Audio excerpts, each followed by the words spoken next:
Here is another in NBC's great parade of new shows.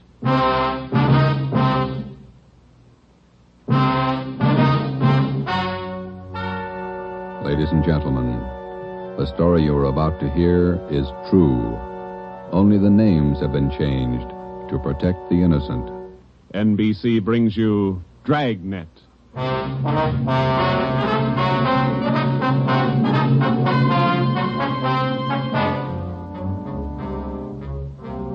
You're a detective sergeant. You're assigned to burglary detail. A sudden wave of jewel thefts is sweeping the city. In 16 days, 16 burglaries have been committed, one each night. They bear the same trademark. Thousands of dollars of jewels are missing. The thief is a master at his trade. Your job, get him.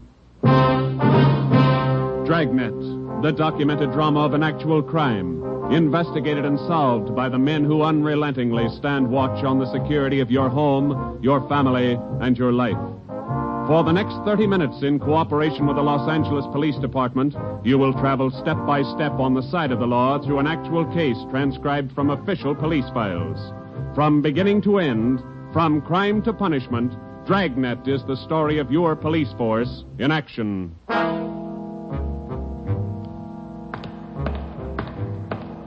It was Tuesday, June 17th. It was warm in Los Angeles. We were working the day watch out of burglary. My partner's Ben Romero. The boss is Ed Backstrand, chief of detectives. My name's Friday. I was on the way into work that morning, and it was 7:53 a.m. when I got to room 45. Burglary detail. Hi, Joe. How are you, Walker? Gonna be a scorcher out today. Yeah, just like yesterday. Ben in yet? I think he's over in communications picking up the mail. Thanks. You guys been busy? Yeah, kinda. Jewel thefts. Anything big? No big hauls, but he's consistent. 16 nights in a row. Same guy? Think so. Same M.O. Yeah, everybody's got troubles. Gotta check some records. See you later, Joe. Okay, Willie. Burglary Friday. Yeah. Okay, Mike, soon as Ben gets back. He's picking up the mail. Right, bye. Hi, Joe. Hi, Ben. Hannon just called. Chief wants to see us. Take a look at these first. What do you got, overnight reports? Yeah, these two. Yeah. 2 of them. 3 diamond rings, 1 sapphire, 1 necklace, jade. Big haul. Look at the other one. Lady's watch, diamond band, emerald bracelet, tourmaline brooch. What's tourmaline, Ben?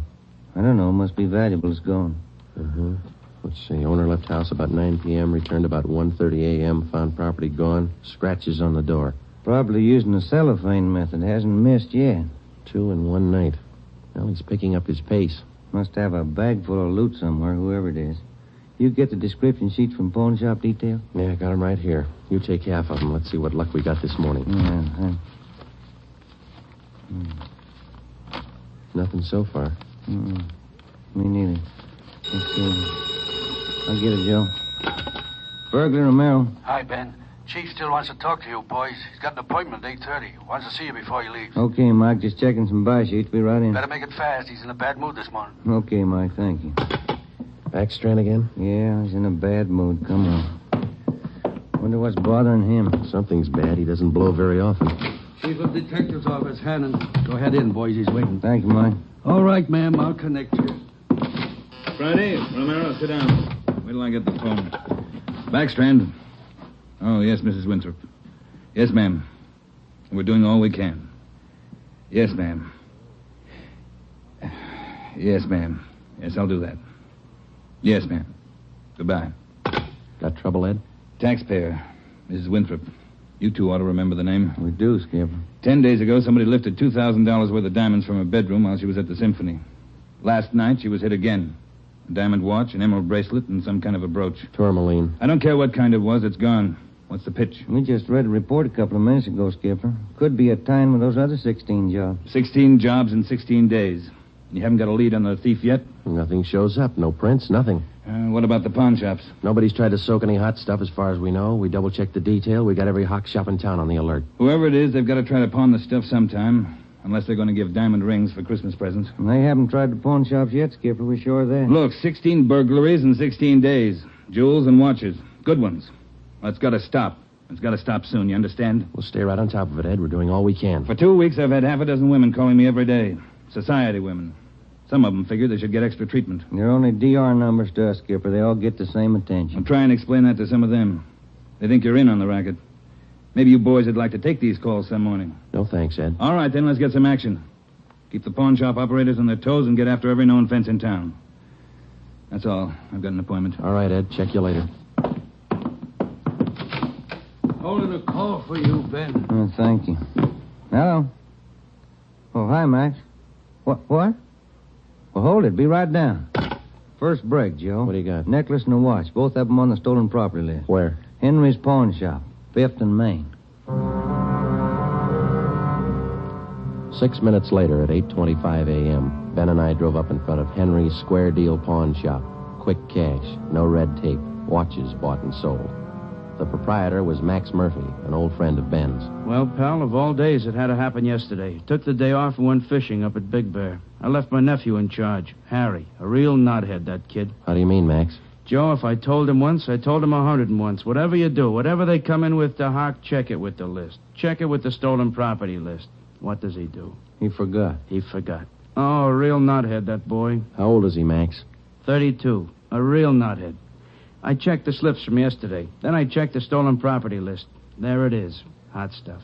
When did the stuff come in, Max, do you know? About 4 o'clock yesterday afternoon. Can we look at it? Oh, sure. Back here behind the car. There it is.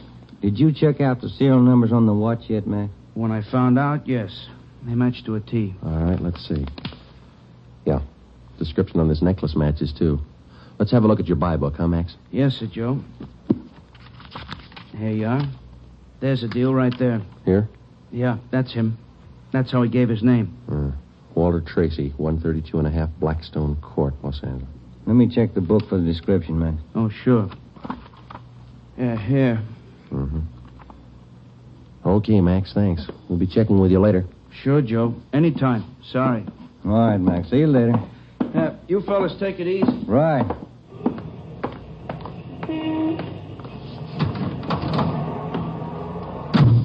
Want to check and see if we're clear, Joe? Yeah, I will. 80K to Control 1. 80K to Control 1. Are we clear? Control 1 to 80K. Stand by. Good lead, Joe. Got a description in here. Yeah, it's too bad Max's nephew had to slip up. Control 1 to 80K. Call your office immediately. Call your office immediately. KMA 367. Wonder what that's about. I don't know. I'll call in. You got some change? I'll use Max's phone.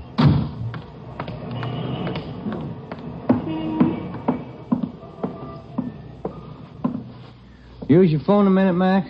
Oh, you, Ben? Sure. Help yourself. Thank you.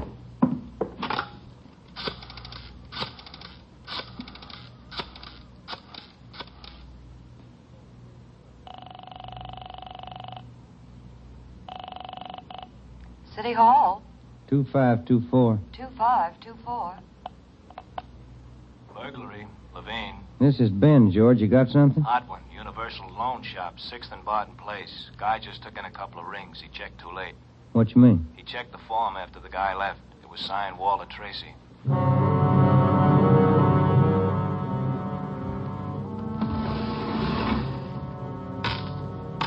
There they are, Sergeant. Both rings.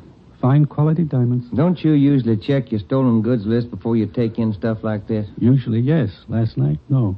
I don't know what I was thinking about. Can we have a look at your buy book? Right here. There it is. Walter Tracy. 699 Olive Street. 145 pounds, 5'9", dark hair, build, thin. We'll have to slap a hold on these rings. I know. I should have thought. Can you think of anything else that might help us to identify the man? Well, no. Had a light suit on. Nice cut. Very well dressed. Thank you. That's all for now. Here's our card. If the guy happens to drop back, give us a call, will you? Sure will, Sergeant. Say, Yeah? I've got some nice watch bands. Yours look old. Can I interest you? No, thanks. Some other time. Come on, Ben.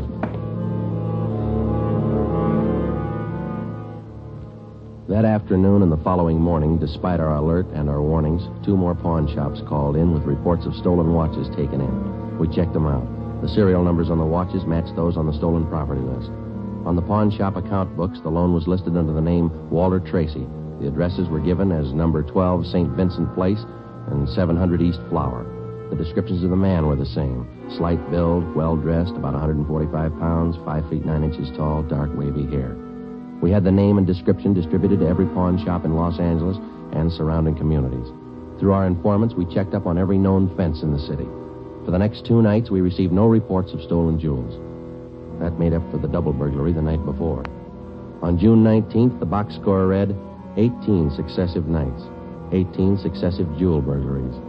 At 3:25 in the afternoon, Ben and I sat down to check over the late incoming reports.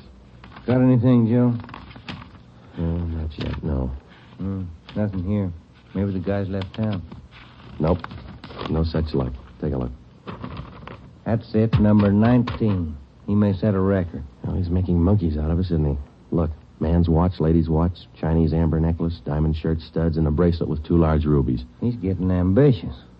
How's the value listing? Let's see. $1,800. 1 haul. I'll get it. Burglary Friday. Yeah. What? Yeah. Be right down. Stall him. Let's go, Ben. Where? Kaplan's down on East 2nd. Walter Tracy's in there now, trying to hock a gold watch.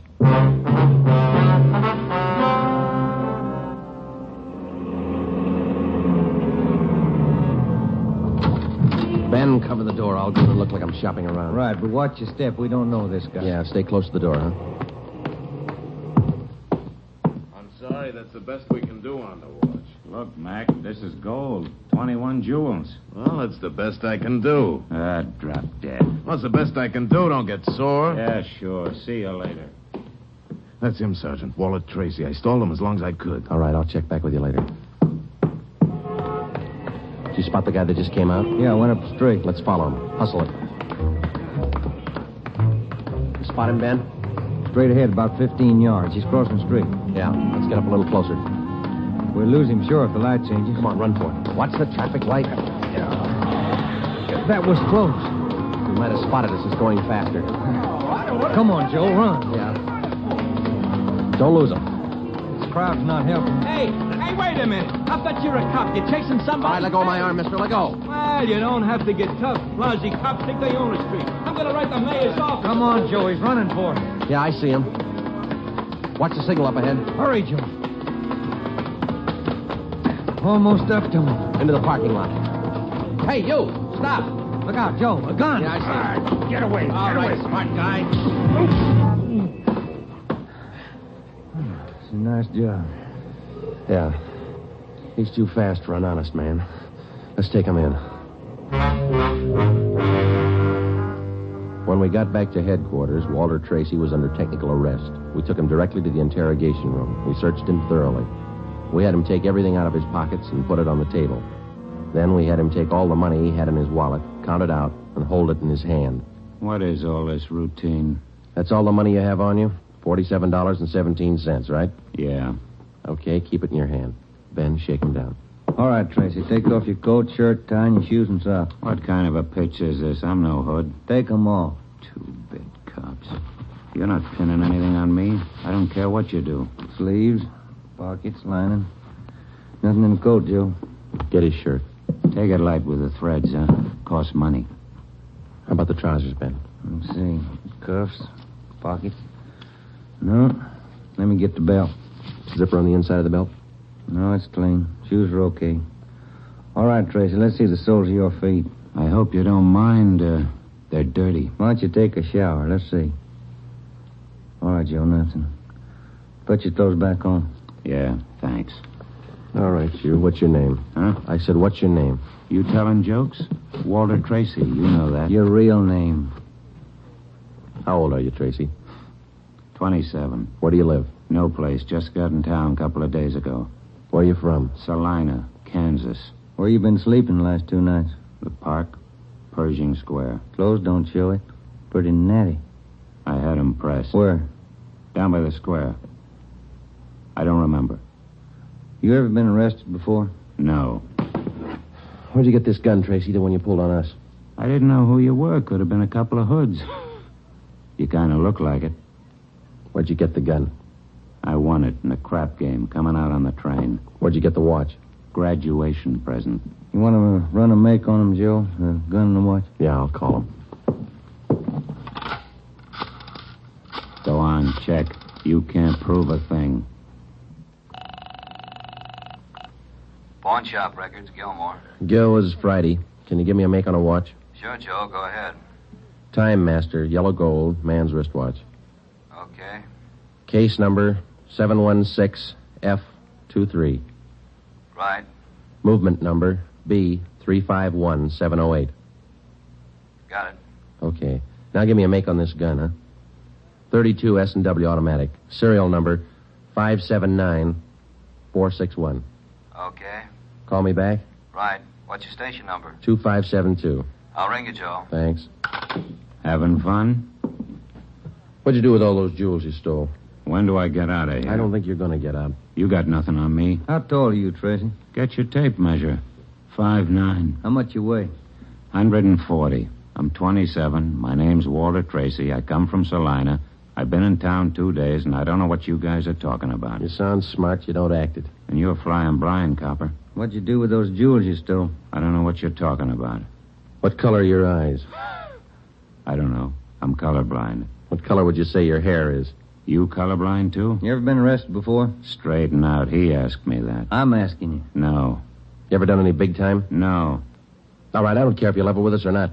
We're going to make you on those prowl jobs, all 19 of them. Sure. You guys are smart. You got in Los Angeles 2 days ago, is that right? Yeah.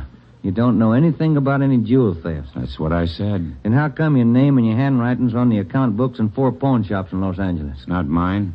You can't prove it. We can, Tracy. Come clean. What'd you do with the stuff you stole from 1250 Moraga Drive, June 5th? I didn't steal any stuff. What'd you do with the rings and watches you took from 1400 Placerville Road, June 9th? I wasn't in town. What'd you do with the diamond dress pins you stole June 13th, 123 South Van Ness? Did I do that? You're not only kinky, you're a bad liar. You prove it. Border get you a sawbuck, your prints bounced, Tracy. Our handwriting man's gone to work on those signatures of yours. You haven't got a chance. Now, come on. Where'd you hide this stuff? You can't prove a thing. Where'd you say you've been sleeping the last 2 nights? In the park, Pershing Square. You want a map? Clothes sure look nice. I said I had them pressed. But you can't remember where. No, I can't remember where. That a crime? Friday talking. Joe, this is Gilmore. Here's the stuff you asked for. Let's have it, Gil. No make on the watch, no make on the gun. Okay, Gil. Thanks a lot. Yeah. You're in up to your neck. You said that, didn't you? You're going to talk, Tracy. Kind of tired. All right, we'll let you sleep on it. Come on, Ben. Let's book him. Right. I'll get your jobs, coppers. Sure. Come on. We took Walter Tracy to the county jail and had him booked on suspicion of burglary. He was still sullen. We knew we had the guilty man. Now we had to prove it. As it often happens, the victims never see the burglar. They only know he's been there. They can't identify him, but they can identify their property. Our job was to find the property. When we did, we'd have Walter Tracy. And the 19 victims would have their property returned. But Tracy wasn't talking, and we knew he'd never talk unless he thought it might help him. We took the problem to Ed Backstrand. Smart punk, Skipper, but he's done time before. How do you know? Tried him out last night when we brought him in. He talks like it and he acts like it. But he won't cop out. Are you sure? He won't talk in 100 years. He knows he's got us in a spot. Well, one thing's sure. We're not going to send him up without finding the loot first. He's planted this stuff somewhere in this city. We've got to find it. Ben and I have got an idea, Ed. It's not going to be easy, but it might work. What is it? Tracy tried to soak some of the stolen property at 4 separate pawn shops in the downtown area. Yeah? At each one of those 4 pawn shops, he gave a local address. Now, we're sure he must have a room or an apartment someplace in town. All right. Where? That's where guesswork comes in, Skipper. Every one of those addresses he gave falls within a certain area. How big an area? Oh, you got that street diagram, Joe? Yeah. Here it is, Ed. From Figueroa here to San Pedro, and from Pico down to First Street. The area's about 12 blocks wide, 14 blocks long. That's a lot of territory. How are you going to cover it? On foot. We'll take Tracy with us. Plenty of legwork. You sure it's the answer? We got to find the stuff, and it's the only way we can figure it. Hotels, apartments, rooming houses. There must be hundreds of places he could stay in that territory. It'll take a couple of weeks. Yeah, on foot it will. All right. It's tough, but it's your idea. Go to it. An hour after we left Chief Backstrand, we got Tracy out of his cell in the county jail and started our canvass of the appointed area. We took the usual precautions and handcuffed Tracy's wrists to our own. We started the search for his hideout at 1st Street and Figueroa. It was a warm day in Los Angeles. The temperature was 91. After the first 3 hours, I could tell Ben's feet were ready to give out, and so were mine. We couldn't even have the comfort of complaining. That had encouraged Tracy, and he was cocky enough already. He cursed and threatened every step of the way. My legs off. All right, quit pulling, will you? Come on, Tracy, up the stairs. Another one to check. Warm day, Joe. Yeah, a little. What do you mean a little? Must be 110. Yes? What is it? You the manager? Yes. Could you tell me which apartment this man has in your house, ma'am? Who, him? Yes, ma'am, this one. Never saw him before. He don't live here. All right, ma'am, thank you. Yeah. Hot, ain't it? When are you going to get wise? Come on, Tracy. Well, that finishes this side of the street. You want to cross over, Joe? Yeah, let's go. I'm hungry. I want to eat. After we cover the other side of the street. You can't do this to me. I'm going to get a lawyer. I'll have your jobs, both of you. Yeah, come on. We only got a couple of hundred places to cover.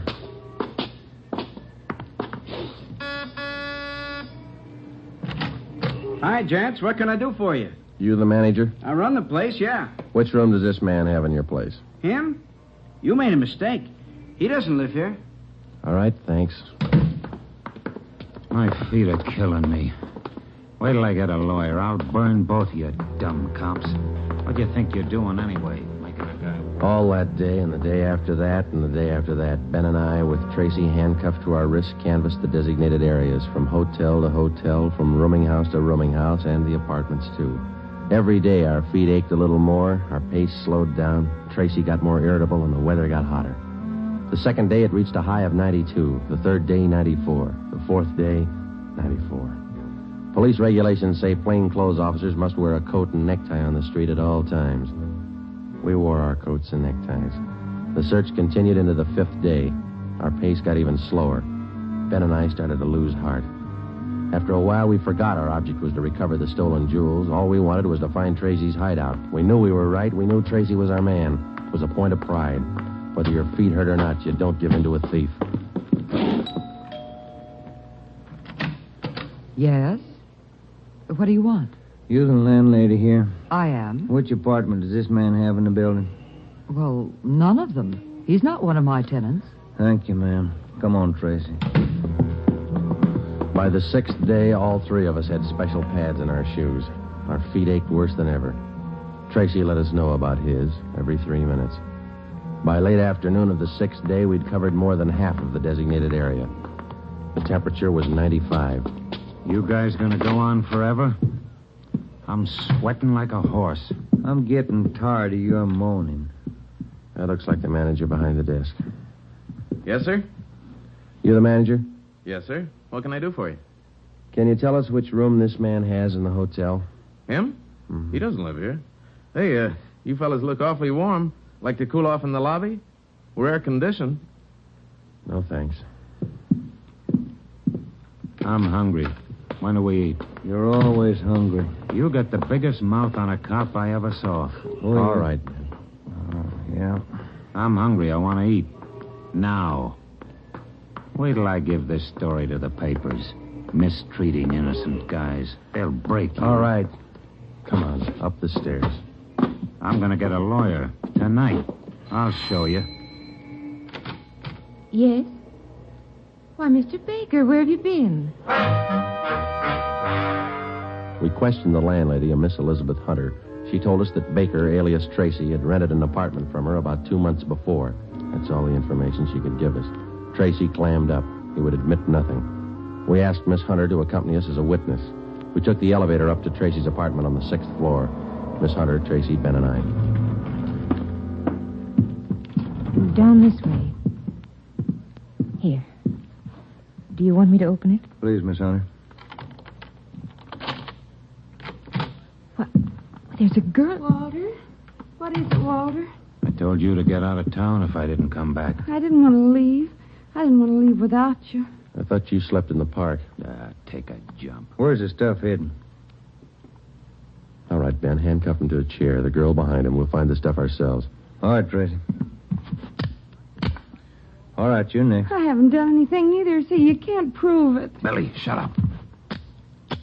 That's better. No talking between you two. If there is, we'll separate you. All right, Ben, you take the living room here. I'll try the kitchen. And get a window open. It's hot in here. All right. Sergeant, you will be careful of the furniture. Yes, ma'am. I had no idea. You, Mr. Baker, of all people. Don't talk to him, please, ma'am. Oh, yes. Tin cup. Why don't you spell? Ben, look. It's only the beginning. He's got the stuff scattered 7 ways for Sunday. We're going to need help. In the milk bottle? Yeah, 2 rings, 3 loose diamonds, and this bottle of mayonnaise. We found some kind of a brooch in it. A couple of watches taped to the underside of the kitchen sink. All right, you. Convinced? Okay, Ben, call Backstrand. There was a definite possibility that Walter Baker, alias Tracy, had stored some of his stolen loot outside his apartment. We stood little chance of ever recovering it unless we got him to break. Ben called Chief Backstrand, and in 10 minutes he arrived at the apartment with another man from burglary detail, George Levine. Together we went over the 4-room apartment foot by foot. We found jewelry, watches, loose stones in every conceivable place. In cartons of cottage cheese, in jars of cold cream, in the garbage can, everywhere. Who's your girlfriend? All right, I'll ask her. What's your name? I said, what is your name? Billy. Billy Crawford. He didn't do anything. He didn't. All right, Billy. Maybe you can tell us. Where's the rest of the stuff he stole? He didn't steal. He didn't steal anything. Billy, shut up. Keep quiet, you. Ed, wait a minute. What? Just a minute. I want to look over here. Papers. Taped to the underside of that top drawer. What is it, Friday? No, you can't. You can't. Look at these. All right, you found them. I'll talk. No, Walter, don't. Parole papers. He's an ex-con. Yeah, I'll cop out. Don't do it, Walter. Billy, shut up. Dumb dame. The rest of the stuff, where is it? On the roof. Inside the ventilator, the one near the front, you'll find a couple of paper bags. That's it. Levine? Got it, Chief. I'll check it. Your papers say you did time in Oregon. What for? Fell for robbery. Did 5. I owe him 7. What about the girl? Walter, I'm going with you. Her? I don't know. You figure it. All right, Friday. Romero, take the girl to Lincoln Heights and book her. We'll take him. Right, Ed. Come on, Ben. No, Walter, I want to go with you. I'm sorry, ma'am. This way out. All right, easy, lady. No, wait a minute. Just a minute. Walter? You're a dumb dame, Billy. So long. Walter. All right, come on, let's go. What's the matter? You feel all right? He lied. He said he loved me. He lied to me. Don't feel hurt, lady. He lied to everybody.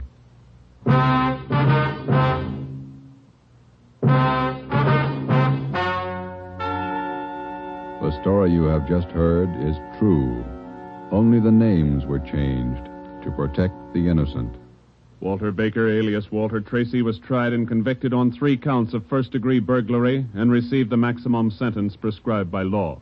He is now serving out his term in the state penitentiary. A hold has been placed on him by the state of Oregon, where he will serve out 7 years for violation of parole.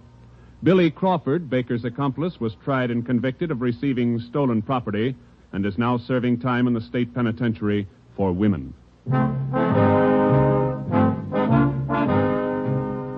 You have just heard the 11th in a new series of authentic cases transcribed from official police files. Technical advice for Dragnet is furnished by the Los Angeles Police Department. Tonight's program is dedicated to Warden Clarence A. Larkin of Folsom Prison, Sacramento, who, on the evening of September 24th, 1937, gave his life so that yours might be more secure.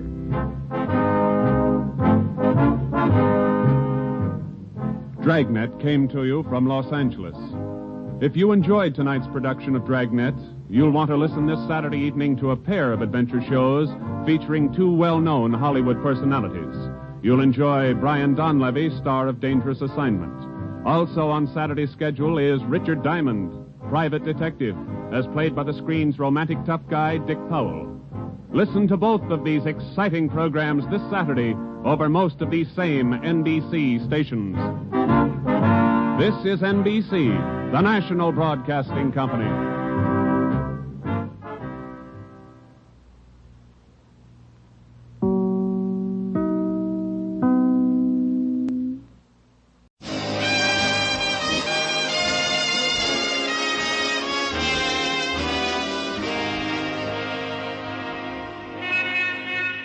Broadway's My Beat, from Times Square to Columbus Circle, the gaudiest, the most violent, the lonesomest mile in the world.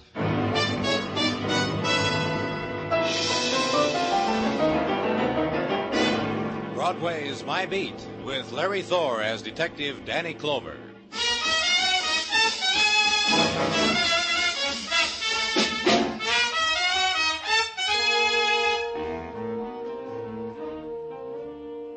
In the time before dawn, Broadway is an island of silence torn from the blazing neon, the midnight sun of the spectaculars. The river mists mingle with the vapors rising from manhole covers. Through them move the rejects, the stragglers, the wanderers, the men without sleep. One detaches himself, scavenges in a trash bin choked with the remnants of night, finds nothing, moves on to the next. It's the time of the endless search, the restlessness of an anguish you can't understand, on the street built for the purpose. You walk it, and a shadow whimpers, and you hurry on, close your heart to it, because the whimper was yours.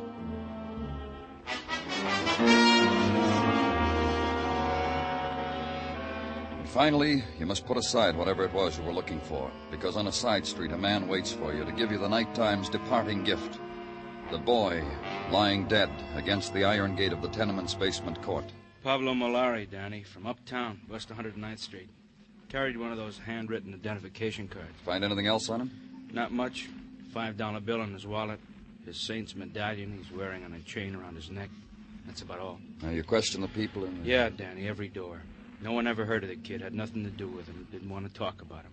You know, most of them were trying to sleep, the heat, the kid squalling, you know. Yeah. Beaten. Jaw broken. This bruise on his throat. Must be the one that killed him. Here, come down here, Danny. Huh? What? Take a look at the sign on this door. Hudson Club, Johnny Hammett, president. I guess it's one of those street clubs the kids make up for themselves. This neighborhood's loaded with them. You think what happened to this kid is part of it? Yeah, I think. What do you think? Maybe. Check it, Muggerman. I'll get back to you. And wait now for the decent hour. Give to someone a few more hours of sleep before breaking the news about the death of a young man. And at 8:30, to an address on West 109th Street. Climb 4 flights and be careful of the rotting steps and the 3-year-olds at play. The door opens to your knock, and the woman who pinches her shawl close to her throat doesn't understand what you're saying, and calls a neighbor who understands, who explains to the woman, the mother of a murdered young man, explains what must be done. Accept the fact of death. Identify the body. Bury her son. Then walk away from all of it. You've started a new day. Call headquarters. Detective Muggerman gives you an address. Looked for and found and checked by the night shift. Johnny Hammett, president of the Hudson Club, a tenement on West 43rd near the docks. Johnny's glad for the company. I dislike having my coffee alone, Mr. Clover. You work, Johnny? Yeah, here and there, mostly on Broadway, sir. People always want things done. You mean you run errands? No, if you think all it is running down to the corner drugstore, no. Broadway, Mr. Clover. It's full of tourists. Anybody else live here with you? Yeah, my father. I think he still does. I hardly ever see him. How's the Hudson Club coming along? Oh, fine. Fine, thank you. What kind of club is it? Oh, a little bit of everything. Sports, dances, beach parties. The girls do most of the arranging. Girls? Isn't that funny? About a month ago, I mentioned girls to my father. He had the same expression on his face as you do. Yeah, girls. I'm 19. I don't chalk walls anymore. Johnny, a member of your club was murdered last night. A boy by the name of Pablo Malari. Oh, is he dead? Nah, he wasn't a member of the club, sir. He just hung around. What about him, Johnny? Who killed him? I didn't. And no one's come up to me since last night and said he did it either. Where were you last night? We had a meeting at the club, a special one. Initiations, plans for the summer. Broke up about 2. I came right home. I want a list of your members, Johnny. Names, addresses. No, sure. Before you go. Look, where was Pablo found? Outside your club, in the vestibule. Nelson might know. Nelson? Toby Nelson. We had him in front of the door last night to keep away undesirables. Where can I find him? Works at a cigar and magazine counter in the Flick building lobby. I wish there was more I could tell you. I really do, sir.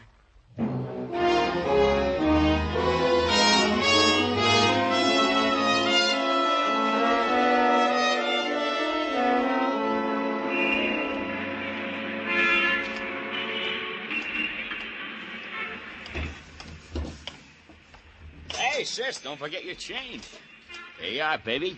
Good luck at the track. What's yours, Buster? Your name, Toby Nelson? Someone send you to ask an important question? Police. That buzzer could stand a little metal polish, mister. Don't worry about it. Oh, sure not. Tell me what I should worry about. About a boy named Pablo Malari. Yeah, I've been reading him in the newspapers. What's he to me? He was found beaten to death in front of Hudson Club. I know. It says so in the papers. What went on there last night? I'll have to read the minutes of the meeting. I was outside making these 2 big muscles that Tatsu wanted in and couldn't get in. What happens at these initiations, Toby? Kid stuff. You swear to do this and that and be a nice Hudson. To tell you the truth, I was embarrassed for the kid. Who are you talking about? Paula got taken into us last night. Johnny Hammett wanted it, so I arranged it. Paula Chopak. Which makes us fellow members. Which makes me happy. This Paula's your girl? Manicures my pinkies. Look. Pretty job, huh? Gives me locks of hair. Lets me argyles. Oh, it's a nice thing we got. Tender. Paula Chopak. I've got her name on my list. She was on top of the grocery store, corner 11th Avenue and 46. Yeah. Thanks a lot, Toby. Anytime. Oh, here, take a scratch sheet, mister. For free. Go ahead, take it. It's last Monday's. And bring to the top of the list Paula Chopak. Climb the stairs, knock on a door with the curtained panels of glass, and hear the furtive scurrying behind it and the slam of another door inside. Then hear a woman's steps approaching, and an instant of silence. Then the fumbling with the catch, and the door opens. And the woman had not finished making herself presentable to the caller. The wrinkled cotton house dress needed another smoothing. The graying hair needed to be pressed back again from the forehead. The tired voice, there was nothing to be done about that. Yes. Something? I'm from the police, Danny Clover. It's good you're here. We not think police come so soon. Please to come in. Please, that chair. I sit by window in it by evening. It's comfortable, clean. You be cool. Please, mister. Thank you, but I'd like to... By my daughter to speak. By Paula. Paula, is she here? Yes. By room, listening to records. But first, please, mister, first. You want to tell me something, Mrs. Chopak? About Paula. You see what I am, mister. But Paula, by her is great beauty, by the face, by the rich black hair. Mrs. Chopak. Like crown she wears it, my Paula, my baby. I comb for her, brush, wash, put in braids by night for sleep. My Paula is good, clean, respectful to me, to such as you never trouble, never bring me tears. Will you call her, please? Go to her. She wait for you. She say me, policeman come this afternoon. I have much thing to tell him. My Paula say this to me. What my Paula got to say to policeman, mister? What? In that room? Yes. You see, my Paula tell you her thing. Then you, policeman, go away from us.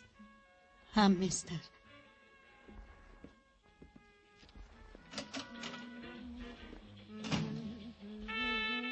Paula, I'm from the police. I know. I heard. Your mother said you had something you want to tell me. Mom's wrong. I don't think so. Tell me, Paula. Mom can hardly speak English. Sometimes she doesn't understand the things I say to her. I've got nothing for you. Besides, I'm busy. Brushing your hair? Let it alone for a while, Paula. Talk to me. A boy was murdered last night in front of a club where you were initiated. Pablo Molari. Is that what you wanted to tell me about? What's the matter, Paula? Scared? Look at me. You think you could scare me? Toby Nelson talked to me. He said... He told you I was sweet to him, maybe. Told you I joined the Hudsons because he asked me. Because I used to jump when he asked. That he told you? That, too. Well, next time you see him, explain to him it's finished. Through, wiped off my memory book. As of last night. What happened last night? I got initiated in a club. What else can happen to a girl? Murder, maybe? A murder she saw being committed, maybe? Something she's afraid I said it once. I got nothing to tell you. So go tell Mom I got nothing to say to a policeman. It'll cheer her up. I hope you're right, Paula. For you. For your mother. I hope you're right.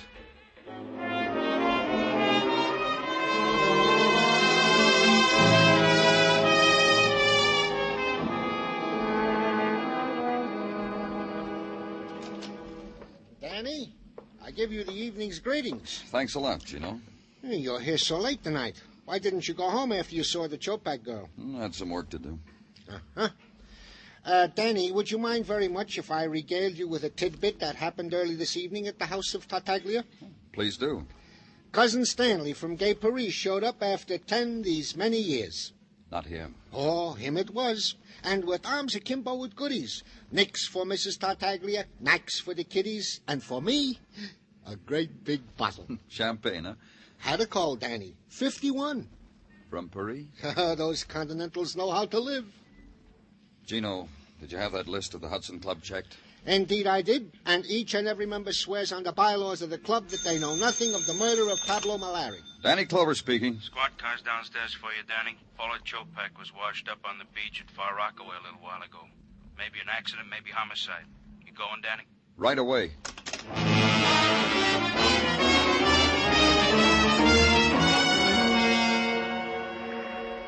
The night wind off the sea was soft, warm. It sighed against the flames of the beach fire strung along the coast, riffled the sand across driftwood, across the litter. It brought close the far-off sounds of a summer beach at night, the laughter from behind screened porches, the siren call of the ukulele gently strummed, the distant screeching of gulls, and closer, the other sounds, the lash and wash of the surf, the opening and setting up and adjusting of the mechanical devices that attend the dead, and then the trembling voice of the boy who tries to tell you about the girl lying there, how it was, why it was. We were swimming, sir. Lost her someplace out there in the dark, and I heard her kind of scream. Just you and Paula, Johnny? Yeah, it was a beach party like the ones I told you about. The other members left. Paula wanted to stay. Asked me to stay with her. You said she screamed. Why? She hit her head on one of those rocks out there. The high tide covers them up. I didn't know till I hit the beach she was dead. I tried to... Dead? She is, isn't she? Look at me. I killed Paula.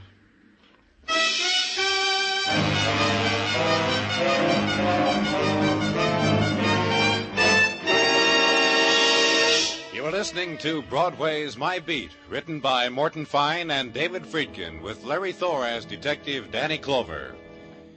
Tonight's the night. Yes, beginning this evening, there'll be a new host on Songs for Sale. He's affable Steve Allen, a young comedian whose likable personality you're really going to enjoy. Steve Allen becomes head salesman on Songs for Sale, introducing new songwriters and their tunes tonight over most of these same CBS stations.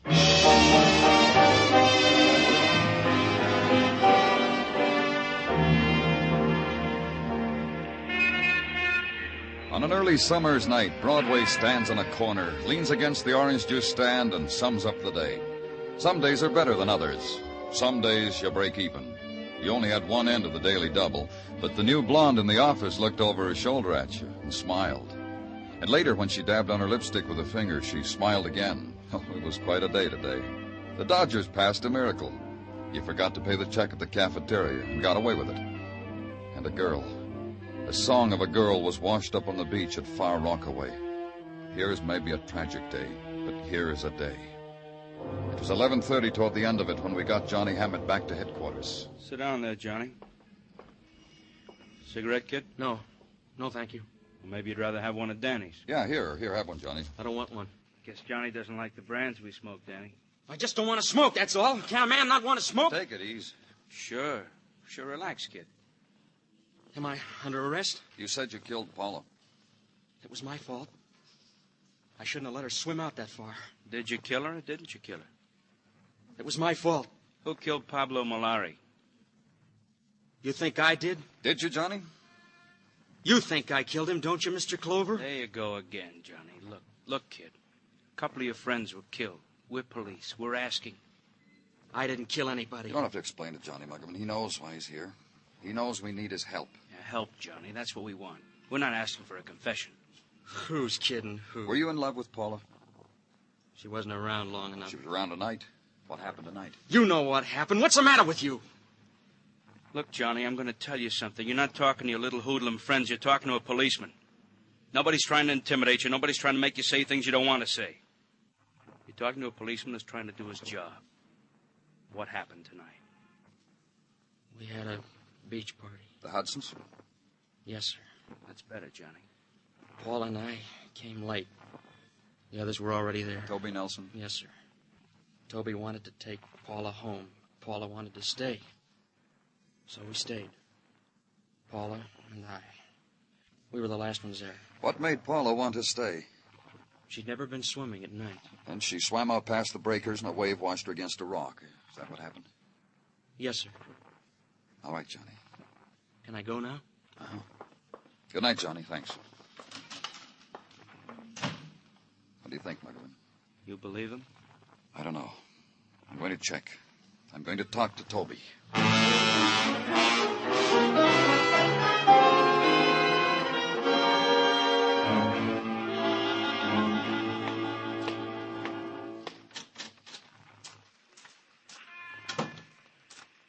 Toby?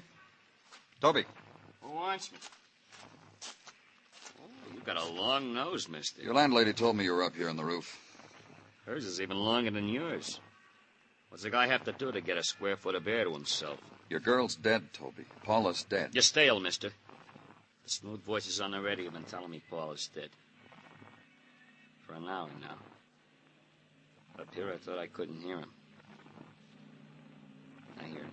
Johnny Hammett says it was an accident. That makes it an accident. You were at the beach party, Toby? Never miss it. Gives me a chance to show off my muscles to the members. You did that. Then what happened? Well, let me think now. After that, I roasted the hot dogs for the group. We all ate hearty, then it broke up. I came home. And left Paula alone with Johnny? Yeah, that's the other thing I did. Paula was your girl. How come Johnny took her to the party? If she was alive, you could ask her. I wouldn't know. Johnny says you wanted to take her home. Why didn't you? Because she slapped me across the mouth when I asked her. They all laughed. Johnny, too. Then she laughed harder than anybody. That's how I got the message she didn't want me to take her home. She wanted Johnny. Up to the night of the initiation at the Hudson Club, she was your girl. What happened there to make her turn on you, Toby? She's dead. Paula's dead. What else do you want from me? What else do I have to give you? How much can you... She's dead, mister. That's all I got. All right, Toby.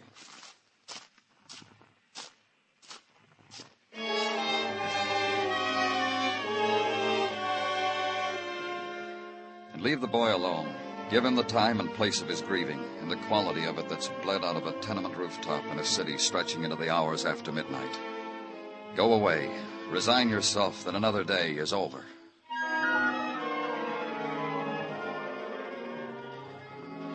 The next morning, and the legwork. Go now to a corner of the city where the sign says 11th Avenue and 46th. Climb the steps and stop at a door. Intrude upon 2 rooms newly filled with grieving. Please. Please come in. Of my daughter? Mrs. Chopak, the police are not satisfied that Paula... Of my daughter, Paula? There's a possibility that it wasn't an accident. Paula is in other room. The others. Neighbors by me. We have only boxes to sit on. I want you to try to understand what I'm saying. Nothing. Nothing I understand. Only up to yesterday. To yesterday when Paula said to me, Mama, I'm going to swim with this boy, this Johnny. Johnny Hammett? Johnny. He called for her? At first, my Paula, she said she would want to stay home, rather. Then the boy said something to her. Then down low over her ear. Paula took her suit for swimming, her cap not to get her hair wet. Then she said what I said to you. I see. Just one more thing, Mrs. Chopak. The night before last, your daughter went out. Do you know where she went? To some place. To party. My clubhouse party. What time did she come home? Late, I don't know what time. Did you talk to her when she came home? Only when I tried to give her help. Help? White. Like ghost. And sick. I hear this. I get out of my bed. I come to her. I say, Paula, you're sick. Mama, get something. She tell me, go away. Like I'm someone she never see before. Was she drunk? Sick. Was no whiskey I smell. Sick. White. Sick like ghost. I see. She's dead now. Paula is. And the neighbors by me. They're in next room. They sit. They cry. They touch my shoulder. They don't talk. They don't know what words to say to me.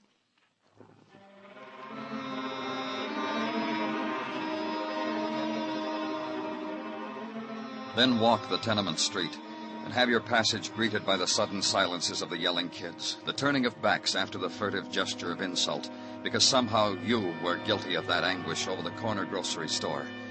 Once you had been welcomed by a mother, and for that you had left her a dead child. And on that street the guilt was yours. So I got away from it.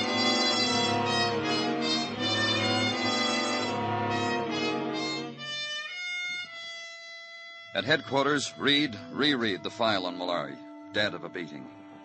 On Paula Chopak, dead of a head wound while swimming at Rockaway. And finally, read away the daylight and sit in darkness till a man comes in, looks at you for a moment, turns on a light.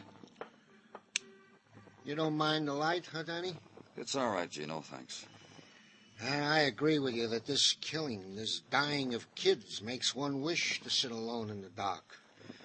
However... You got something for me, Gino? Danny, all I can give you is a comment upon the children of today. The clubs they must make for themselves, the things they do in said clubs, the hurt they bring upon themselves for so doing. Go on, Gino. It's in all the papers, Danny. How they go out of the way for new thrills, new sensations, new emotions. Only this morning, while shaving, I was bending an ear to the comment from the radio. I called in the Tartaglia You got crowd. something, Muggerman? I don't know, Danny. Maybe yes, maybe no. What? Gordon and Technical gave it to me to give to you. See if the big man can figure it, he says to me. I got news about Gordon. I actively dislike What did this he give man. you? He's been studying the bathing cap Paula Chopak wore to the beach party. He says it's curious. Why? He says the girl didn't have the cap on when she went into the water. Paula was proud of her hair. She'd have worn the cap. Why does he say she wasn't wearing it? Because there was no blood stain inside it. Gordon says if she was wearing the cap when she hit the rock, it would have held some of the blood. Which means, he says, that the cap was put on her after she was carried to the beach. It means another thing, Muggerman. What? Paula was murdered. Get me a squad car.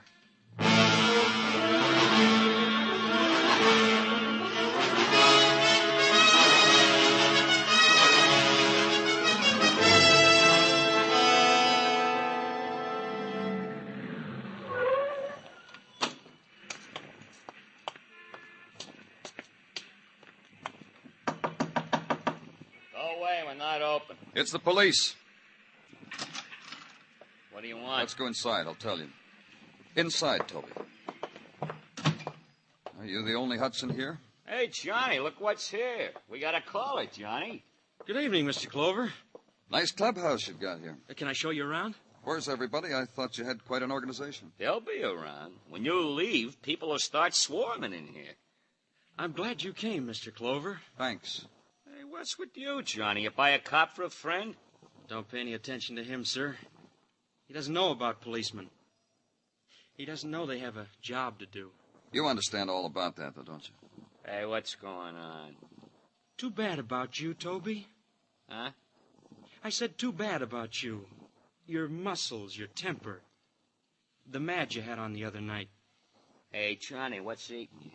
You never saw Toby work over a guy, did you, Mr. Clover? No. Tell me about it. Once, a boy tried to get in here. Tried real hard. Toby was in front of the door.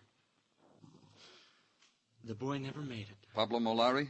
Johnny? It wasn't premeditated, Mr. Clover. Toby didn't mean it. He was just angry about something. You're under arrest, Toby. Put out your hands. Gotta do something first! Don't be a fool. Take him off me! Yeah! Take him off! Thanks. Thanks, Mr. Clover. That's just the way he went after that boy. He would have killed me. Toby will rest a while. What are you doing, Mr. Clover? Frisking him. Nice cigarette case. Cigarette, Johnny? Are you kidding? I don't smoke those. Don't blame you. Marijuana brings you grief. That's what it brought Paula. Paula? Uh-huh. Paula was a sick girl after she got home from her initiation. You have to smoke this stuff to become a member of your club? Oh, now look. You look, Johnny. Paula was Toby's girl. You wanted her. That's why you insisted she become a member. Put her on this stuff, she'd lose her sense of values. You think I'd do anything like that? Yes, I do. You know me better than that. I know you killed her. I told you what happened out there on the beach. You forgot to tell me why she went there with you. What were you going to do, Johnny? Tell her mother she was smoking marijuana? Is that why she went with you, stayed at the beach after the others left? I don't know what to say to you, Mr. Clover. You're wrong. And I think you ought to take care of Toby here. Paula had beautiful hair, Johnny. I'd go along with that. She'd have worn her cap into the water. You killed her before she went into the water. How, Johnny? With a rock? Mr. Clover. Then you threw her in the surf so her suit would be wet. Pulled her back, remembered about the cap, put it on her. Why did you murder her? She was so beautiful. She was so beautiful, Mr. Clover. She refused more of your cigarettes? Funny. Worked before. Let's go, Johnny. It always worked. You know, it got so they'd come around here begging for the stuff. A young man like me, connections, is like a king.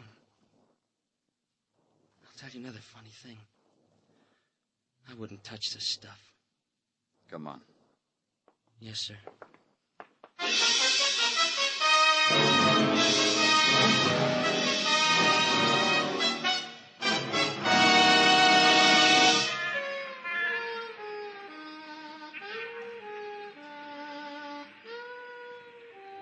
Broadway looks clean.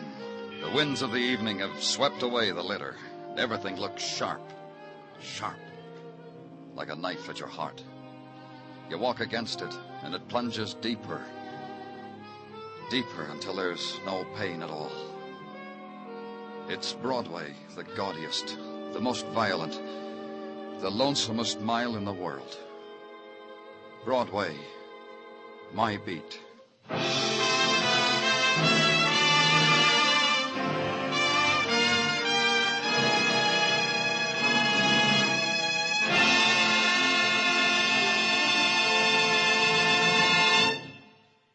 Broadway's My Beat stars Larry Thor as Detective Danny Clover, with Charles Calvert as Tartaglia and Jack Crucian as Muggavan. The program was produced and directed by Elliott Lewis, with musical score composed and conducted by Alexander Courage. In tonight's story, Dick Crenna was heard as Johnny Hammett, Bill Tracy as Toby Nelson, Peggy Weber as Mrs. Chopat, and Michael Ann Barrett as Paula Chopak. On July 8th next week, Broadway's My Beat will be heard on a new day, Sunday. Beginning a week from tomorrow, be sure to listen to Broadway's My Beat and the Adventures of Danny Clover, starring Larry Thor. Bill Anders speaking. This is CBS, where Phil Regan brings you the serviceman's own show every Sunday on the Columbia Broadcasting System. The Adventures of Michael Shayne, Private Detective.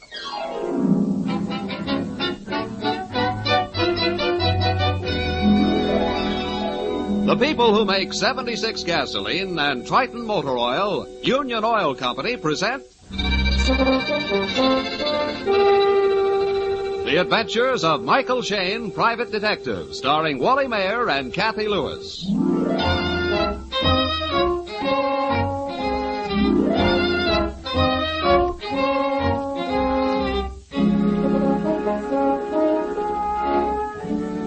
Excitement and danger are the salt and pepper in Mike Shayne's recipe for life.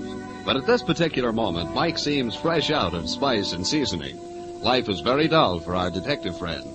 So dull, in fact, he almost yawns right in the very pretty face of his secretary, Phyllis Knight. 10 minutes to 4.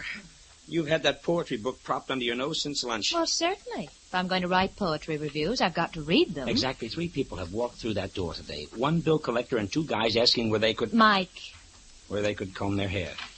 3 + 1 = 4. You, sir, are Monsieur Michael Shayne, the private detective? If it's all right with you, ma'am. I am Madame Jelaine Toulot. Once again? Madame Jelaine Toulot. But of course I shouldn't expect a detective to know and the... Jelaine Toulot, the opera star, of course. Won't you have a chair, please? The other one, Phil, it's strong. More comfortable. Young man, I weigh 230 pounds. If this chair won't hold me, I'll let you know. Oh, I'm sorry, I didn't mean to. A big voice means a big body. Did you ever hear a voice from one of those little musical comedy whiffets? No? No more voice than a sick grasshopper. Madame Toulot, you wish to see Mr. Shayne about some problem, a case? Of course. What did I come here for? It's in my purse. Here, read this letter. Thank you. Madam, this is your last warning. If the book is published, you will not be here to enjoy the pain it causes. That's all. It's unsigned. This is the second one I've received in the past 2 weeks. Well, what on earth does it mean, the book? My memoirs. Oh. Everybody knows I am writing them. A lot of famous people will lose sleep when they read what I, Madame Jelaine Toulot, has told about them. But I want to live to enjoy it. You wish me to investigate who's sending you these notes? I do. I'm sorry, madam. I'm not a press agent. Writers have tried this publicity stunt before. Why, you young cochon. Very well. I'll go to a good detective. I wish you luck, madam.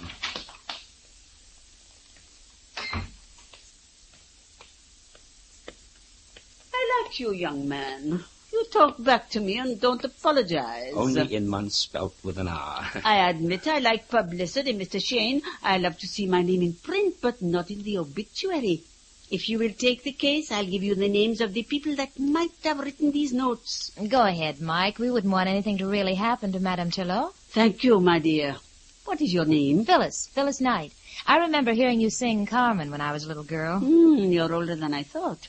You like opera? Oh, I love it, yes. I've got record albums at home of Aida and Carmen, Rigoletto, Cavaliere Rusticana. Wait a minute. Didn't I see in the papers that you were singing that tonight? The benefit series. Yes, my 5th farewell appearance. Coming back to business, madam, you were going to give me some names. Yes. The first one is Roderick Mackenzie of the Newport Mackenzies, an old suitor of mine. Would he threaten to kill you? He's come clear out to the coast just to keep his name out of my memoirs. He wants to buy his letters back from me. Oh? My dear Jelaine, he says, I was a wild and foolish boy, but that was long ago. There is my family, my circle. You're writing this down, honey? Yes. Then there's my ex-husband, Edwin Buck. He's got political ambitions which my book might sour. And Leonora Baril, Madame Baril. To think I have to sing tonight with that Hungarian hoot owl. And one other, Savadal, our maestro. They're all in your memoirs? Any others? Yes. Savadal, our maestro, he hates the air I breathe because I won't let Helen marry him. Helen? My secretary, Helen Smith. Oh. The girl thinks she's in love with him. She's too young, too good for him. You might add the secretary to the list, honey. Mm-hmm. Helen? Impossible. She couldn't. No, never. Well, we've got 4 names here. Now, where do I find these people? Come to the opera tonight, the Figaro Theatre. I will have them all there for you. Figaro Theatre, okay. It's a double bill, Pagliacci, then Cavaliere. I sing in the second half. Oh, let us meet in my dressing room during the intermission. One thing more, madam. Do we have to listen to the opera itself? Of course. Someday you can tell your children you heard Madame Jelaine Torlot. You will never forget tonight. Uh-huh. That's what I'm afraid of. I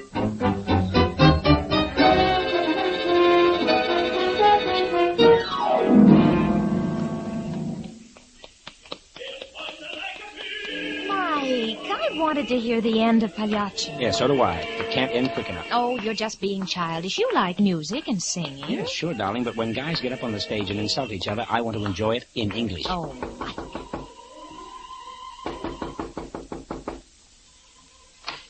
Yes? Oh, we thought this was Madame Turlot's dressing room. I'm sorry. It is. Madame has no come here yet. Oh, well, we were to meet her here in her dressing room. Can we come in and wait? I am waiting to see her. Okay, we'll make it a threesome. The names are Miss Knight and Mike Shane. So? I am Sabadell. The maestro? But I thought you were conducting the... Cavalleria only, madame. Oh. Diavolo, she is late. Excuse me. Hello? Madame, the time. I wait and wait. So? See, they are here. You, Mr. Shane. She want to talk. Oh, thank you. Hello? Monsieur Shane, I am going to be late. A certain person has been here at the house trying to tear up my memoirs. What? Who? I'll tell you when I get to the theater. Come back to the dressing room after the performance. Au revoir. Goodbye. I want to talk to her. I'm sorry, Maestro. She hung up. Oh, that woman, that pig. I will not stand to this. I warn her. No, we do it. Do what? Hey, just a second there. That, my dear, is what we artists call temperament fortissimo. Yeah, well, I've got a plainer name for it. Come on, darling. Let's go back to our seats and join the other sufferers.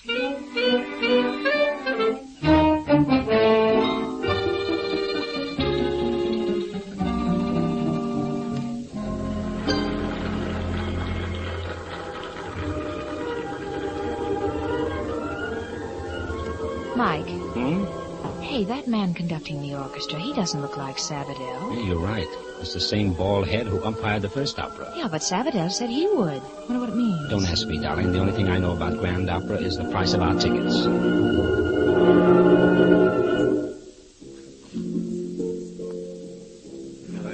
Hey, that's awfully funny. Yeah. Well, this is the last part of the prelude, and right now the tenor's supposed to be singing off stage. The curtain's going up. There's nobody on the stage. Somebody's coming out from the wings now. It's Sabadell. Ladies and gentlemen, Quiet. Please. I am regret to announce there will be tonight no Cavalleria Rusticana. I have to announce there is a tragedy. Our soprano, Madame Turlot, is dead.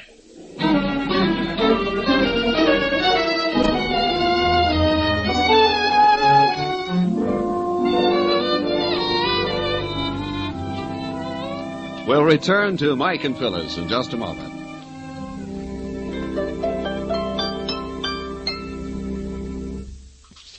Many motorists blame poor mileage, sluggish pickup, and inferior engine performance on wartime gasoline. Now, it's true that all civilian gasoline must be restricted in quantity and quality due to government regulations. But if you've been having trouble with a rough motor, or your gas coupons don't seem to go quite as far as they used to, ask yourself this question. How long has it been since my spark plugs were checked?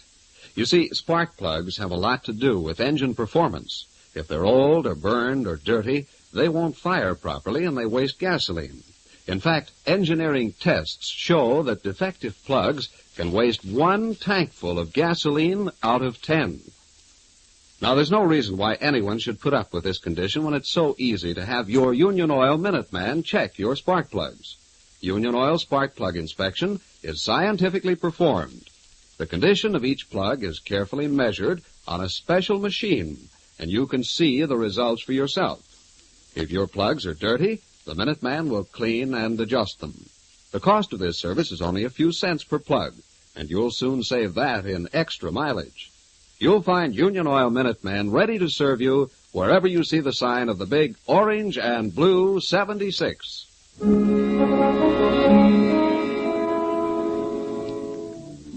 The sudden death of Madame Turlot has been announced from the opera stage. It's a few minutes later. Mike and Phyllis are at the home of the dead singer. As they hurry through the entrance hall, Inspector Faraday is explaining. Well, for once, Mike, I beat you to the scene. Yeah. The old lady started to phone the police, but never completed the call. One of our operators heard gunshots over the phone. So you hightailed it right over? Yeah, when somebody at the opera phoned for her, I gave him the news. Well, this is the living room. The bodies, well, you can see for yourself. But Inspector, there are two of them. Yeah. Mm-hmm. As bloody as Grand Opera itself. Oh. And when she came to our office, I thought it was a publicity stunt. Mike Shane, you're a hero. Oh, Mike, you couldn't possibly know. I haven't had time to identify the other body. It's a woman of, I'd say, 25 or 26. That's probably Helen Smith, the Hmm? secretary. Only we knew who was here with Madame Turlot when she telephoned you at the theater. Yeah. The somebody who had just tried to destroy her manuscript. So that's what it was, a manuscript. One of my boys found a pile of paper over there in the fireplace. A lot of it was burned up. Uh-huh. Looks like some old photographs and letters, too. Oh, maybe that's the coroner. Be right back, kids. Okay. Look at these, Mike. Here, these pages didn't burn. Chapter 5, My Husband. There never was a more dashing, gallant figure of a man than Edwin Buck. There's something screwy here. She's giving him a gold-plated Oscar, unless it's supposed to be sarcasm. Her desk looks as if she'd been working on a manuscript, Mike. A lot of typewriter paper and carbon sheets. Only used a couple of times. Good. You know what to do with them. Mike, what are you staring at? Bloodstains on the carpet. They trail from the phone over here to the piano where she died. Oh. Well, she must have clutched at the music rack as she fell. There's music all over the floor. Uh-huh. She's got a couple of sheets crumpled in her hand. Looks like they were torn out of something. Let me see.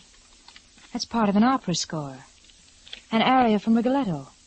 Court I-G on I Valrazzi. Mike. Corsiani Vilrazzi. It's a baritone aria.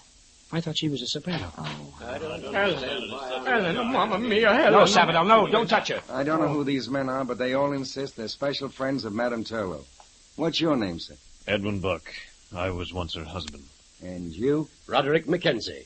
I've known Ghislaine for, a long time. I was supposed to meet all three of you gentlemen this evening about certain threatening letters sent to Madame Turlot. So I understand. Have you got those letters, Mike? I have one, Inspector, here in my purse. Maestro Sabadell, when we were in the dressing room with you, you blew your top about Madame. You said you had warned her, and now you would do it.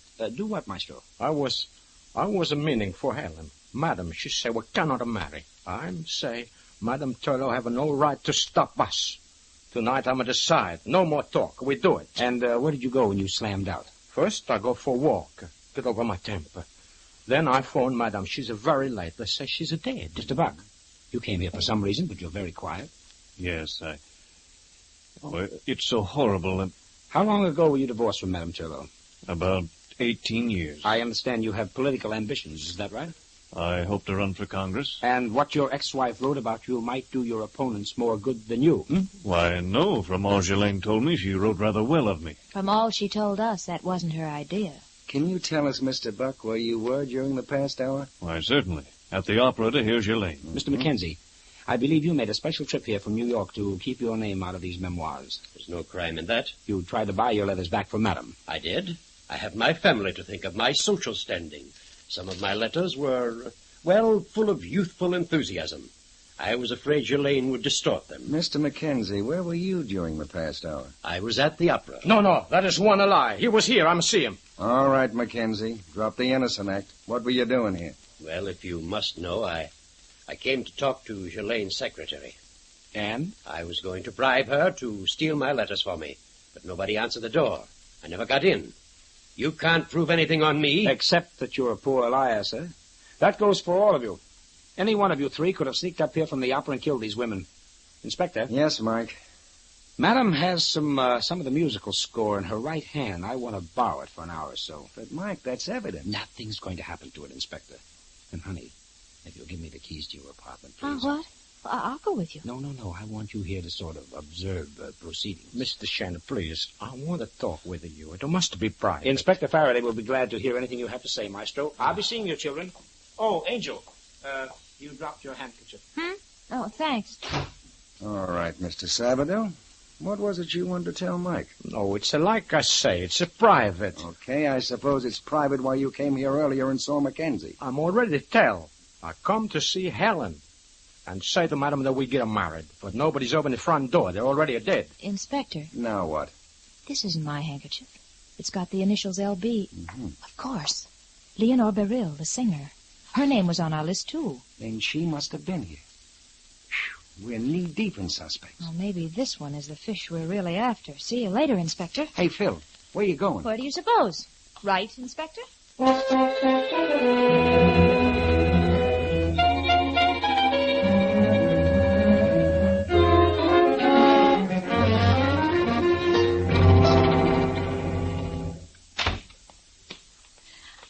I hope you will excuse my appearance, but I am so unstrung from this shock. Yes, I understand, Miss Beryl. Shalane and I we were such good friends. She was like a mother to me. Yes. Did you see her today? Today? Oh, no. Oh, my eyes. Mascara. Oh, here, use this hanky. Oh, thank you. You buy very expensive handkerchiefs, Miss Beryl. What? That handkerchief. It's yours. You dropped it in the living room. Ghislaine Turlot's living room. Oh. You did see her today, didn't you? In fact, this evening. How did you know? I didn't. It was a shot in the dark. I see you use a typewriter. What are you doing? Just checking something. Will not be... Yep, it's the same. It is the same what? The letter E on your typewriter, exactly like the E in the note threatening the life of Ghislaine Turlot. All right. I was trying to scare her. She had me in her memoirs. I am trying to get my husband back. But if Sabadell reads the malicious way she twisted things... Sabadell? He's your husband? And our divorce became final last month. But I am going to get him back. Oh. He was going to elope with Helen. So you got rid of the girl, then you had to kill the other woman. Get out of here. Get out of here! Gladly. I think you've told me That all is we the need to trouble know. with women. They tell it too much. Oh, Sabadell. How did you get here? The inspector, he's a turn loose everybody but Mr. Mackenzie. Now, I talk to you. No, you don't. You stay. Sabadell want to talk. You let go of me. Diavolo, she bite me. Stop her. Stop her. She's getting away. Sister, I am away.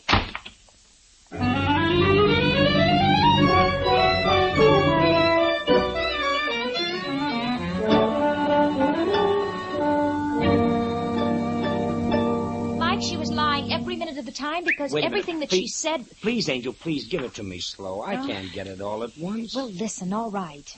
Faraday has turned everybody loose except Mackenzie. He's holding the wrong man. Well, it could be, but Inspector Faraday must have his reasons. But the handkerchief. Leonore Beryl admitted she was with Madame Turlot tonight, and she was married to Sabadell. So you said. Well, doesn't all this mean anything to you? Sabadell tried to keep me in that apartment. Mm-hmm. Men try that occasionally. Oh. By the way, did you check Madame's carbon paper? I did not. I found more important things to do. Phyllis, I told you Mike, stop fiddling with that phonograph and listen to me. Leonore Beryl sent those threatening letters. She wanted Sabadell back, but he was going to elope with Helen. Don't you think Leonore would be mad enough to kill her and Ghislaine Turlot? If you think that, why were you so scared of Sabadell? Because they're in it together. Mm-hmm.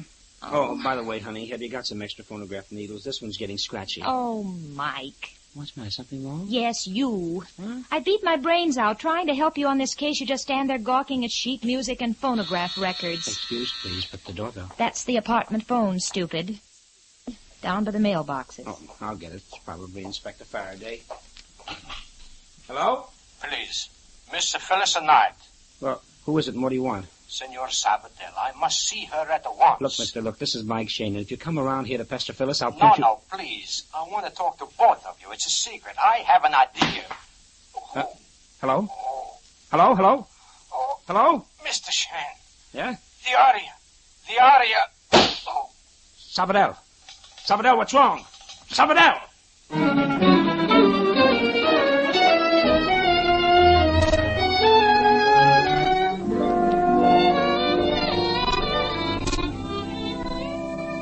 In just a moment, we'll return to Michael Shane and his adventures. A few minutes ago, we mentioned some of the reasons why clean spark plugs are important to the efficient performance of an automobile engine. Now, while you're having your spark plugs checked, it's a good idea to ask the Minuteman to look at your ignition cables, too. These cables are the small, fine wires which deliver electricity to the spark plugs. If any of them are broken or frayed or the insulation damaged, even brand new plugs won't help your driving. You see, old or damaged ignition cables leak electricity, so that by the time the charge gets to the spark plug, there isn't enough juice left for the rich spark needed for instant firing. So to get full power out of old engines, ask the Union Oil Minuteman to check both spark plugs and ignition cables. Then you'll be sure of more power and better mileage. Just drive in wherever you see the sign of the big orange and blue 76 and ask for Union Oil Ignition Service. Thank you.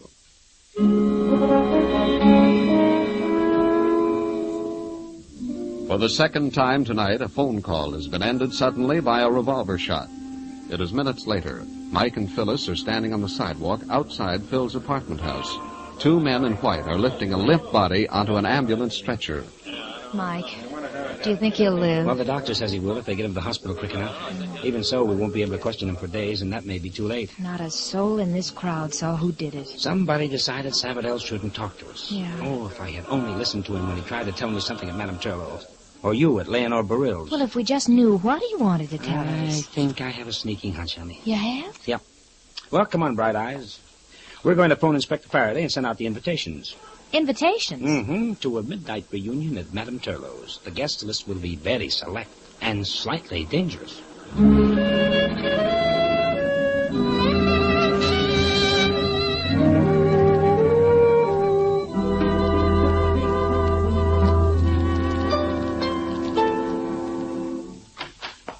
Good evening, Inspector. Hello, Inspector. Did you round up everybody? I did. They're in the living room. Come on in. Okay. That package under your arm, Mike, what is it?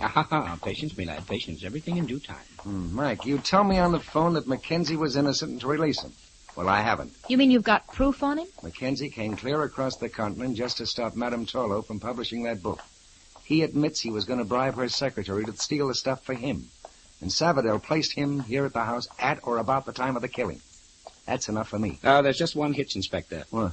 How about the killer trying to remove Savadell, too, at the very time you had Mackenzie at headquarters? Say, that's right. Yeah. Unless Savadell's ex-wife did it in a fit of anger. Miss Barill, this is Mr. Shane. So, I understand I have you to thank for dragging me out at this unearthly hour. Yes, Miss Barill. Mr. Buck, how are you? As well as could be expected. Phyllis, will you look up those carbon papers now? Yeah, right away. I believe Inspector Faraday has told you of the shooting of Maestro Savadell, so the first thing we want to know from both of you is, where were you during the past hour? Well, I was at home, reading the newspaper story about tonight. Oh, an incomplete story, I'm afraid. And you, Miss Barill? Also at home. When Miss Knight left you and Savadell, or should I say escaped from you, what happened? Nothing. You and Savadell had a fight. He accused you of killing Helen so he couldn't marry her. I told him I didn't, and it's the truth. All right. Now, honey, how about the carbons? All checked. Madame Turlot was still working on the chapter, My Husband. And? We were right the first time. She's anything but flattering to Mr. Buck. Rubbish. She was very kind to me. Well, here's the carbon sheets. We found them on Madame's desk, and they were used only twice. I just held them up in front of my vanity mirror and read what she'd typed, and it was not flattering. Well, how was I to know that? I thought it was all favorable to me. Well, that's a minor issue now anyway. The real key is Helen Smith, the secretary. How do you mean, Mike? Madame Turlot was against a marriage between Helen and Savadell. She told us it would never happen. Uh-huh. Now, doesn't that strike any of you as a little strange? Employers usually don't have such control over the lives of their secretaries. Okay, Mike, but get to the point. That is the point, Inspector. And now you wanted to know what I have in this package. Yeah. First, the music score we found in Madame Turlot's hand. A baritone aria from Rigoletto. The Cortegiani Virazzi. Pronunciation by courtesy of Miss Phyllis Knight. Thank you, darling. And next we have Phil's record album of the same opera. Angel, will you warm up the Madame's phonograph for me? If you ask me, this is all very cheap and dramatic. Operatic is the word, Miss Borel. You see, when Madame Turlot was shot, she made a dying effort to tell us who killed her and Helen, especially Helen. She tore a very special aria from the score of Rigoletto. In a desperate gamble, somebody would understand it. Mr. Shane, I don't believe you are the man to give us a course on opera appreciation. Well, we shall see, Miss Barrio. Photograph's ready, Mike. Okay, Dolly. Now, do you people know the plot of Rigoletto and what this aria means? Well, of course. I have sung Rigoletto. I'm afraid I have only a hazy idea. All right. This is the setup. A gang of the Duke's courtiers have just kidnapped a girl. Now this guy Rigoletto is cursing them. Now he's begging them to give her up, and they won't. Now he tells them a secret. The girl is his own daughter. Well, does that mean anything to you, Miss Barrio? Not a thing. You, Mr. Buck? I can't say that it does. Okay, then I'll put on the other record. Now, this is the end of the opera, the payoff. Miss Barrio, as an opera star, tell us what's happening on the stage right now. Why, Rigoletto had planned to kill his enemy, the Duke. Right. He has the body in a sack, and then he makes a discovery. Now listen carefully, Mr. Buck. Rigoletto opens the sack and sees a girl's body. He cries, "Speak, oh, speak to me, my darling daughter. Oh, awful fate. By my hand she hath fallen." What? What's that? Mike, My child. Helen was my child. Helen was Shaleen's daughter? Then Buck is her father? I didn't know. I didn't know. Yes, her father. And her murderer.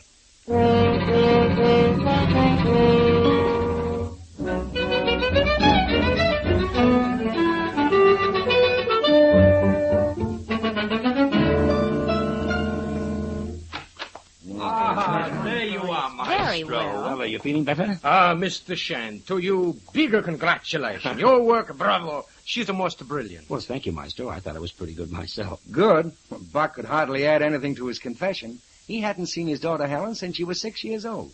Buck says he just wanted to scare the madam out of publishing her book. Helen tried to grab the gun, it went off. Then he had to shoot again. Mr. Salvador, you had something you wanted to tell me privately. Now, can you talk now? Yes, I can. Tonight, I see aria from Rigoletto in a madam's hand. Mm-hmm. The ideas have come to me. Maybe Helen is not orphan the way she think. Maybe she is the daughter of Madame and Mr. Buck. The same idea Mr. Shane have, but I must tell in private. Well, why under the sun would Jelaine Turlot keep such a secret from her husband and her own daughter? We in the opera are strange people. Madame Turlot live and breathe opera. She's a very dramatic. She's an enjoy secret, just like a storybook. Speaking of operas, Angel, I noticed you got another record album up at your apartment. Maybe if I studied it, I might get the answer to another problem. Mike, not another crime. Well, a different sort. It's The Marriage of Figaro. Catch on, Miss Knight? Then, Mr. Shane, you must translate it better than your Rigoletto. But just a minute ago you were complimenting me about... See, only your thinking. But the aria, no. I have never heard such a bad translation. Oh, Mike. Dear, I was so proud of your learning and your culture. Well, what about you? You didn't correct me. You're supposed to be the highbrow in this partnership. Oh, I am. Opera, music, books, poetry, reviews. Climb down off that pedestal, you fake. Why, Michael Shane... Phil, there's only one book a man wants a woman to review. I know. A cookbook. Right.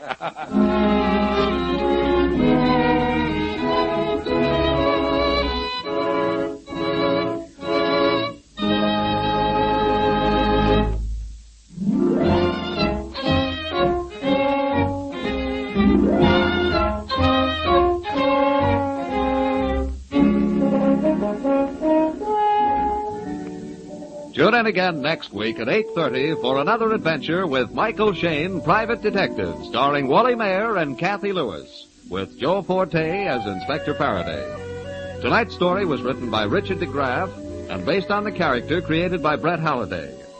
Music was composed and directed by Bernard Katz. This is John Lang saying goodnight for the people who make 76 gasoline and Triton Motor Oil, Union Oil Company. This is the Mutual Don Lee Broadcasting System.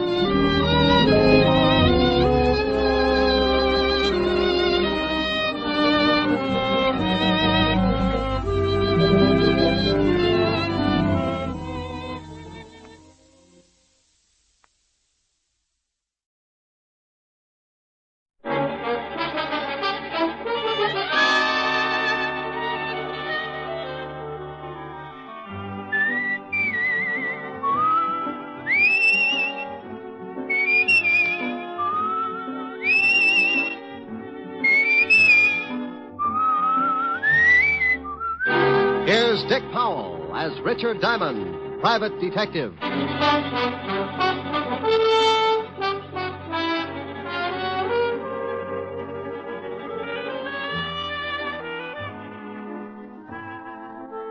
Hello there. My name's Diamond. If you spotted me on the street, you'd probably figure me for an average working man. But you'd be wrong. I fit the description all right because I break my back 6 days a week to keep my piggy bank nice and stuffed. But my occupation puts me in a class by myself. I'm a private, nothing in this world but detective. You probably say, so what? The average working man comes under the heading of a lot of different jobs, and you'd be right on that count. But there's one little thing that puts me in the class all by myself. Trouble. Mr. and Mrs. Average John Doe work 6 days a week to keep clear of it. I put in the same time playing footsies with it. It's a kind of silent partner with references dating all the way back to the year one. People get in trouble every second, and I count on a small percentage to come to me to get them out of it. The rest, odds and good advertising. As an example, take the other night in a little bistro over on 48th Street. A couple of guys sitting at a back table were getting set for a special brand of trouble. The big kind that you find under the heading of murder. Oh, Bert, old boy, this is turning out to be a wonderful evening. Well, I'm glad you're enjoying it, George. Yes. Say, who's the blonde over there in the booth? Well, I've never seen her before, but she's cute. Yeah, she sure is. Good evening, baby. Oh, George, Eh? take it What? easy. Maybe she's waiting for someone. Oh, don't be silly. Look, she's smiling. Let's ask her over to the table. Well, huh? I still think she's waiting for someone. If you want to take the chance, go ahead. You ask her. All right, I will. I said good evening. Good evening. My friend and I noticed you were sitting alone, and we wondered if you'd join us. Oh, I don't believe I can. You see... Oh, please, just for a few drinks? No, really. Thank you just the same. Well, if you say so, but I'll be unhappy for the rest of the evening. Hi, baby. Tony. I'm sorry I took so long, but... Hey, who's this guy? Now, Tony. I said, who's the guy? If you'll excuse me. No, you wait a minute. George, come on. I think we'd better leave. This guy a friend of yours? Yes, he is. Was this guy making a pitch, man? No, he only asked me over for a drink. Oh, he did, huh? Now, wait a minute, pal. Please, I made a mistake. I'm sorry. So you made a mistake. Well, I don't like jokers that try and pick up my girl. Hey, wait a minute. You didn't have to slug him. Maybe you'd like to do something about it. Maybe I would. Loud enough. That's the first time Tony ended up on the short end of a fight in a long time. You all right, George? Yes, I think I cut my head. Yeah, you're bleeding all over the place. You better get out of here, mister. I saw the manager duck in the back room. He's probably calling the cops. Here, let me give you a hand, George. Here, now, take my hat and wear it over the cut until you get home. I'm getting out of here, too. You want me to drop you off? What about your boyfriend? He's still unconscious. He was that way when I met him. You want the lift or not? What about you, Bert? Oh, I'll be all right. Now, go on. Let her take you somewhere so you can get cleaned up. I'll grab a cab and head for my place. I'll call you in the morning. But I don't Now, want stop to... arguing. You can't afford a scandal. All right. Come on, honey, let's go.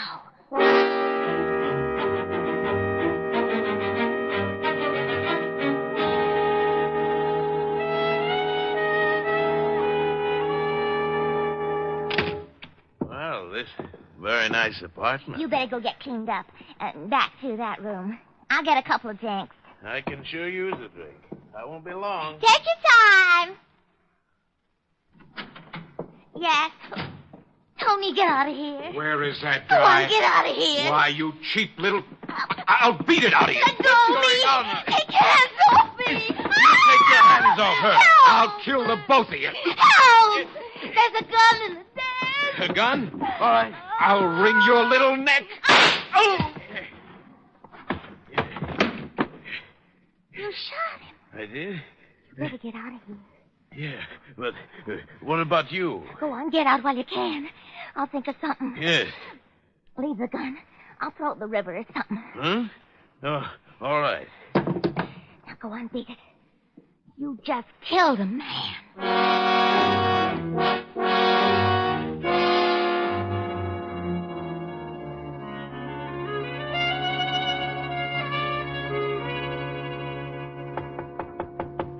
Yeah, come in. Hey, Mr. Diamond. Well, Hennessy, what did you do, wreck your cab? Nah, it's down in the front. Hey, that's a warm magazine you're reading there. Yeah. Listen to what it says here about women's bathing suits. Huh? 1949 suits allow maximum exposure to sun. Note plunging neckline. Note. Who's going to miss it? If it plunged in the lower, it'd wind up at the bends. Yeah. Mr. Diamond, would you mind shoving it in the drawer? The picture distracts me. Not at all, no. I don't blame you, Hennessy. Thanks. Now, what's on your mind? This? A hat? Yeah. Well, I don't think I can do you much good. What did you bring it to me for? I found it in the gutter over in Flatbush. So what? Some guy loses a hat. Don't tell me you want me to find him. No, I just got to worrying a little, you see. I found this beside you. Oh, a 38. Well, let's have a look. Take a look at the hat, too. It's got blood all over the inside. Yeah. And initials on the inside. BK. Gun's been fired. You can still smell the powder in the barrel. Why didn't you take this to the police? Oh, I didn't want to get mixed up in it. You see, I got to pick up as many fares as I can. I ain't got nobody to drive my cab for me, and I didn't want to spend the day answering questions down at headquarters, you understand? Well, you'll probably have to anyway. I'll have to notify them. Yeah? Well, I thought maybe you could find out who owned the hat and maybe solve the case before you notify him, you see? That way I wouldn't have to spend too much time. I could just tell him I found it and beat it. Well, I can't withhold evidence. It'd take away my license. And if you did, they'd lock you up. Okay, I just thought well, maybe... I can check the hat store before I get to the 5th precinct. Yeah, well, won't that be a tough job? There's a lot of hat stores, Well, you this know. hat's got a label. Besides, when someone finds a bloody hat with a 38 lying next to it, I get interested.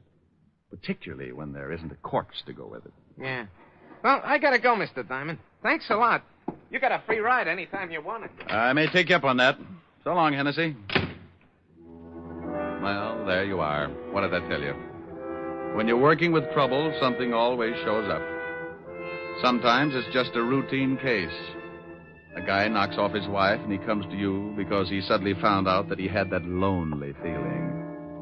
Or maybe you get a real screwy one. A taxidermist that got tired of stuffing animals and went to work on a neighbor. Or then you get one that gives you the same feeling you get when you pick up a poker hand and the first 4 cards you look at are all spades.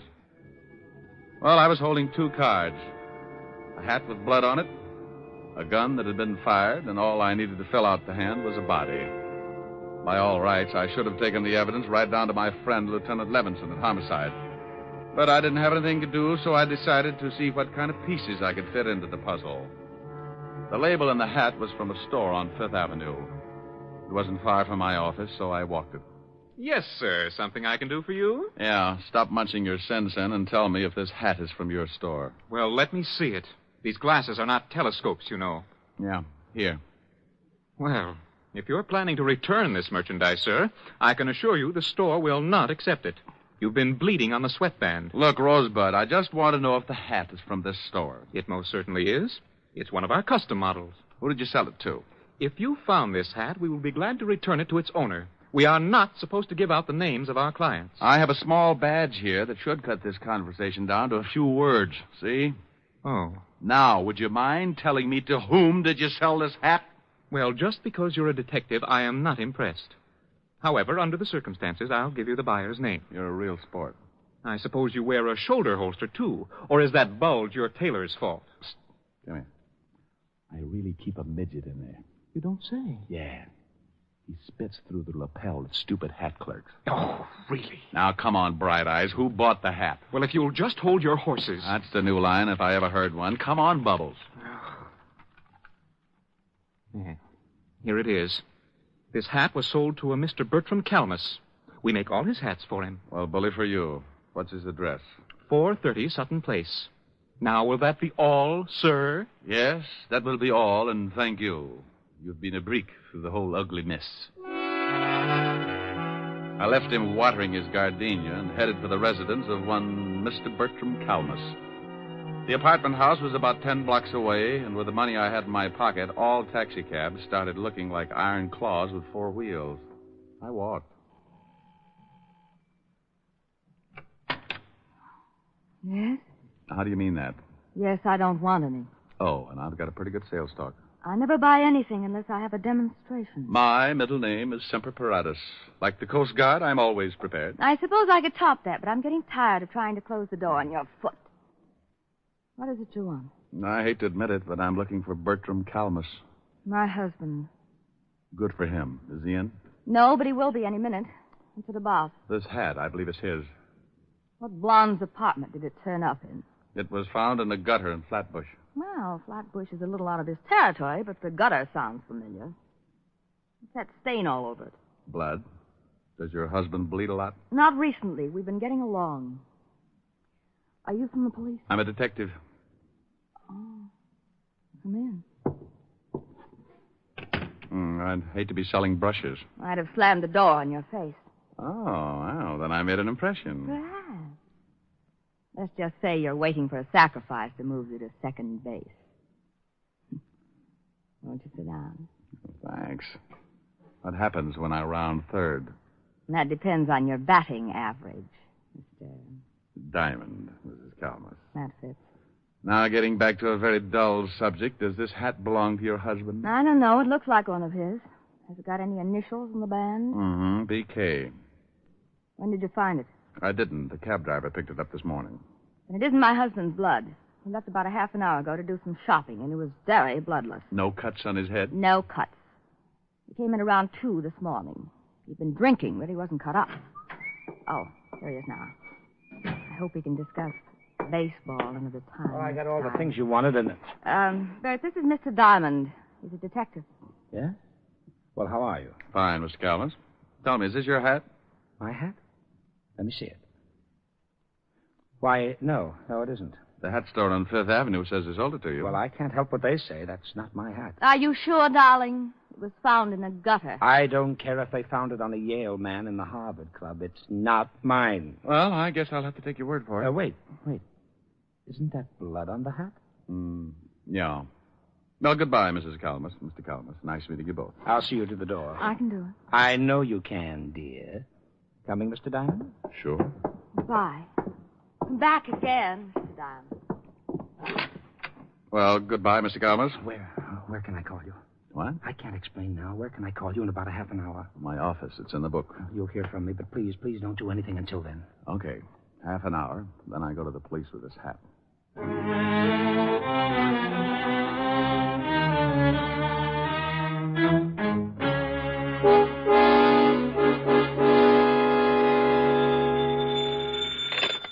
Wuss. Mr. Diamond, this is Bert Calmus. Yeah? Yes, I couldn't say anything to you in front of my wife. That is my hat. Well, I thought so. Why did you deny it? Well, I was out with a pal last night. There was a fight over a girl. I didn't want to mention it in front of my wife. Oh, how did the blood get on the hat? My friend got hit on the head, and I loaned him my hat to cover up the wound. What was it doing in a gutter in Flatbush? I really don't know. My friend left with the girl, and I went right home. Well, who is this friend of yours? I think something may have happened to him. Well, I called him this morning, and he seemed very nervous about something, and he asked me to come over. I'm in the lobby of this hotel right now. He's probably just worried about the girl he picked up. As long as the blood on the hat was from a cut on his head, I don't think there's too much to worry about. No, Mr. Diamond, I think it's more than that. He's my employer, and I know him pretty well. I do wish you'd come over. Well, all right, Mr. Calmus. What's the address? The Whitsett Hotel on East 54th Street. I'll meet you in the lobby. Don't ask me why I started getting that lousy feeling when all I had was a bloody hat, a gun, and a pretty good explanation for one of the items. But there it was. That jammed-up feeling in the pit of my stomach, like I just swallowed a whole pineapple. Something was wrong, and I wanted to find out what. So I hurried over to the Whitsett Hotel and met Calmus in the lobby. I'm glad you came, Mr. Diamond. I just put in a call to George's room, and someone else answered. So what?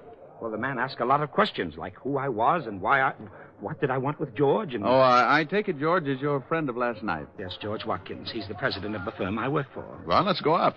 When someone starts asking questions like that on the phone, it begins to sound like the police have moved in. Come on.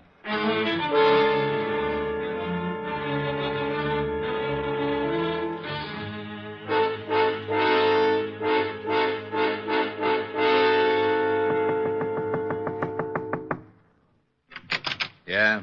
Oh, hello, Walt. Rick, what are you doing here? Fair question. I'll answer yours if you'll do the same for me. I came up to see a Mr. George Watkins. So did I. Well, what's the matter? Is George in some kind of trouble? Who's this guy? Oh, he's a friend of Watkins. Works for him. Oh, yeah? Well, come on in. George. George, what's going on here? You better let the lieutenant tell you, Bert. I can't think anymore. What's the charge, Walt? Murder. Murder? We got a call from a girl last night who said a man named George Watkins killed someone in her apartment. When we got over there, we found the girl dead, too. Oh, well, you must have the wrong man, Inspector George. Lieutenant. And I'm sure you think George wouldn't, but he just confessed. George? Yes, Bert, I killed the man. But I didn't kill her. The man came in and tried to strangle her. She told me to get the gun in the drawer, and when the man wouldn't let her go, I shot him. That isn't what the girl told us. She said she took this guy home after he'd been in a fight, and when they got to her apartment, he made a pass just as her boyfriend came in. Then Watkins shot him and ran out. We figured he got excited, and when he had time to think about it, he went back and killed the only other witness. I didn't kill the girl. I never went back there at all. I came straight here. Walt, Mr. Calmus here was with him up until the time he left with the girl. Is that right, Mr. Calmus? Why, yes, sir. Now, there was a previous fight, and Watkins got that cut on his head. Mr. Calmus loaned him his hat to cover the wound. That's right, sir. And, by the way, Walt, what caliber was the murder weapon? .38, but we haven't found the gun yet. Here, check this one with ballistics. How'd you find this? Cab driver named Hennessy brought it into me this morning. Found it lying with a hat. Did you ever see this gun before, Watkins? No, I told you I don't own a gun. Walt, what time do you figure he killed the man and the girl? The coroner fixed the time of death about 1 o'clock this morning. How long were you at this girl's apartment, Mr. Watkins? Why, about 5 minutes before her boyfriend came in. I shot him and left immediately. And you don't remember taking your hat or the gun? What are you getting at, Rick? This is an open and shut case. He admits killing one of them, but he won't admit the other killing because he knows it was premeditated. Just a hunch, Walt, just a hunch. Mr. Watkins, would you mind telling me just what happened after the girl's boyfriend started choking her? Well, I grabbed a gun out of the dresser near the kitchen and I shot him. And the girl told me to get out, that she'd take care of things, so I dropped the gun and ran. Did you hear anything else? Anything unusual? No. But, yes, now that you mention it, I did hear something, but it slipped my mind until now. What did you hear? Well, I don't know whether I can describe it or not. It sounded like someone had opened a bottle of flat champagne. What are you getting at, Rick? Oh, wait a minute, Walt. When did you hear this noise? Right after I shot the man. I remember wondering if someone hadn't opened a bottle in the kitchen. Is that where the noise came from? Yes, I think so. All right, if I go over and case the scene, Walt? We've done that. Yeah, but you weren't looking for something. Why don't you come with me, Mr. Calmus? I'd like to talk with you. What's the address, Walt? 16 West 113th Street. Well, now, look, don't worry too much, George. I can handle the business, and in the meantime, I'll do everything to get you off. Thanks, Bert. Now, you wait a minute, Rick. If you think you know something... Walt. Yeah? Bye. Calmus and I went downstairs and took a cab over to 16 West 113th Street. It was a middle-class apartment house in Flatbush, a 4-story brownstone. I let Calmus pay the fare, and we went in. I wonder what floor it's on. Well, should tell on the mailboxes. Yeah, here it is. Nan Phillips, 206. Well, let's go up.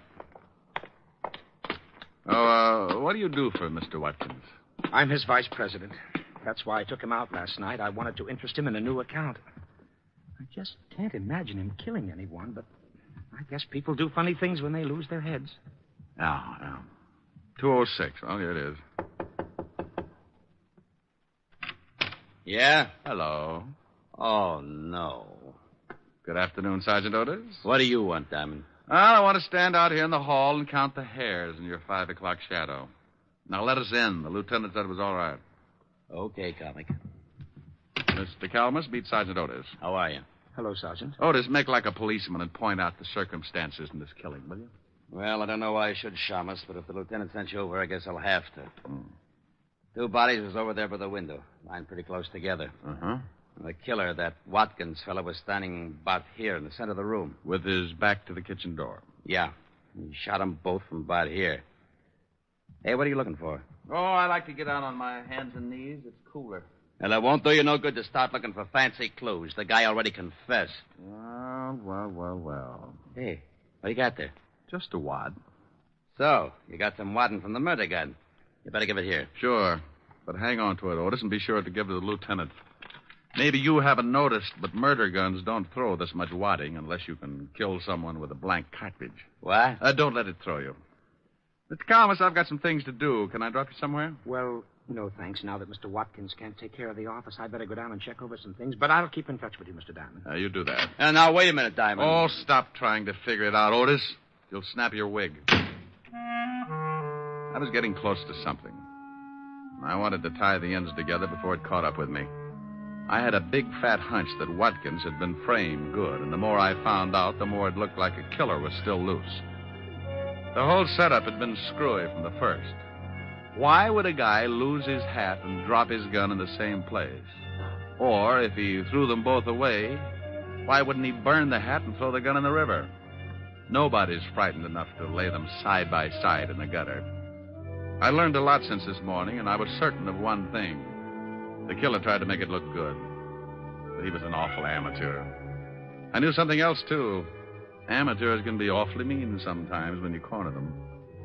I put in a call to Walt and told him what I had, and then I asked him to give me half an hour and meet me at Mrs. Calmus's flat. I grabbed another cab, and 20 minutes later, I was sitting on a long couch next to Mrs. Calmus. It's easy to get that crowded feeling, even on a long couch. You just both sit on the same cushion. Comfy? Oh, yeah. What kind of perfume is that? My sin. Past or future tense? A rounding second. What brought you back, Mr. Diamond? Oh, I want to ask a couple of questions. Past or future tense? What time did your husband get in last night? I told you about 2 o'clock. Why? Do you know if he knows a girl named Nan Phillips? I really don't know. Oh. Well, all right. Just a few more questions, and then we'll get back to that perfume. I'll think ahead. You said you'd been getting along with your husband. Would you mind explaining that? Certainly, I like nice things, and lately he's been buying them for me. Oh. What's your husband's salary? About $15,000 a year. Oh. Could he afford to buy you these things? Well, he told me he was getting a raise, and that he'd gotten a bigger advance. What's this all about? Maybe I'd better tell you. Bert, I didn't hear you. I did. What are you doing with that gun? I'm going to use it. I found Mr. Diamond making passes at my wife, and I shot him. Are you crazy? Don't ask him that. He's allowed to start thinking about it. You can't shoot me and get away with it, Calmus. What are you going to do with your wife? She won't back you up. No, I guess she wouldn't. All right, both of you, get up and walk downstairs to my car. Bert, what are you doing? Your husband killed 2 people last night, Mrs. Calmus. Now he's going to try and cover because he guessed I knew how it was done. You're not going to kill me, too. Get moving. Bert, please. Go on. Better do as he says. Why did you kill anyone, Bert? He wanted to frame his boss. I'll bet when the company checks, they'll find out he's had his hand in the till. They won't find out, Mr. Diamond. With Mr. Watkins' book for murder, I'm next in line for president. I'll be able to fix the book so it will look like he took the money, too. Is that where you got the money for all those things you've been buying for me? You shot the man and the girl from the kitchen with a silencer, didn't you, Bertram? That's right. I knew you were onto something when you discovered that wad from the blank cartridge. I was onto something a long time before that. Yeah? All right. Come on. Over to that gray sedan, and remember, I've still got this gun in my pocket. Ah, you're an amateur, Bertram. Is that right? Sure. I knew you had something to do with it when we got over to the girl's apartment. I didn't know what floor it was on, and you looked in the mailboxes. That's the best way to find an apartment, isn't it? Yeah, but not once at any time did anyone mention the dead girl's name. But you knew it and found it on the mailbox. All right, stop right here. Open the door, Gene, and get in first. The front seat. Please. Get in. All right. Now you, Mr. Diamond, you're going to drive. You know, I left my license in my other suit. Stop stalling. I had to do something to stall for just a second because over Bertram's shoulder I spotted a prowl car sliding up to the curb, and good old Walt was climbing out. Bertram, would you mind answering just one question? What is it? The gun that Watkins thought he killed the man with was loaded with blanks, wasn't it? Sure. I killed the guy from the kitchen with a silencer. The whole thing was rigged, huh? The man and the girl were supposed to stage that fight, and Watkins was supposed to shoot the guy with the dummy slug. You said one question. Now get in the car. All right, Calmus, don't move. What? Why, you... Duck, Rick. That was a close one. You're so right, Walt. Take his gun. I think you'll find it's the one that Watkins fired the blanks from. How is he?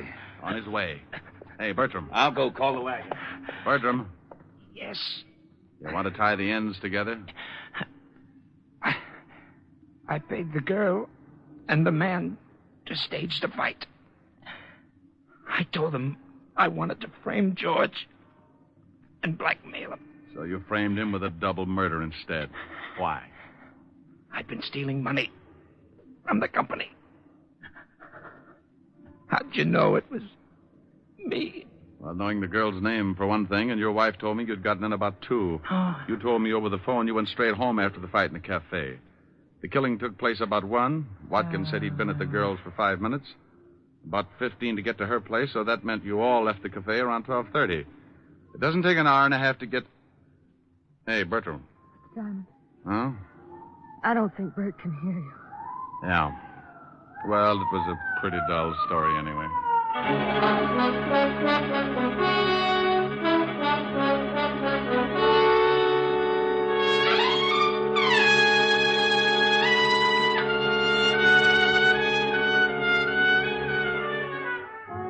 Well, the wagon got there, and I briefed Walt on everything that had happened.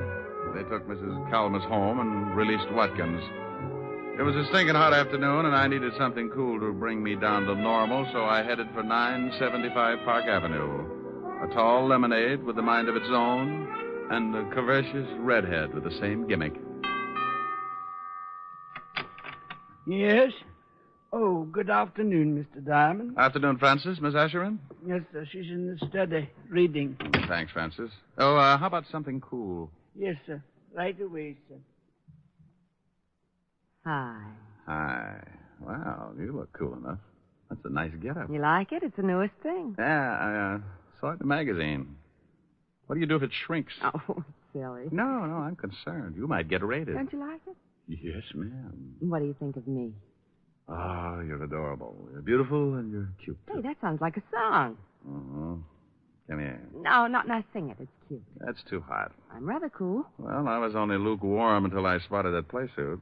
Go on. A, you're adorable. Okay, but then I want to play. Get it? Play suit. That was dandy. Oh, yeah, I know. Go on. A, you're adorable. B, you're so beautiful. C, you're a cutie full of charm. D, you're a darling. And E, you're exciting. And F, you've got feathers on your arm. Rick. G, you look good to me. H, you so heavenly. I, you're the one I idolize. J, we're like Jack and Jill. K, you're so kissable. L is the love light in your eyes. Rick. Do you want me to finish? I love you. Oh, you're sweet. Come here. Mm-hmm. Just one moment, sir. Yes, Francis? I'm not going to be embarrassed again. Here's your lemonade. Thank you, Francis. Oh, it's nothing, sir. A, you're adorable. B, you're so beautiful. C,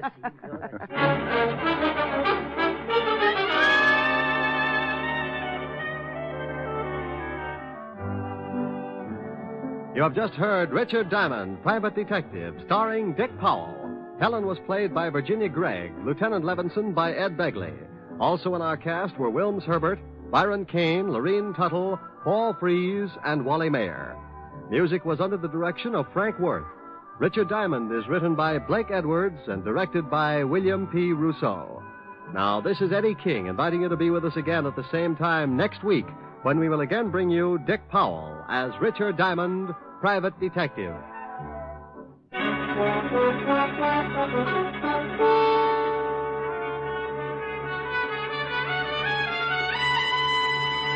This is NBC, the national broadcasting company. Once again, we bring you the thrilling adventures of The Shadow, the hard and relentless fight of one man against the forces of evil. These dramatizations are designed to demonstrate forcibly to old and young alike that crime does not pay.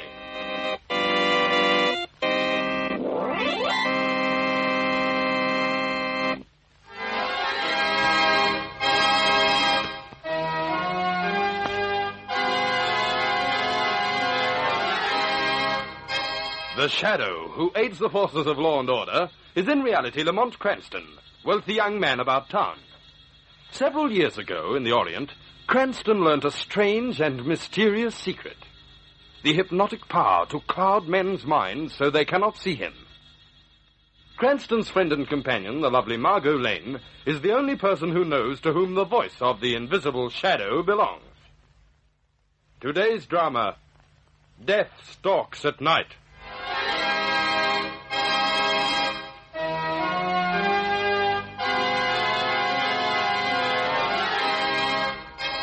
In one of the poorer districts of the city, the echoing footsteps of two women clatter noisily along the now deserted street. Oh, really, Dora? Must you walk so fast? I'm out of breath trying to keep up with you. Oh, I'm sorry, Mrs. Barker. I just didn't realize. It's just that, well, it's so lonely in this neighborhood and so dark. Oh, now, Dora, don't tell me you're afraid. Well, frankly, I am afraid. The insane asylum is only a short distance from here, and anyway, this isn't exactly the part of town I'd choose to take a stroll. At least not at this time of night. Oh, my dear, you'll have to get used to it. That is, if you still want to do social service work. Our little tour tonight through this poor section must have convinced you of the need these unfortunates have for help. Oh, I want the job. Need the job, in fact. When Father died, I was left with very little. My dear, you were left with a good, sound education and with the ability to work. I know that. I knew your father, and he was a fine man. Yes, a fine man. A man whose abilities were never recognized. Mrs. Barker, don't turn round, but I think we're being followed. What? Oh, ridiculous. No, I'm certain we are. A short, heavy-set man. I'm sure you're mistaken. Really, my dear, you mustn't... Stop walking. I can't see anyone. There, see? He's coming towards us. Oh, now look here. What's the meaning of this? Why are you following us? Oh, why? Stop where you are. Stop, I say. Oh, look, he won't stop. Let's run. His eyes. Look. Hey, Dora. He's mad. Those staring eyes. Oh, come on, let's get away. I can't run. Stop. Don't come any closer. Dora. He's got hold of my arm. Oh, no. Oh, let go. Let go. Let go. Let go. Let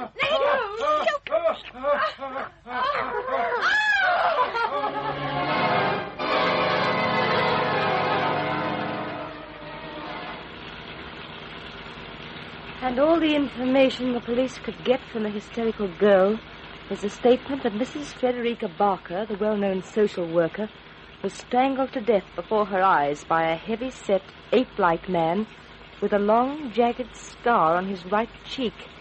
The police... The police are investigating, yes, I know. To think it should happen to Dora Adams.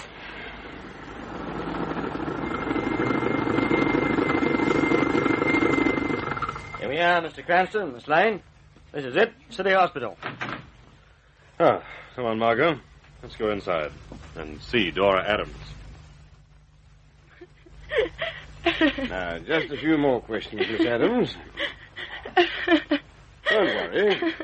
You're all right. Commissioner Weston, don't you think you've questioned the girl enough? After all, she's been through a dreadful experience. Can't you wait? No. I must talk, Margot. I must. I'll never be able to get the sight of those horrible eyes out of my mind. That ugly, scarred, ape-like man coming towards us. Miss Adams, I think that... Please, Mr. Cranston. If I keep it bottled up inside of me, I'm afraid I'll lose my mind. Very well, if it helps to speak of it. Come here. Commissioner Weston, Dr. DeFale is here. Oh, good. Ask him to come in, nurse. You may go in, Dr. DeFale. Oh, thank you. I came as soon as you phoned me, Commissioner. Yes, I thought you'd be in... pardon me, Miss Lane, Dr. DeFale, Miss Adams, and Mr. Cranston. How do you do? How do you do? The doctor is superintendent of the Burdock Hospital for the criminally insane. I thought he might be able to give us his expert opinion on this business. Oh, yes. I'm sure that my opinion won't be of any use here, Commissioner. Why do you say that? Well, I'm almost certain that the man who killed Mrs. Barker was not insane. But how can you possibly say that? How can you know? Miss Lane, I've handled the mentally ill for a goodly portion of my life, and from the description of the man... He was mad. You could see it in his eyes. He... Oh. You see, my friends, this young woman is hardly in the condition to judge what she saw. She was frightened, nervous, it was dark, and in her hysterical condition she unconsciously built up a mental image that does not agree in the slightest with the original. Aren't you overlooking one thing, Doctor? What do you mean, Cranston? Well, I mean that this girl here, hysterical or not, is still a better judge of what she saw than we are. My good man, I'm afraid you don't understand. Yes, Cranston. After all, Dr. Dufale is an expert on these things. Well, if this ape man, or whatever he is, wasn't insane, why should he kill? What was his motive? Oh, Miss Lane, perhaps robbery was the motive. I can't say that's for the police to decide. No, he didn't try to rob us. He just... My dear Miss Adams, I'm sure you're wrong. Dr. DeFale, is it because that you're superintendent of the Verdark Hospital for the criminally insane and are afraid that it might have been one of your charges who committed this crime that you're trying to make Miss Adams change her statement? Now, look here, Cranston. Now, one moment, Commissioner. Dr. DeFale hasn't answered my question. Well, I don't quite understand your reason for asking, Mr. Cranston. I think my reason is quite clear, Professor. Cranston's inferring that you're trying to withhold something, Doctor. And I think it's downright impertinent of him. Perhaps, but Dr. DeFale still hasn't answered. Suppose I put it to you directly. Have any of the inmates of your institution escaped recently? No. No, Mr. Cranston. There you are. Are you satisfied? Now, Cranston, Miss Lane, I think we'll have to ask you both to leave. Doctor and I have a few things to talk about. Oh, yes, of course. Come on, Margot. Goodbye, Miss Adams. Goodbye, Dora. I'll come to see you tomorrow. Please do, Margot. Please. I'm sorry if I said anything that embarrassed you, Doctor. Not at all, Mr. Cranston. It's just that I happen to know more about these things. Good day. Good day. Yeah. What do you think, Lamont? I think that the good Dr. DeFale is a very smooth customer, Margot. And I think that we have seen just the beginning of this. The murders are just beginning.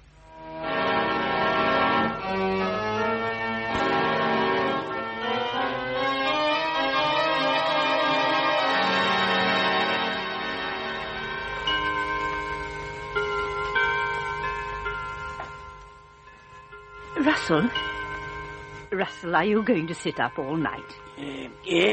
What did you say, dear? It's late. Hmm? Oh, yes, it is, isn't it? You've got a long day in front of you in court tomorrow.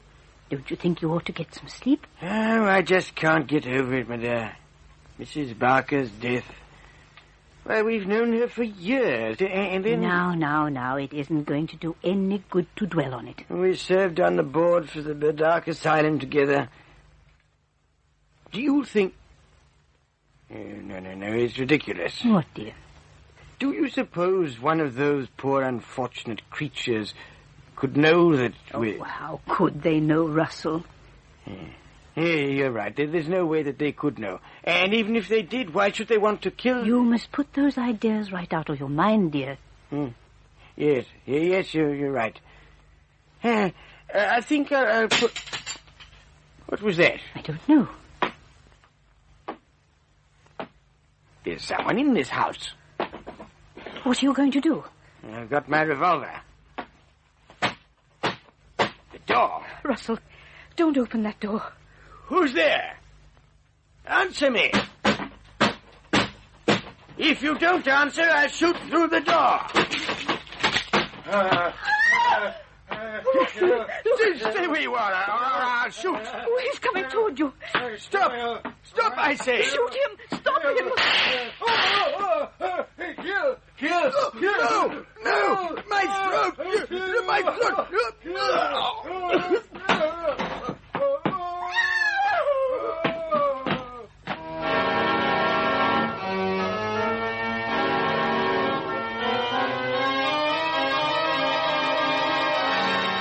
Well, according to Judge Pinney's wife, the judge fired the two fatal shots at this fellow before he was strangled to death by him. Have you found out who he was? No. Shaughnessy was here earlier and took his fingerprints. I'm waiting for a report now. Big fellow, isn't he? Yes. Heavy set. Ape-like. Wouldn't you say, Commissioner? Well, he's not the man who killed Mrs. Barker, I know that. Oh? How do you know that?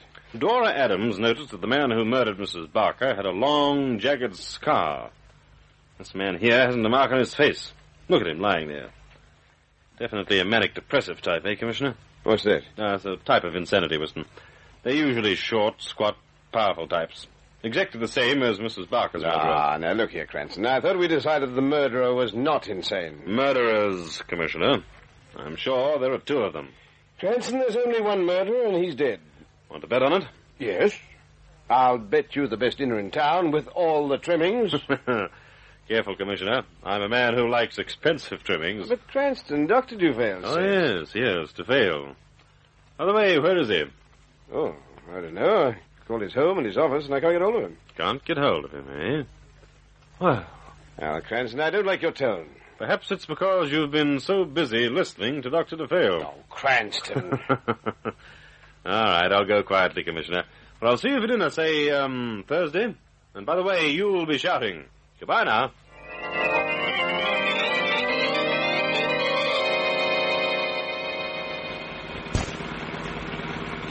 Well, thank heaven the murderer's dead.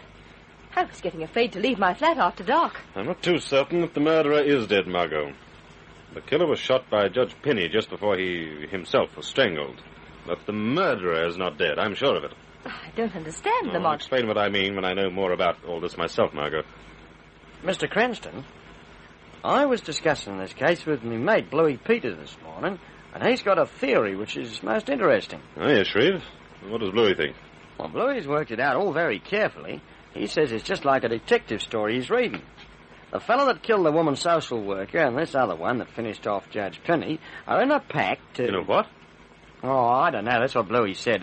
He gets mad if I interrupt him when he's talking.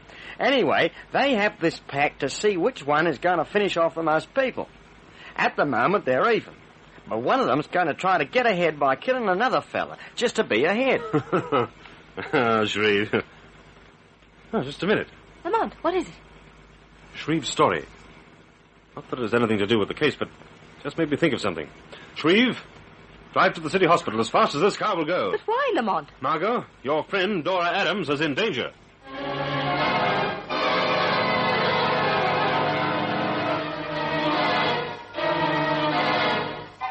In a few moments, we will return to tonight's exciting adventure of The Shadow.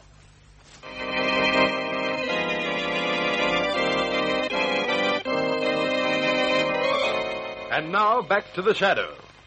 Lamont Cranston, together with Margot Lane, has driven at breakneck speed to the city hospital. But, Doctor, we must see Miss Adams. We're friends of hers. It's quite impossible, Miss Lane. Now, please understand, Doctor. Miss Adams was removed from the city hospital this morning. Removed? Why? Where is she now? She was taken to the Burdock Hospital for the insane. Oh, Lamont. Examination has shown her to be suffering from a complete nervous breakdown. When Dufayl suggested Dufayl suggested, eh? Yes. You see, Miss Adams didn't have the money to pay for private treatment. And when Dufayl offered to take her into his institution, naturally I let her go. Oh, yes. Well, thank you for your trouble, Doctor. We really must be going now. Come along, Margot. Oh, Dufayl. He's at the back of all this. I suspected him from the beginning. Lamont, we've got to get Dora away from there. Heaven only knows what may happen to her. No, Margot. I've got a better plan. But Lamont Dufayl... Dora Adams is perfectly safe at Dufayl's institution. But I still don't... Dufayl, if he has anything to do with this, wouldn't dare harm her while he's there.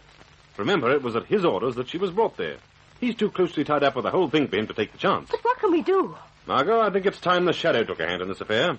Perhaps he can pierce the suave exterior of Dr. Dufayl and get at the truth.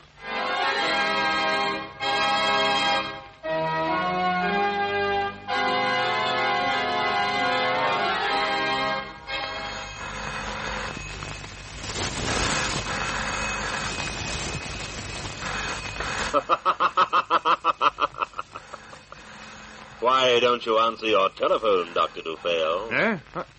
I heard a voice. It is the Shadow's voice, Dr. Dufayl. Shadow? I can't see you. Where are you? Here in this room with you. Your eyes cannot see me. What do you want?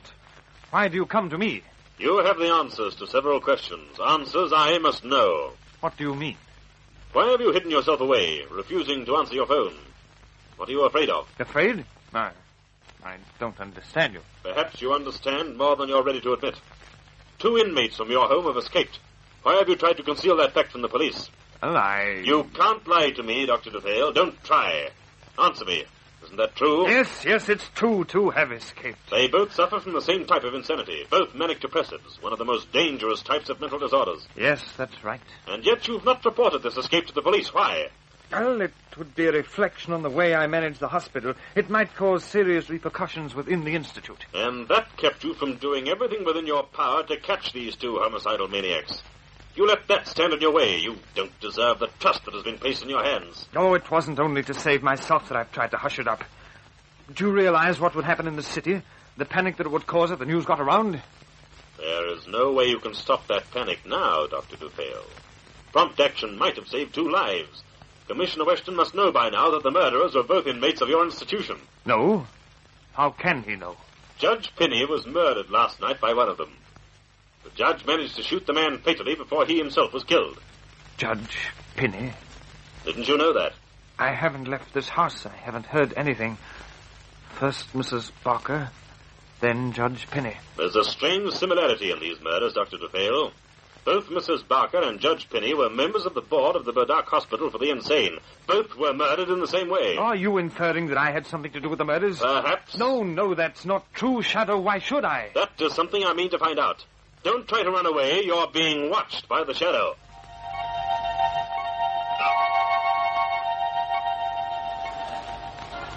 Extra paper! Read all about it!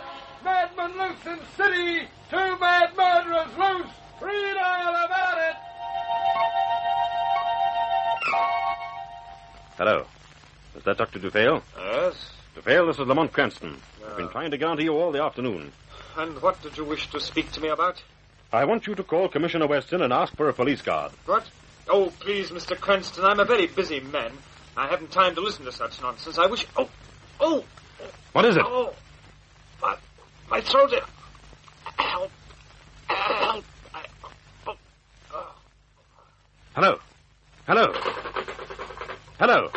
Lamont, what is it? What's happened? I'm afraid my warning came too late, Margot. DeFale has just been murdered.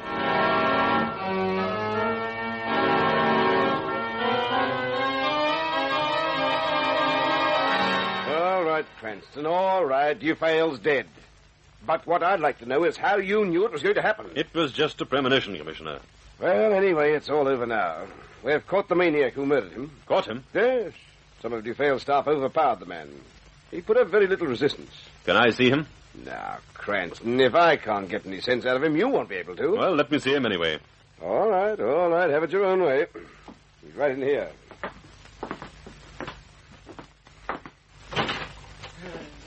There we are. He looks harmless enough, doesn't he? But he won't answer you. Doctors have been trying to get him to speak for the last 3 hours. This is the one that must have killed Mrs. Barker. That jagged scar was described by Dora Adams, remember? Yes. By the way, how is she? I don't know. So much has happened in the last 24 hours, I haven't given her a thought. Oh, that reminds me. I promised Margot we'd visit her this evening. Well, had enough? Yes. It's obvious that he doesn't know what's happening. Let's leave him. All right. Well, I can tell you it's quite a load off my mind to know that this whole business is over.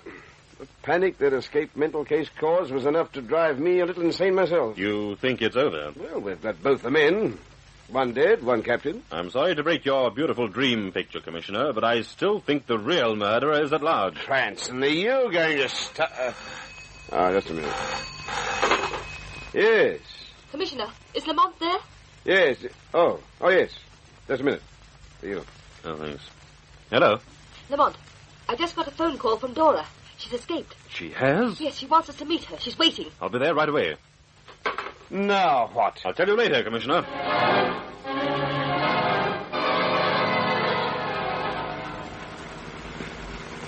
Lamont, how much further out is this place? Oh, not far. About half a mile or so. Oh, I see. Dora didn't say anything except that she had escaped. That's all. And that she'll be waiting for us on this road. What was that? Where? Getting so dark I can't see very much. Up ahead. Off the road to the left. There, see it? Something white. Oh, yes, I see it. Lamont, it's a woman. She's motioning us to stop. Stop the car, Shreve.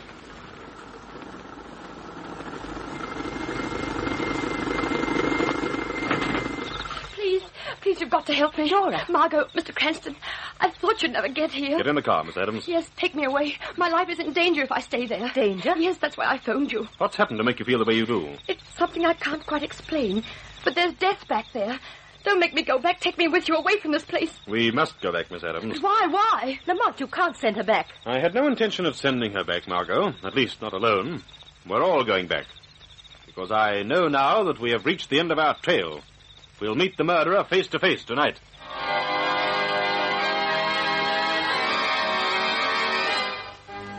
Mr. Cranston, I want you to see the room where DeFale kept his papers.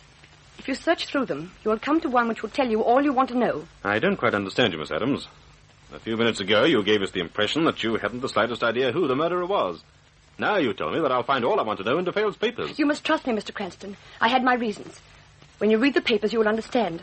Very well. You'd better not come with me. I'll be back as soon as possible. Lamont, you're safe here, Margot. I won't be gone long. Now, to open this door. Up that flight of stairs, Mr. Cranston. Right. See you in a few minutes.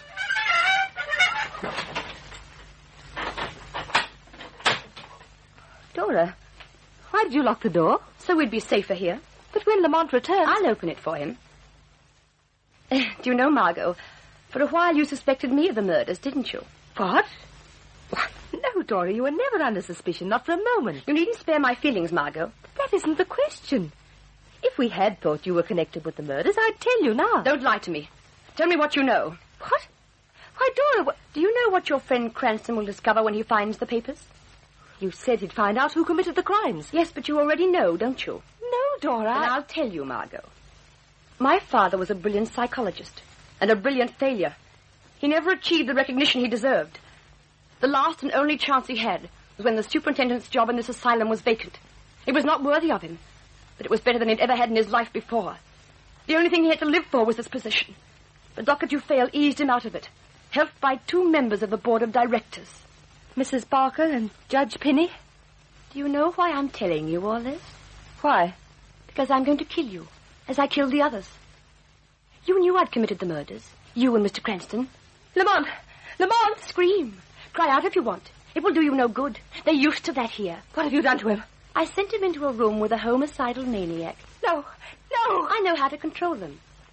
My father knew how to get to their subconscious minds and make them obey. And he taught me.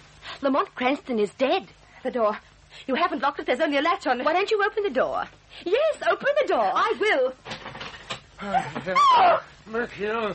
Lamont! Help! Fainted. Well, no wonder. You're not a pretty sight, my friend. Kill her. Do you hear me? She must be destroyed. Obey me. Obey. Now, do what you've been trained to do. Strangle her. Don't touch her. Who's there? I heard a voice. You heard the voice of the Shadow. I've come to put an end to your evil. Shadow. Do you think I'm afraid of you? I don't know where you've hidden yourself, but my servant will find you. I will prove that my will is stronger than yours. I told him not to touch the body of the young woman who lies unconscious there, and he has obeyed me. Has he? We shall see. Go. I order you. Kill.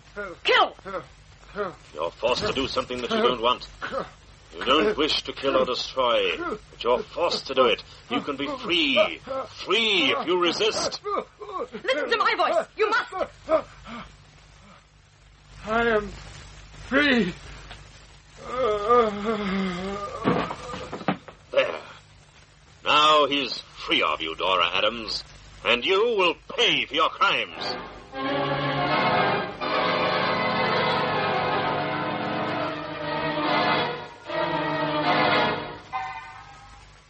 I began to suspect Dora Adams when she gave us that story to get us back to the asylum. But how did you escape the madman when she sent you into the room after Dufresne's papers? Simple, Margot. As soon as the door closed behind me, I became the Shadow. He couldn't see me. Then when you opened the door to go after me, I entered the cellar again. And not any too soon, either. You know, it's going to take me weeks to recover from that experience. Weeks? Oh, well, that's a pity. You see, I had a dinner planned at a very fine little restaurant, and then the theater, supper after the theater, perhaps a little dancing at a nightclub. How would you like it? Oh, Lamont, it sounds wonderful. You know, I feel better already. Just we 3, What? 3? Oh, yes, I've got to tell you. We've got to take Weston with us. Oh, why? Well, Margot, remember that little bet I had with Commissioner Weston about the murders? Oh, yes. Weston lost. He's footing the bill.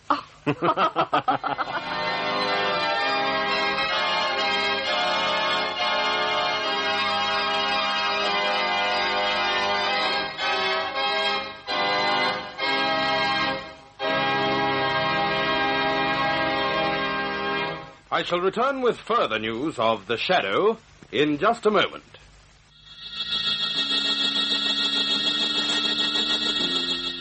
Next week, same time, same station, we bring you another strange and thrilling adventure in The Shadow's daring battle against the forces of evil. Be sure to listen.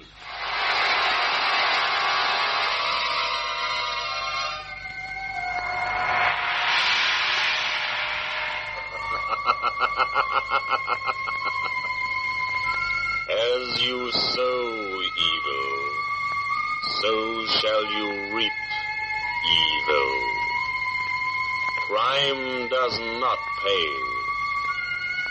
The shadow knows.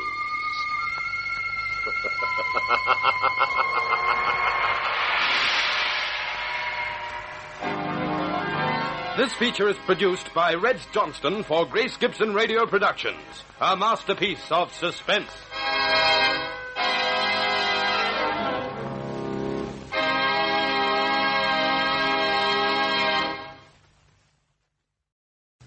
Here's another in NBC's great parade of new shows.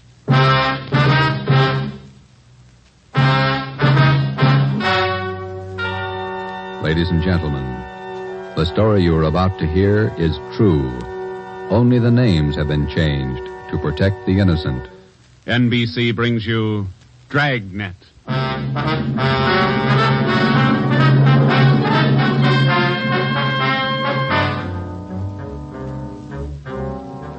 You're a detective sergeant. You're assigned to robbery detail. An armed gang of blitz bandits has started to work in your city. Their pace is fast. 4 and 5 robberies each night. The criminals are not amateurs. They're well armed, dangerous. Your job, get them. Dragnet, the documented drama of an actual crime, investigated and solved by the men who unrelentingly stand watch on the security of your home, your family, and your life. For the next 30 minutes, in cooperation with the Los Angeles Police Department, you will travel step by step on the side of the law through an actual case from official police files. From beginning to end, from crime to punishment, Dragnet is the story of your police force in action. It was Thursday, October 23rd. It was windy in Los Angeles. We were working a day watch out of robbery. My partner's Ben Romero. The boss is Ed Backstrand, chief of detectives. My name's Friday. I was on my way back from the statistician's office, and it was 11:42 a.m. when I got to room 27A. Robbery detail. How'd it work out, Joe? Any good prospects? Well, I don't know how good they are, but I got a handful. How many did you get? Well, let me see. 15, 18, 22. Ethel down in the stats office ran them on the IBM for me. There they are. Let's see. It's a gang of 3 men working on foot. Blitz robberies. They only take cash. M.O. is tie-ups. Work from 8 to 10 at night. One of the gang's tall, the other 2 short. And these are the men the machine sorted out? Under that heading, yeah. If our information's wrong, then so's the machine. Got a good bunch of candidates here. Descriptions match up with what we got. They seem to. Check the names on that list, Ben. Some of the smartest thieves in the country. Yeah. Tommy Willis, Ray Grappa, Kemp Satelli, Manny Roberts, George Cross, Mario Koski. Reads like June graduation at San Quentin. Yeah. George Cross and Tommy Willis are in town. We know that. And Koski, he's around a couple of weeks ago. And what about the rest? It's a big field. Have to check them out, I guess. Might as well start at the beginning. Did you go through the overnight reports yet? Yeah. No restaurants, no liquor stores. That makes 5 days the gang's laid off. Well, they can afford to, can't they? 18 robberies in 24 days, that's a pretty good haul. This stop-and-go strategy of theirs, Joe, it's got me. Yeah. They work hard for a week in one area, and then they lay low. If they just keep going, we might have a better try at them. Hey, Joe. Yeah, Chandler. Fellow out here to see you, Joe. Name's Decker. Decker. Henry Decker? Didn't say. Want to see him? Yeah, send him in. Right. All right, Mr. Decker, this way. How are you, Joe? You're looking good. Oh, Hank Decker. How are you? I'm fine. Oh, what are you waiting for? Applause? Come on in and shut the door. Hank, this is my partner, Ben Romero. Ben, Hank Decker. All right, Hank. How are you, Ben? Hank and I are in service together. Yeah, I just dropped in for a visit, Joe. Are you busy? No more than usual. Sit down. Oh, thanks. I remembered you telling me you were on the PD, so I figured I'd drop around and get an inside track. How do you mean? I just filed with Civil Service to take the exam next month. Figure I'd like to work at being a cop. He's shell-shocked, Joe. Great pep talk you boys hand out. You sure you want to be a cop? Oh, look, I'm 30 years old, Joe. I'm married, high school education, about a year of junior college. What's your wife think? She's not sold. Well, that's why I dropped in. How about coming out to the house for dinner tonight? You want me to sell her? Just talk to her. 7 okay? Yeah, 7's okay. I'm glad to have met you, Ben. Same here, Decker. See you again. Bye, Joe. See you tonight, Hank. Well? Yeah? What do you think, Ben? Ought to make a good cop. We had a list of 22 possible suspects.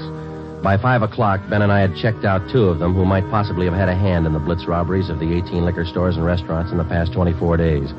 Number 1 man was Thomas Willis, Caucasian, age 29, 5 feet 11 inches, 175 pounds, dark hair, blue eyes. Number 2 man was Mario Koski, Caucasian, 5 feet 6 inches, 170 pounds, dark hair, dark eyes, large scar under his chin, running across his throat, up to and behind his left ear. According to our informants, and after questioning some of their associates, either Willis or Koski or both could have taken part in the blitz holdups. We showed their mugs to the victims, but none of them could give us definite assurance that either Willis or Koski were in the holdup gang. At 7 that night, I went out to Hank Decker's house for supper. Met his wife, Linda, his 4-year-old twin boys. We talked about the Army, played with the kids for a while. Before we sat down to eat, we put the boys in bed. Hank was in the kitchen carving the roast. His wife closed the door to the kids' room, and we started downstairs for the kitchen. What do you think of our 2 atom bombs? They're fine kids, Miss Decker. Hank told me that you were worried about him wanting to join the force. I was 12 years old when my father was shot down. He was a policeman in Des Moines. He was only 37 when he died. I wouldn't know what to do if anything like that happened to Hank. What do you want me to say? But does Hank really want it? Can't you talk him out of it? You're his wife. Can you? No, I think it's his choice, Miss Decker. He's going to have to make up his own mind. I'm sorry. If it's what Hank wants, I guess I worry too much. A lot of women marry cops. They have, and they will, and they all worry. Hank will be all right. Will you guarantee it, Joe?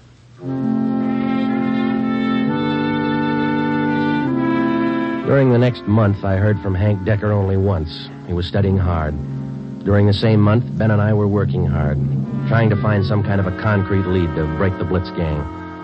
There had been no subsequent holdups which seemed to tie in directly with the gang or its operations. From the list of possible suspects which Ben and I made up, 18 names had been eliminated for one reason or another. Either they were in jail at the time of the robberies, out of the Los Angeles area, or out of the state. But 4 names remained: George Cross, Tommy Willis, Mario Koski, Julian Brock. During the latter part of the month, George Cross was booked on a minor charge, and we questioned him at that time. He showed no knowledge of the holdups. Nearly 2 months after the robberies were committed, Ben and I were still without a solution as to the whereabouts of the gang. Never known a blitz gang like this way before, Joe. Once they get wound up, they usually go until they're caught. Yeah. Did you get out those telegram checks to the east yet? Last night before I went home. Sent out all 3. Willis, Koski, and Brock. I'd like to find just one of them. Chicago might have something. That's Koski's old hangout. Willis, too. What about Brock? He's from Kansas City, isn't he? Yeah. I got a wire, too. Might have an answer from one of them tomorrow. That's a slow job. We'll have to wait it out. Guess so. No follow-ups from the victims we talked to. I'll get it. Robbery Friday. Oh, hiya, Joe. Hank Decker. Congratulate me. What for? Just passed my written exam. Got the letter this morning. How about that? That's fine. When do you take your physical? Oh, not till the end of the month. Next week I take the oral and agility tests. Then the physical. If I get by them, I'm in. Well, you're going to have a full month at the police academy after the test. There's a lot of work, Hank. Oh, it can't be any worse than these tests. It's a tough 30 days out there on the Hill. Law, court procedure, evidence, combat firing, target practice. You'll have to wade through all of them. You ever going to have anything encouraging to say? Yeah, when you graduate. I won't count on it. How's your job going? Slow. How's your wife feel now? About taking the job? Uh-huh. A little better. She said to say hello. Okay. Keep us posted, huh? I'll do that, Joe. Right. Bye. Hank passed his written test. Sure anxious. Brandy, Romero, got a minute? Yeah, Skipper. Come on, Joe. You got something, Ed? Yeah, those blitz robberies you're handling. Not having much luck. We were. Gangs disappeared. Not a trace of them so far. They leave town? Oh, we're not sure, Ed. We don't even have a good description. We're guessing most of the way. What are your guesses? You've had a couple of months to make them. 12 of the holdup victims we talked to told us definitely that there were 3 men in the gang. 2 of them short, 1 of them tall. We've just been working from there. All 3 of them have dark complexions. Started with 22 possibilities and got it weeded down to 4. No, wait a minute, 3. Yeah. Tommy Willis, Mario Koski, Julian Brock. Willis and Koski are Eastern Hoods. Brock's from the Middle West. And where are they now? Haven't showed their faces around town. Checking some of the cities in the east. That's about all we got, Skipper. Not much for 2 months' work. Thieves can't be that smart. Right now they are. We've sounded out every lead we had, Ed. We're doing our best. Either of you ever hear of a man by the name of Al Mishikov? No, I don't think so. Chicago gunman in the old days, wasn't he, Ed? That's right. I thought he was doing time in Joliet. Paroled last year. Got a tip he was spotted on East Broadway night before last. You figure it might tie in with our job? I don't know. Find out. If I remember right, Mishikov's brother used to be pretty friendly with Mariel Koski. I helped send both of them up 13 years ago. Same rap, robbery. Was that all you heard, Ed? Somebody spotted Mishikov? That's all. If you can track him down, you might get some kind of a lead. That's more than you got now. That night and for the next 2 nights following, Ben and I had dinner downtown instead of going home, and then we spent the rest of the night covering the lower end of the city in search of Al Mishikov. We got more than a dozen leads on where to find him from some of our informants, but none of the leads paid off. We kept missing him. No one knew where he was staying. No one knew, or no one would tell us. Worst thing about this job, Joe, leg work. We must be averaging 10 miles a night. My feet say 20. Almost midnight. Here's McCarthy's place. Let's try it. Right. Let's go down to the end of the bar, Ben. Yeah. Hiya, Ben. Good to see you come in. What's new? Oh, not much, Bert. Meet my partner, Joe Friday. Hiya, Friday. What do you fellas have? Looking for a guy, Bert. His name's Al Mishikov, Chicago. You heard anything? He was in here earlier tonight. A couple of guys with him. Are you sure? What do you look like? 6 feet, about 45, I guess. Big build. Sounds like him, all right, Joe. Is he staying in the neighborhood, Bert? Down here, I don't think so. Most of those big-timers stay uptown someplace. You looking for Mishikov? I'd like to talk to him. How long ago was he in? Oh, about 8 o'clock. A couple of guys with him. They were talking about driving out to the airport. Something about Las Vegas. There's an 840 plane for Vegas, isn't there, Ben? I think so. 840, 850. I can't recall which. Bert, do you remember the exact time they left? Exactly. No. Say, there's one of the fellas that was with Mishikov down there in the middle of the bar. Which one, Bert? There. One with a sandy hair, big chin. See him? Yeah. Want to talk, Joe? Come on. And Judge, you know what he said? He said when he was in Vegas last week. Pardon me. Killing. Yeah, that's why. Pardon me. I'd like to talk to you a minute. Yeah, who are you? Police, Sergeant Friday. Oh, have a drink, Sergeant. No, thanks. I said I wanted to talk to you. Square John, huh? Wait a minute, George. Square John wants to talk to me. Come on outside. We can talk better out there. I ain't done nothing. What's the pitch? I got a right to know. Let's go. Outside. Maybe I don't want to go outside. I think you better. Come on. All right. Quit shoving, you dumb cop, shoving people around. What are you trying to do anyhow? Every sausage. All right, down this way. Car's parked up the next alley, Joe. Hey, look, what's this all about, huh? I got a right to know. You were seen with Al Mishikov tonight. Where is he? Who? Al Mishikov. You want us to spell it? I don't think you can spell your own name. Nobody's asking you to play smart. Where's Mishikov? Out of town. What do you care? Here's the car. All right, inside, you. Now, look, you got me wrong. I ain't done nothing. Where's Mishikov? You and some other guy drove to the airport with him tonight. Let's have it. I'm clear, I tell you. I just drove out with him, that's all. Where'd Mishikov go? Vegas. Took the plane for Vegas. When? About 8:30, 8:45. What's up, anyway? Who's the guy traveling with Mishikov? Nobody. Who's the guy traveling with Mishikov? Koski. I just met him tonight. Mario Koski, is that the guy? Yeah, I'm leveling. I ain't done nothing. Ben, get to a phone, call the office, contact Las Vegas police. Ask them to pick up Koski and Mishikov. When we got back to the office, we questioned the man we had picked up for almost 2 hours. His name was John Delmar, an ex-convict. He'd been paroled from Folsom Prison 2 months before after serving 3.5 years for burglary. He said Mishikov was looking for a man to work with him and Koski. He didn't specify the work. Delmar said he refused the offer, but they parted on friendly terms. He said Koski and Mishikov told him that they were going to Las Vegas for a few days, then return to Los Angeles. But when Ben and I checked back with the Las Vegas police the next morning, they reported that nobody answering the description of either Koski or Mishikov was seen arriving or leaving the airport. We checked with the airlines and sent inquiries to law enforcement agencies throughout the entire area. No sign. 3 weeks went by. Still no sign. Nothing in the overnights, Joe. No, not a thing. Oh, yeah, same here. Reno, Sacramento, San Francisco. Nobody's seen them.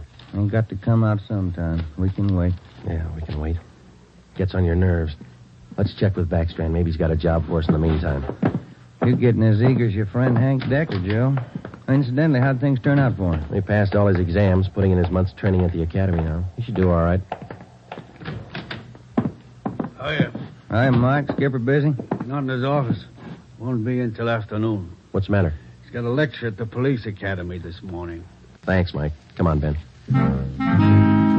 Ben and I drove out to the police academy near Elysian Park. We went out to check with Ed Backstrand on the Blitz robberies, not to listen to his lecture. When we walked into the classroom, he was just finishing up, so we sat in the back of the room and listened.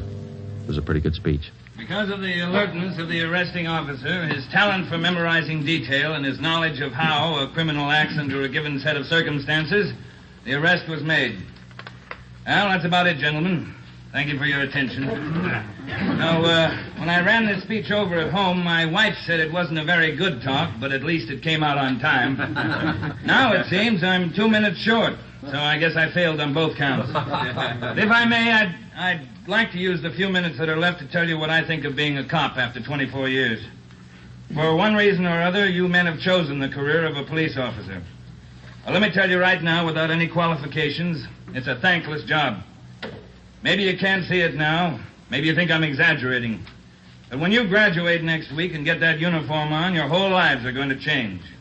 You're going to lose friends, a lot of them. They'll want parking tickets fixed, some other favors. You'll have to turn them down, so you'll be a heel, a fathead. When you're on the beach, you're going to meet the cream of society and the scum, the lowest. Sometimes you won't be able to tell the difference. Some of you will have to work with thugs, two-bit gangsters, dope addicts, cheap women. All the human garbage you can find in a big city. You'll come home at night and take a shower to wash off the dirt, but you still won't feel clean. That's the job. When you buy a box of candy and bring it home for your anniversary, the neighbors will say you chiseled it. When you save up a few dollars and buy a new car or some furniture for the house, it's graft. People are going to want favors. They'll offer you things, a free beer or a new dress for your wife. If you take it, you're a chiseler. If you don't, you're a tough cop. Well, here's a piece of advice. Take nothing from anyone, no matter how good a friend he is. Pay for everything you get and don't ask favors. Treat everybody alike, no matter what they look like or what they believe in. You don't play favorites. There are going to be times when a few men in the department get out of line. The newspapers will play it up because it makes good reading, and the average John public will love it. Because that's the only way he can pay you back for that traffic ticket you gave him. Being a good cop is a hard job, but it's a good one. Let me warn you just once more. It's one of the most thankless jobs on earth. That's all, gentlemen.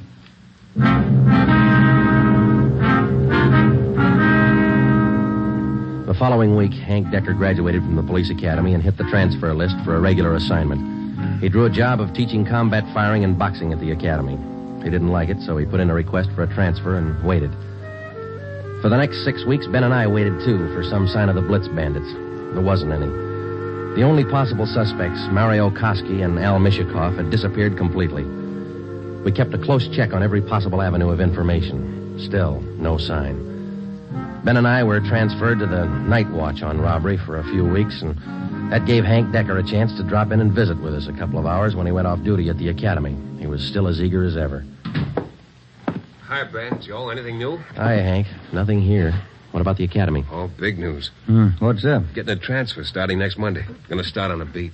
Thought you were all tied up with that boys' club you started out there. Oh, I was, but Hanson's going to take over when I leave. The kids sure love it. Free swimming in the pool, boxing lessons. We teach them everything. Where's your beat going to be, huh? Central, right in the downtown district. Might learn something, huh? You'll learn a lot if you want to forget most of it. Look, it's 7:15. Don't you ever go home for dinner, Hank? Oh, getting the wife used to it. This new shift's going to be night work, you know. Wait till you're on it for a year, and then you tell us how you like it. A year? I want to be in the detective bureau after a year.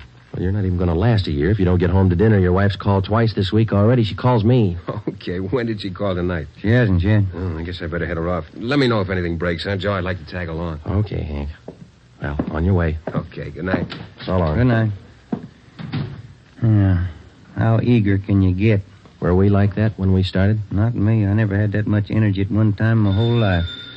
Hot shot, Joe. I'll get it. at 767 East Broadway, a liquor store, 211 and slugging. At 767 East Broadway, a liquor store, 211 and... 767 East Broadway, 211, liquor store. Let's go.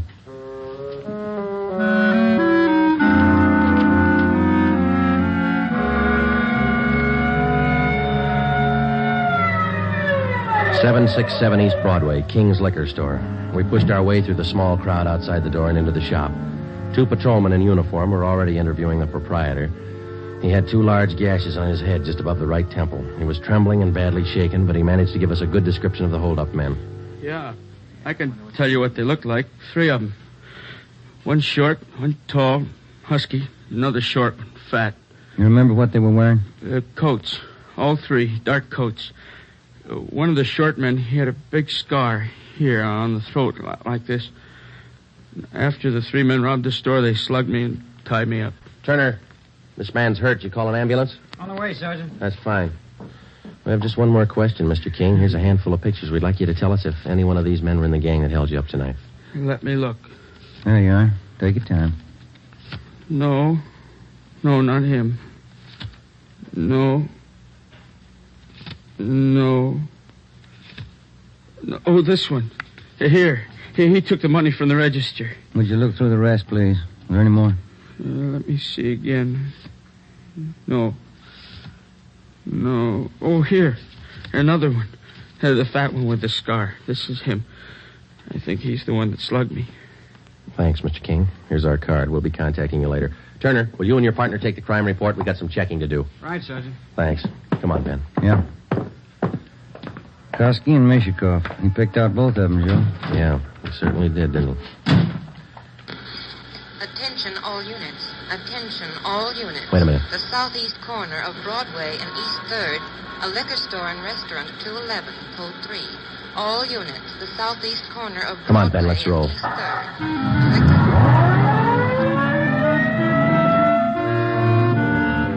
When we got to the liquor store and restaurant at Broadway and East 3rd, Ben and I knew for certain that Koski and Mishikov were back in the city and working hard.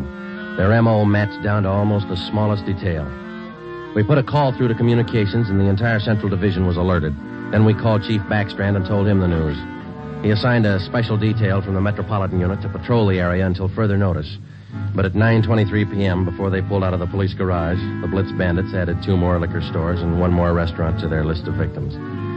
Early the next morning, Ben and I met with Chief Backstrand in his office. You got a make on that 3rd man yet? We ran his description through R&I early this morning, Ed. Closest candidate's a guy by the name of Julian Brock. Done time here in New York. Any tie-up with Koski or Mishikov? Mama sheet says he knows Koski pretty well. And that's good enough. Now, how do you think you're going to get these thieves? We've got the alert out, Chief. Special detail from Metropolitan Division's been briefed. Communications all set. All right. Here's a tip for you. Tell the men if there's a hold-up call that only the car in the area of the hold-up will handle it. These thieves are no amateurs. They may try some decoy trick. Tell the men to stay in the area they're assigned to until they receive a call. Check? We'll take care of it, Ed.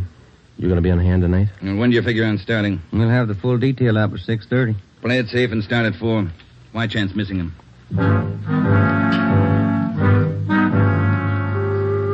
At 3:30 that afternoon, we left the police garage with a special detail from Metropolitan Division, and we started to cruise the central area. We weren't looking for any action the first few hours, and we didn't get any. The 5 o'clock traffic in the downtown area was heavy as usual. Hope that gang holds off till after 6. We couldn't get out of this traffic if our lives depended on it. Well, we'd probably do better on foot if it wasn't for radio contact. Control 4 to 80K. Control 4 to 80K, your location. Get it, will you, Joe? Yeah, wait till I get the mic. 80K to Control 4. 80K to Control 4. Our location on Spring Street between 2nd and 3rd. 80K, stand by. 80K, call your office code 2. Call your office code 2, KMA 367. 80K to Control 4, Roger, KMA 367. Yeah, now what do I do for a parking space? You know, you're lucky. That guy up ahead there, he's pulling out. Good, that hasn't happened to me in 6 months. Okay, hold on, Ben. I'll be back in a minute. Yeah.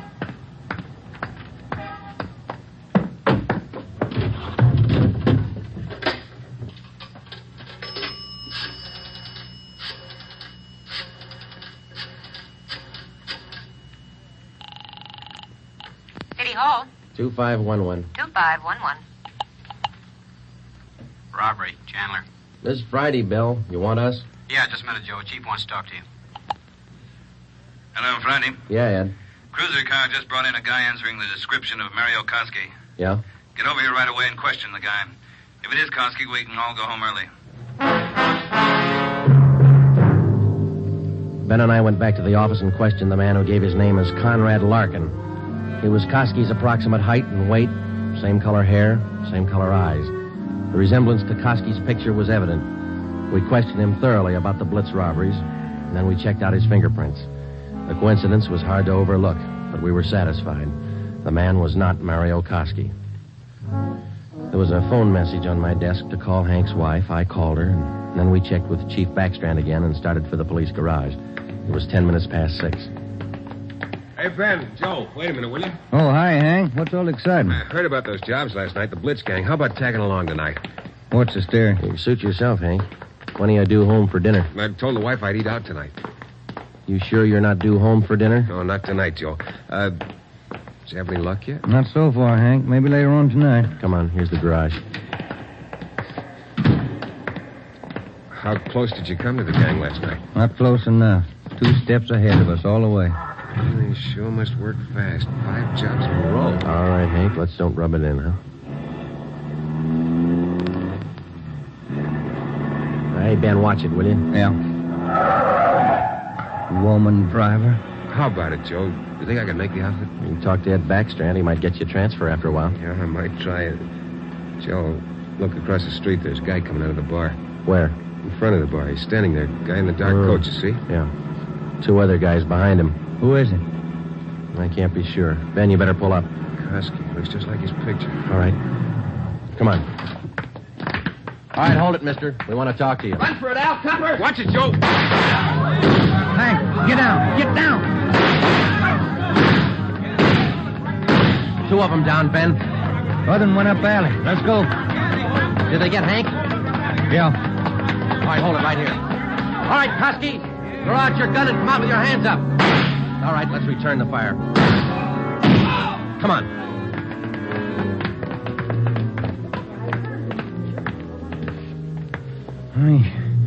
He had his chance. Yeah. Grab his gun. Let's get back to Hank. Did you get the guns from the other 2? Yeah, they're dead. Hank got them both. All right, one side, please.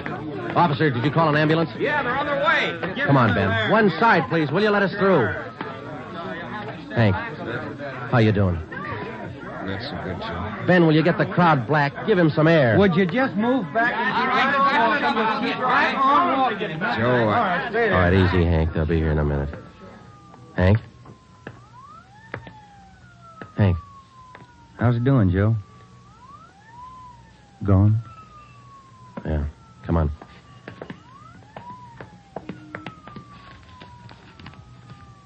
What have you got, Joe? Phone message from Hank's wife. For you? Yeah. You returned the call? Before we left the office. What was it? She wanted me to remind Hank. He was due home for dinner at 7 o'clock.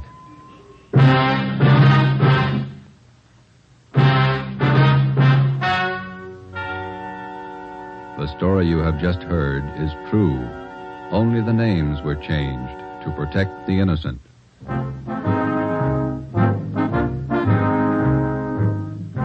You have just heard the 12th in a new series of authentic cases from official files. Technical advice for Dragnet is furnished by the Los Angeles Police Department. Tonight's program is dedicated to Patrolman James Frank Goggin of the Cleveland Police Department, who, on the morning of January 13th, 1939, gave his life so that yours might be more secure. Dragnet came to you from Los Angeles. If you enjoyed tonight's production of Dragnet, you'll want to listen to Richard Diamond, private detective, as played by the screen's romantic tough guy Dick Powell, heard Saturday on most of these NBC stations. This is NBC, the national broadcasting company.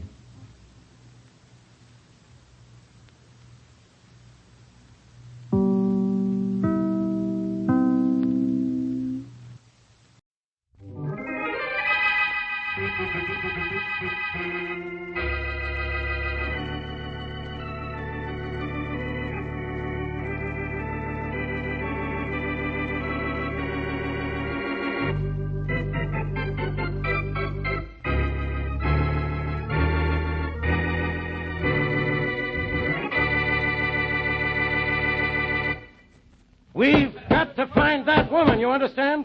We've got to find that girl, you hear? Hey, Inspector Faraday, we can't hear you when you pound your desk like that. You'll pound a beat if you don't find the Bromley girl, Carlson. And the same goes for the rest of you, too. Look, Inspector, this is the homicide department. How come the pressure's on us to find her? Because the pressure's on the whole force. And what's more, this kind of thing leads to murder sometimes. More than sometimes. And we want to get to work before there's a murder. Okay. No, it isn't okay. What have we done so far? Inspector, we've got every radio car in the city in operation. We've called in all off-duty men, canceled all... I know what we've done, Carlson. And I know what we haven't done, too. We haven't found Millicent Bromley. She's just a 22-year-old, see? A girl who's done nobody any harm, see? And she's in the hands of thugs, see? Now, we're supposed to be great, big, strong he-men. We're supposed to be policemen. We're supposed to protect the people of this city from accidents and crimes. Yet we can't even help a 22-year-old girl. No. Faraday speaking. Inspector Faraday, this is Shorty. You know, Shorty, Boston Blackie's friend. Yeah, I know who you are, Shorty. So don't bother me. I'm busy. Yeah, I know that, Inspector Faraday. That's why I'm calling. I can make you unbusy. Oh, you can you? Yep. Well, isn't that nice? Now, look, Shorty, I've got no... But you gotta listen to me, Inspector Faraday. Blackie's out of town. Oh, Blackie's out of town, is he? That's wonderful. Now, why don't you get out of town, too? Then I'll solve this case the way it ought to be solved. Inspector Faraday, I just talked to Blackie's girlfriend, Mary Wesley, and she talked to Blackie. He's in California. You talk to Miss Wesley, and Miss Wesley talk to Blackie. So what? What do I care? I'm busy looking for a missing girl. Now, goodbye. Oh, gee, Inspector Faraday, don't hang up. I know you're looking for a girl. It's Millicent Bromley, isn't it? Yeah, it's Millicent Bromley. And I suppose you know right where she is. I sure do, Inspector Faraday. She's right here in my room.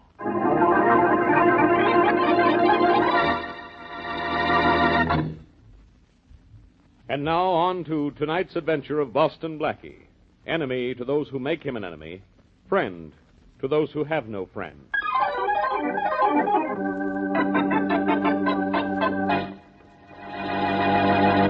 There's Shorty's door, Carlson, at the end of the hall. You think he was on the level about having the Bromley girl, Inspector Faraday? I don't know.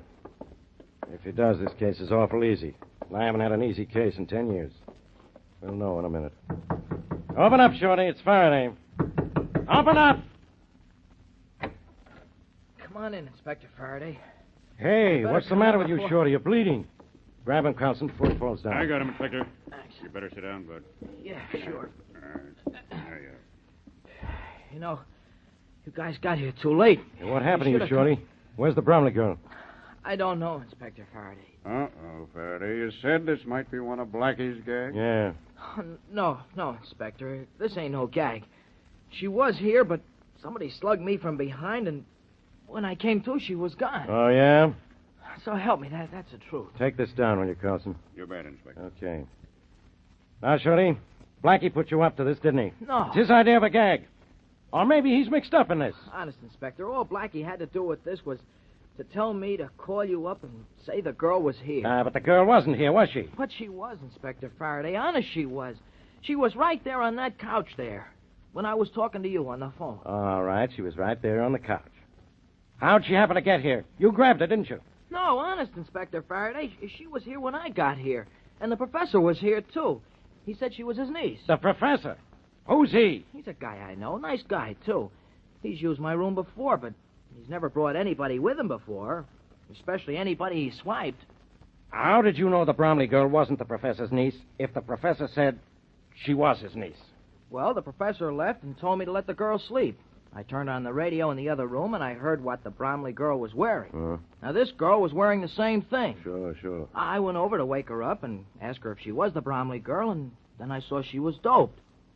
And then, suddenly, something hit me on the head. You're lying, Shorty. If I'm lying, you think I hit myself on the head? I wouldn't doubt it. Ah! I think this whole thing is phony. Now, come on, who's this professor? Is that Blackie? Or is he something else Blackie dreamed up? No. Honest, Inspector Faraday. The professor's a real guy. He's real, huh? Yeah. All right, where does he live? I don't know. Oh, you don't, huh? Well, isn't that convenient? Shorty, you're number one on my suspicion parade. And maybe the charge will be murder, which is another way of saying you're under arrest.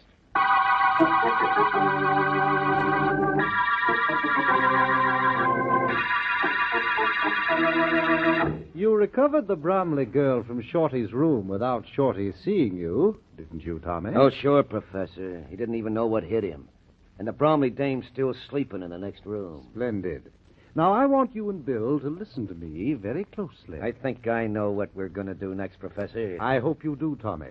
But Bill here wasn't present for the initial proceedings. I think we had best... One thing I don't savvy yet, Prof, is why we stashed the dame at Shorty's in the first place and then had to conk Shorty to get her back. Well, Bill, I didn't want to bring her directly here to my place until I was certain the police had no description of me. So it was expedient for the girl and I to remain in someone else's abode until I could ascertain whether or not it was safe to lodge her here. Oh, I get it. Nobody spotted you snatching a dame, so after a couple of hours at Shorty's, it was okay for us to get her out of Shorty's, huh? Your powers of deduction are brilliant, Bill. But now for your instructions. I managed the girl this far. As Tommy knows, she'll be in your care from now on. Yeah, sure, Prof. We keep her here, Prof? No, Bill. You will take her out to our farm and wait there for the delivery of the ransom money. When you have the money, bring it here to me. Hey, look, Prof, it's a long way out to the farm. What if the Bromley dame wakes up on the way out and starts yelling? I don't think you'll have any trouble with her, Tommy, asleep or awake. Well, if we do... Oh, no, you won't, Tommy. We'll have none of that. Oh, but, Prof, if she starts to queer our plans... The girl is not to be mistreated in any way, do you understand? Well, I'll see that everything goes all right, Professor. I'm certain you will, Tommy. And what about after we get the dough? What do we do with the dame then? Release her, by all means, and show her the greatest courtesy while she's in your care. Okay. Now, how do we get the money? My dog will bring it to the shack. Huh? The dog, Prof? How's the dog going to bring us some money? Where's the dog going to get it? The ransom note I have just prepared states that they will find my dog leashed to a tree on the Oxford Road 6 miles west of Havensville. Yeah? They are to strap the packages of money, $50,000, in $20 and $50 bills, all old money, to the dog's back and untie him from the tree. And then say, now, go home. The dog will do the rest. Yeah, but, Professor, won't somebody follow the dog? Why do you think I'm going to such fantastic measures to procure the ransom money, Tommy? Perhaps someone will try to follow my dog, but it'll be impossible. I have trained him for months to run a devious course at top speed and to duck through thickets and backtrack in the densest underbrush. And parts of the terrain over which he will travel with the ransom money will be impassable to man. No, Tommy, no one will follow my dog. But they're perfectly welcome to try.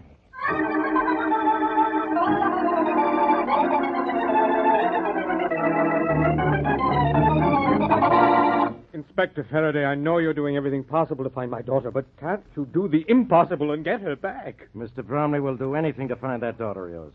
But you can help us if you give us the details of the ransom But note. I haven't received a note. Mr. Bromley, I know exactly how you feel about this. You think you're protecting your daughter by not cooperating with the police because the note says not to But, contact the police. Inspector Faraday, you must believe me. I have not received a note. You haven't, huh? No. But when I do, you can be sure I'll contact you no matter what the note says. Will you promise me that? Even if the note warns you not to come to us? I'm no fool, Inspector. I know you can handle these fellows far better than I. Well, I'm glad you realize that. If more people realize that, there'd be far less crime. You'll get complete cooperation from me, don't worry.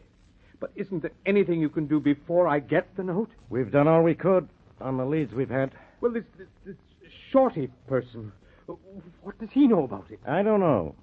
He tells a story that makes some sense, but not enough to suit me. I still think he's mixed up in this some way. Or Boston Blackie is. You're holding Shorty? No, I had to let him go. Not enough on him. Well, this story he tells about a professor. Perhaps that's your lead. It is a lead, and we're working on it. But so far, we haven't been able to find any professor. But certainly this Shorty must know where he lives if he knows him well enough. Mr. Bromley, you don't know underworld people. If Shorty's telling the truth about a professor, he may also be telling the truth when he says he doesn't know where he lives. Well, some of the best-known people in the underworld have hideouts that no one knows about. Not even members of their own gang. Oh, I see. Don't worry, Mr. Bromley. We'll find... Come in. Inspector Faraday. Yeah, Carlson, what do you want? I've got something you want, Inspector. We got a tip on where a guy they call the professor may be hiding out. Oh, thank heaven. You have, huh? Good. Where? In a brown house on Front Street between Canal and the Bay Bridge ramp. Front Street, huh? Yep. That's near where Shorty lives. Maybe he was telling the truth. Inspector, now maybe we'll find my daughter. I hope so, Mr. Brumley. Maybe you'd like to come along with us. I'm going down to Front Street in person to teach that professor a lesson.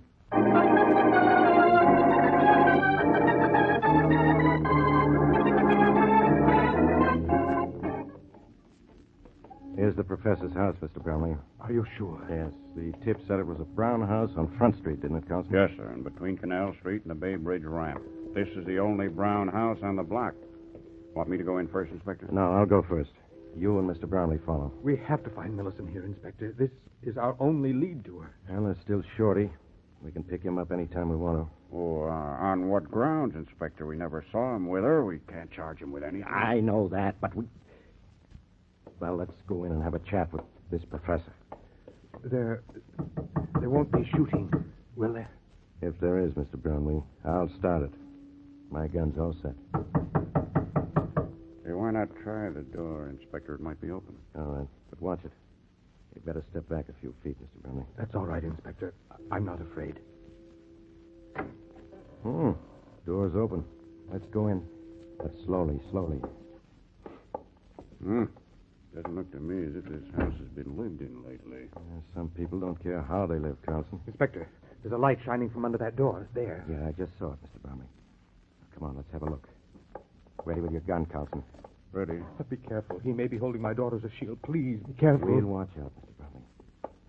Okay. I'm going to try the door. I'm all set. Fling her open if she isn't locked. And there's our professor. Okay, Prop, put the... Matter, Inspector Faraday? Nothing much, Mr. Bromley. But there's a lot the matter with the professor. He's dead.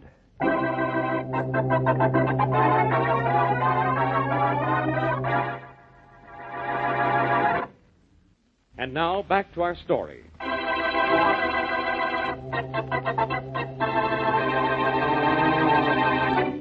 22-year-old Millicent Bromley is missing, but is later found by Shorty, a friend of Boston Blackie. Shorty learns that the girl is stolen and gets in touch with Boston Blackie, who's out of town. Blackie tells Shorty to contact Faraday of the police. Shorty calls Inspector Faraday, but before the inspector gets to Shorty's room, Shorty is knocked out and the girl stolen from him. Shorty claims a man named the Professor brought the girl to his room, but when the police find the Professor, he's dead. As we return to our story, Shorty has been released by the police, and in the Bromley home, the phone rings. Hello. You, Bromley? Yes. Did you get our little note about the ransom? Yes, I just this minute received it. Are you the man who has my daughter? I'll ask the questions. But I'll answer that one with a yeah. I got your note. I'll pay your money. Only give me back my daughter. You'll get her back, Bromley. But did you read that little note real good? Yes, I read it. Well, it said, don't tell the police what's in it. Did you read that? Yes, I did. Well, remember that, pal. Or forget about your daughter. Oh, I'll be... Hello. Hello. Oh, he hung up. Coming. Yes? I'd like to talk to Mr. Harold Bromley, if it's okay. I'm Harold Bromley. Oh, hiya. I'm Shorty. I guess you've heard of me. I certainly have. You got a minute so I could talk to you? Definitely. Come in.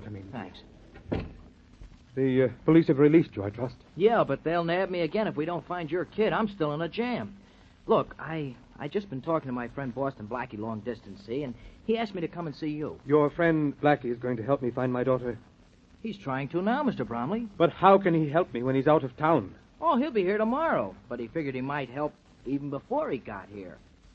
If you tell him what's in that note... Well, I intend to tell Inspector Faraday of the police, in spite of the fact that I just had a phone call warning me not to. But do you think it's wise for me to tell Blackie, too? Well, if you're smart enough to spill it to the cops, you sure can't go wrong spilling it to Blackie. You know, Blackie comes up with some shortcut ideas every now and then. Yes, he does, doesn't he? Sure. All right. Here's what the note says. The money $50,000 in old bills in 20s and 50s.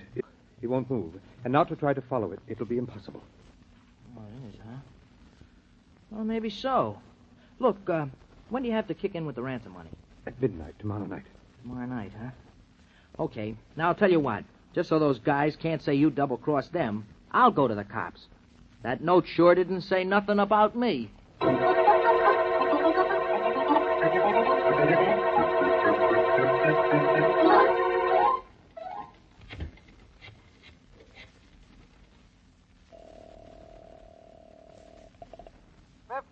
Sunset Parkway. Good evening. Hello, Harry. This is Shorty. Oh, yeah, Shorty. Any more news from Blackie? Well, there's a telegram here for you. Yeah, that's what I meant. I guess it's from Blackie telling me what plane he's coming in on. Well, it got here just 3 minutes ago. Read it to me, will you? Okay, just a minute. Yeah, good. Here you are, Shorty. Okay. Read it slow. Okay, it's from Blackie, all right. What plane's he coming in on? Well, here's what his wire says. Yeah? Weather impossible. All planes grounded. Phone me here about note as soon as you know something. Signed, Blackie. Okay, Harry, I'll do that. Blackie says he'll tell me what to do next, huh? Gee, I sure hope so.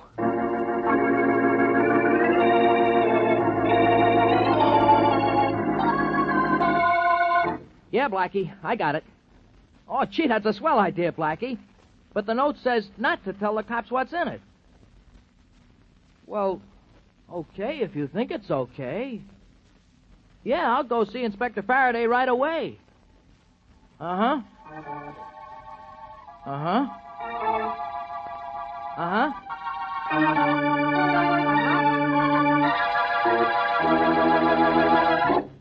Look, Shorty, you want to spend the rest of your life in this office of mine? Maybe. Now, look, Inspector. I came here to tell you what was in the ransom note Mr. Bromley got. He got the note? You know what's in it? Sure. How do you know? Did you write it? No, I didn't. Mr. Bromley told me what was in it. He told you? Uh-huh. Why didn't you say so in the first place? Because you've been screaming your head off ever since I walked in that door. Well, I'll scream some more if you wait any longer to tell me what's in that note. Okay. Here it is.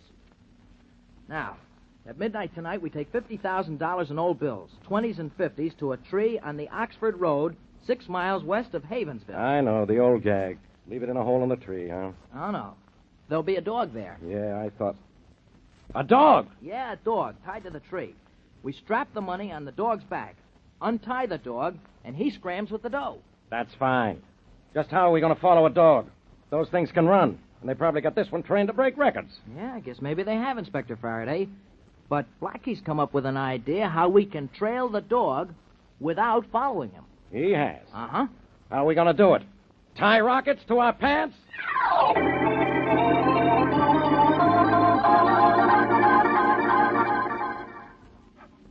Yeah, it's a good puppy. You better hurry, Mr. Bromley. It's almost midnight. We Yes, want to release Inspector. the dog here right on the dot of 12.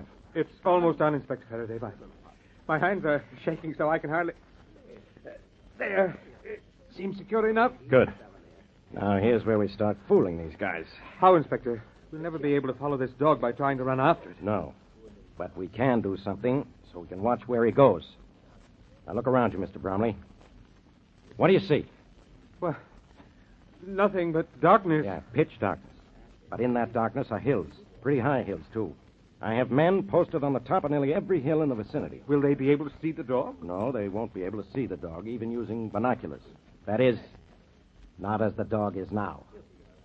Shorty, do you have that can of luminous paint? Yeah, sure. It's right here, Inspector. I'm putting it on the dog's tail now. Oh, now I see what you're going to do. Put some on the dog's sides, too, Shorty. A nice wide band of it, huh? Yeah, I'm doing that right now. Say, this paint won't hurt him, will it? No, I checked into that. The stuff's non-poisonous. Good. We'll get it off after it's served its purpose. What happens now? Do your men watch the dog through binoculars and then go to wherever the dog stops? No. They're all equipped with field radios, Mr. Bromley, and they'll radio the dog's progress and eventual destination right here to us. Let the dog go, Shorty. Okay, boy. Now go home. He's loose. Go on, scram, puppy. Have a good run, boy. Wow, look at him go. And look how clearly you can see the luminous paint on his tail and sides. Yeah. All right, Mr. Bromley. Let's go back to my car. See what's on the radio.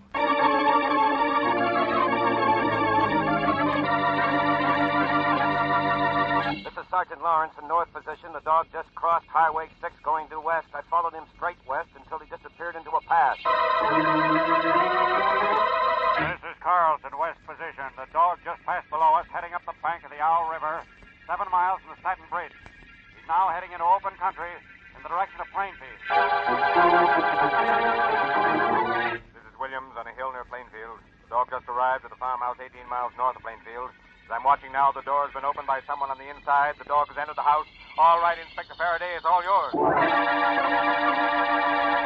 40,920, 40,000. You know, Tommy, I still don't see why we knocked off the professor. 40,900.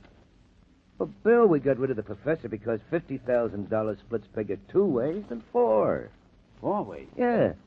Yeah, I have a surprise for you, Bill. You, the professor, and I make 3, but the Bromley girl makes 4. Huh? I don't get it. This was a deal cooked up by the Bromley dame herself to get money from her tightwad father. Are you leveling? The prof didn't snatch that dame? No. Neither did we when we took her out of Shorty's room. No, that was all a part of the Bromley girl's deal with the professor. The professor said he'd go in with her if he could drug her and keep her in somebody else's joint while the heat was good and hot. Well, any dame that'd do that to her own father just to get money from him, what... Hey, what's happened to the lights? Oh, what do you think happened to them? They went out. We didn't touch a thing. We didn't I don't like this. Let's get out of here. Okay, but what about the Bromley dame? Never mind her. Come on. We'll run across the yard to the barn. All right, you guys. Stay where you are. Yeah, a lot of cops. Don't move either of you. Grab them, boys. They didn't even have time to reach for their guns, Inspector. That's a good thing, Carlson. Yeah, we know when to be good boys. Yeah? Where's the Bromley girl? Still in the house. Okay, Carlson. Send one of the men in after him. Okay. Go on in there. Now we have the men we want, the ransom money, and the Bromley woman. Maybe this was all Blackie's idea, but I did it just as well as if Blackie himself were here.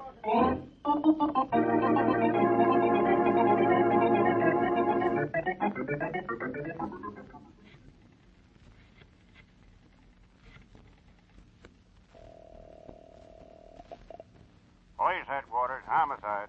Carlson, this is Inspector Faraday. Oh, yes, Inspector. Where are you? The commissioner wants to congratulate you. I'm home in bed. I just had an idea. You know where Blackie is? Still grounded on the coast, I hear, but there's... Well, I want to send him a wire. Take this down. Yes, sir, but Here it there's is. Here it is. Recovered Millicent Bromley, who was just pretending to be kidnapped to extort money from her own father. But, Men I thought abductors killed Professor, as you said they did. But, I added a touch of my own in capture to protect Bromley girl. But, Cut power lines to farmhouse, knowing they would fear trap when house went dark. They ran out of house, and I nabbed them without endangering girl. Who's brilliant now? Sign it, Faraday, huh? Just a minute, Inspector. I've been trying to tell you there's a wire here for you. Got here about 6 hours ago, according to Desk Sergeant. 6 hours ago, huh? Yeah. And that was before we got to the farmhouse. It's probably from Blackie with some crazy, no-good idea. Read it to me anyway. Yes, sir. Just a minute. Here it is, here. From Blackie, all right.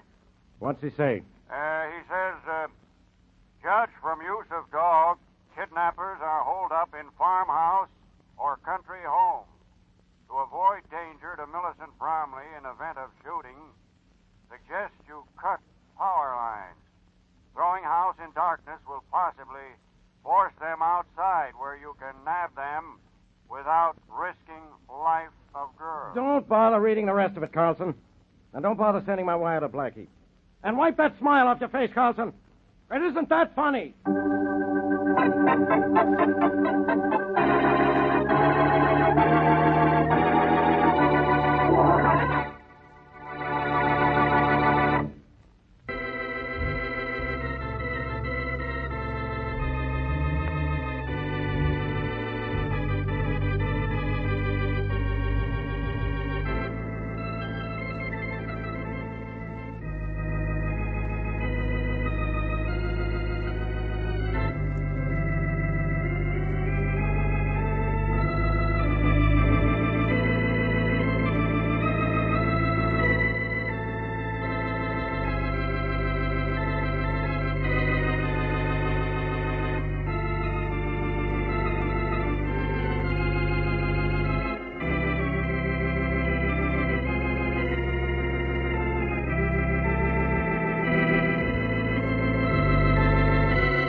Broadway's My Beat, from Times Square to Columbus Circle, the gaudiest, the most violent, the lonesomest mile in the world.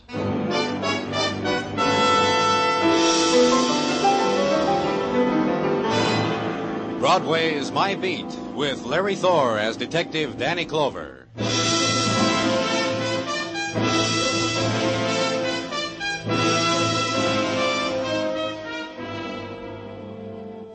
The summer evening flows gently over Broadway, and the carousel sounds of the street's carnival begin. The brazen trumpet screams, calling the believers to the basement sanctuaries at a dime a prayer. The barkers of the night shout their spiels into passing ears. In the rustle of perfumed silk rides the June wind. You're shoved and pushed and mauled, and there's no bitterness because the taste of night melts in your mouth. You ride the rides, walk the midway, toss the hoop to win the Cupid. You try not to notice the plucking at your sleeve, but finally you turn. Your palm is crossed with violence.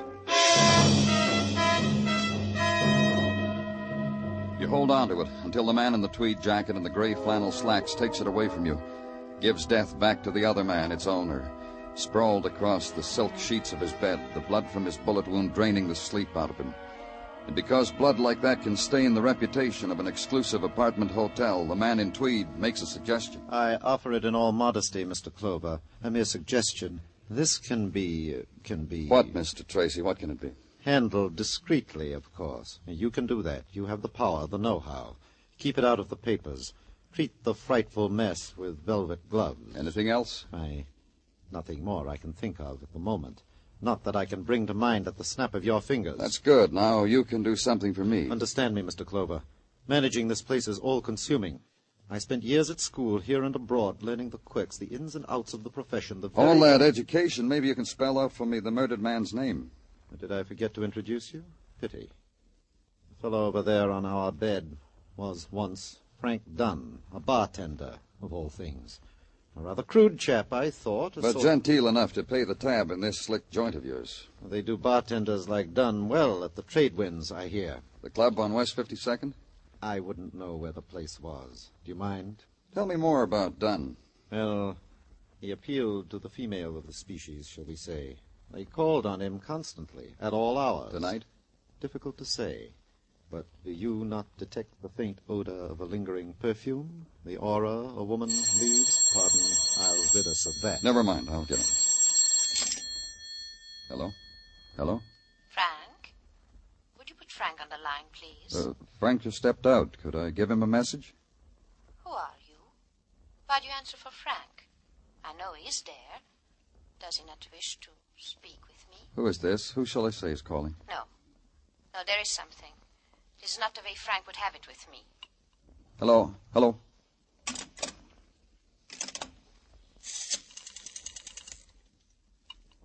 Yes, please? This is the police, operator. Trace that call. And the call was traced. Drugstore on 43rd and Broadway. A phone booth there.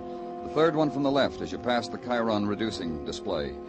Only who knows who's been using the phone, the clerk in the white coat asked me. You don't have to have friends in Washington to use the phone, mister. You need a dime, that's all. Anyway, what was she, a spy or something? So if that's all, he had work to do. He left. So did I.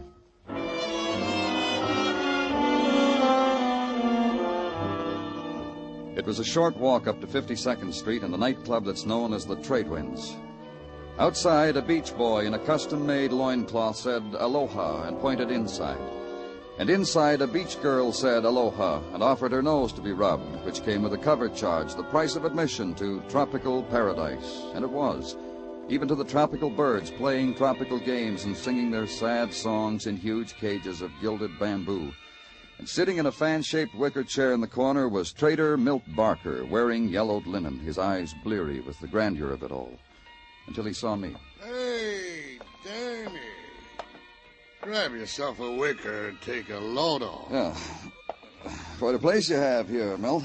Wait till you see the floor show, Danny. Got a dame here does a routine on a bed of hot coals. Milt, You try the authentic cuisine yet?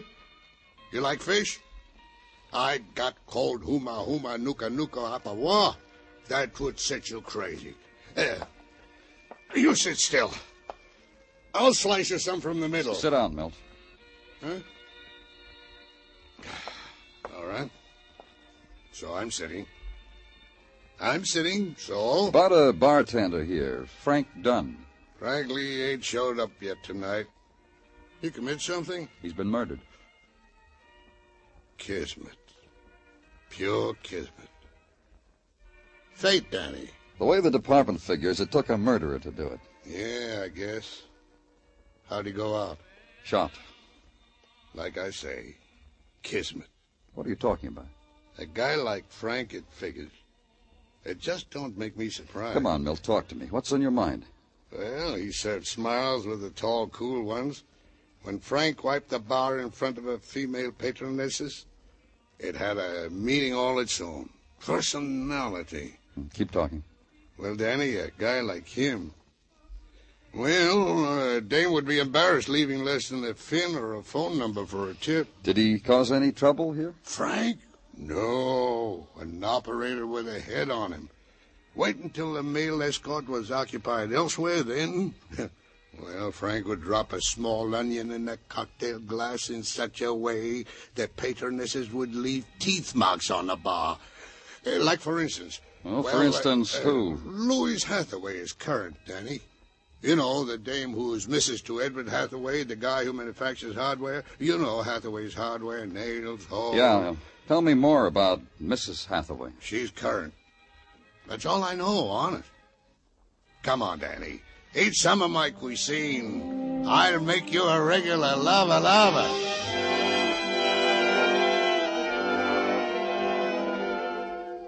And so, as the surprise pink spotlight dimmed slowly over Trader Milt's paradise, I heaved a sigh for the regular lava that would never touch my lips, and bid a fond farewell to the land of the Huma Huma Kukanuka Apawa.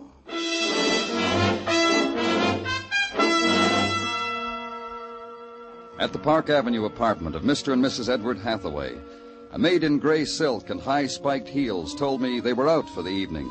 She tightened a black shoulder strap to inform me that the Hathaways never informed a person in what glamorous places they were boozing it up, that this usually took till dawn. I said I'd come back in the morning. She said sometimes a person didn't know what side his evening was buttered on, and kicked the door shut with her heel.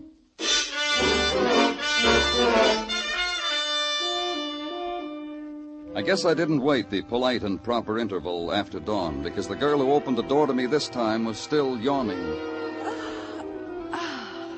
Another thing, the long night had left no scar on her kind of beauty. Can't it wait? Whatever you want, can't it wait? You're Louise Hathaway? Uh-huh. Sleepy Louise. Tired Louise. If you weren't a stranger, you could rock me back to sleep. I need it so. I'm from the police, Danny Clover. Oh, you're the one Celeste told me about. Celeste the maid. What do you think of her? She thought much of you. Come on in. Tell me about it. Celeste's in bed. I let her stay because we dragged her out of it when we came in. Couldn't find the keys. You know how it is. But I'll drag her out again to whip up some eggs for us, if you like. No, thanks. Big night last night, huh? Ah, the biggest. You've built a lovely city here, officer. Lovely and fair. And at night it glistens. Frank Dunn, was he a part of the night? You just played the only sad note there is, officer. Frank wasn't in it. Not anywhere. Why do you play a sad note like that to me? Because he's dead. Murdered. I don't think I'd ever let you rock me to sleep. You're cruel. And Frank, what about him? I wouldn't know about him, wise man. Once it got bad, and I tried to... Frank winked, grinned, splashed whiskey on my dress. That's all, huh? Just a clumsy bartender. So much more you'll never know. Once I was at the Trade Winds having dinner with hubby mine, and there was a phone call for me, and I took it, and it was Frank calling me from the bar. And hubby mine didn't know why I suddenly turned happy. He had sense enough not to ask. Your husband knows how you felt about Frank? I don't know. I don't care. I always made him tip Frank a lot of money, take him with us after he was through work. Well, it's going to be cheaper for hubby mine with Frank gone. And for me, Such a high price, I don't mind telling you. Will you wake your husband, Mrs. Hathaway? I want to talk to him. He's awake. You can talk to him at his factory. Hathaway's Hardware Incorporated. Always the first man there. Sleeps an hour after I've kept him up the night. And off to the factory. Off to make a bed of nails for me. Just stay here in case we want you, Mrs. Hathaway. So you can talk more to me about Frank? It'll be a pleasure. Deep and fair. A pleasure. Any time.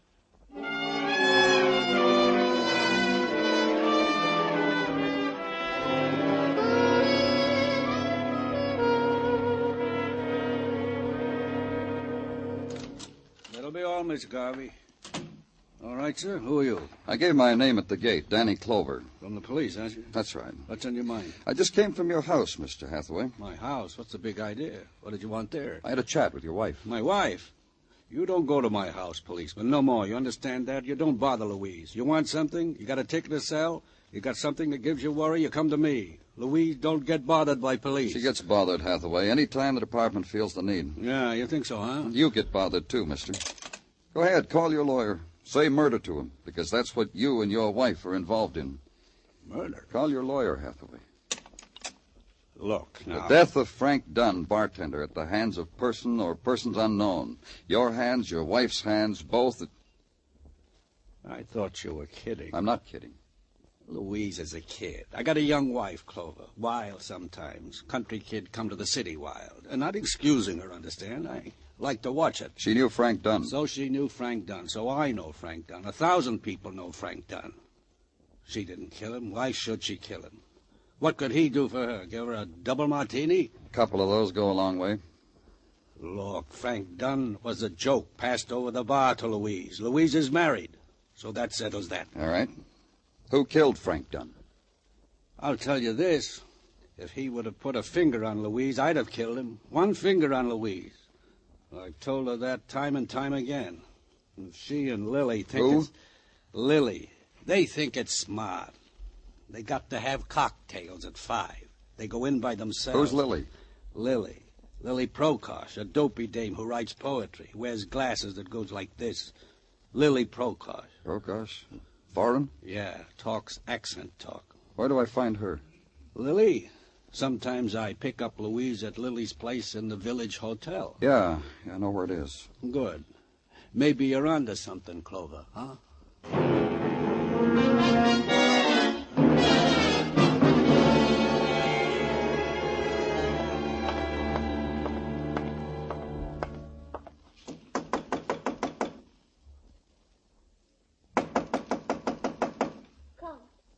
Come, please.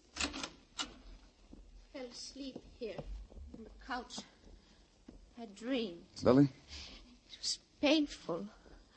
I opened my eyes and the knife was in me. Here. I say, open your eyes, Lily. It is still a dream. I can't feel my body. I can't move. Lie here. Look at the Operator, knife get me in the my house body. doctor, quick. Help me. Help me. Wait a minute, operator.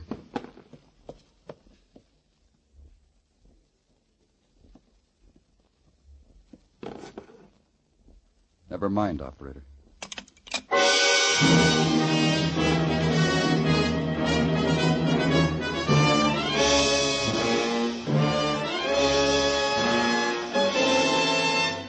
You're listening to Broadway's My Beat, written by Morton Fine and David Friedkin, with Larry Thor as Detective Danny Clover. This combination is your open sesame to Sunday night musical delight. CBS Guy Lombardo Time, featuring the sweetest music this side of heaven, and the Mario Lanza Show. Enjoy Guy Lombardo's music. Enjoy vocals, old and new, by Mario Lanza.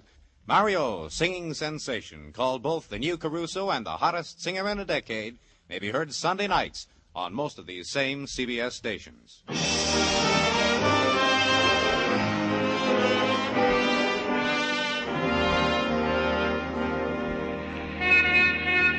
The nice thing about Broadway, the good thing, the reason why you run the rest of the way until you get there, is that Broadway never lets you down. It's all things to everybody. For the gourmet, the foot-long wiener with a seated roll. For the musically inclined, the rosette of loudspeakers over the slightly used record shop. For the art lover, the Windy Corner. And for those who just like to walk and be amazed, there are people who will be amazed right back at you. Walk it or wait it out. The day's 24 hours long, kid. Take that dream along. It'll happen to you, one way or another. But where I was going, there was no dream. Only the reality of a girl lying there frail against the decor of plump upholstery, the expensive drapes, the built-in silences, the lifeless girl, the stabbed-to-death girl. And talk to a man about it, the practice talk over the telephone, because a policeman speaks of death by formula. Apartment 612, huh? Yeah, I got it, Danny. The door to the suite was open when I got here. The girl's name is Lily Prokosh. Okay. The one who called Frank Dunn when I was in Frank's apartment. I'm pretty sure of that, Gino. Anyhow, coroner, lab boys, the works. I'll talk to you later, Gino. Lily? Lily, it's me. Lily. Oh. Oh, I didn't... Come on in. Oh, that's all right. I can come back later. I'm from the police. Come on in. Come on. Who are you? Police? Why, I... Lily! What happened to you, Lily? What did they do to you? Are you somebody to her, husband or brother? I live across the hall. It's the first time I've ever seen her this close. The first time I've ever knocked on her door. I had a little speech. I was going to tell her what my name is. What do you know about her? I listened for her every day. Yesterday when she came in, What time was that? About 6 p.m. Did she go out again? No. I know because I spent all that time making up my mind to knock on the door and tell her I was a neighbor and what my name was. That's all you can tell me about her? Yes. Lily? Lily, listen to me. My name is Harry. Harry Lynn.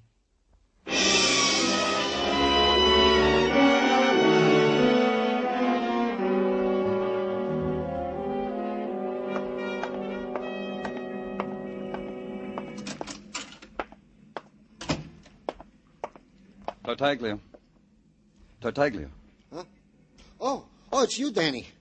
And the way I was standing here in the corner daydreaming, I'm not surprised I did not hear you come in. Dreaming? Because of the talent I discovered only last night in our little 6-year-old girl, Aida. Oh, tell me about the talent. Oh, Danny, the way my little Aida plays the piano. Plays good, huh? Oh, not only good, Danny, but she plays the piano underhand. What? And by ear. By ear. Gino. Yeah, Danny. Did you run down that stuff I asked for on the phone? Goes without saying. What'd you Danny, this is the only comment? It's not important. What did you get, Gino? Yeah. Well, Lily Prokosh, a writer of things that rhyme, gathered material nightly for her rhymes in the trade winds at the bar stool facing the station of the also deceased bartender, Frank Dunn. In the daytime, escorted said Frank Dunn to literary teas. Last night, came home at 6, an hour after the established time of Frank Dunn's murder. Nothing else? Only that the knife handle was wiped clean. I kept after the boys, Danny, but that's all they could dig up. Yeah. Underhand, huh? Yeah, Danny. You should see little Aida. I'd like to. I really would. Be sure to invite me sometime, Gino.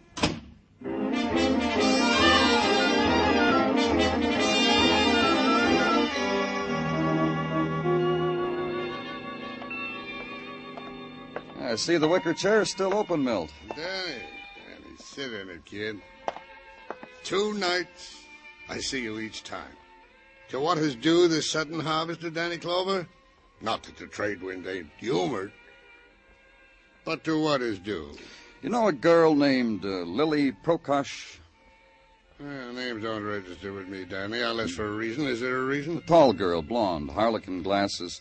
Spoke with a little bit of an accent. The one who wrote lousy sonnets on my napkin? She was a poet. The one who always comes in here with Mrs. Hathaway? That one, Danny. Well, what about her? You tell me. Lily Prokosh and Frank Dunn. Hey, yeah. Yeah, what? The other day. What are you talking about? The other day, yesterday, the day Frank met his kismet. She was in here with Mrs. Hathaway about 5:30. Asked for Frank. I told her he wasn't to work yet. I started to tell her where Frank lived, but she said never mind, she already knew, left. And then what? Then what? Yes, she left. Left Mrs. Hathaway with a martini at half-mast. The poet walked out. To see Frank? Yeah. She bumped Frank, huh? A doll like her. What do you know?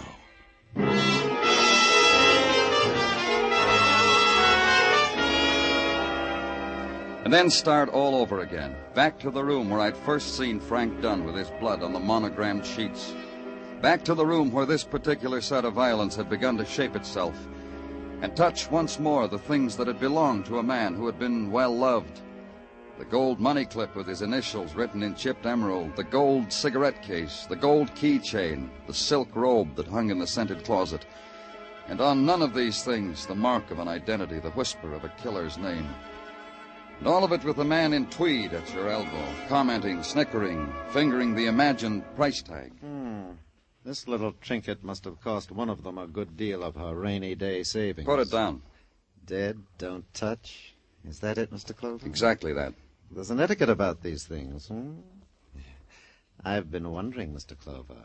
My brow is furrowed with wonder. I noticed. Hardly touches me, though. Sorry, Tracy. I've been wondering why you asked me to partake with you of this, what shall I say, this chamber of horrors. Because you're a liar, Mr. Tracy. And I indulge myself on the proper occasion. What was the occasion of my doing it to you? Yesterday, when you showed me Frank Dunn. Oh, that.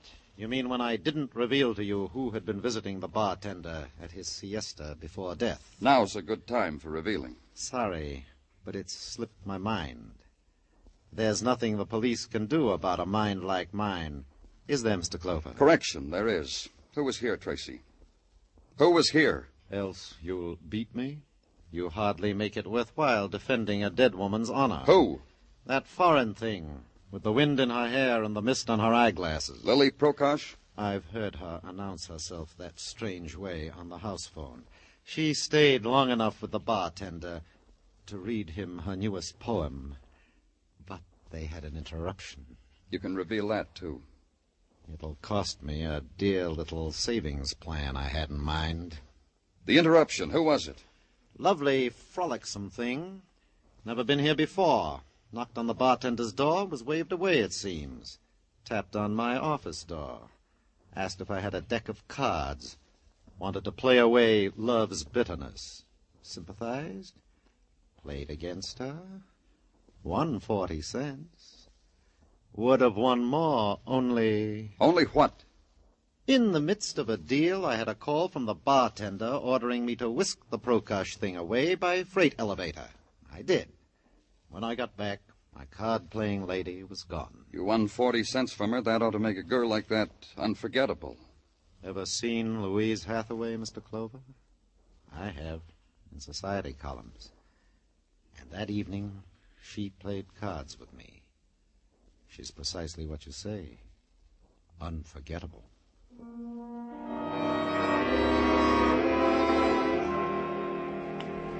And walk the night streets and try to figure, why did Louise Hathaway call on Frank Dunn and, not being able to see him, content herself with playing cards with a hotel manager?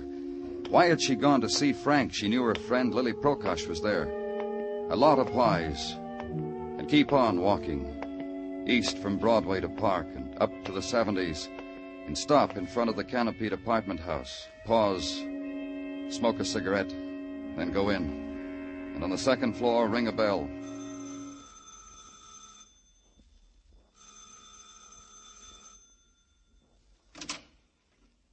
What do you want? Hello, Mr. Hathaway. I told you before. Let's go inside. You can tell me all over again. Thanks. Who is it, Edward? That cop. Yeah, me. Oh, hi. See, Mr. Clover, I stayed as put can be. I'm glad you did. That'll make it easier. What are you two talking about? Oh, we've got secrets, Edward. Yeah. About Frank Dunn. Oh, Danny, Edward knows all about that. Look, Louise and I were playing chess. Chess, huh? You know a lot of games, don't you, Louise? All the ones that are fun. Did you have fun losing 40 cents yesterday to that hotel manager? What's he talking about? What am I talking about, Miss Hathaway? Louise. Stop it.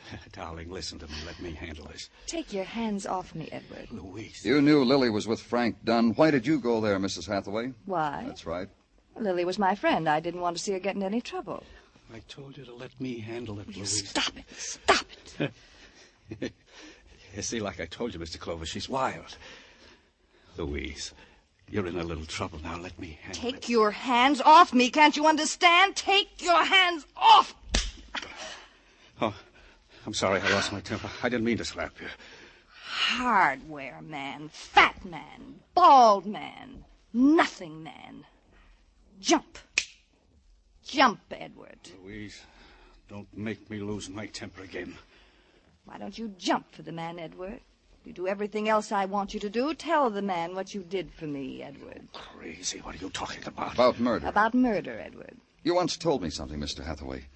You said you'd kill anybody who laid a finger on your wife. Yes, he told me, too, over and over again.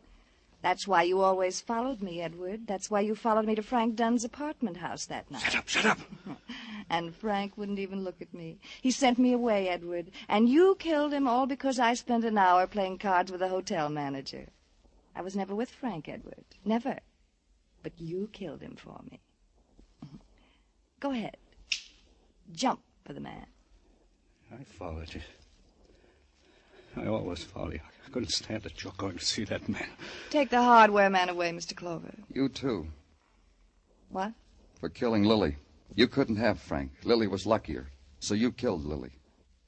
Oh, no, Edward did that for me, too. Didn't you, Edward? Didn't you, Edward?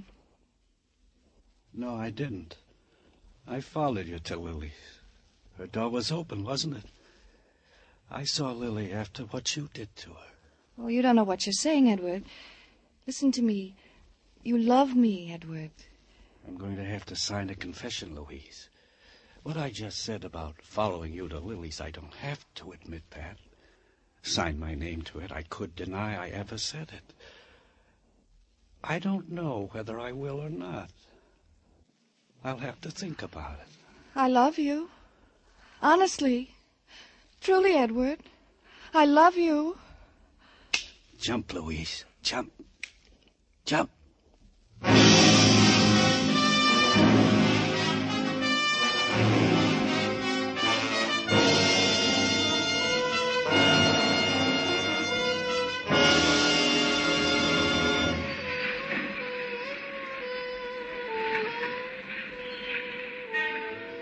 Broadway's quiet now. It's the 4 o'clock in the morning hour, the hour without color. But in a while, dawn will dip down, and there'll be fury again, and roar again, and crowd. The restless wandering, the puppet dance, the running after nothing at all. It's Broadway, the gaudiest, the most violent, the lonesomest mile in the world. Broadway, my beat.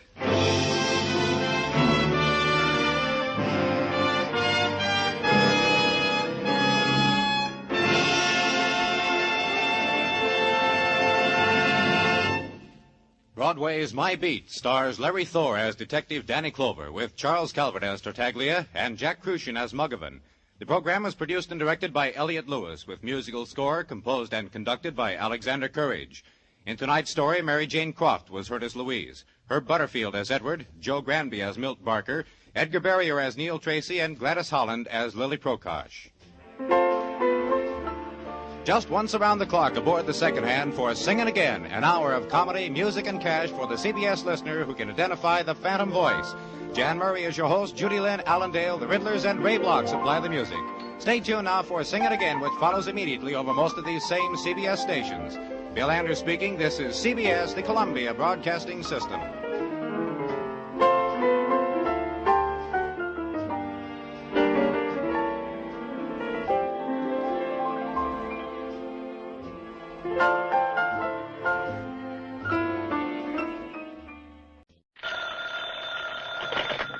Hello?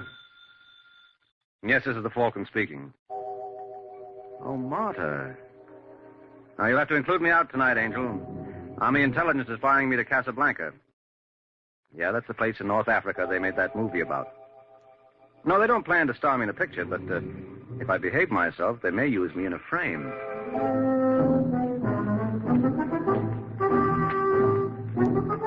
Once again, the National Broadcasting Company brings you the transcribed adventures of the Falcon, starring Les Damon.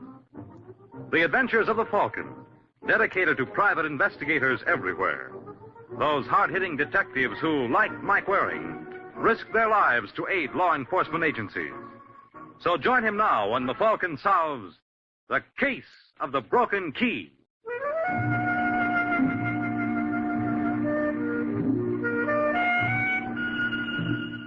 According to the encyclopedia, Casablanca is a seaport on the Atlantic coast of Morocco, situated 33 degrees, 27 minutes north, 7 degrees, 46 minutes west, which shows you how little the encyclopedia knows.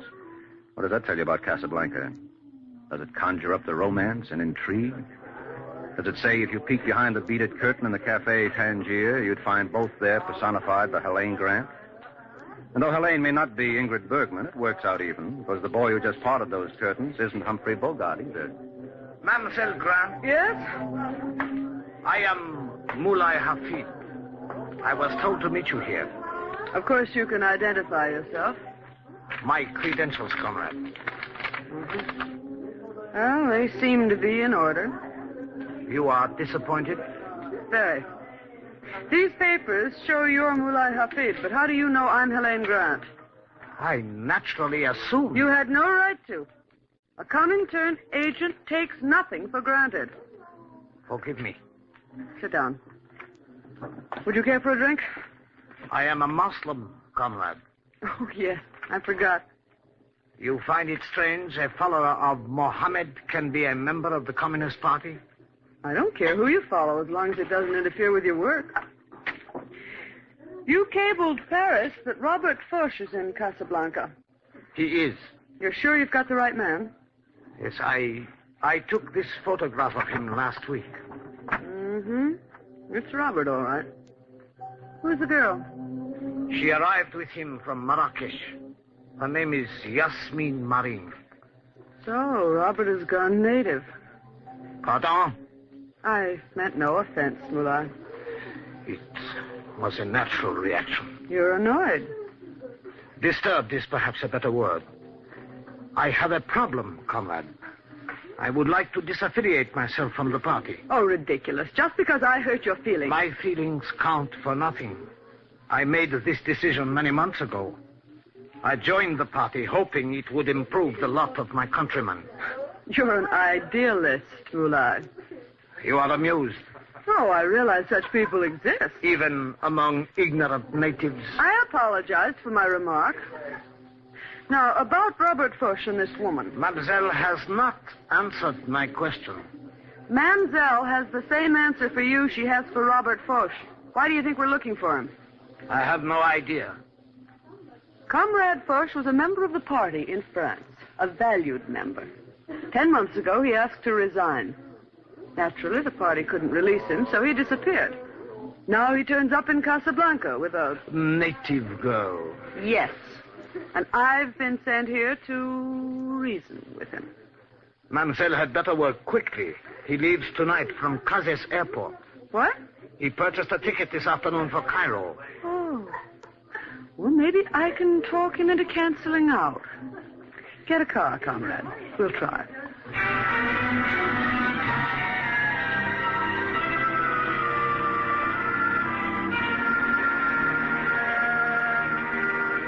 Messieurs, mesdames les passagers, attention, s'il vous plaît. Numéro 23, Why, Robert Foch. Helene. Now imagine finding you here. Well, it certainly is a small world. Much too small. You going somewhere? Why? Well, if you are, I'd avoid Cairo. I don't think you'd like it this time of year. Well, if I knew you were in Casablanca, Helene, You'd have arranged to stay. Naturally. Oh, that would have been lovely. Still, it might have posed a problem. What about Yasmin? Yasmin? Isn't that her name? She's beautiful, Robert. Mulai showed me her picture. Suppose we leave her out of this discussion, eh? She knows nothing of my activities. Why, comrade, you haven't gone middle class and fallen in love. I said we will leave her out of this. Yes, you will. Now, here are your orders. I refuse to accept them. I wouldn't get on that plane, Robert. I don't think you'd like the welcoming committee in Cairo. Do you remember Émile Rousseau? Émile? Mm-hmm. He's waiting for you at the airport there. Now, personally, I never believed those stories that he learned his trade working for the Nazis at Dachau. Still, one never knows, does one? You win. Oh, I'm so glad you decided to stay. And won't Yasmin be pleased? Suppose I drop you at the hotel and you can break the news.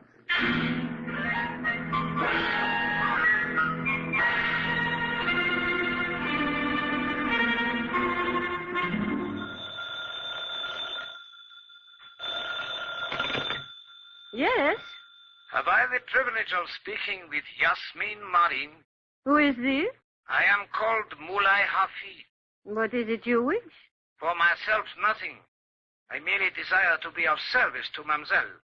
You are acquainted with Robert Foch? Are you a friend of Robert? I am a better friend of yours. Did you know Monsieur Foch plans to desert you? You lie. Robert would never leave me. Did he ever mention a European lady named Helene Grant? Why are you torturing me? Why are you telling me all this? Because we have a great deal in common, Yasmin. We both have been betrayed by foreigners. I do not believe you. But you are not as certain as you were before. No, you are lying. If it pleases you to believe that, so be it. But I suggest at least an investigation might be in order. May Allah be good to you.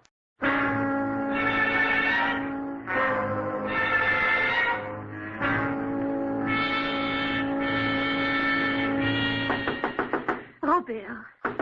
Robert, open up, Robert. I told you 1,000 times, Oh, Yasmin.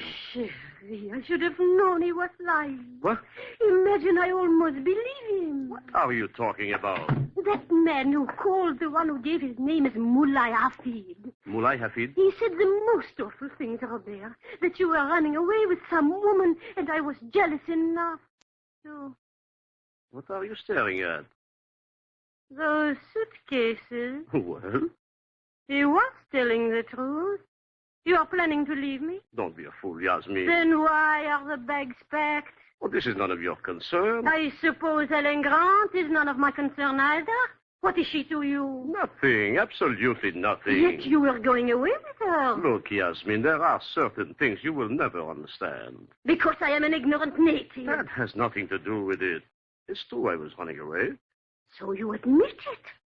I'll kill you. I'll kill you both. Oh, you little fool, put that down. I'll show you. You are insane. Put it down. Stop it. Put it down. You idiot. Now get out. Oh, no, Robert, please. I never want to see you again. I did not mean it, Sherry. I would never do anything to hurt you. Will you get out or must I make Put you? me down. Put me down. Not till you are outside. I'll kill you. You will never have another opportunity. Robert, please. Let me in. I did not mean it, Sherry. Go away. Not unless you say you forgive me. There's nothing to forgive. Promise you will call me. Otherwise, I will not go. All right. You promise. I promise. You won't be sorry, darling. Women can be difficult, can't they? What? Where did you come from? Your bedroom. I suppose I should apologize, but I didn't want to be spotted coming up here. Who are you? Take a card. Michael Waring, Private Investigations, New York. Oh, it's the wrong one. Here, try another. You are with American Intelligence? Uh-huh. Now you can understand the reason for my dramatic entrance. So what do you want? Well, I thought you might be interested to know there are several Comintern agents looking for you. Oh, that's absurd. Oh, I suppose Helene Grant is in Casablanca for her health. What has this to do with you? We want you to come over to our side. You do not realize what you are asking. They would kill me. No, they won't. We'll get you out of Casablanca. How? They're watching my every move. Oh, we'll manage somehow. Isn't there a railroad that runs between Fez and Tangier? Yes. All right, I'll rent a car and drive you to Fez. You'll use my name. When you get there, look up a man named Abd Ilkrim. He'll know what to do. Now, you hurry up and pack. We leave first thing in the morning.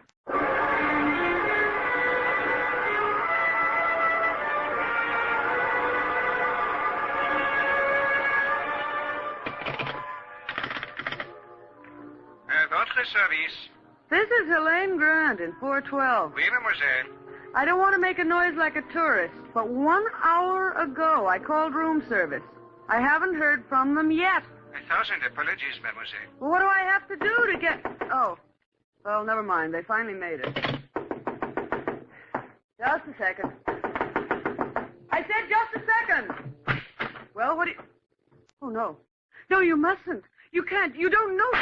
No.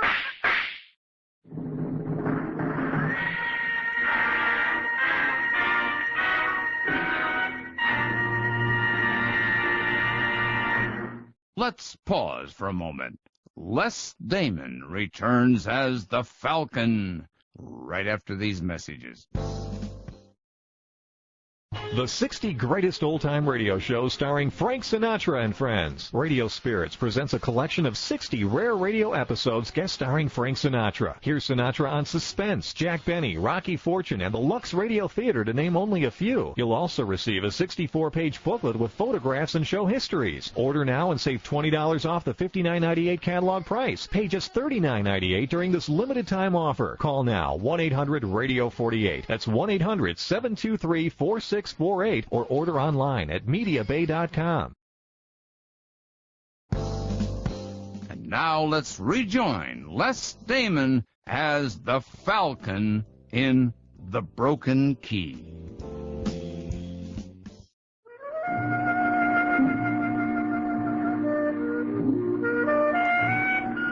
Well, that's Casablanca for you.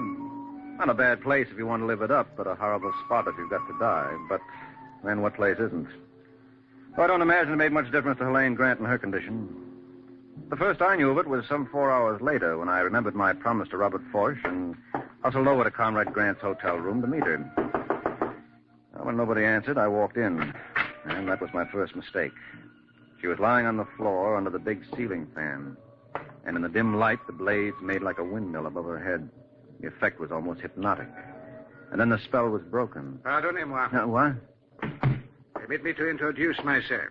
I'm Henri Boulanger at the prefecture. Monsieur... Mike Waring. Mike Waring? I don't think the name would mean anything to you. You are too modest. Correct me if I am in error, but you are with American intelligence. How did you know that? We too have our intelligence. You know who she was? Mademoiselle Grant? But of course. She was a Comintern agent.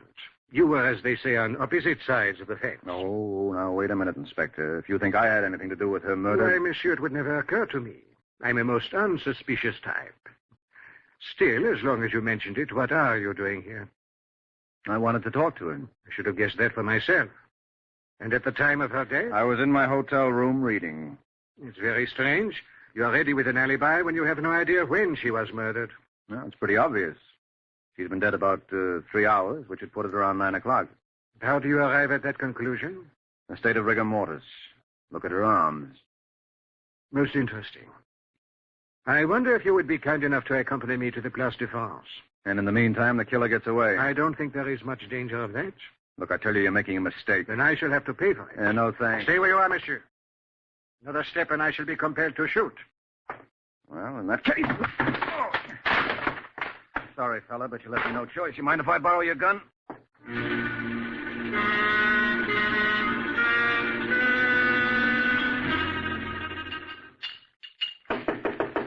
Who is it?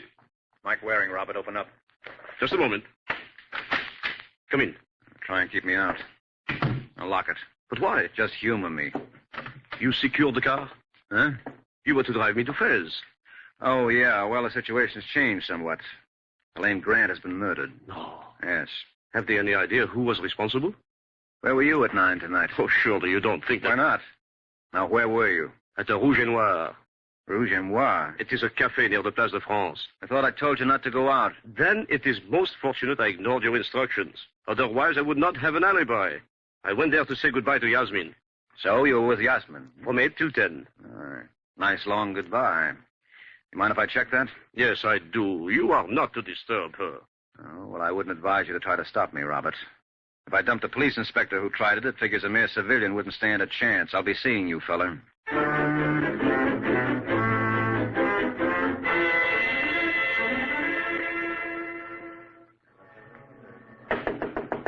Entree. Hello, Yasmin. Yes?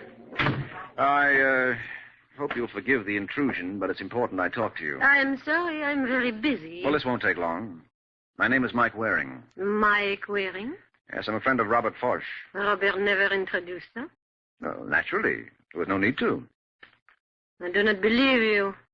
Okay. And how would I know you two pitched a battle royal in the Hotel Splendide over Helene Grant? Robert told you that? Oh, Robert tells me everything.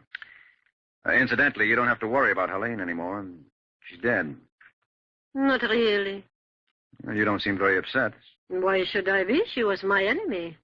You don't realize what you're saying. But you knew this. You say Robert told you everything.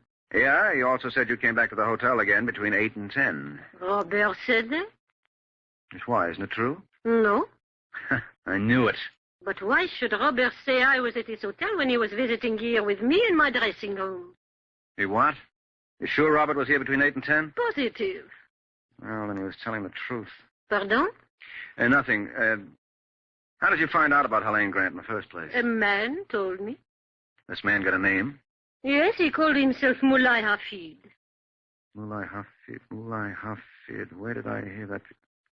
Sure, he was Helene's contact in Casablanca. I do not understand. Well, that's just as well. Oh, that's my cue. I'm sorry. I must go. It's okay. So do I.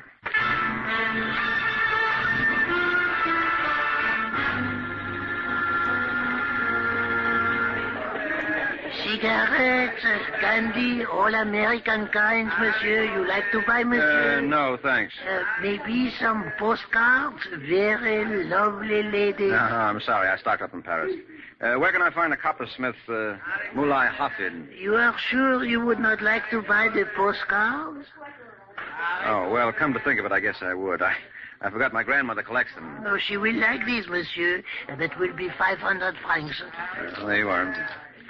Now, where can I find Mulai Hafid? That is his shop over there, by the sign of the Iron Jug. Oh, thanks a lot. If your grandmother would like more postcards... I'll keep you in mind. Salam alaikum. Alaikum salam. What can I do for you, monsieur? Well, that all depends. Are you Mulai Hafid? Your servant, sir. I'm Mike Waring. Mike Waring? I'm a comrade from America. Oh. Where can we talk? Here. A little public, isn't it? I shall lower the shade. Well, I guess you know why I'm here. The party is awfully disappointed in your work, comrade. And I am disappointed in the party. Why did you tell Yasmin Marin about Helene Grant? You know this? We know everything. Then you are aware I informed Mademoiselle Grant of my desire to leave the party. Well, it's getting to be an epidemic. First Robert Foch, and now you. What's your reason? I explained that to Comrade Grant. She found it unsatisfactory. It was her privilege. So you killed her. Monsieur is pleased to jest. You knew she was murdered? All Casablanca is aware of this. Yes, I know, but I think you had inside information. How would you like to take a little ride with me? I do not think I would care for it. Well, I'm afraid I'll have to insist, Moulin. First, allow me to show you something. Oh, a knife, huh? Oui, monsieur. A knife. And I have met an enemy. Let's take a short break right here. Les Damon returns as the Falcon in a moment. Dimension. George Burns and Gracie Allen. Hopalong Cassidy. Edgar Bergen. The Shadow. John and Blanche Bickerson. The Whistler. Choose from among thousands of downloadable old-time radio shows and spoken word titles at MediaBay.com. The best voice on the net. Yeah.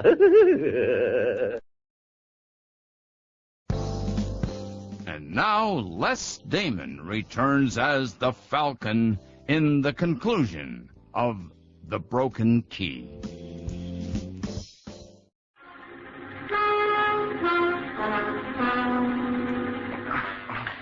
Monsieur, permit me. Huh? I think a little brandy would not harm you. Oh, Inspector Boulanger. How did you know where to find me? A friend of our department advised us. Well, his name isn't Mulai Hafid. It is indeed. Would you like to tell me what happened? Yes, I'd like to very much. He tried to kill me. It is understandable, n'est-ce pas? Not to me. You posed as a Comintern agent. So? So naturally, Moulay thought you would come to his shop to avenge the murder of Mademoiselle Grant. And that proves he killed her. Why? Because he desired to protect himself from one he considered an assassin? I tell you, he murdered her, Inspector. He wanted to leave the party, and she wouldn't let him. That is true of Robert Foch, too. Well, I grant you that, but Foch has an alibi. So has Moulay. What? 9 o'clock last night, he was stationed in the lobby of the Hotel Splendide, accompanied by one of my men. But that doesn't make sense. It doesn't? No, if Moulay, Robert, and Yasmin have alibis for the time of Helene Grant's murder, who does that leave? You, monsieur, as I maintained all along. I am so glad we are finally in accord. Now, if you will take my arm, monsieur, I shall be only too happy to assist you. No, wait a minute, Inspector. If you're thinking of making another escape, I beg you not to attempt it. I have 3 men stationed outside, all of whom are fleet of foot and excellent shots. No, you don't understand. You say you had one of your detectives with Moulay Harford in the lobby of the Splendide last night? I did. Why? We were keeping Robert Foch under surveillance. We anticipated a little difficulty with the gentleman. Obviously, it never developed. Obviously. And Moulay was never out of your man's sight? Never once. They were together till midnight. Well, they couldn't have been. Or could they? Pardonnez-moi? Oh, brother, am I a chump. Listen, Inspector, I think I see it all now. Just give me 10 minutes with Robert Foch. That's all I ask. It is not unreasonable. After all, why shouldn't you have Foch for 10 minutes when I expect to have you for life? Hello, mon enfant.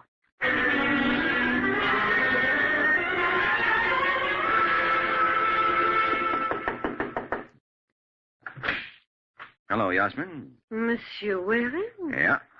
What happened to you? Ask me better what didn't. We'd like to see Robert. You cannot. Well, maybe I cannot, but this gentleman can. He's Inspector Boulanger of the prefecture. Bonjour, mademoiselle. Now, where's your boyfriend? I tell you, he is not here. Then you won't mind if we search the place? You are wasting your time. Now, let's try the bedroom. Go right ahead. It will avail you nothing. I fear she's telling the truth. Regard, his clothes are gone. I'm afraid you will not have your 10 minutes with him. Well, I'll settle for a couple with her.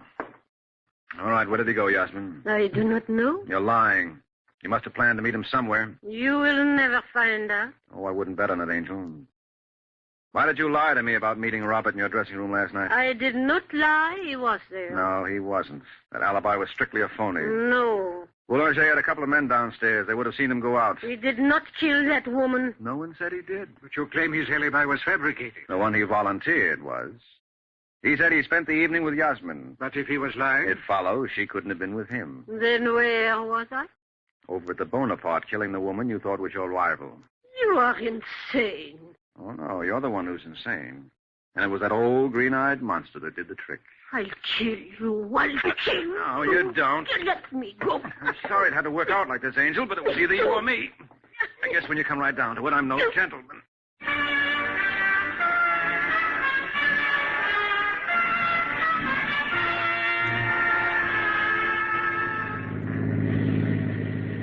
Well, it merely goes to prove, Waring, the poets knew what they were talking about. What is that line again? Oh, yes. Hell hath no fury like a woman scorned. Oh, like a woman who thinks she's scorned. Actually, Helene wasn't Yasmin's rival. Perhaps she was. A man who embraces the Communist Party can afford no other love. Well, you got a point there. So I was not completely wrong when I said this was a political murder. No, not completely. Let me assure you, Waring, we of Casablanca are forever in your debt. If there is any way we can ever repay you... Oh, I'm glad you mentioned that, Inspector, because there is. While I was looking for Moulay Hafid, I ran into a peddler who made me buy some postcards before he'd give out with any information. I see. You think you could locate him for me? You wish to have him arrested? No. I promised to mail these to Grandma, and it just occurred to me I'd better get a set for Grandpa, too. Good night, Inspector.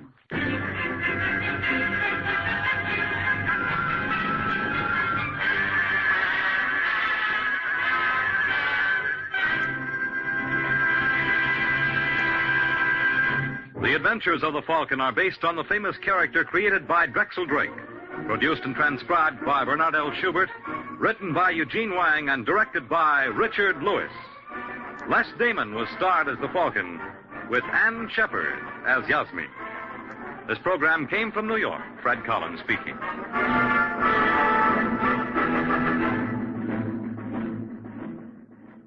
We delay the start of our scheduled program to bring you a bulletin from CBS News. Washington. The State Department has issued a statement in response to the proposal by Jacob Malik, the Soviet delegate to the United Nations, for a ceasefire in Korea.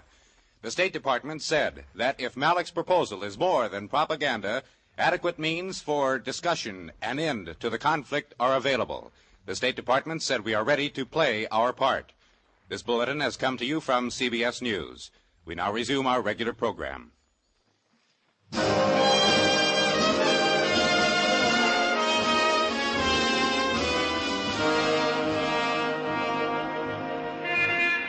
Broadway's My Beat. From Times Square to Columbus Circle, the gaudiest, the most violent, the lonesomest mile in the world.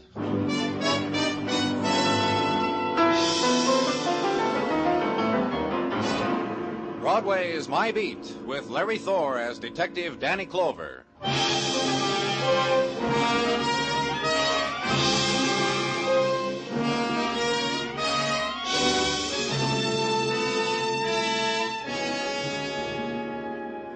The nighttime starts at the river before it closes over Broadway. A wind drifts in with the moistened shadows, flings them into the street, flattens them against the gutter, picks a man waiting for a bus, and wraps darkness around him. And a light comes on, and another, and down the street there where the crowd has gathered against the traffic signal, high above them a neon sputters, flames. The spectaculars dance. Somebody runs into the street and yells, "Come on," and everybody does. Night has come to Broadway.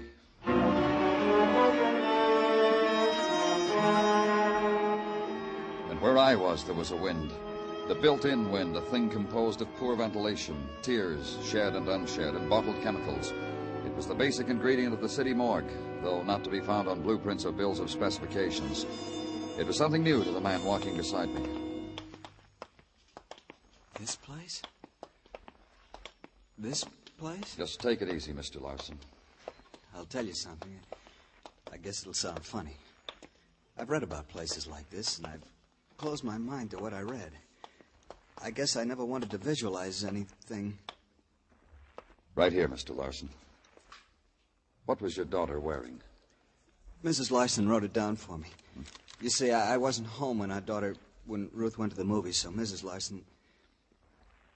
Ruth was wearing a skirt and blouse, pink bobby socks and saddle shoes. I guess you want to know this, too. She was 5'1". She was 14 in May.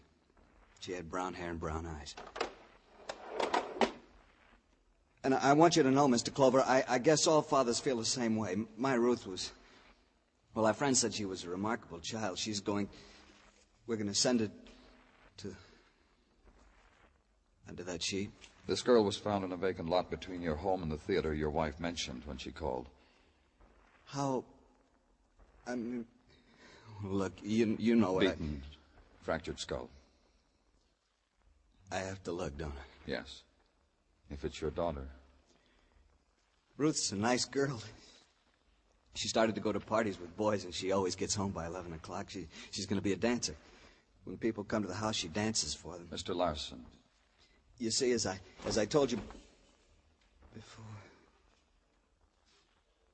Ruth? Ruthie? Oh, Ruthie. Who did it? What monster? Who did it to you? Who? Who?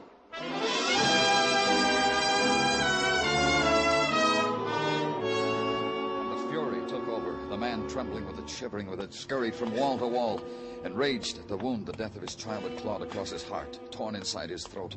The helpless, futile rage of the animal whose small range of understanding has been kicked, beaten, thrown against the barbed wall of violence.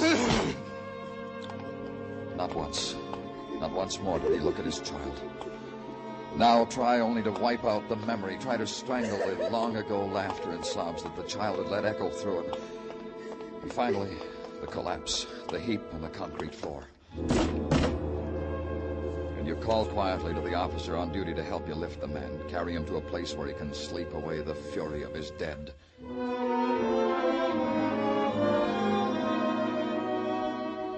Then back to your office and close the door on it. Stand at the window, watching the squalls of the nighttime wash against it, beat against it. and then stare at the walls, and then hear the door open for it, to let it all in again. Danny? Danny? What do you want? Dr. Sinsky's report. He was busy on another. He asked me to bring it to you, so... Leave it on my desk. All right. You're not going to look at it, Danny? Why? I know what's in it. Well, I thought I did, too, till I glanced it over on the way to your office. You better take a look at it. You're so eager, I don't want to spoil it for you. Tell me about it, Muggavan. Danny. You tell me, Muggavan. We've had other kids who... And this one's no different. That all, Muggavan? That's what I've been trying to tell you. This one is different. Just what you saw when you first found her. That's what's in the report.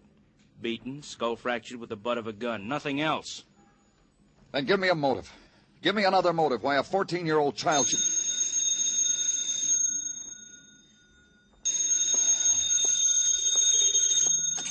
Clover speaking.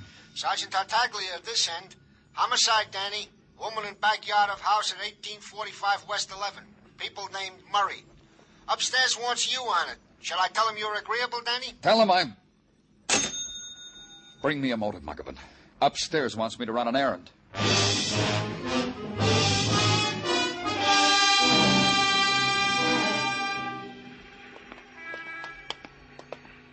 She's over here, Mr. Clover. Right here. Dead. Beaten. I'd say her skull had been fractured, Mr. Murray. Oh, I don't understand it. I just don't understand it. Tell me what happened. We were sitting in the library. A knock came on the back door. I wanted to answer it, but Beatrice said I looked so comfortable. There was just you two in the library. You and your wife. And Sis. Sis? My sister Claudia. She can't hear anything. She's deaf. She never goes out of the house. I take care of her. Well, who's in the house with her now? Who's playing that organ? Oh, Sis plays. I see. Go ahead. Well, there was this knock on the door, and Beatrice went to the door, and I heard her talking to someone. At least I think I did. I want you to know I'm not sure about that. I kept reading, that's all. Sis was practicing. Didn't your wife scream? Didn't you hear any... No, I didn't. I happened to look up from my book a little later, after she went to the back door. How much later? Well, I don't know. I looked up, and she still wasn't there. She hadn't come back yet from answering that knock on the door. That's right. So I went out back.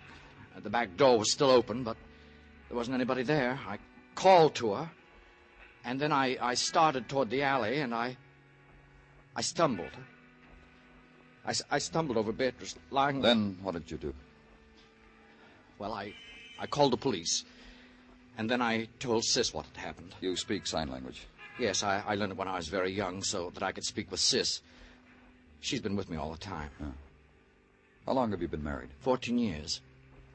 Why, what's that got to do? Happily? Of course, happily. You have any children? No, that's something Beatrice and I agreed on. Sis needs taking care of, and Beatrice is always so busy. Busy doing what? Clubs and auxiliaries, you know. She was well-liked, got things done. She was admired and well-liked. Then who would want to kill her? Nobody would want to kill Beatrice. Nobody. Mr. Murray... She was a middle-aged woman, Mr. Clover. Everybody she knew was her friend. She did charity work. People came with troubles. Anybody. She'd help them. Why would anybody want to kill her? What motive would he have? What motive, Mr. Clover? It was there again. What motive? A 14-year-old girl, the loved child of a quiet, nameless family, until a killer had taken the butt end of a gun, beaten their name and their dead child's name into the newspapers that choked the trash bins supplied for the purpose by the Department of Sanitation. What motive for that?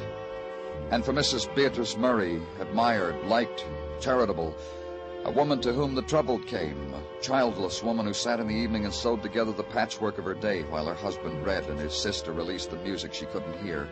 What motive for that brutal death? And because you find no answer, share it with Dr. Sinsky. Ask the question of him. Burden the gentle doctor with it. You put me a question, Danny, that is not strictly in my department or in my education. Mind if I bum another cigarette? Oh, here. Help yourself. Thanks. You've been with us a long time, Doctor. Some of it must have rubbed off. Danny, I deal only in known quantities. You boys bring me the wounds you find, I wash them, bandage them. You bring me the dead, I perform autopsies. Known quantities, Danny. Like I know my name, your name, that this Mrs. Murray was murdered by the butt of the same gun that hammered away the life of the child Ruth. Why? Tell me why. And I'll go out and buy my own pack of cigarettes. If I had gold, you could have it, Danny. No strings to it. No. For the question you ask, go consult a specialist. A man who puts the microscope of his training to the emotions. The department psychiatrist? Yes, to him. Perhaps he will agree with me, and I'm only an amateur, a dabbler, mind you, Danny, that this violence, this ugly, bestial violence, has been committed by what is called a paranoid. I've read about them. Had them screaming in my office. They dream up hates against themselves. For this they kill. An animal, a child, a woman. Excuse me, Danny. Come in, please. Looking for me, Gino? Yeah, Danny. Fresh homicide. Alley on West 10th. Muggerman's got a squad car. Let me finish my cigarette, Tartaglia. Sure, Danny. Sure, if you want. It's finished. A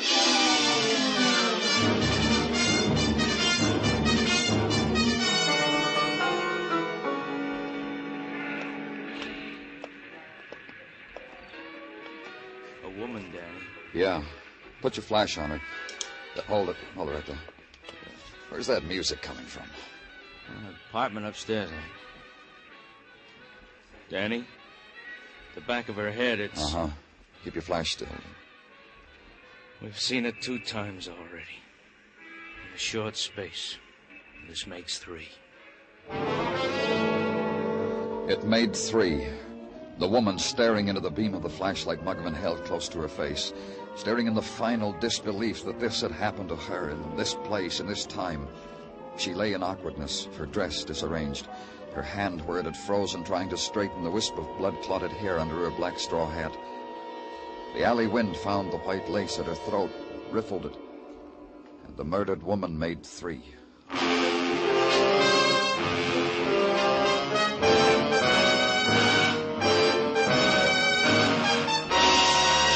You are listening to Broadway's My Beat, written by Morton Fine and David Friedkin, with Larry Thor as Detective Danny Clover. The Peggy Lee Show bowed in over most of these same CBS stations last Sunday night. Folks who heard it will be back tomorrow for more of Peggy's charm, Peggy's vocals, Peggy's previews of coming popular musical events. Enjoy the Peggy Lee Show for lighthearted summer listening at the Star's address.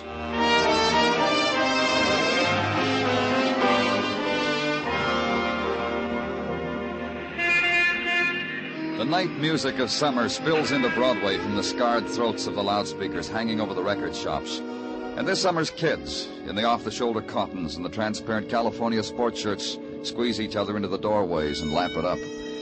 And then someone shrills a new diversion in a new shop window on a new corner, and Broadway's youth rebops on down to it. It's an old ceremony on Broadway, this dancing in the streets, and the sweating barker with a fistful of passes to happy upstairs lands. Just the price of the amusement tax, kid. That's old, too. The girl in the swimsuit lying on the billboard beach, never aging, but old. And the touch of summer's night on your eyelids, that's familiar, too. It's all happened to you before.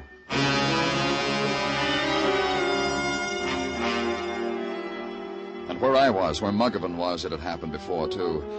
To a 14-year-old girl named Ruth. To Mrs. Beatrice Murray. And now to the woman lying dead in an alley, not feeling the touch of the man who had first timidly and then with effort twisted the purse out of her hand. She was holding on to it so tight, Danny. Open it. So tight. Yeah. Killed the same way as the other 2, wouldn't you say, Danny? Uh-huh. Maybe our fair city's being honored with a mad killer, huh? Maybe. Sick man with a grudge against women, even if they're a kid. Looks like it. How long does it take to go through the purse, Muggerman? Just sorting the unnecessary stuff, Danny. Tissues, compact, change purse, bobby pins. There's a sales slip for... Let's see. Hold a flash a minute, Danny. Yeah. For China wear. A tortoiseshell comb with silver edging. That's all? No identification? Well, I haven't tried this inside flap yet, Danny. Yeah, here it is. New Social Security card made out to, hold it again. Alma Russell, 4212 6th Avenue. That's around 8th Street, Danny. Maybe she was on her way home, took this alley. It cuts through to 6th. Killer knew she took it sometimes, waited for her here, slugged her, made sure she was dead. Got a confession, Danny. It puzzles me. You alone in the world? The 3 of them dead. That girl, that woman with her husband, and the sister who plays the organ. Now this one. I could understand it if... If what? There wasn't a mark on him, Danny, other than the beating from the gun, but not a mark. And this girl's young. About 25, I'd say. Pretty. Neat. Clean. I bet she was attractive. Sweet. What are you building, Mugman? Well, we've had them before, Danny. The guys who wait in alleys, go to moving picture houses, talk to little girls, and the vacant lot. This kind we've had before. And in a way I could understand it. But the killer who... You said he was sick. Dr. Sinsky called him a paranoid. Whatever they call him, it scares me sick. I got a niece lives 3 blocks from me with my brother. She's... Funny. You're trying to talk about her like the girl's father did when... Go call them, Morton McGill. Danny, the thought that it could happen... Go call them. I'll wait for you.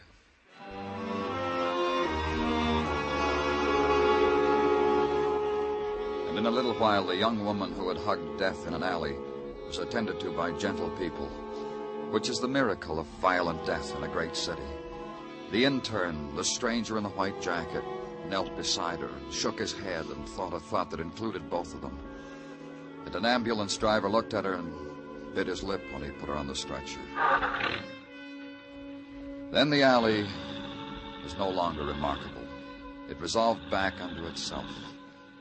A play of refuse, mewings, and the shortcut home. It was the end of something or another.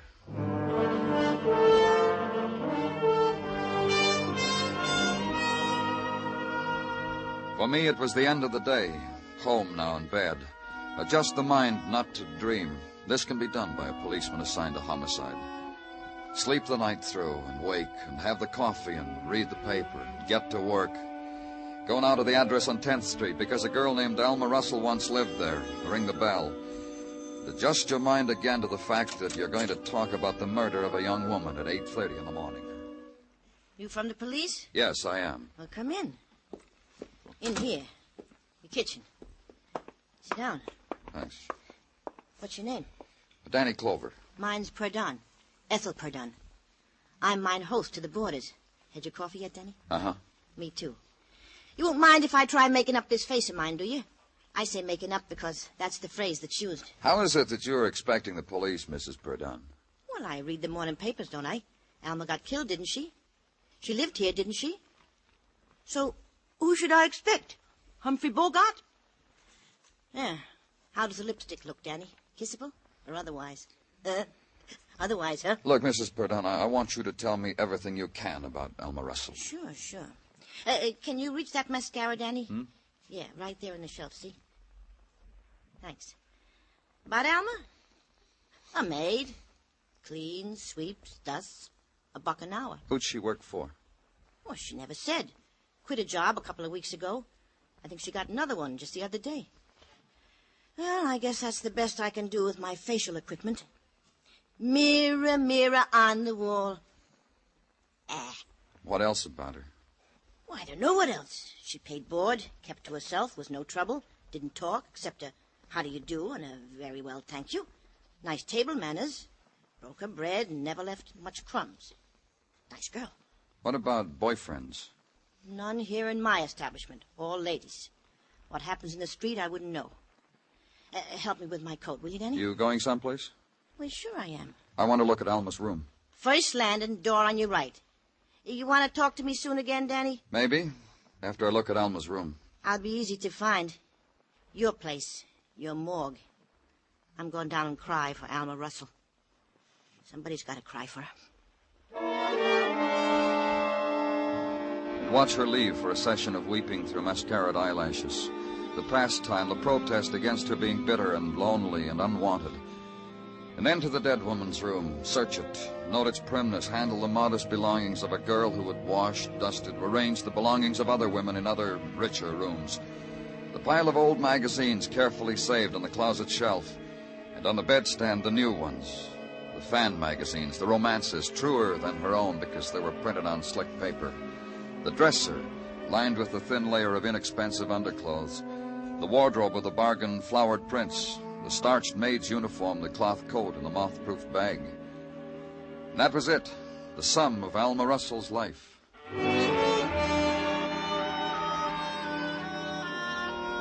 And then back to headquarters and the concern of Sergeant Gino Tartaglia for your tiredness, for your paleness.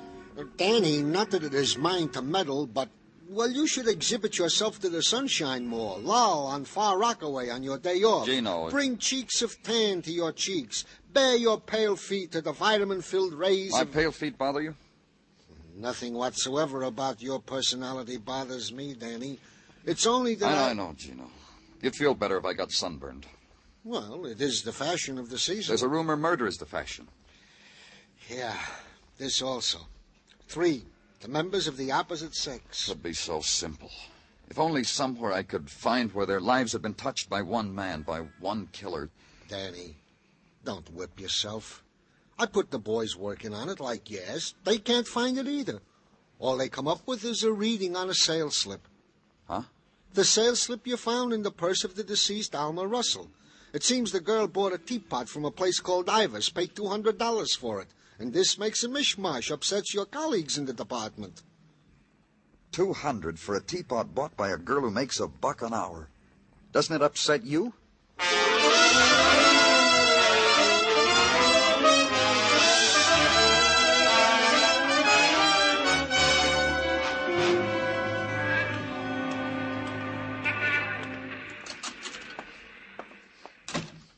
Something we can do for you, sir? Yes, there is. I'm from the police. Good. Are we interested in some Chinaware today? Yes, we are. I want you to take a look at this. This sales slip. What is it? It's for a teapot, one that costs $200. I don't understand why we're lifting our eyebrows, sir. Of course it did. A Stratfordshire teapot on the current market is worth at least that. This sales slip was found on a young lady that's been murdered. I see. The young lady happened to have purchased this teapot here. I see. Her name was Alma Russell. I see. How does $1 an hour maid buy a $200 piece of china? By paying $200 for it. Miss Russell paid exactly that much. Then you remember Miss Russell. Oh, indeed, yes. We sold it to her ourselves about 3 weeks ago. I remember the transaction well. She'd called the day before to price the teapot. The next day she came in with the money about midday on a Thursday. Unless it was her day off, she was in uniform. Didn't it seem strange that a housemaid... Yes, it did. I might as well tell you. Tell me what? The sales slip says $200. She didn't pay that for it. She paid $190 for it, tax included. We paid the difference out of our own pocket. In the trade, we are known as a sucker for hard luck stories about teapots, and Miss Russell had one. You want to tell me about it now or later? Miss Russell was dusting the china at the home of her employer, broke a Stratfordshire teapot, hid the debris, bought another one before the accident was discovered as a replacement. Just one more thing. Did she say who this employer was? She did not. However, there are some regular clients of ours who eat off the stuff. Like who? The Llewellyns, for example, the Crandalls, second and third, the Murrays, the Westfalls. Which Murrays? On West 11th, the Paul Murrays. Are we being helpful? We'll never know how much.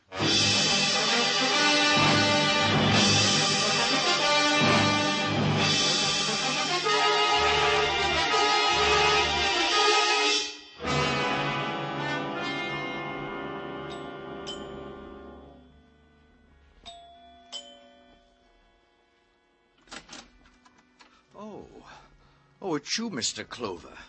Please come in. Thanks. Mr. Murray... You want to talk to me, don't you? This way, down the hall. Oh, Claudia, that is, Sis is practicing. We don't want to disturb her. Through this door. In here, the library. Now, do you know the man who killed my wife? We know the kind of man who killed your wife. Yes? A paranoid.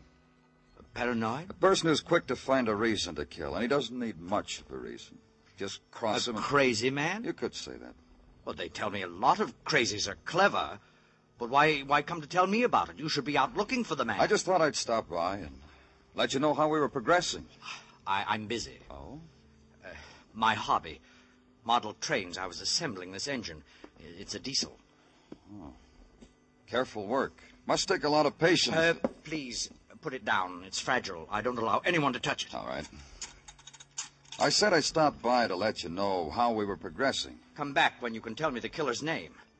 And from what I've been reading, you'd better hurry up. 3 killings. Indiscriminately. By the same man. By the same man. The way we figure it, Mr. Murray, is that the killer was really only interested in killing one person. He killed the other 2 to make it look like what you said, indiscriminate killings. I don't understand. To make it look like murder without a motive, without plan. But there was motive. Well, what motive for killing a 14-year-old girl? None. Part of the plan. And that housemaid? None. But that was the killer's mistake. If he'd killed someone else, I wouldn't be here now. You don't know what you're talking about. Aren't you going to ask me why anyone should kill your wife? There was no motive, like the others. The killer had one. He had a wife who didn't want the burden of an afflicted sister-in-law. That's only a guess. Did your wife ever complain about your sister? Get out of here. You said your wife was a warm and open-hearted woman. She wanted children, didn't she? You're presumptuous. You're crude. Get out of here. You already had a child in your house. Sis, your sister. You never let her be anything but a child. I don't have to take these insults. And put that down. Put that train down. You're crazy. Crazy. You broke it deliberately. All that work and you... I'll kill you. I'll kill you. For a broken toy train. I'll kill you. That's how you're going to convince me you're a madman. You. Cop an insanity plea. You're going to try harder than that. That's right. Settle down. You broke my train. Cut it out, Murray. You're no more crazy than I am. Sis. Paranoid would have had reason to kill that maid, that 14-year-old girl. You killed to cover up your wife's murder. She'll find out what happened. We'll let her know. Oh, sis. What have I done?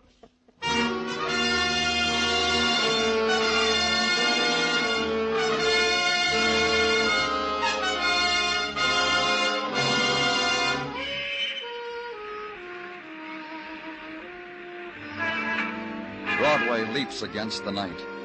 The sound it makes is the crash of life deep inside the earth, and the hiss of neon, the laugh that screams. They melt together. The sound you get is shock. There's another sound, the teardrop. But no one listens. No one hears. It's Broadway, the gaudiest, the most violent, the lonesomest mile in the world. Broadway, my beat.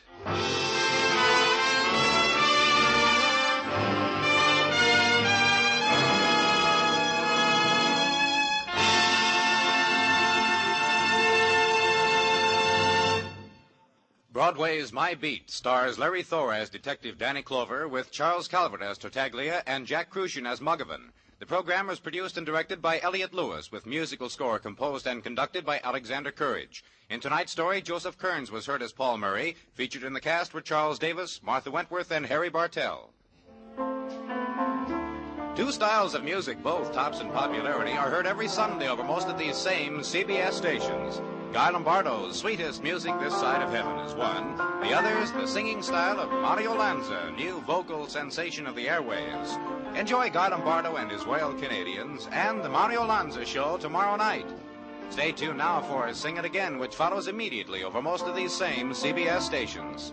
Bill Anders speaking. This is CBS, where you meet adventure with Charlie Wilde on Sundays on the Columbia Broadcasting System.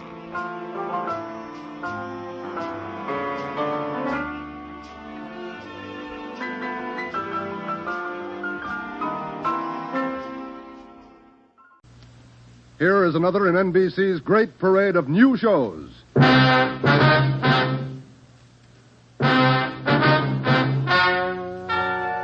Ladies and gentlemen, the story you are about to hear is true.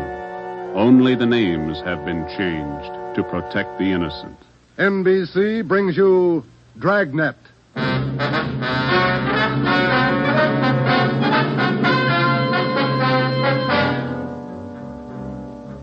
You're a detective sergeant. You're assigned to auto theft detail. In 3 months, more than 250 cars have been broken into. Property mounting well into thousands of dollars has been stolen. 2 youthful members of the gang have been apprehended. The all-important brains of the criminal ring, the leaders, are still at large. Your job, get them. Dragnet, the documented drama of an actual crime, investigated and solved by the men who unrelentingly stand watch on the security of your home, your family, and your life. For the next 30 minutes, in cooperation with the Los Angeles Police Department, you will travel step by step on the side of the law through an actual case from official police files. From beginning to end, from crime to punishment, Dragnet is the story of your police force in action.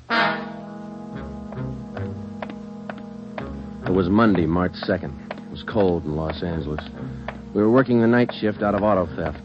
My partner's Ben Romero. The boss is Ed Backstrand, chief of detectives. My name's Friday. I was on the way back from the interrogation room, and it was 10:58 p.m. when I got to room 26, chief of detectives' office. Real tough kids, aren't they? Yeah, they won't admit a thing. Now, sit down. Thanks. When'd you pick him up? About 8:30 tonight in the parking lot behind the Star Theater out on Sunset. He was lifting the radio out of a 48 convertible. He's had lots of experience. The report says you picked up a 19-year-old girl with him. She was waiting for the guy in a parked car across the street from the theater. Car was full of loot. The first real break we've had on those auto burglaries in 3 months, and it's no good to us. Neither one of them will talk. They won't even admit they know each other. You run makes on them? Just did. We've been questioning the boy for an hour, getting nowhere. What's his name again? Freeman, Stanley Freeman. Oh, yeah. Age 20. Address? Butte, Montana. Down here for a vacation. He doesn't lie very well, Ed. He's never been to Butte, Montana in his life. Knows less about the town than I do. Well, get to him. Right, Ed. Where'd you put the girl? We had a policewoman take her to our office. We can talk to her when we finish with the boy. Well, what's her story? Hasn't any. She won't even open her mouth. 19 years old, probably needs a good spanking. Now get him to talk. Right.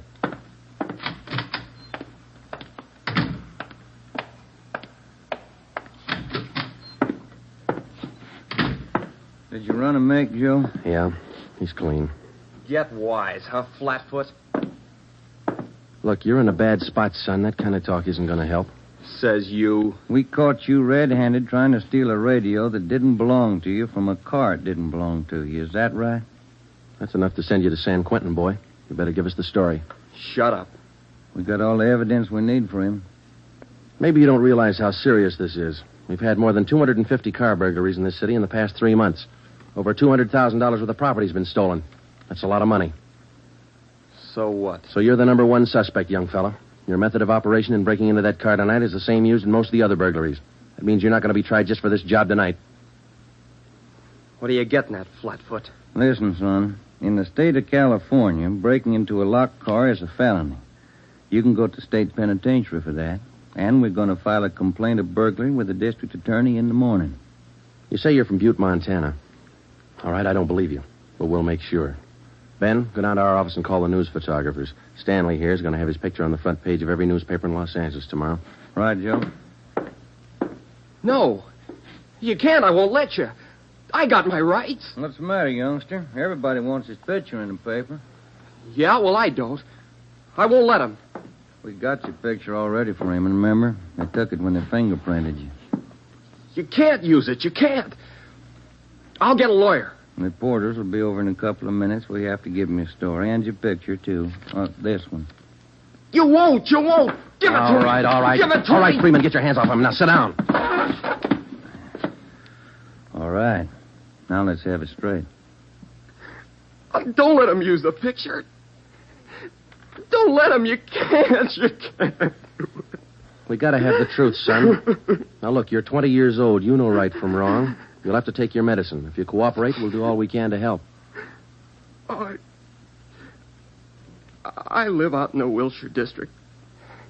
All I wanted was a little extra money. We didn't take much. We didn't think it was so wrong. It was stealing, Freeman. You know that's wrong. Where do you live out there? Piper Avenue. 821 Piper. You won't give him my picture. You live there with your family? Yeah, my mother. Father's dead. Promise me you won't give him the picture. My mother, she'd see it. Promise me. You're working with a gang on those auto burglaries. We know that. Now, who are they? Where are they? And what's the setup? I can't. They'd get me for it. Who'd get you? I can't tell you. I can't. Who's your girlfriend, Stanley? The one you were with tonight? Joanne.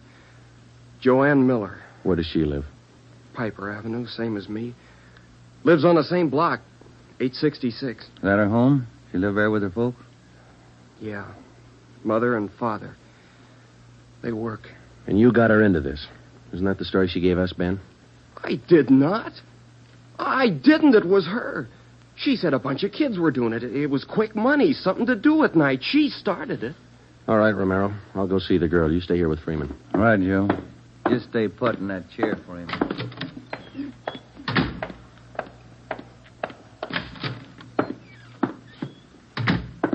Hi, Marge. Hello, Joe. You and Romero handling this case? Yeah. I'd like to talk to the girl a few minutes. Marge, will you stand by? Right, I'll sit over here. Thanks. All right, miss. What's your name, age, and address? I told this lady cop 15 minutes ago I'm not saying anything. All right, then we'll tell you. Your name's Joanne Miller. You live at 866 Piper Avenue. You live with your father and mother. Both of them work.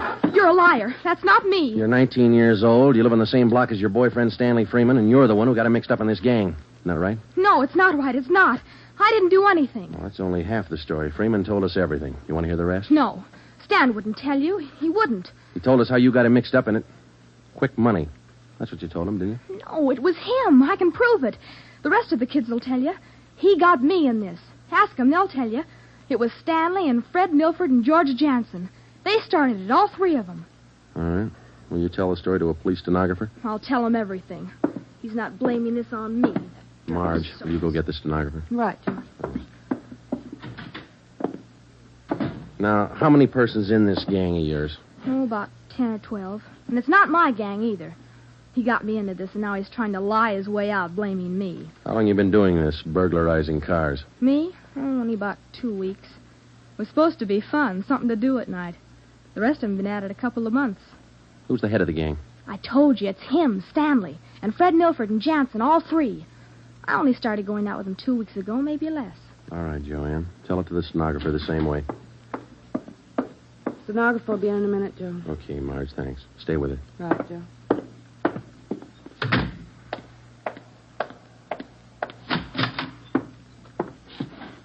Just about a closed case, Ben. Girl gave us a full confession. She didn't. Oh, you're not tricking me again. She didn't. She told us you're one of the leaders of the gang, Stanley. Said you got her into all this. The other two are George Jansen and Fred Milford. About a dozen kids in the gang, all of them about your age. Isn't that right? She's lying, can't you tell? She's lying. She got me into the gang. Well, she did. She's Milford's girlfriend. Ask her. Oh, she can't lie out of that one.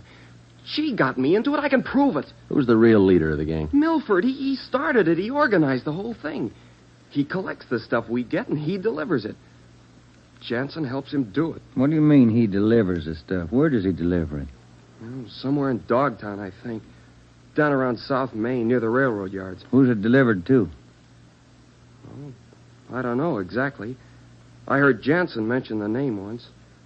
Myra, he said. It's supposed to be a big secret. Myra, that's all I remember. Where does Jansen and Milford live? Well, Jansen rooms down on East Flower. 1042, I think. It's a rooming house. And Milford lives 2 blocks over from me on Quincy. 234 Quincy. He lives with his grandmother. Got that, Ben? Right. All right, let's pick up Milford and Jansen. It was 10 minutes past 1 when Ben and I returned to headquarters with George Jansen and Fred Milford in our custody. In Jansen's room at 1042 East Flower Street, we found 2 fur coats, a box full of new car accessories, an S&W .38 revolver, and a .45 automatic. When we picked up Fred Milford at his home, we discovered 5 deluxe car radios hidden in the garage, plus a valuable assortment of cameras, cigarette lighters, and clothing. Both Jansen and Milford refused to talk, but when we got them to headquarters and showed them the signed statements of Stanley Freeman and the girl, Joanne Miller, they broke. Milford, where else did you and your gang operate besides the Wilshire district? No place, only out there, that's all. Same type of car burglaries have been committed all over the city. You telling us your gang didn't have a hand in them? It's the truth. Our territory was Wilshire District. We didn't go outside. You mean some other gang's responsible? I don't know. All I know is we didn't have any part of them. Is there another gang, Milford? Maybe. I don't know. You find out. It's none of my business. It is your business, Milford. You admit you and your gang committed 55 jobs in the past 3.5 months. That leaves about 200 jobs to be accounted for. That's right. You figure it out. We have figured it out.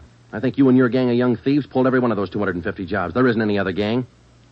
That's the story the district attorney's going to get. You're crazy. There is. I know there is. Then give us the information and save yourself a lot of trouble. Well, we're not the only ones. That's all I know. Milford, do you know how many years you get for auto burglary? I told you, we're not the only ones. There must be a couple of others besides us. Vince Mahoney, he's got a gang. Where does Mahoney operate? West Hollywood and Beverly. Where's he live? I don't know. Honest, I only met him a couple of times. Where'd you meet him? I don't remember. Where'd you meet him, Milford? Delivery. I met him down at the delivery place a couple of nights. When you delivered the property you stole from cars, is that right? Yeah. Where was that? Down by the railroad yards. Where? Chavez Street. It's a little alley off East Main. Who'd you deliver the stuff to? I told you, her name's Myra. That's all I know. We meet her and some guy on Tuesday nights. We give them the stuff and they pay us off. Mahoney delivers the same night I do. Do you meet her every Tuesday night? Yeah. You're going to meet her this Tuesday, tomorrow night? I don't know. I guess so. Same place? Yeah. Are you the only one she deals with? Sometimes Joanne. Me or Joanne. I know what you're thinking. You want to use me to trap Myra. Well, what's it worth? You know better than that. How about it, Milford? Oh, what else can I do? Give me another cigarette. By 3:30 that morning, the signed statements and confessions were piling up fast. Milford gave us a list of the names and addresses of each member in his gang, and within an hour, they were all under questioning at headquarters. Most of the suspects, about 1/3 of them girls, ranged in age from 18 to 21. As they told their individual stories, the scope of the case grew until it covered most of the city. By late afternoon of the next day, Tuesday, March 3rd, 3 more gangs operating in Venice, Bel Air, and North Hollywood had been apprehended. They confessed to more than 175 burglaries from locked cars during the past 3.5 months. At 5 o'clock that afternoon, Ben and I met with Chief Backstrand in his office. How many admissions you have now? Over 50, Ed. Here are the gang leaders' statements. What's their story? Yeah, it's pretty much the same. They all say this woman, Myra, set up the operation. You mean she got the kids and put them to work burglarizing cars? Well, not exactly. She picked the leaders, contacted them in bars or on the street, asked them if they wanted to pick up some spare money getting auto parts for her. Then she didn't tell them to go out and burglarize cars? Well, not in so many words, Ed, no. After they brought in auto parts for a couple of weeks, she told them to bring her everything they could find, outside the car or inside. Those are the words she used. 5 of the kids dictated those words into their signed confession. Oh, that should hold in court. What else did you get on this woman? Oh, she taught them how to work, told them to wear gloves, all angles. Well, we got most of the small fry. Now, where do we find this Myra woman? Any description on her? Yeah. Kids say she's about 33, 34. Good-looking redhead. 5'5", about 120, well-dressed. No description on the guy she runs with. You run a make on her yet? Yeah, no previous record. We set up a stakeout for her tonight. 2 of the gang leaders have volunteered to go along, this Milford and Vince Mahoney. Good. Down on Chavez, where she usually meets them? Yeah, that's right. When? 11:15. That's the regular time for the meet, according to the kid. All right, I'll be at home. Call me. I don't want to miss out on this one. When Ben and I left Ed Backstrand's office, we went home for dinner and a few hours' sleep. At 9:30 p.m., we were back at the office. We met the men in the special detail which Backstrand had assigned for the stakeout that night. We briefed them on their duties, and then we got Fred Milford and Vince Mahoney out of their cells. To avoid any possible suspicion of the presence of a trap, we had Milford's permission to use his car in the stakeout. The car which he had said he had driven to the delivery meetings with the woman Myra at least a dozen times before. We arrived at the stakeout area, Chavez Alley in East Main, at 9:58. The meeting was scheduled for 11:15. The moon was out, but the sky was overcast, and there was a cold wind blowing from the east. Hey, what time you got, Sergeant? About 10. Why, Milford? Getting nervous? No, just wondering. How you cops gonna rig this thing? In just a couple of minutes, we're going to plant you 2 in Milford's car parked up there in the alley. Now, you stay there until Myra shows up. We'll do the rest.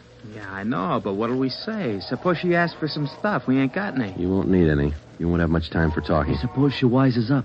Maybe she'll pull a gun. Maybe. Does she carry one? No, never saw her with one. Don't worry, Milford. We'll make sure you're not in danger. She's got an awful temper, that redhead. Got mad at me once when I squawked at the prices she was paying us for radios. What was she paying you, Mahoney?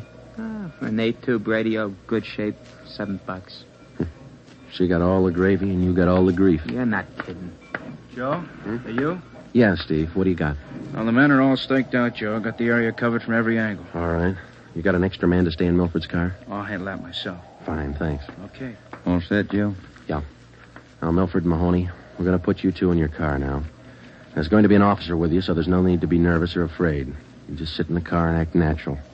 When this Myra drives up, don't leave the car. Have her come to you. You got it? Sure. Okay. All right, Joe, let's go.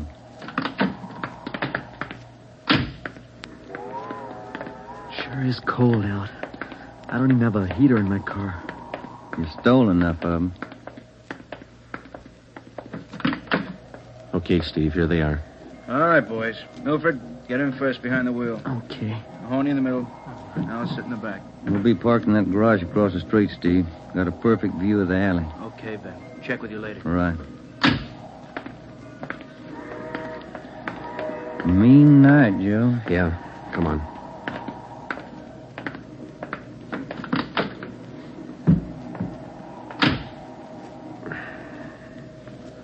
It's cold here in the garage, isn't it? Yeah. It might be a long wait. What time you got? 6 minutes past 10. Thank you.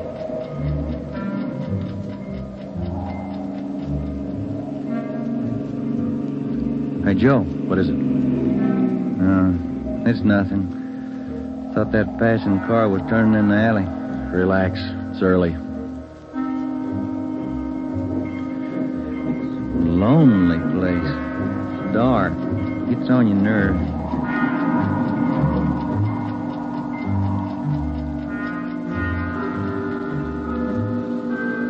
That's it, Ben. 11:30. Nothing yet. Somebody might have tipped her off. Yeah, that's what I was afraid of. Now, let's wait it out anyway. Joe, that blue coupe. Yeah, just turned in the alley. Let's go. Come on, run, Ben. Behind you.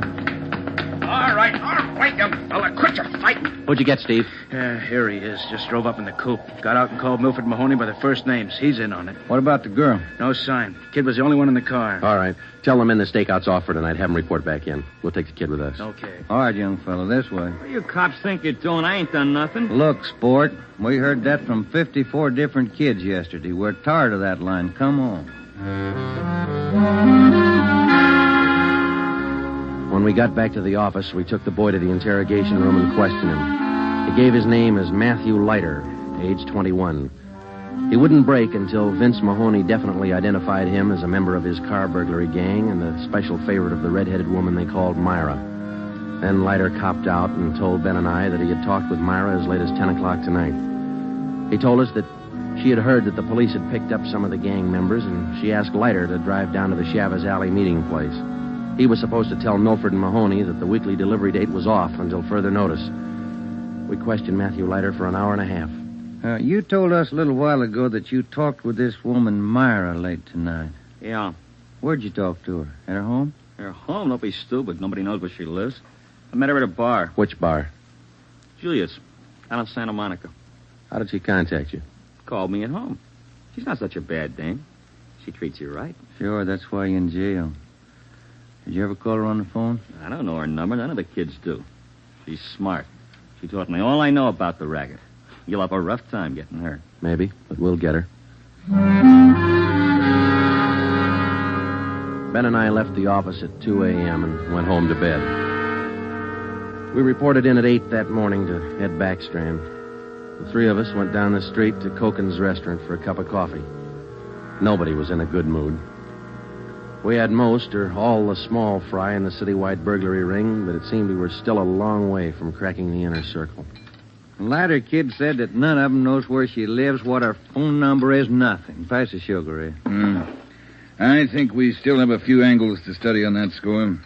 Right now, I've got some more bad news for you. What's that? You been through your mail this morning? No, not yet. We haven't had a chance. I saw the overnight reports. There were 32 car burglaries last night. 32. All the way from Wilmington to North Hollywood. Now, you figure it. I can't. This girl Myra must have an army of kids working for her. How much did they get, Ed? Any idea? Rough estimate, about $3,000. Usual stuff people are foolish enough to leave in their cars. Watches, cameras, furs, expensive clothes. M.O.'s the same? And like the others. If the car happens to have a rigid handle lock, they slip a piece of pipe over the handle for a lever and break it. If that doesn't work, they pry open the wing window. Some of the windows were smashed out. Sounds like you're in an awful hurry, Joe. Yeah, maybe this Myra wants a few big nights before she peddles the stuff and gets out. If we're going to get her, we can't waste time. Any suspects picked up last night, Skipper? None. Well, where did they hit most of the car? Outside the Pan Pacific. The parking lot. Hockey game going on. Must have been 4,000 cars for them to pick over. They picked the best. As usual. Well, you better get on it. There's one way to handle it. What's that? She works fast. You work a little faster. We got back to the office and we went over the reports one by one. Then we called the young gang members to the interrogation room and questioned them separately and re-questioned them. We got nowhere. Many of them had met Myra on the street, in a bar, but not one of them had any idea where she lived. At least that's what they told us. Ben had a hunch that Matthew Leiter knew more than he was telling. We had him brought to the interrogation room, and all that afternoon until 10 o'clock that night, with interruptions for his meal periods, we talked with Leiter. He would admit nothing more than what he'd already told us. Yeah, it's got me beat, Joe. Yeah. Now, let's check with Ed. Good morning, Joe. Ben? Hi, Mike. Skipper in? Just went down the hall for a minute. Be right back. Hold it a minute, will you? Yeah. Chief of Detectives always handing. Yeah. For you, Joe. Oh, thanks. Hello? Yeah. He does? We'll be right over. That was Sergeant Hopkins over at the jail. Yeah? Matthew Leiter's got something to tell us. Says it's important.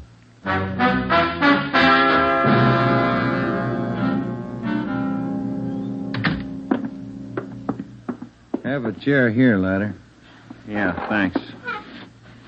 All right. You wanted to see us. I'm getting even with that dame Myra. I'm squaring with you. Yeah? She told me if I was picked up, she'd have me out in a couple of hours.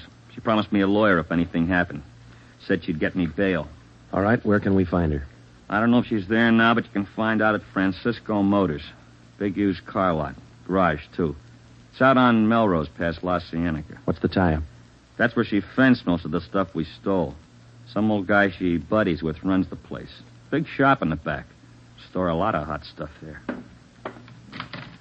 Barney. Yes, Sergeant? We're through with him. Take him back. We checked with Chief Backstrand, and then we drove out to the Francisco Motor Company. We located it on the corner of Melrose and Geneva Avenue. It was a big layout.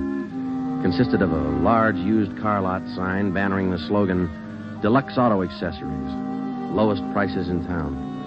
Along the back end of the lot, there was a large L-shaped garage. We found the man in charge, and he gave his name as Paul Hackett, the owner of the car lot. In the garage, we found the entrance to a large back storeroom. It was loaded with thousands of dollars worth of auto radios, spotlights, cratefuls of assorted car accessories.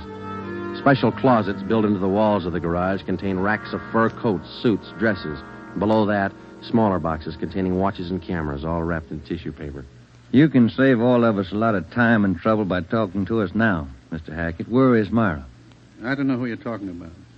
I don't know what you're talking about. Can you explain what we just found in your garage? I didn't know it was there. I didn't know it was stolen. Well, which is it, Mr. Hackett? Make up your mind. I bought it, but I didn't know it was stolen. You can't prove I did know. I think we can prove it, Mr. Hackett. Some of those stolen car radios stored back there, the serial numbers are filed off, and this workbench here is full of filings. I didn't know. You'll have to do better than that. How does Myra figure in? I don't know. I don't know what you're talking about. It's all right with us, Hackett. We found the stuff and we got you. If we don't find Myra, you'll be doing time for two people. Stand still. You can't. You can't do this to me. I don't know anything about it. Come on, Hackett. We're taking you in.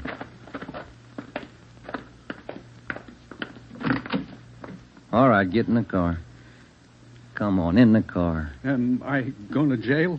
You're going to jail. All right. I'll take you to Myra.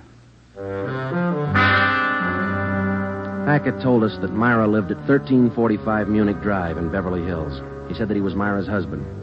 He told us that he'd been in a legitimate garage business for 10 years before he married Myra. She talked him into the racket.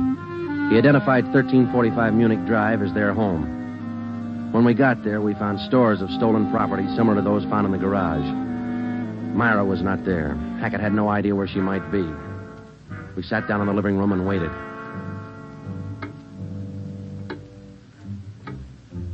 One hour, 2 hours, 3 hours. After 5 hours of waiting, the monotony started to wear on everybody's nerves, especially Hackett's. And the whole thing, it was her idea. I should have known, all hers. She did this to me. I won't take it alone. Where is she? You tell us, Hackett. Told you, I don't know. She couldn't have gone. She didn't know. I'm not going to take this alone. Quiet down. That you, Paul? Thought I heard you talking to some. Who's he? The police, Myra. The police. Your smart kids told them the whole story. What are you talking about, my smart kids?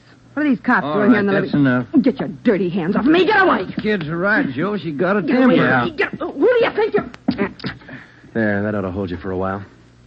All right, come on, you two. Let's go. All right, copper. You win. Stupid husbands. How many times did I tell you? Don't trust those kids. Don't store the stuff in the garage. Don't open it for anybody. Get a lawyer. No, you knew better. Dumb jerk. The idea of having those cops camping in the living room waiting for me. Why didn't you warn me? I'm going to divorce you. That's what I'm going to do. I'll stick you for plenty. Jerk. All right, inside, you two.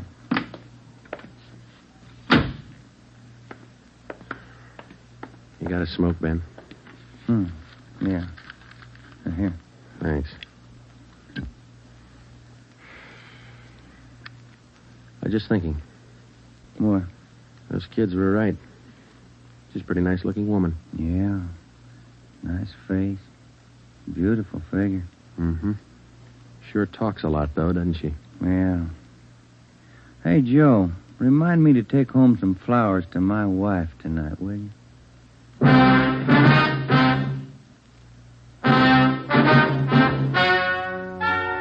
The story you have just heard is true. Only the names were changed to protect the innocent. Paul and Myra Hackett were tried and convicted on 7 separate counts of receiving stolen property. They are now serving out their sentences in the state penitentiary. Realizing that most of the young persons involved in the case were influenced by the strong personality of Paul and Myra Hackett, a separate investigation was made into the backgrounds and home life of the young offenders. In most cases, they were found to be basically good, and they were placed on probation and returned to their homes.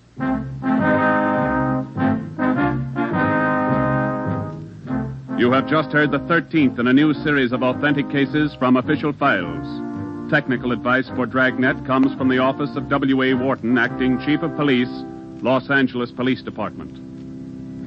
Tonight's program is dedicated to Detective Harry William Vosper of the Seattle, Washington Police Department, who on the night of July 21st, 1949, gave his life so that yours might be more secure.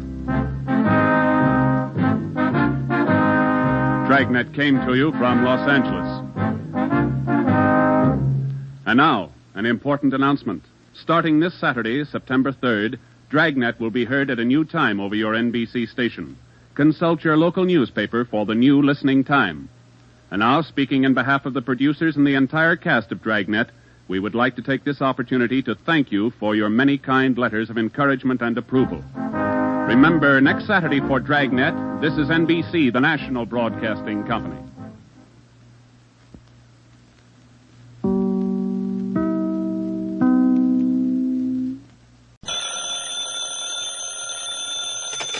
Hello? Yes, this is the Falcon speaking. Oh, Iris. No, you'll have to cancel me out tonight, Angel. I'm on my way to Cairo. No, Cairo, Egypt. The land of the pharaohs. Seems someone there started a new pyramid club, and Army Intelligence wants me to find out if they're paying off in lead. Once again, the transcribed Adventures of the Falcon, starring Les Damon. The Adventures of the Falcon, dedicated to private investigators everywhere. Those hard-hitting detectives who, like Mike Waring, risk their lives to aid law enforcement agencies. So join him now when the Falcon solves the case of the Lonely Hunter.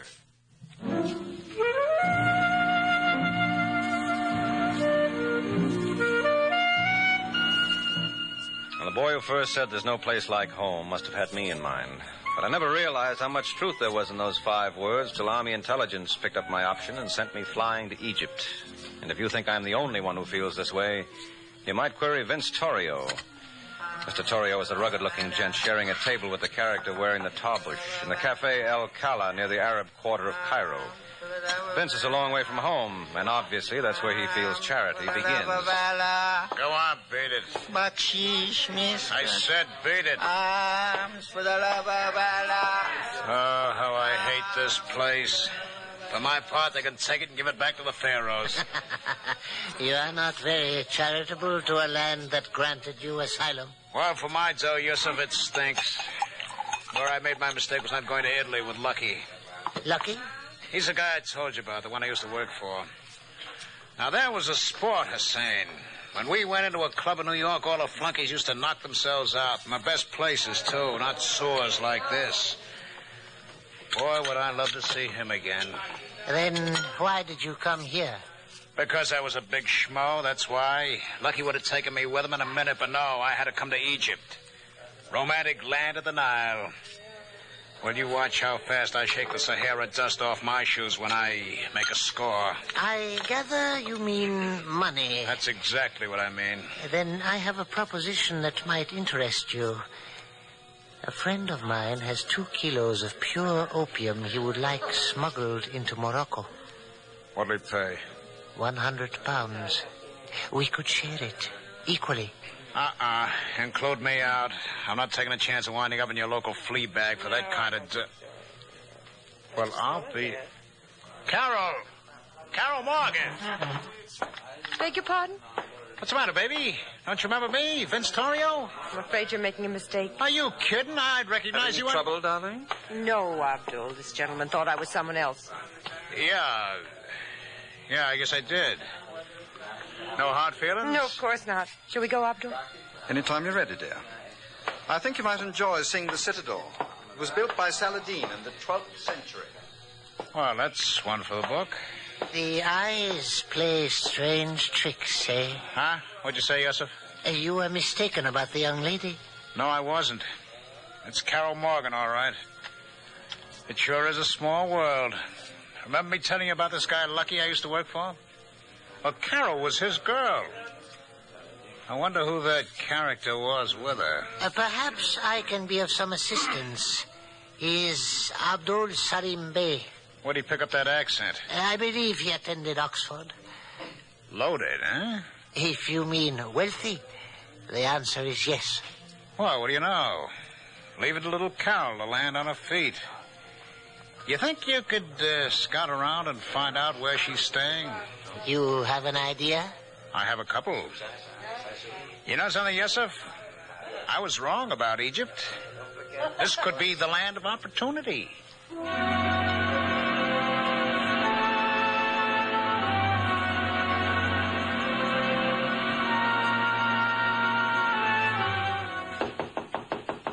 Who is it? Room service. Just a moment, please. Hello, Carol. Guess I should have known. I guess you should have. Hey, this is quite a layout. You ought to see the dump where I'm staying. I swear the flies are so What do thick. you want, Vince? Well, you might at least ask me to sit down. After all, it's been how long? 6 years since I saw you? Incidentally, what do you hear from Lucky? Nothing. I bet that's because he don't know where to contact you. And he's not going to find out. There's no reason he should. Live and let live is my motto. You mind? What are you getting at, Vince? Well, you were just a young kid when you met Lucky. What did you know? Should have known better. You're being hard on yourself, Carol. Anyone's entitled to make a mistake. You just weren't used to the big leagues. I learned fast enough. But that's all behind me, Vince. I haven't done anything in the last 6 years I wouldn't want anyone to know about. Does that go for the Sultan? The Sultan? That character the one with the fez. His name is Abdul Salim Bey, isn't it? How did you find that out? A friend of mine, Yusuf Ben Ali, told me. Yusuf says, he's loaded. If it's money you want. What kind of a heel do you take me for? Then what do you want? You know, I always had a yen for you. What? Of course, I couldn't say anything while Lucky was around. But now it's different. Let me go. Oh, now don't tell me you've fallen for the Sultan. I said let me go. Hey. Okay, baby. That's the way you want it. I can play like that, too. Ow! I was going to be nice, but you wouldn't let me. Okay, what do you think the Sultan will say when he finds out who you are? I wouldn't tell him. How much dough you got? $800? Don't make me laugh. What about all that jewelry Lucky gave you? I gave it back. What do you call that rock on your finger? That's my own. Well, take it off. Come on, Carol, give. Now will you get out? Sure. But I'll be running into you again. We old friends ought to stick together. I'll be seeing you, baby.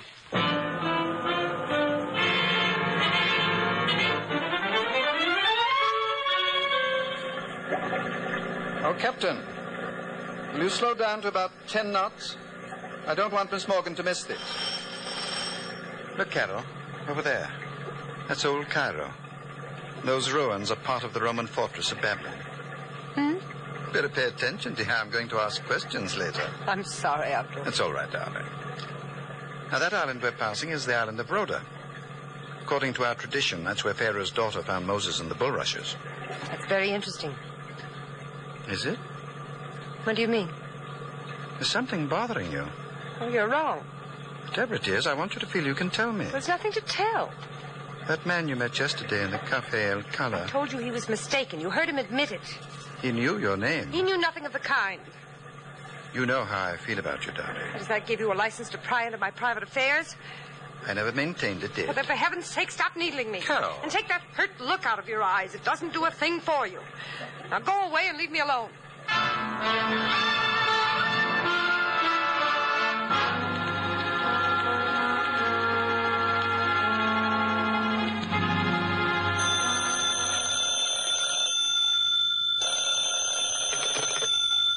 Yes?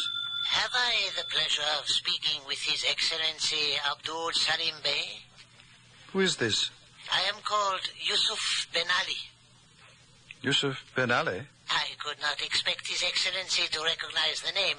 I am unworthy of such honor, though our paths have crossed. I was in the Café El Cala yesterday with a foreigner when His Excellency entered with the American lady. So? So my companion, too, came from America. His name is Vincent Dorio. If I can offer a suggestion, you might find it to your advantage to investigate the gentleman. Why are you telling me all this, Yusuf? As it says in the Koran, we Muslims should be helpful to one another. Who knows? Someday you may be of some small service to me. May Allah show you the way?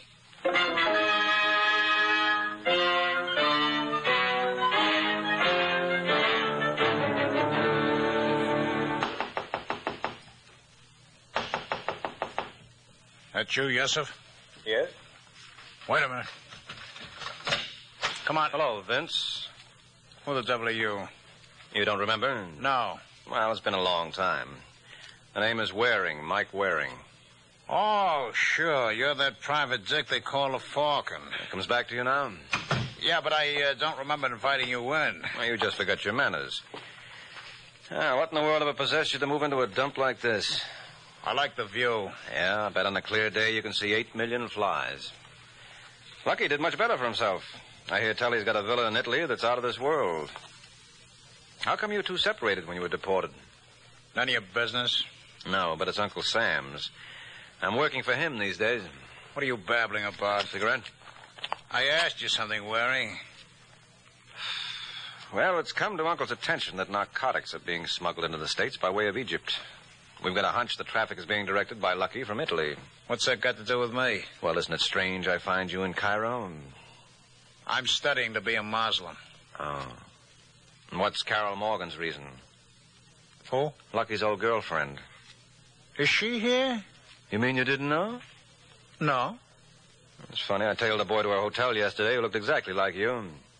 I look, wise guy. Well, you can't blame me for being suspicious, Vince. With you and Carol in Cairo, it looks like the gathering of the clan. I tell you, I haven't seen her.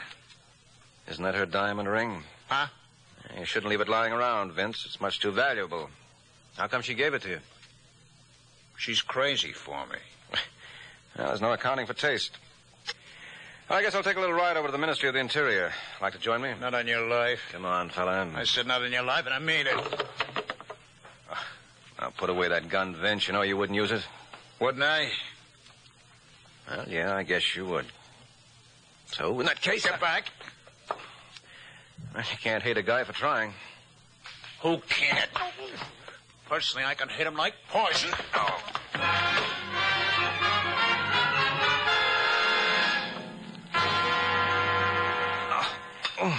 Hurry with that water, Mohammed.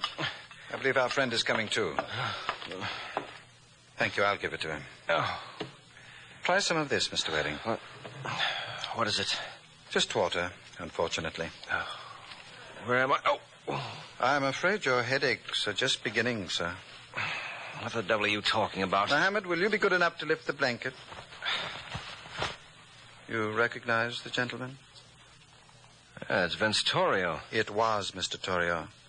It will probably come as no shock to you he was stabbed to death. Who did it? I imagine you'd be in the best position to know. Wait a minute. Where do you get off asking these questions? Forgive me. I should have introduced myself. My name is Abdul Salim Bey. Oh, I thought I recognized your fez. I've seen you with Carol Morgan. You're a friend of Miss Morgan's? Not exactly. Well, would you care to tell me your version of the affair here? Why should I? Because I found you right next to Mr. Torrio's body. And as chief assistant to the Minister of the Interior. Oh, don't give me that. I met the chief assistant. His name is Hassan Pasha. You must have met him a week ago. Well, what's that got to do with anything? Well, when King Farouk abdicated, naturally there was a shake-up in the local police. I now hold the position of chief assistant. Oh, no. Oh, yes. I'd love you to see our new headquarters. But frankly, old chap, I don't think you'll like them one bit.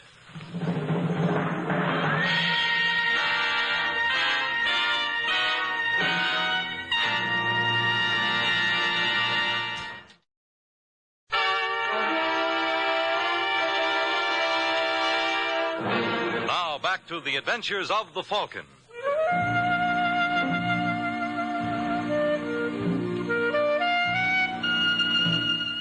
They say there's nothing like travel to broaden one. And that must be true, because Egypt certainly flattened me out. And they really killed themselves to make things interesting for tourists. Look at me. After I was slugged by Vince Torrio, I come to, find Vince on the floor beside me with a knife in his back. And if that isn't enough, standing over us is a big shot in the local police named Abdul Salim Bey. Now, that's service for you. I hate to rush you, Mr. Waring, but anytime you're ready... Now, wait a minute, Abdul. You don't seriously believe I murdered him? You admit quarreling with Mr. Torrio? Yes, and he knocked me silly. So when did I have a chance to kill him? I was unconscious when you found me. You might have been shamming. Okay. Then riddle me this. If I was faking, why didn't I beat it before you arrived? You probably didn't have the opportunity. You're real anxious to pin this on me, aren't you? That's unfair, Mr. Waring. My only motive is to see justice done. Mm-hmm.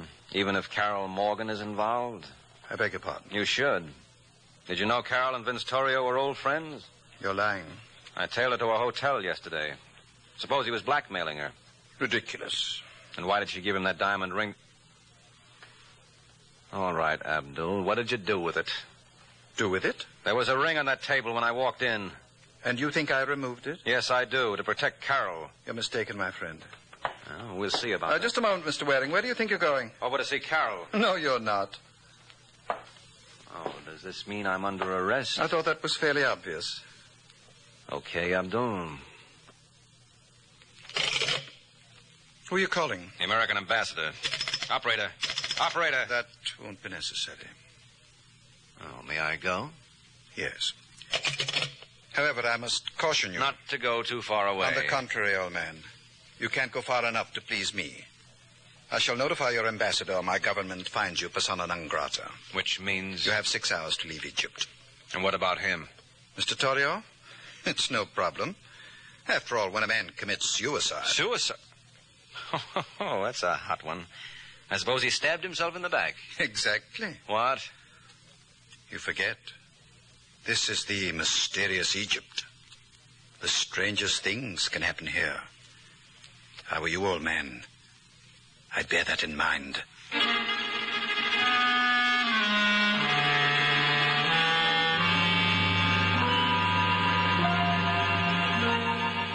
One, 5.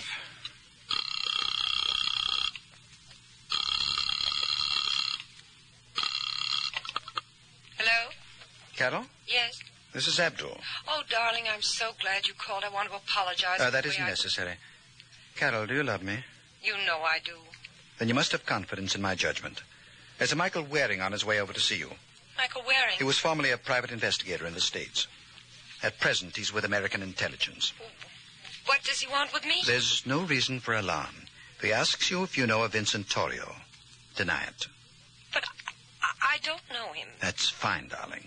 You just stick to that story. Listen, Abdul. Later, sweetheart. Right now, time is of the essence.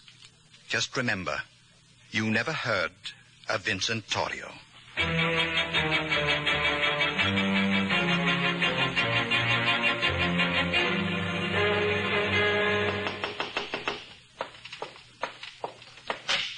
Yes? Hello, Carol. Remember me? Should I? Well, I like to think I made some kind of an impression. The name is Mike Waring. Mike Waring? Oh, of course, you're that private detective they call the Falcon. Yeah, shh, not so loud. I'm trying to live it down. May I come in? Why not? I've got nothing to hide. You sure? Positive. Sit down. Thanks. What are you doing in Egypt? Well, I was just about to ask you that. Lucky's in Italy, isn't he? I wouldn't know. I haven't seen him since he was deported. Well, what do you hear from Vince Torrio? Who? Well, now, don't tell me you've forgotten good old Vince. How could I forget him when I never knew him in the first place? He used to work for Lucky. Lucky never mixed business with pleasure. Well, just the same, you might be interested to learn that Vince was murdered. Really? I'm sorry to hear that. I'd imagine you'd be glad. It keeps him from spilling anything about your past to your new boyfriend. My boyfriend? Abdul Salim Bey. Suppose we leave Abdul out of this. I wish I could, but he thinks I'm the guilty critter. Are you? You know better, Angel. Then who is? Oh, I can think of several possibilities. You, for one. I told you I didn't even know the man. Well, it won't wash, Carol. He was up to see you yesterday. You're mistaken. When he walked out, he had a diamond ring that... Well, how about that? How about what? I see you wearing it again. Last time I saw it, Vince had it in his room. Are you suggesting... I'm suggesting there's only one way you could have gotten it back. You took it after you killed Vince. Get out! Okay, but I'll be back, if only to turn the other cheek. Take care of yourself, Angel. I wish I had time to.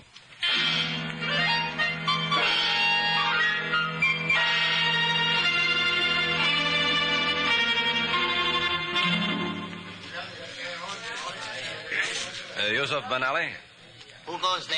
the friend, Salam Alaikum. Alaikum salam. You, Yusuf? I can be of service to you? Yes, indeed you can. My name is Mike Waring. Mike Waring? Vince Torrio suggested I look you up. You are acquainted with him? Well, acquainted is hardly the word. We spent a nice couple of hours together this afternoon. Vince tells me you know Cairo like no one else. Oh, he is most kind. You familiar with the Savoy Hotel? I was once employed there as a porter. Oh, well, then this ought to be a steal. There's a young lady staying there named Carol Morgan. Think you could get into her room? May I inquire for what purpose? She's wearing a diamond ring. I'd like you to get it for me. You are not suggesting I steal it. Mm-hmm. By the beard of Allah, I am offended. Well, I'm sorry, Yusuf. Guess I got the wrong boy. Oh, if you know anyone who wants to make himself a fast £100... You will pay £100 for the ring? On delivery. Please, be seated. You're no longer offended? How could I possibly be? You are Vincent Torio's friend, and any friend of Mr. Torio's is a friend of mine. It will be a pleasure to be of service to you.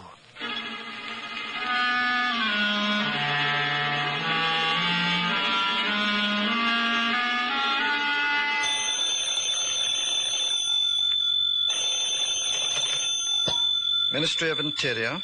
Have I the honor of speaking with His Excellency Abdul Salim Bey? Who is this? Your servant, sir, Yusuf Ben Ali. What is it, Yusuf? I wish to prove my sincerity. 20 minutes ago, I was approached in the Café El Cala by a gentleman named Michael Waring. Well? He had an illegal proposition for me. He wished me to enter the hotel room of the American lady Carol Morgan and steal her ring. Really? He offered me 100 pounds sterling for the task. Did I not do well in informing you? You are most wise, Yusuf. I'll tell you what I'd like you to do. Accommodate Mr. Waring. His Excellency does not mind? On the contrary, His Excellency insists on it. Just advise me when the theft is successfully accomplished. May Allah aid you in your task.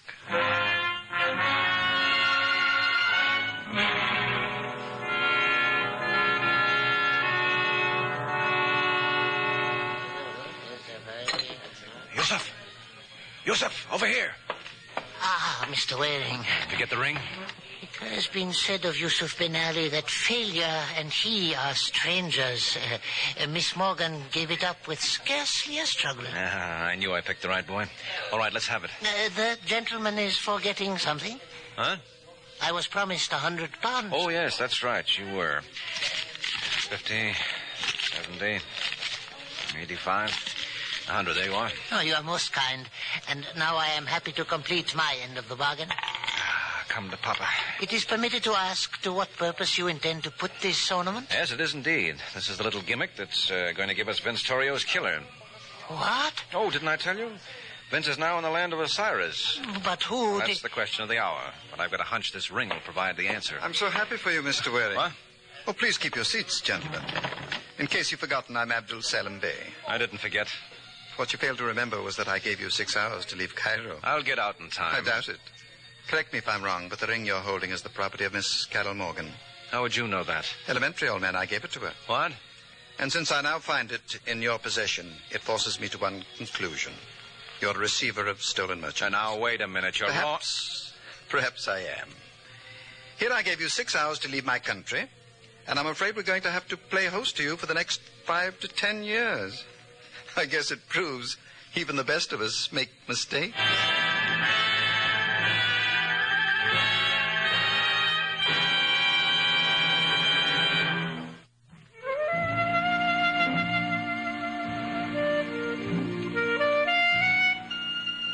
Mama warned me there would be days like this, but she neglected to mention they come once a week.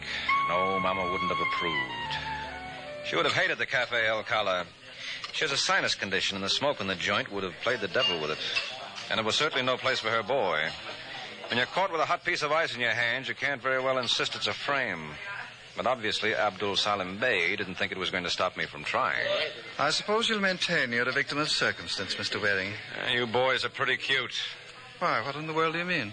You and Yusuf cooked up this little stunt between you. I swear on the Koran. Oh, cut it out, Yusuf. You're breaking my heart. Really, Mr. Waring, I'm surprised at you. You expect me to believe this is all coincidental? Frankly, old man, I don't care what you believe. Well, you should. Because I had no idea this ring was stolen. I bought it in good faith. That's most amusing. Well, if you search him, you'll find 100 pounds I paid him. No doubt. But you knew the ring was Miss Morgan's property, and you hired Yusuf to secure it for you. I wouldn't insist on that theory. Why not? Might prove very embarrassing to Carol. The last time I saw it was in Vince Torio's room shortly before he was murdered. And if Yusuf here got it from Miss Morgan, you see where that takes you. I'm afraid not. Well, you're not looking in the right place. Suppose we adjourn to Carol's hotel room and do a little peeking there. And I hope for your sake she can stand an investigation.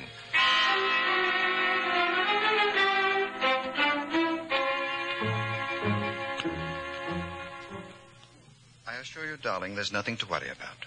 I just want you to answer a few questions. Suppose you let me phrase them, Abdul. Carol, you recognize this man? No.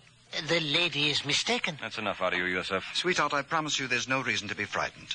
But you must tell the truth. Do you know him? His name is Yusuf Ben Ali. Yes, he was up here about an hour ago. What happened? He stole a ring. That's all? Yes. Is this it? Yes. Take a good look, Angel. You're sure it's the same one? Absolutely. Well, they say a diamond is the hardest substance in the world, so let's see. Put away that knife. Now, don't worry, Abdul. I'm just performing a little experiment. What the devil are you doing? You call it. You've marred the stone. Mm-hmm. Then obviously it wasn't a diamond. I don't understand. No, but you do, don't you, Carol? No. You're lying. This is a paste copy of the ring Abdul gave you. I tell you, you're wrong. Come on, admit it. You gave the genuine article to Vince Torrio. Well, didn't you? Yes. Carol. I'm sorry, Abdul. What for? That proves you didn't kill him. What? Well, a killer walked off with the McCoy, and if you had it, you would have worn it instead of this phony. Then the motive for Torrio's murder was old-fashioned robbery. Right, Yusuf? How would I know? Who would know better? You walked in on Vince while I was out cold. You thought it was too good a chance to miss, so you murdered him, waltzed off with the rock, figuring I'd be blamed for both. Oh, you are wrong by the beard. No. There's no reason to go modest on the folks, Yusuf. You did a nice piece of work. I wouldn't think of letting anyone else take the credit.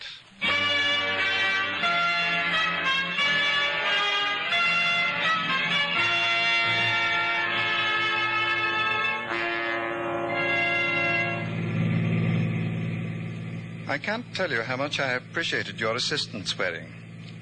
I don't know what I'd have done without you. But you'd rather, Well, you can appreciate my position. Oh, sure. You thought I was going to nail either you or Carol for Vince's murder. Actually, I didn't care about myself. Though I suppose you considered me a suspect all along. No, I didn't.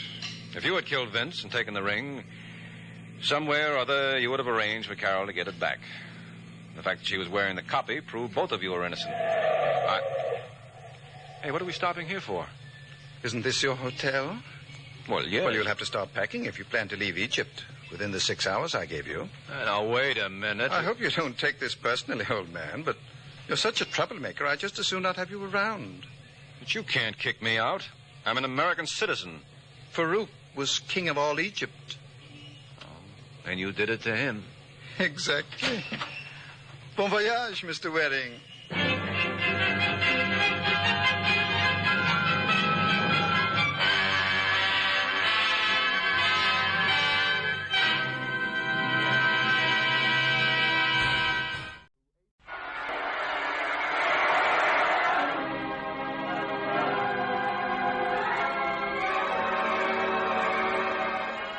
Once again, we bring you the thrilling adventures of The Shadow, the hard and relentless fight of one man against the forces of evil. These dramatizations are designed to demonstrate forcibly to old and young alike that crime does not pay.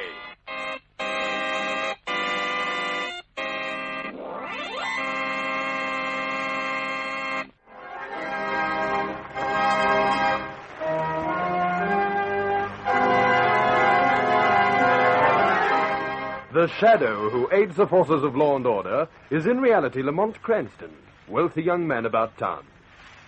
Years ago in the Orient, Cranston learned a strange and mysterious secret. The hypnotic power to cloud men's minds so they cannot see him. Cranston's friend and companion, the lovely Margot Lane, is the only person who knows to whom the voice of the invisible Shadow belongs. Today's drama, The Disappearing Corpse.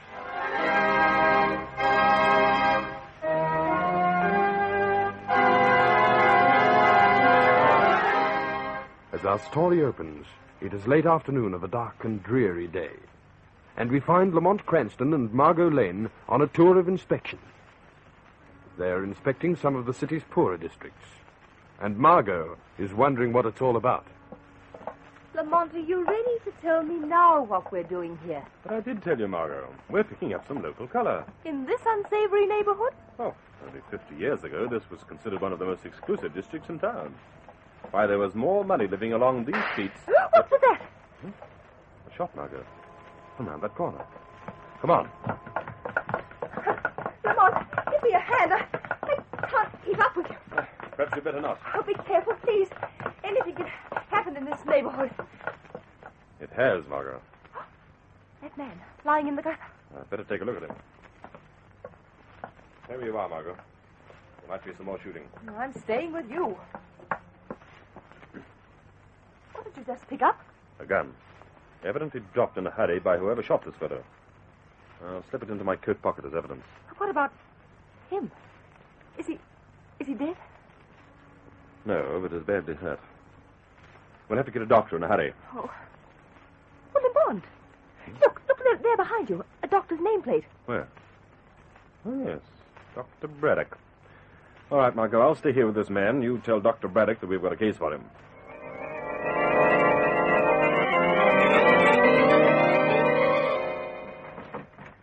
Careful. Careful, Mr. Cranston. We must get the stretcher into the house without jarring the patient. Gently, Mr. Cranston. Gently. That does it. Now into my surgery. That room directly ahead. But Dr. Braddock, he looks dead. He isn't, Miss Lane, but only a miracle can save him with a bullet so close to his heart. And now, Mr. Cranston, we'll lay him on this operating table. With the stretcher, Doctor? Yes, I don't want to move him unnecessarily.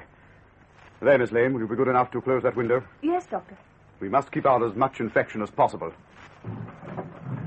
Nurse, Miss Parker. Yes, Doctor. Prepare the patient for surgery while I sterilize. Yes. I beg your pardon, Doctor, but don't you think Miss Lane and Mr. Cranston should leave the room? Why, of course, they'll go. Dr. Braddock, would you mind very much if I watched you operate? I certainly would, Mr. Cranston. I can't take the risk of infecting this man. He's close to death without additional exposure. And thank you for whatever assistance you had in mind. Oh, that's all right, Doctor. Come on, Margot. We'll sit in the waiting room. Thank you. Miss Parker, tie my gown, please. I'll need a hypodermic. 2 cc's. Oh, Margot, this may take some time. You may as well be comfortable. Now, give me a coat, dear. I'll hang it up on this stand.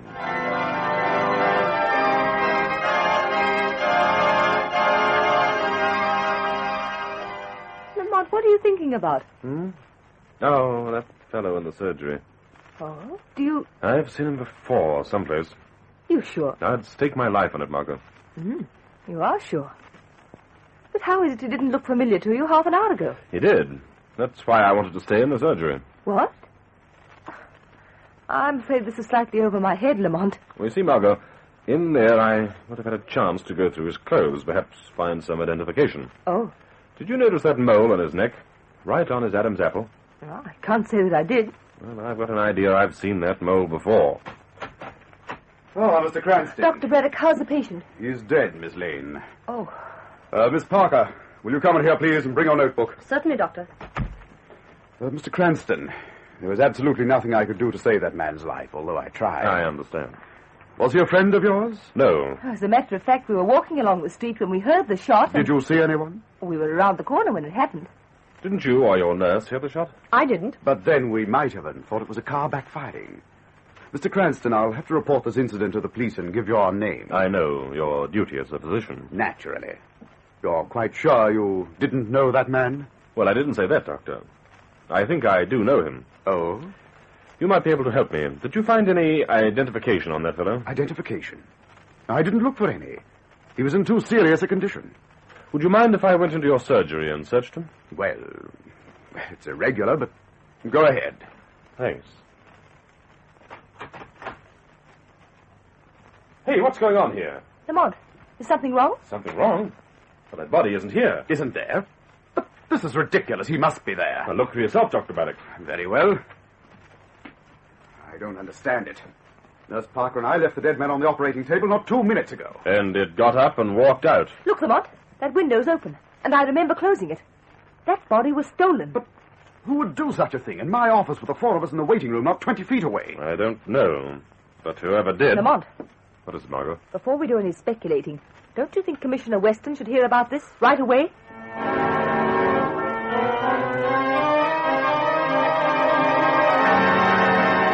Now, just a minute, Cranston, and you too, Miss Lane. You mean to tell me you were in the next room when that corpse was stolen? Yes, Commissioner, with Dr. Braddock and his nurse, Miss Parker. And you heard nothing? In the surgery, not a sound. Lots of things have happened in this district, but this beats them all. Are there any clues as to who the dead man was? None, Commissioner, except the mole on his Adam's apple. That's a great help. How about the murderer? Did he leave anything around? Only his gun. Hey? Oh, come on, where is it? Well, I have it right here in my coat pocket. Now, don't tell me you've misplaced it, Cranston. I don't understand. I picked it up in the street and put it in my coat pocket. And then while Dr. Braddock was operating, I hung Margot's coat and my coat... Oh, but you didn't, Lamont. You hung my coat on the stand, but your coat you threw on a chair. Yes, I did. Well, the gun must have fallen out. You certainly know, Mr. Cranston, how to help the police department, don't you? Commissioner, if we hurry back to Dr. Braddock's house... Don't bother. I'll manage this little case all by myself. And thanks for finding a corpse and then losing him. Now, just a minute, Commissioner. And for finding a perfect piece of evidence like a gun and losing that, too. You're certainly in rare form this time, Mr. Cranston. Well, Lamont? Not too well, Margot. Come on, I'll take you home. And then what? I don't know. I might even blow my brains out. If any.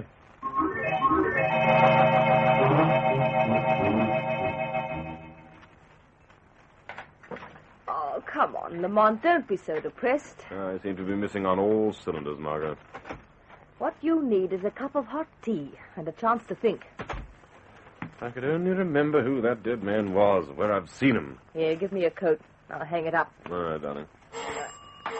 Oh, answer that phone, will you? I'll go into the kitchen and start the tea going. Hello. Oh, it's you, is it? Oh, yes, Commissioner, it's me. Well, Mr. Cranston, for your information, I've just been to Dr. Braddock's house. Did you find any trace of the body? No, nor of the gun. Nor of Dr. Braddock, for that matter. What? And if you want another piece of information, Cranston, nobody's living in that house. Now, just a minute, Commissioner. Didn't you notice the dust covers on the furniture? Well, what are you talking about, Commissioner? You should have looked through the window before you decided to play a practical joke on me. But, Commissioner, it's no joke. Braddock and his nurse were in that house. I helped them carry the wounded man in. All right. Well, let me tell you something for the sake of a beautiful friend, Cranston. Lamont! Lamont! Hello. Who's doing all the screaming there? It's Margot. Hold the line, Commissioner. Margot, what is it? It's here, Lamont. Lamont, it's here. What's here? The body. In the pantry. Well, I'll be... How do... Margot, I'm going to tell Commissioner Weston to come over immediately. This ought to make his hair stand on end.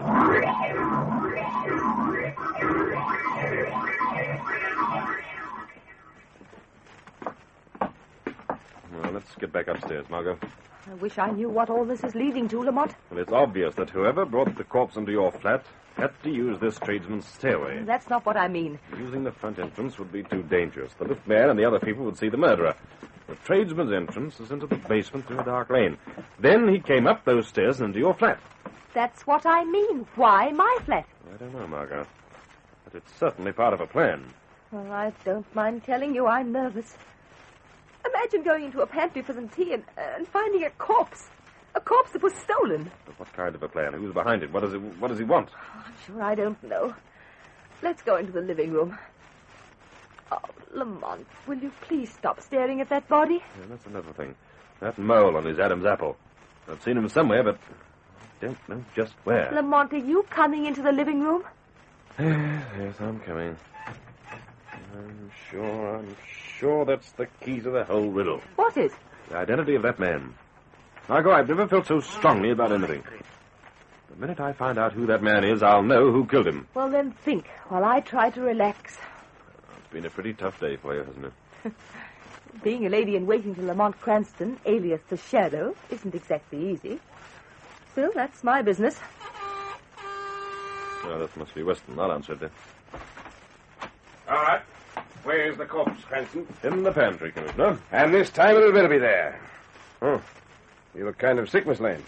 So will you, Commissioner, when you see what's in the pantry. All right, then, let's see. Over there, Commissioner. Where? In the pantry. That's what I thought you said. No corpse in there. What? Cranston, I'm getting tired of this. Margot. So you think it's pretty funny, Miss Lane? Don't you see that she's hysterical? Oh, yes, I can. Just like I'm going to be in 2 shakes of a cuckoo's eyebrow. Yes, I'm busting my ribs laughing. What in the name of ridiculous do you think I am? The police commissioner of a big city or a straight man in your rotten vaudeville act? The disappearing corpse. Now, look here. Much more of this, Cranston. Look, so help me, I'll arrest you for disturbing the peace.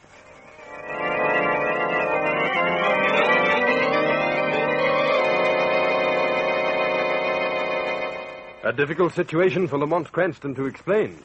It looks as though the Shadow will need to take a hand. We'll return to this adventure in just a few moments.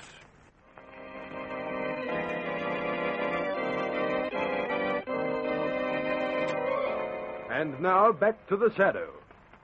It is later that evening, and we find Margot sitting between Lamont Cranston and Commissioner Weston in the front seat of Weston's car. All right, Cranston, I'm giving you this one last chance to prove yourself. If you're telling the truth, all right. But if this is a joke... It's no joke, Commissioner.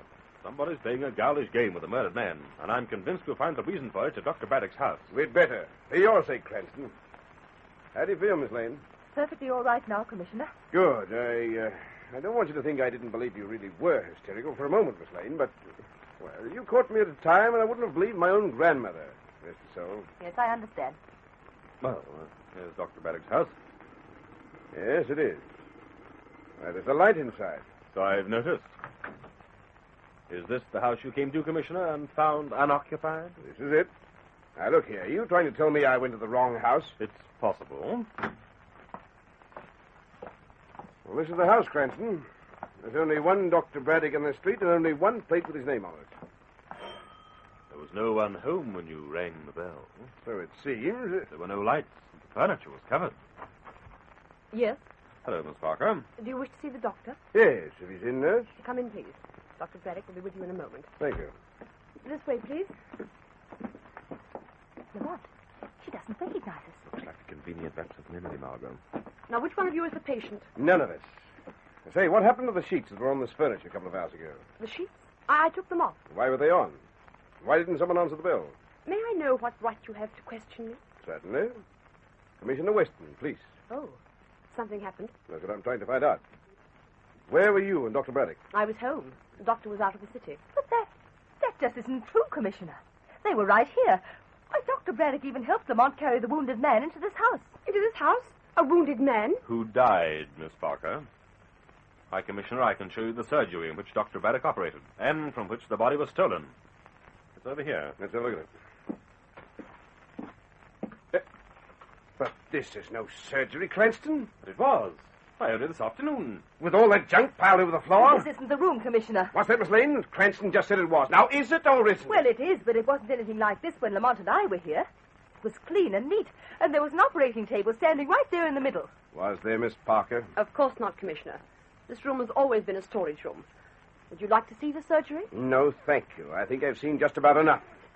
All right, Cranston. Miss Lane, I said this would be your last chance, so you'd better start talking and make it sound convincing. Ought to have seen Dr. Braddock. Where is he, Miss Parker? In his study. Come with me, please.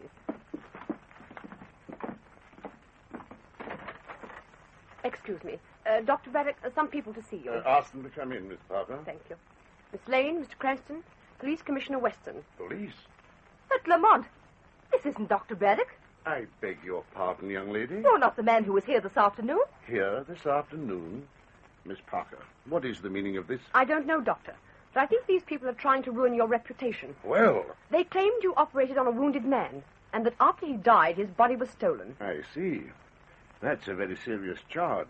Are you preferring it, Commissioner? I am not. I can emphatically say no one has occupied this house for a month. Miss Parker will tell you that. I already have, Doctor. I was out of the city on a holiday. I can prove that, Commissioner. Also, that I am Dr. Braddock and have been for many years. But somebody was here this afternoon working with Miss Parker. I think you've done quite enough harm, Mr. Cranston, without trying to involve my nurse. And now, if there's nothing I can do for you as a doctor... Oh, but there is. You can do me a big favor, Doctor. Take Cranston and Miss Lane into your laboratory and examine their heads. Margot, this whole business is fantastic. It's utterly crazy. You don't have to tell me, Lamont, but why are we rushing to your flat? I have a hunch. I still think that dead man's identity is the key to the whole case. But how do you expect to find it there? Well, you know that file I keep on master criminals? The newspaper clippings and the pictures? Yes. But was that man a master criminal? I'm sure he wasn't. But some of those pictures were taken in police lineups. Lots of faces. One of them might be our mystery corpse with the mole on his Adam's apple. Well, I certainly hope so. What's the matter, Margot? There, on the sofa. Good grief. The corpse. What are we going to do? Well, the first thing is to calm down. I'm pretty sure this is the end of the trail. Things ought to start cracking any minute now. Oh, what things? I don't know yet. But I'll have a better idea if I find out what I'm looking for in this file. At least I'll know who the murderer is. Well, how? By association, perhaps. Have a look at this picture, Margot. Well, a police lineup. Oh, but so many people, That fellow in front, extreme left. Does that look like the corpse? Yes. Yes, that's him. Who is he, Lamont? Nick Barton, a cheap crook who had quite a lot of the city's underworld under his thumb. Do you know who killed him? I've got a pretty good idea. Somebody who obviously wanted to cut into Barton's source of loot. Well, who? I'll tell you in a minute. This call is important. Hello? Hello, Mr. Cranston. This is Dr. Braddock. Really? And what can I do for you? The body that was stolen from my surgery. I understand it's in your flat. You understand correctly. You put it there. Now, Mr. Cranston, stealing a corpse is a fiendish crime. Naturally, I don't expect you to admit it. Naturally. Especially in view of the fact that you killed that man. Of course, I shall have to notify the police. Of course. You tell the police, and the corpse and I will be waiting. If you so choose. However, I have a way out for you. I'm sure of it. I can arrange to have the body removed and disposed of without any embarrassment to you. How much will it cost? 15,000. I think you'd better notify the police. Pretty sure of yourself, Mr. Cranston, eh? Perhaps. Is it because you don't know that I have the gun? What? The murder weapon, Mr. Cranston, with your fingerprints on it. Why, you... 15,000 isn't such an awful lot of money, is it? All right, you win. Be at my flat at 10 o'clock tonight. I'll have the money for you. Lamont, you didn't mean that, did you? No, Margot. But I'm going to have something waiting for that fellow that'll make him... Who's that? Who's there? Me, Weston. Come on, open up. Good heavens. Wait a minute, Commissioner. Margot, we'll have to get this body out of the way. What are you talking about? I don't want Weston to see it. Not before I've got the murderer. But why not? We've been telling Weston about the corpse. My fingerprints are on the gun that killed him. Oh. Hurry, open that cupboard door. You going to put him in there? It's the only safe place. Open the door. I hope you know what you're doing, Lamont. No. There. Now close that door. I'm going to let Weston in.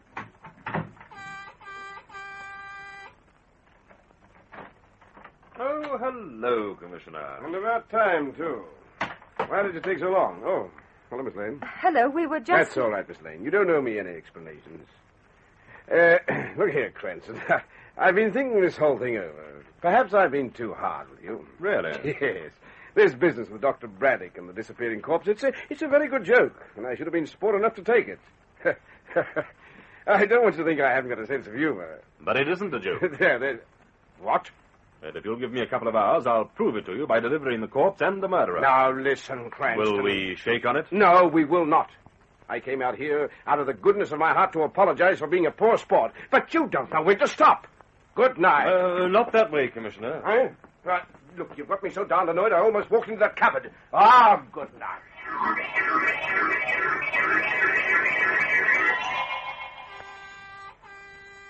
Just a minute, Lamont.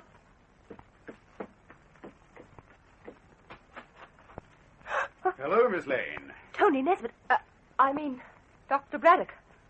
What did you call me? Why, we... So you've done some investigation. Where's Cranston? He'll be back soon. He should be here now. Where'd he go? To buy a newspaper.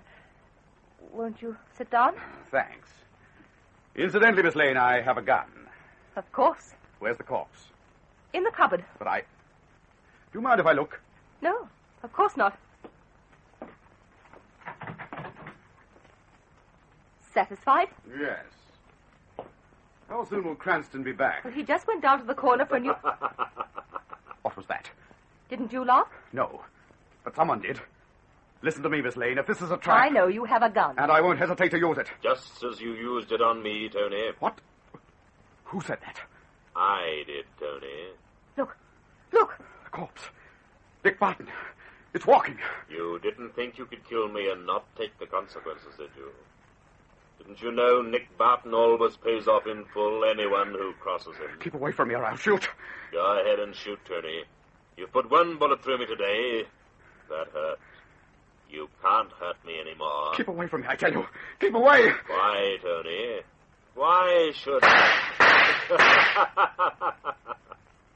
That's twice you killed me today. Now I'm going to kill you. No, help me, somebody. Don't let him touch me. Are you afraid to die? Nick, listen to me, please. Did you listen to me, Tony? Please, I am begging you, Nick. Don't touch me. I'll tell the police what I did to you. I'll square things, believe me. Only don't touch me. No, Tony. No, I'm getting out of here. Hey, what's going on? That corpse, I killed him. Nick Barton, I killed him, but he's coming after me. What? No, don't hold me. Let me go. Let me go. Wait a minute. Come in here. Come on. Now, come on. Tell us, who did you kill? Nick Barton. Good grief. That corpse on the floor? Miss Lane, what's all this about? Where's Cranston? Right here, Commissioner. Didn't you hear me calling you?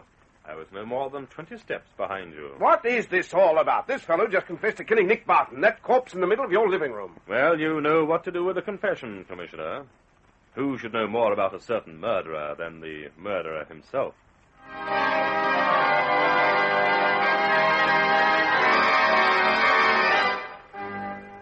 Lamont, start telling me what it was all about before I asked to be locked up. Well, Margot, as we learned from the police photographs, the fake Dr. Braddock was actually Tony Nesbitt. Yes?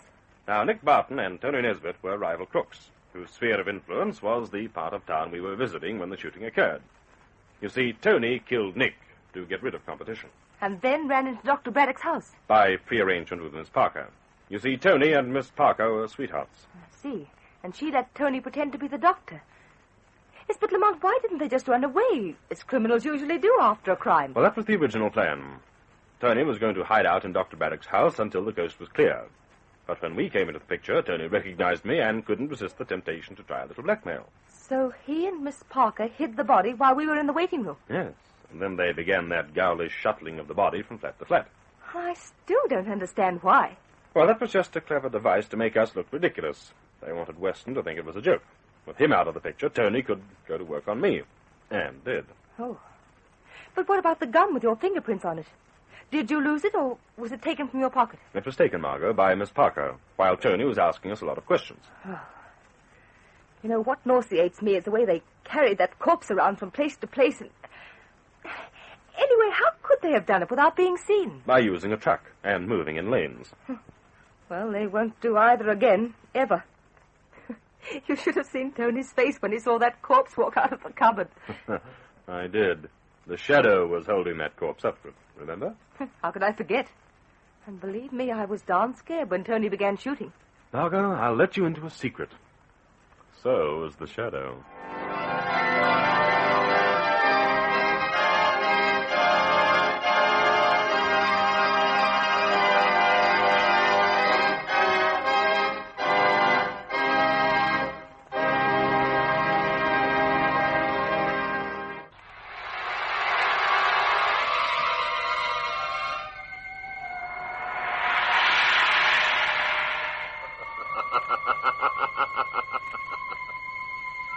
As you sow evil, so shall you reap evil.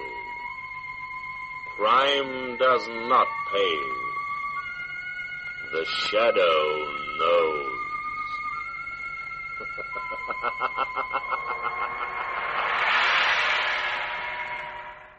Wrigley's Spearmint Chewing Gum, the refreshing, delicious treat that gives you chewing enjoyment, presents for your listening enjoyment.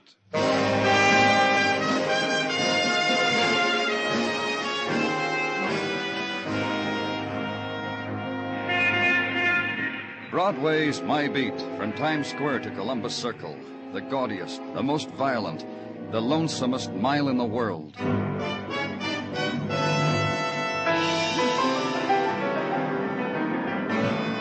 Broadway's My Beat, the thrilling drama of murder and mystery and the people who walk the Great White Way, with Larry Thor as Detective Danny Clover.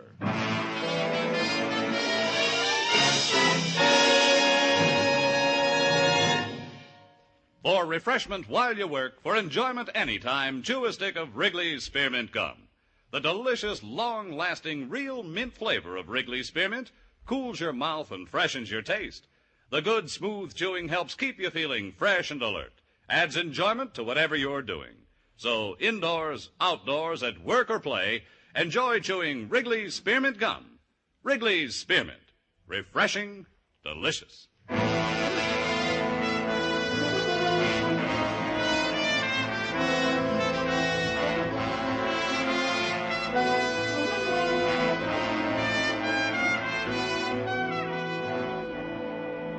When it's July and the heat puffs up from the river, Broadway's a place of regret. The winter dreams made for the summer are blurred. The golden girls fan themselves with newspapers. It's the time of the salt tablet, the fly paper, and the sullen sleep on the fire escape. The mornings are filled with 1,000 hours, and the bleary talk, and dead cigarettes in the bottom of paper cups. It's summer, the poet's time, the lover's time.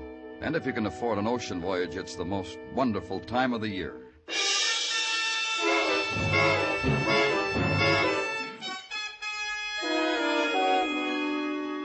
Which is equally true for a policeman if he's retired, if he's come into a fat inheritance from Uncle Ned, ex-wonder boy of the oil fields. Not me, nor Detective Muggavan. We were still working to pay off the bills. Current job, stakeout in front of an apartment house in the West 80s. Stakeout for an armed robber who had shot a bystander to death, ran across roofs, down alleys, finally trapped. It's holed up on the second floor, Danny. Empty apartment. Ready? Let's go.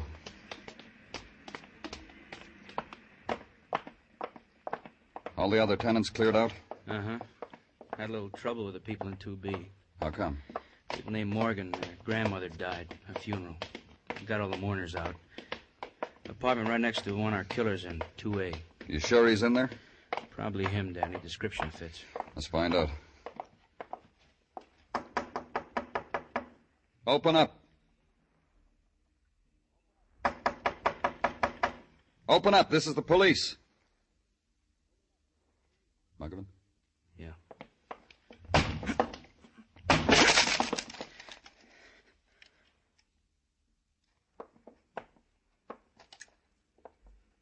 Yeah, those windows over there, Danny, open. The screen's been kicked out. Come on. The killer left this apartment in a hurry. Uh-huh. Yeah, these windows lead to a fire escape. He could have gone out this window onto the fire escape into the next apartment, Danny. Let's find out. Yeah. Must have done it this way. The screens on this apartment have been knocked out, too. Let's go see her. Yeah, this is the Morgan apartment, Danny, where the Morgan grandmother. Want me to look around? For appearances, Muggavan. I'm guessing our man walked out with the mourners and got lost. Must have made him happy.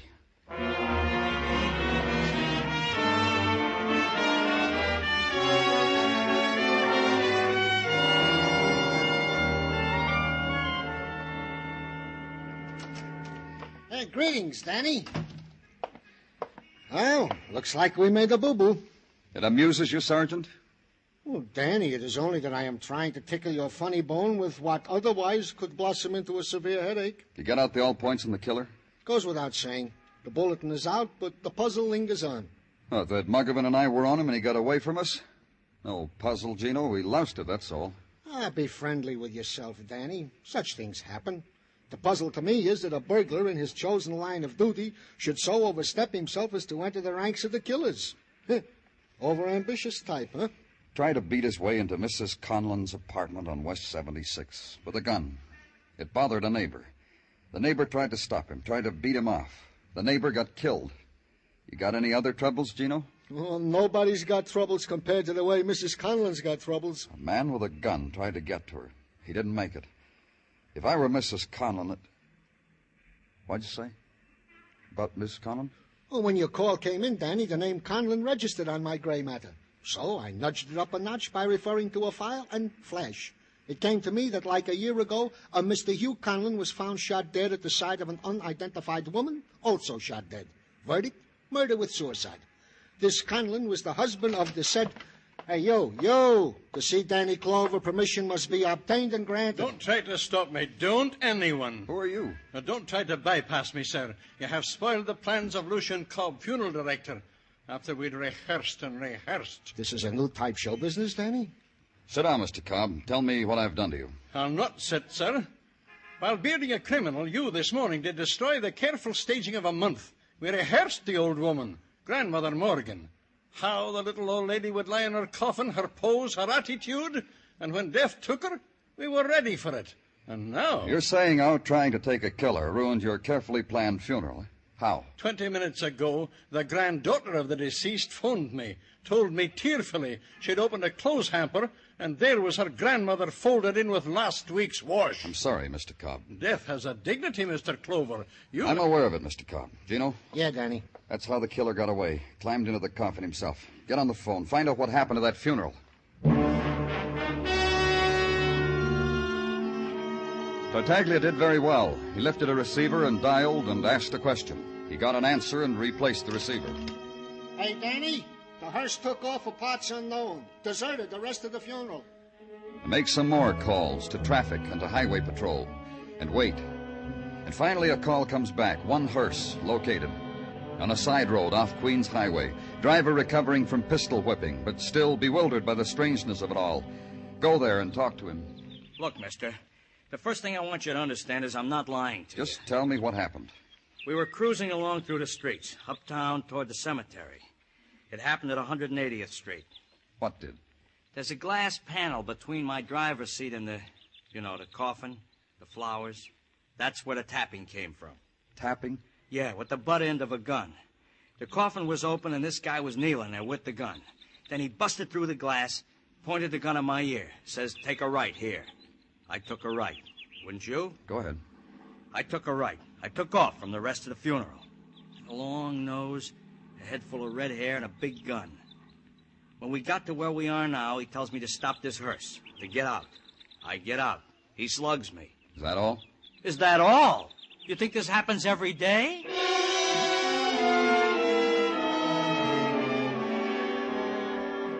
And phone it in and check out for the night. And go home.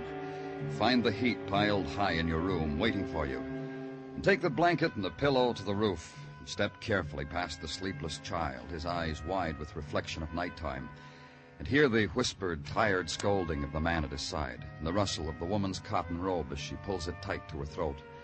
And find an empty place and consider there the pattern a killer has scarred across the summer's day. Consider it.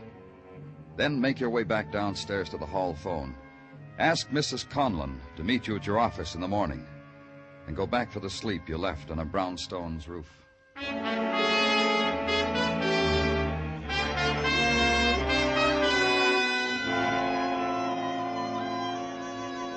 In the morning, she was already waiting for me, and with her a young woman who took a cigarette from a plastic case and waited for me to light it for her.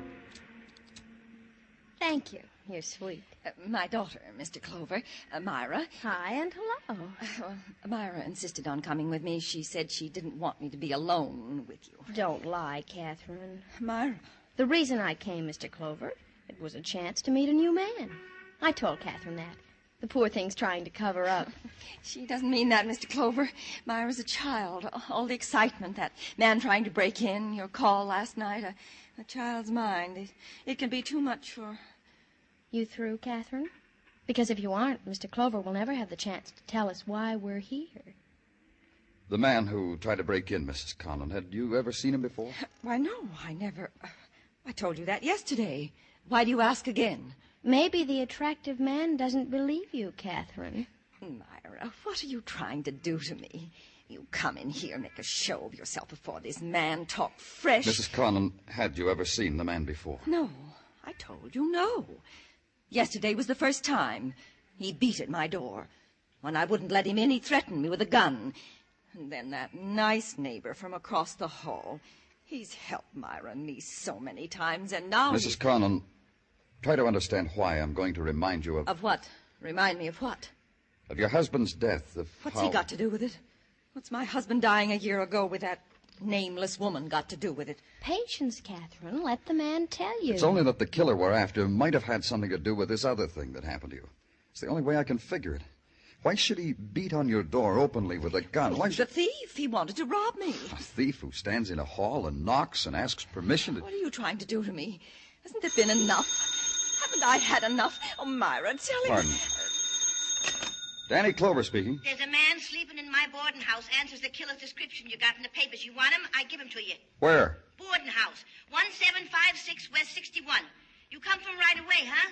So I can put my room to let sign back in the window. Quick, turn over. You can go home, Mrs. Conlon. I'll ask the killer my questions.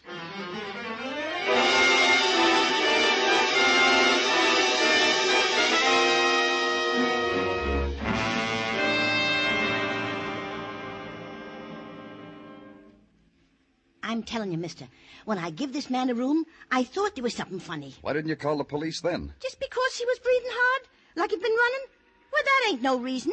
The reason was this morning. Oh, when you saw his description in the paper? Yeah. The bright red hair, and the nose. He registered last night, and he hasn't gone out since. Is that right? He had a caller late last night, late. Who? Oh, I don't know who. I don't peep. He made a phone call from the hall phone, went back to his room, and later I heard someone go into his room. How long did the caller stay? I went to sleep. I don't know. Where's his room? Down on the right. I'll take you. Here it is. This one. Give me the key and step back. Hey, he's that dangerous? You gotta use a gun? Don't worry about it. Ooh.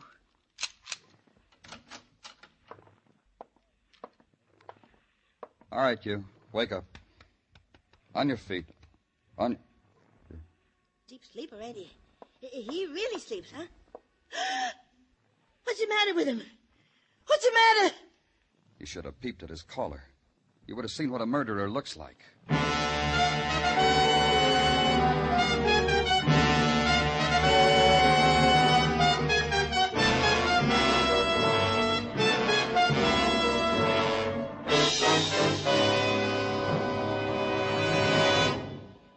For refreshment while you work, for enjoyment anytime, chew a stick of Wrigley's Spearmint Gum. When your mouth feels dry, when you're warm or tired, Wrigley's Spearmint is really refreshing. The lively, full-bodied real mint flavor cools your mouth, moistens your throat, freshens your taste. And the chewing itself gives you a little lift, helps you feel your best and do your best. So for chewing enjoyment plus pleasant refreshment, chew delicious Wrigley's Spearmint Gum. We now continue with Broadway's My Beat, written by Morton Fine and David Friedkin and starring Larry Thor as Detective Danny Clover.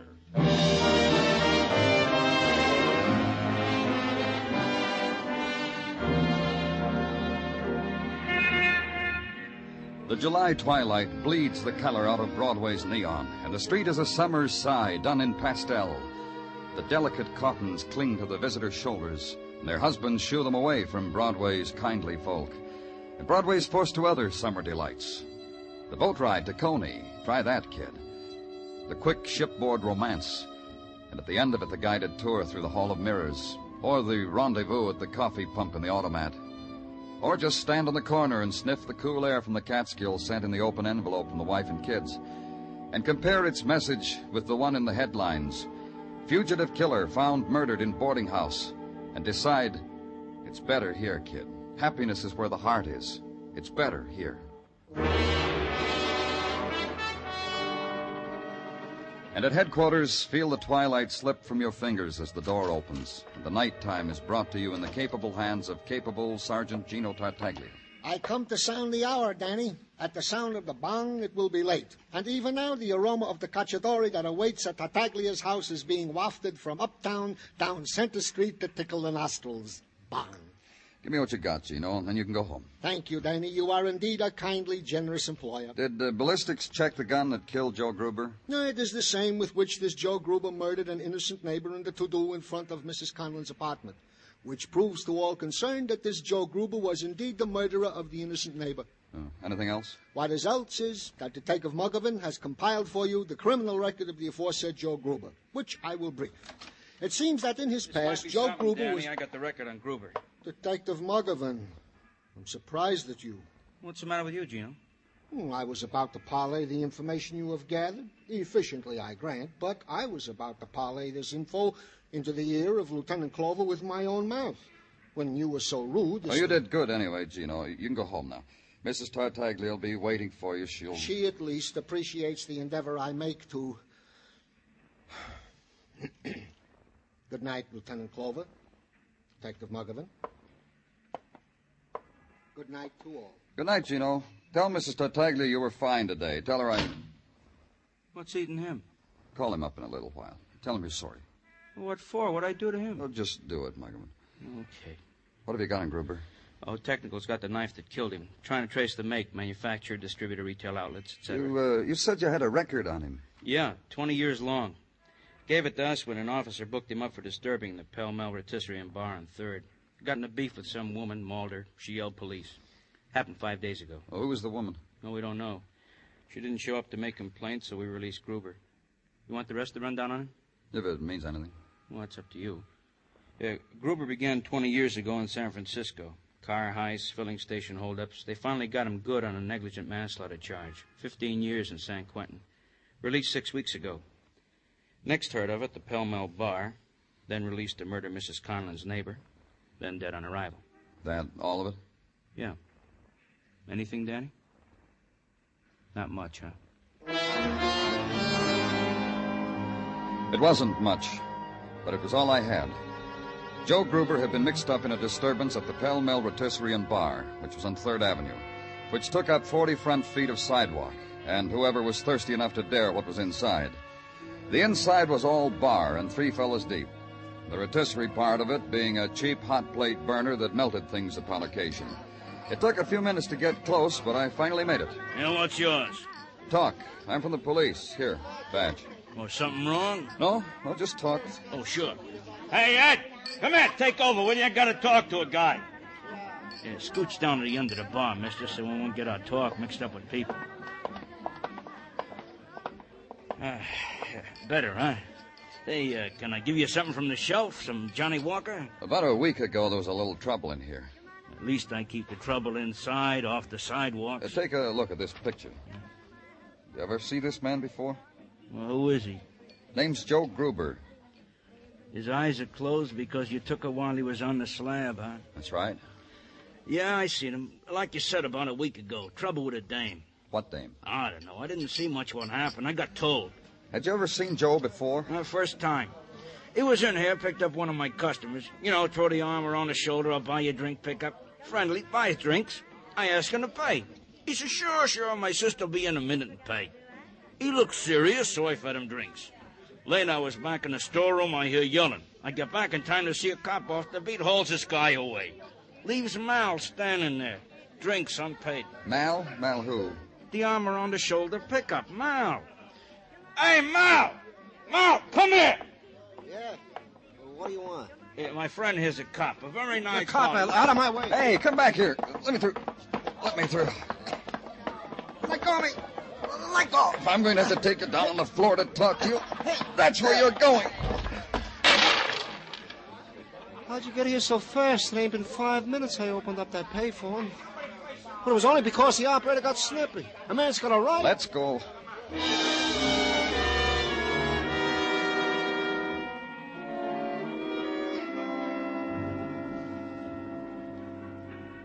Look, I'm booked, ain't I? So give me my shower and a cell like always. What, am I different or something? I want you to look at a picture, Mal. Here. You know that man? Must have been a lot of long-distance calls from that pay booth you tumbled, Mal. That change could add up to grand larceny. It was that much, huh? I guess I was just born lucky. It's going to be a hot summer in that jail yard, Mal. Sit down, Mal. Cigarette? Your friend's got a cigar in his pocket. Muggerman? Yeah. You want a light? Here. My feet are killing me. Put them up on my desk. Comfortable? Well, what's your trouble, fellas? What about the picture? Your guy's name is Joe. Bought me drinks. Nice fella. Very nice. My cigar went out. Now, let's hear all about it. He buys me a lot of drinks, tells me the story of his life. Now, how he did a lot of time on the coast. You know, a lot about his sister Mildred. He liked his sister Mildred a lot. Go on. You know, he says his sister Mildred ran away to New York, got herself married. This is about 20 years ago when she was a youngster. And by the time Sis Mildred got back to Frisco with her hubby, Joe was in stir. His sister Mildred come to visit once, then he lost track. Ain't seen her since. Well, how'd he happen to find her in New York? Phone book. Looked up her married name on the off chance, and there it was. He called. Did he tell you what her married name was? Might have. Slipped the old mind if he did. He called her, said he'd wear a red posy so she'd recognize him. Well, the dame shows. Guess what happened? Danny. Leave him alone. She walks over to Joe and asks, is he Joe who called? Joe says, I am he, only you ain't my sister Mildred. My sister Mildred had red hair like me, he says, so they walk over in the corner, they start to talk. Then the lady raises a roof about something, starts to hurry up. Joe runs after her right into the arms of the law. What did this lady look like? Frankly, Joe fed me too many drinks to remember clear. That's about it, boys. Light my cigar again, huh?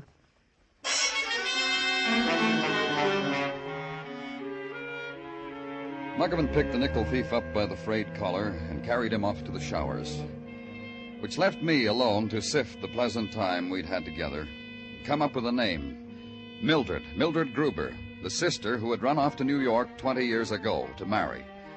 And wonder why it wasn't Mildred who showed up when Brother Joe phoned her. And wonder why it wasn't possible to go and ask her herself. But for that, you needed her married name, the name only Joe Gruber could tell you, the dead Joe Gruber. And remember that the city has a hall of records, and that girls' names are entered there for births and deaths and marriages. Go to the hall of records. Be handed over to a man named Franey. Wait for Mr. Franey to come back from the long voyage into the files. Finally he does, waving his find under your nose. I found it, Lieutenant. Found it. Thanks. Let me... I'm afraid you couldn't read my scroll. I'll translate for you. On May 12, 1931, one Mildred Gruber applied for a marriage license. Age 19, height... Who'd she apply with? Got that, too. Mr. Hughes Conlon. Age 27, height... Conlon, eh? Look up what you have on Conlon. Please, Mr. Franey, do that. Wait again. And know somehow Mr. Franey would look just like that when he came back. And you got something this time, Lieutenant. Conlon was married again, just 3 years after the first time. And I looked, and there's no record of a divorce. The penalty for false statements is clearly stated on the bottom. Sure it is. Thank you again, Mr. Franey.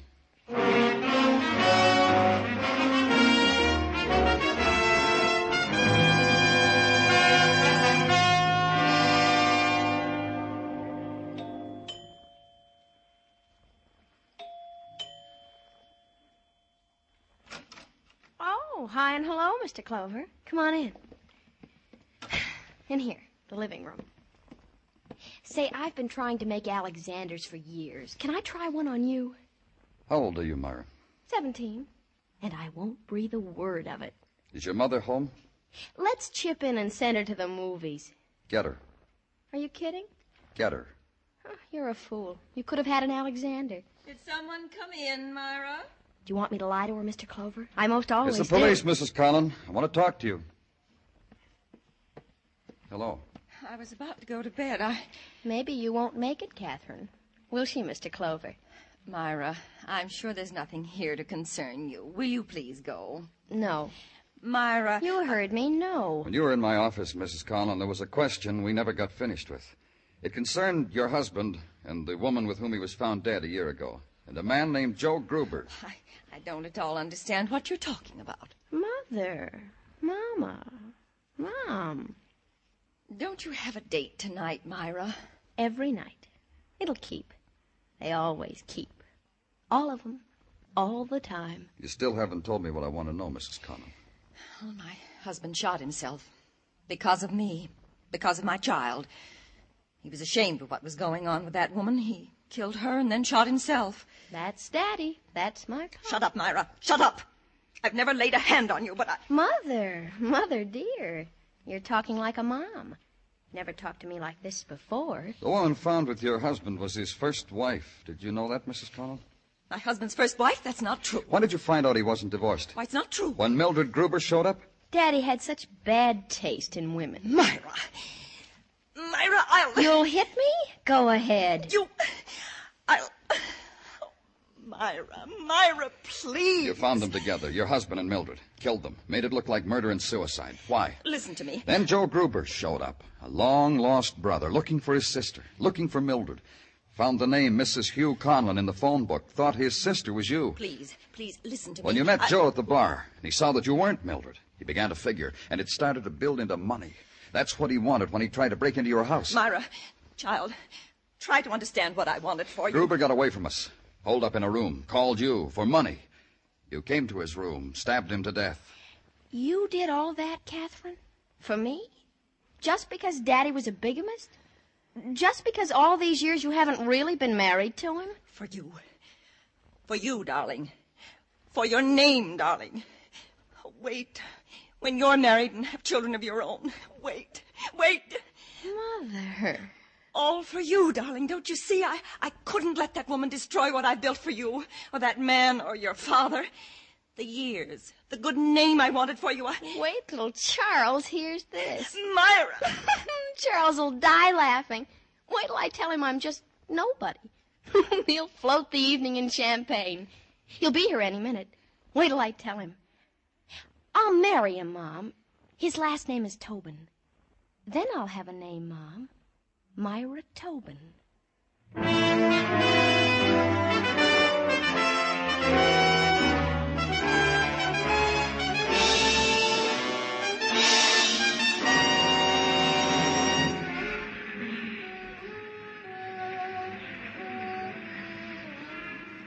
Midnight's a happy time on Broadway. It's a place strung into the night like some phosphorescent alley. And they're heaped there, the bright-eyed kid, the voice that whispers from a doorway, the poet, the dregs. It's crowd, and it's laughter, and a Nickelodeon where you get pie in your face. It's Broadway, the gaudiest, the most violent, the lonesomest mile in the world. Broadway, my beat.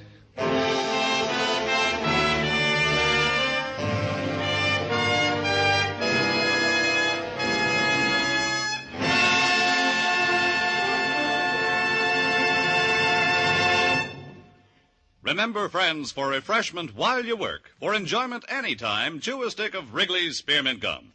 There's lots of lively, real mint flavor in it to cool your mouth, freshen your taste, and sweeten your breath.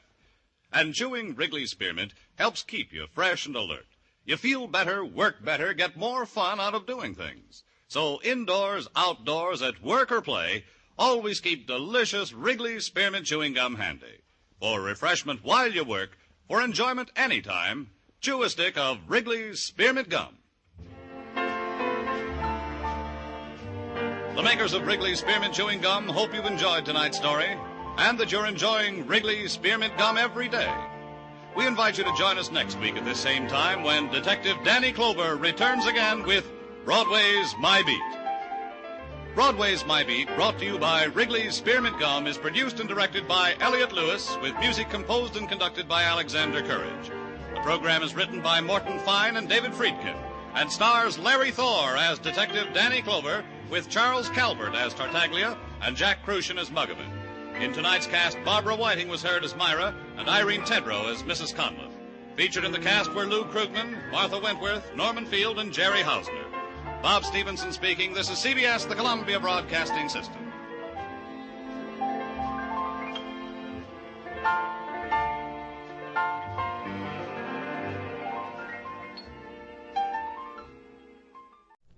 Presenting Dick Cole and his thrilling adventures at Farr Military Academy. We'll always be near to Farr. We'll praise her wherever we are. We'll cheer her each day with a hip, hip, hooray. It's a rule, there's no school like Farr. We'll sing out our loyalty. We'll ring out with voices free. As we travel through life, we will follow our star. We'll always be near to Farr. Listen, boys and girls, today we bring you another exciting episode in the adventures of Dick Cole at Farr Military Academy.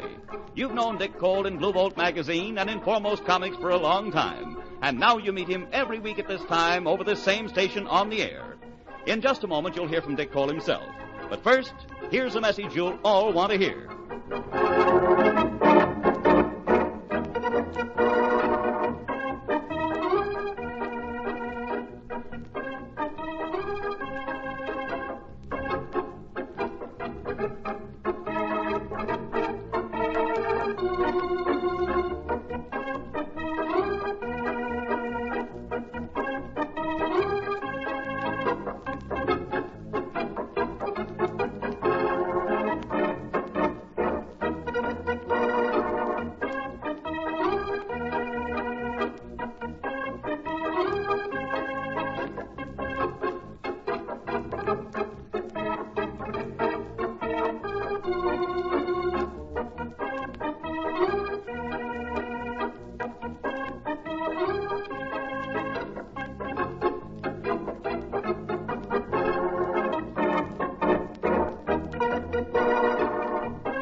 now here's Dick Cole to tell you something about today's thrilling episode. Hiya, gang. Our story today is one of the most exciting I've ever told you about. It's a story about bank robbers and about walkie-talkie radios. You all probably know about walkie-talkies. They're the little portable radio two-way sets. They're both sending and receiving that the Army Signal Corps developed during the war. And you know, they're very light and you can carry one easily in one hand. Well, Ted Green, the captain of the cadet corps at the academy, and I have been having a lot of fun with walkie-talkies lately. We've been going out on Saturdays into the fields near Far with a couple of walkie-talkie sets and with a new little radio sound locator that Major Farr invented. The way we've done it has been to wander off in opposite directions and then use the sound locator to get our bearings by testing it constantly over the walkie-talkies. Well, we were out a couple of weeks ago making our tests. Cole, this is Green. Message for you. Over. Green, this is Cole.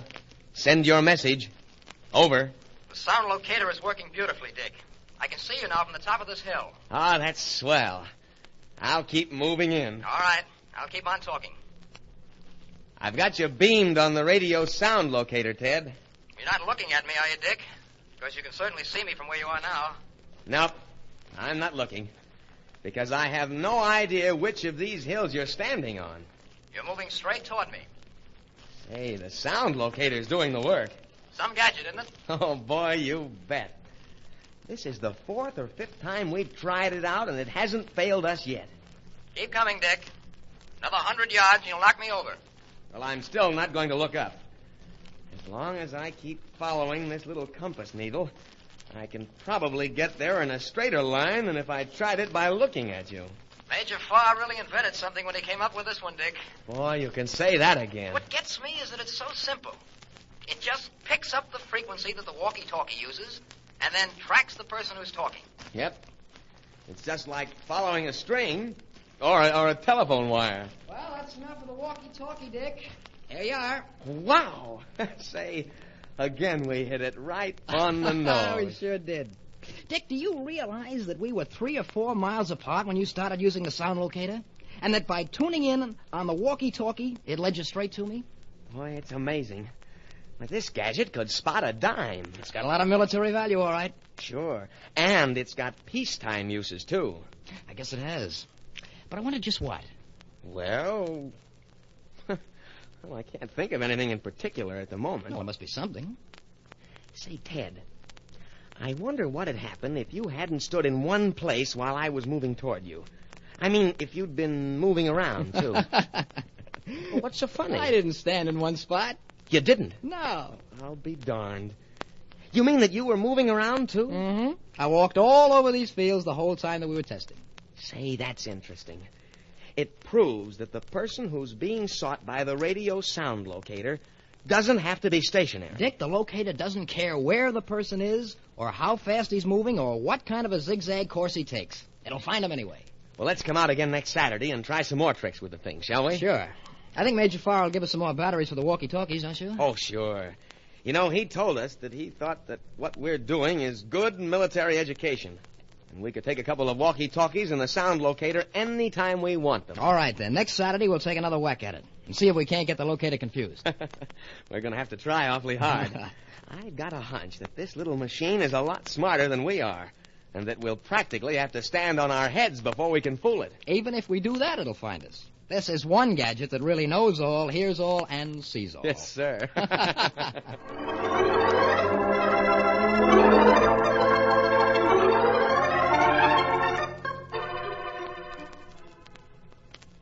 Now, suppose we separate here, Ted. You take the sound locator this time, and after we've each hiked a mile or so, we'll switch on the walkie-talkie radios and start moving toward each other. All right, Dick. First, we ought to read the memorandum from Major Farr. Memorandum? Mm-hmm. Why, I hadn't heard anything about it. That's something or other that was being distributed to the whole cadet corps just as we were about to leave. I stuck my copy in my pocket when the plebe who was taking them around handed it to me. I forgot all about it until now. Well, I must have left mine... Say, I must have left my room before they stuck it under the door. Let's see what it says. Well, listen to this. Notice to all cadets from the commandant. Subject, bank robbers in the vicinity of Farr Military Academy. Bank robbers? That's right. Major Farr says, let's see. Let me see. Says, there have been a series of bank robberies in the towns in the academy area during the past few weeks. Say, come to think of it, there was something about that in the newspapers. The police think that all the robberies have been committed by one gang. Major's memorandum says that undoubtedly one organization of very clever crooks using scientific methods has been responsible for all the robberies. Let's see. Says that in spite of trap after trap the police have set, the crooks have managed a spectacular series of getaways. They must be awfully smart. Apparently they are, because the officials have gotten together and they're offering a juicy big reward for the capture. Oh, that's interesting, but what's the connection with the academy? I mean, why is Major Farr sending a memo to the cadet corps? Sort of an unusual thing to do. I'm just coming to that. The major says that he's promised the authorities that they will have the complete cooperation of the school, and he's asking the boys to keep their ears and eyes open for anything that might lead to the capture of the criminals. Wants us to play detective, huh? Except that it's serious playing. I guess that's it. Well, we can keep our eyes open. We won't have much of a chance to hunt bank robbers while we're out here in the open with the walkie-talkies, I guess. You're right about that. Well, let's test these sets before we separate, Dick, and then we ought to be on our way, I think, huh? Okay, I'll snap this one on. Right. I'll go up a few feet and try the other. We can talk from a few feet apart and see if the new batteries in the sets are all right. Police cars are on Highway 39, so stay clear of that area. Use emergency Route 3. You're not coming through very well, Ted. I haven't said anything yet. I thought you were a little faint. Well, I didn't say anything either. Well, I heard a voice. So did I. Repeating instructions. Keep away from Highway 39. Police cars are cruising there. There it is again. Use emergency Route 3. Obviously, it's somebody with a walkie-talkie using our frequency. It was a peculiar voice. It certainly wasn't any of the cadets. Stuff he was saying. Something about staying away from Highway 39. Well, that's the one that leads into town. Uh-huh. He said to avoid it because of police cars. Say. Exactly. The same idea just hit me. I'll bet it's the bank robbers. Well, certainly it is. The whole thing's clear. That's how they've been avoiding police traps. They set some of the members of the gang at strategic places as lookouts. And after they've held up a bank... They use walkie-talkies. Yes. They warn the fellows who pulled the holdup and tell them through the walkie-talkies which roads to avoid and which roads are safe. And then they have a prearranged meeting place. Boy, what a neat stunt. Proceed at normal speed. Don't drive too fast. You remember how you nearly got caught last time. He's talking again. What a lucky break that they're on our frequency. They've sure pulled one of the cleverest stunts I've ever heard of. Ted, let's go after them.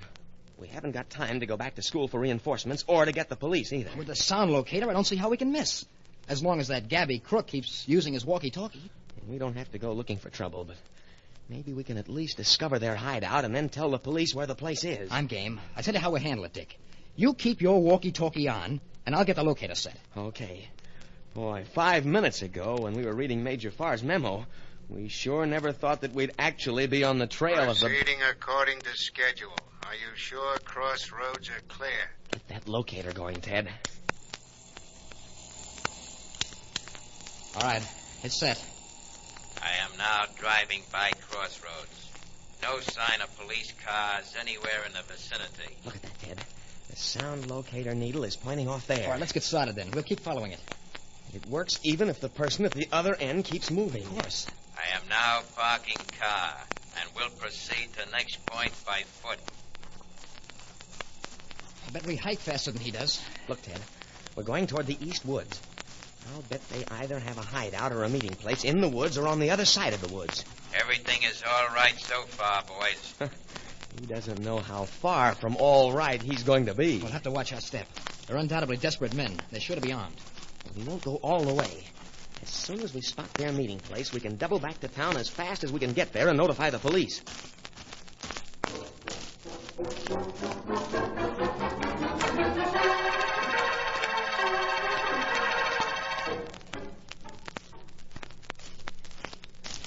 I figure we've come about 2 miles so far, Ted. Mm-hmm. Seems to be just about right. Another half mile and we'll be out of the woods. Police would have a heck of a time trapping anybody in the woods here without a lot of shooting. That's right. The trees and the bushes are so full of leaves at this time of the year that you couldn't trail anybody without a sound locator. Are those bank robbers going to be surprised when they finally find their nice, safe, secret hideout swarming with police? They should have done some experimenting to make sure that nobody else used their frequency. They probably did. And after all, we've just been out on the last few Saturday afternoons. Where do you young punks think you're going? Uh-oh. We were closer than we knew, Ted. Playing games with walkie-talkies, boys? You think you're trying to be grown-up coppers, do you? Come on, quick. Let's get out of here, Dick. Okay, one move out of you. Just one little move and I'll drill the daylight through you. Okay. Now put those walkie-talkies down and throw up your hands. Yeah. Better do what he says, Dick. We've been working for months to make our bank lifting system foolproof. We ain't gonna be wrecked now by a couple of kids in soldier suits who ain't even dry behind the ears. Now do as I tell you. Keep your hands in the air. Yeah. I'm gonna teach you kids a lesson you ain't gonna forget.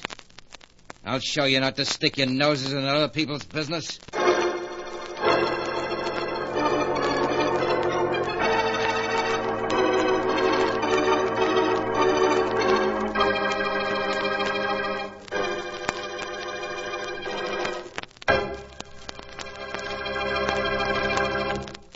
We'll return to the adventures of Dick Cole in just a moment. But first, here's a message you'll all want to hear from the people who make this program possible.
Now, back to the adventures of Dick Cole.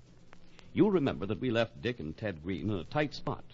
Using their walkie-talkie radios and a sound locator invented by Major Farr, they started tracking down a criminal gang of bank robbers who were also using walkie-talkies, which happened, luckily or unluckily, to be on the same frequency as the boy sets. Well, as Dick and Ted followed the direction set for them by the locator, they suddenly found themselves confronted by one of the bank robbers, a big, hard-looking man armed with a businesslike .38 automatic. Making the boys walk ahead of him with their hands in the air and carrying their walkie-talkie radios himself, the thug brought them to a clearing in the woods where the rest of the gang were sitting and talking.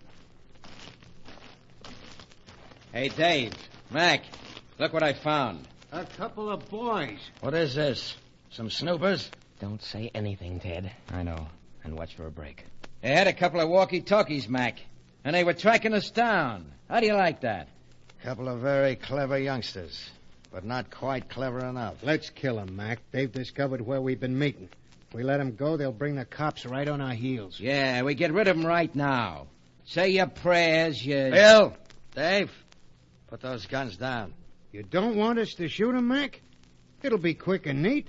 We still have the silencers on the guns. Do what I tell you and put those guns down. We don't want any murders on our records. Who'll ever know that I'm still running this outfit. I tell you, nothing doing.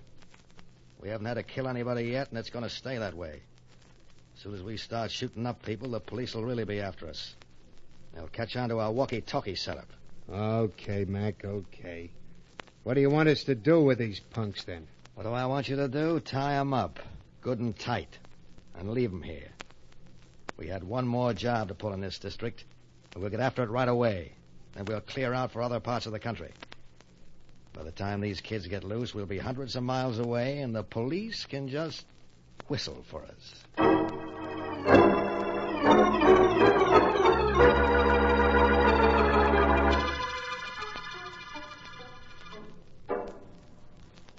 Are you all right, Ted? Yes, I think so. I'm tied up so tightly that I can't move. No, neither can I. Those crooks really got away with it, didn't they? They sure did. And one of the things that makes me so sore is they broke our walkie-talkies. They were afraid of what we might do with them if we got loose. Oh, golly, Dick, look at them. Lying there all busted. Yeah. Say, Ted, I've got an idea. I'm going to roll over to where those broken walkie-talkies are, if I can. There. That won't do you much good. Well, we're likely to be here for days before anybody finds us. Not if I can cut these ropes on the broken hunks of plastic. What? Here. This jagged piece of walkie-talkie case makes a good knife. Nice going, Dick. A nice brain work. If I can do it. Dick, am I crazy, or do I see another walkie-talkie lying over there? I'll tell you as soon as I get these ropes off. You mean a walkie-talkie that isn't broken? Yes. It must have been one that the crooks left behind them. I guess they forgot it. I'll roll over there and take a little look. Okay. Oh, this ground could be softer. It could be a good break for us. I think I'm getting through these ropes, too. Dick, what a break. What is it? The robbers have set this walkie-talkie on the police frequency. That's one way they knew what roads to avoid in breaking out of traps. They had this one set on the police radio frequency. Well, if I can cut us loose, we can have ourselves a nice chat with the police. Those crooks may have some surprises in store yet.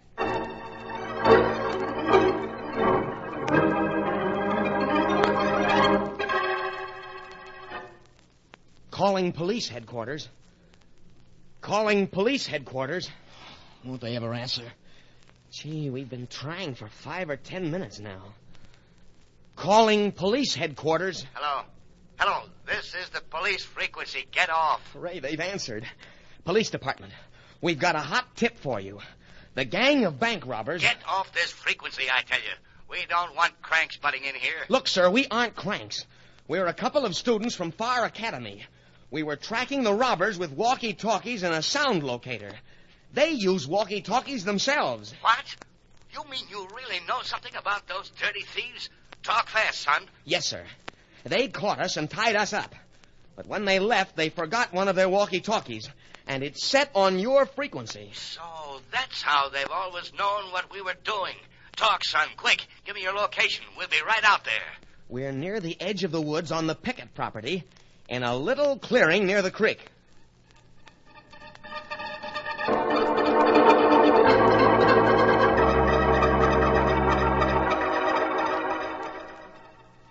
I wish the police would hurry up and get here. The longer it takes, the more head start the bank robbers will have. Yeah. Boy, waiting like this always makes it seem longer. It does. Hey, somebody's coming. Thank goodness, the police. Not from that direction, Ted. No? Then it must be one of the crooks. Sure. They realized they'd forgotten their walkie-talkie, and they're coming back for it. Quick, down on the ground. We've got to pretend that we're still tied up. Right. Let's go. Down. Say, Ted, if there's only one, let's try something. What? When he gets close, the one who's nearest to him will trip him, and the other one can then go right after him. All right, fine. Shh. Here he is. And it's only one of them. Well. Hello, boys. Enjoying a little rest on a nice soft ground? I forgot one of our dandy little toys, and I've come back for it. What's that, boys? You don't want to talk? All right. Hey, cut that out. You got him, Dick? Okay, Ted. I'll take over from here. Why, you young... Too late to grab that gun now, you crook. I'm going to play rough, kid. Yeah, I'll play rough, all right. Take this. This. You need any help, Dick? No, thanks, Ted. I'll handle this. Hey there. Where are those fire cadets? We're right here. I'm Detective Lieutenant Martin from Central... Hey, what's going on here? Who's this? This is one of the bank robbers, Lieutenant. He came back to pick up a walkie-talkie. All right, put the cuffs on him, men. Hey, don't hit me anymore. Don't slug me again. Well, he forgot this walkie-talkie, Lieutenant. The one that was tuned into the police frequency, and he came back for it. What? And you two boys put him in this condition? We surprised him. He thought we were still tied up. Yes, well, sir. Nice going. All right, you. Where's the rest of your gang? Not talking. Say, which one of you cadets is responsible for the decorations on this crook's face? Well, I guess I am, sir. I see. Well, now, I wonder how you'd like to sock him around some more until he feels in the proper mood for talking. No more. Don't let that kid hit me again. He's got a punch like a mule. Start talking, then. All right. The rest of the outfit are waiting for me in a roadside joint just outside of Groves Junction, about 4 miles from here. That's better. All right, now you lead us to them. No, don't make me do that. Don't. This cadet is ready to use his fists again as a convincer, you know. Okay. Okay, I'll take you there. I don't want that young pile driver hitting me again. I'll take you there.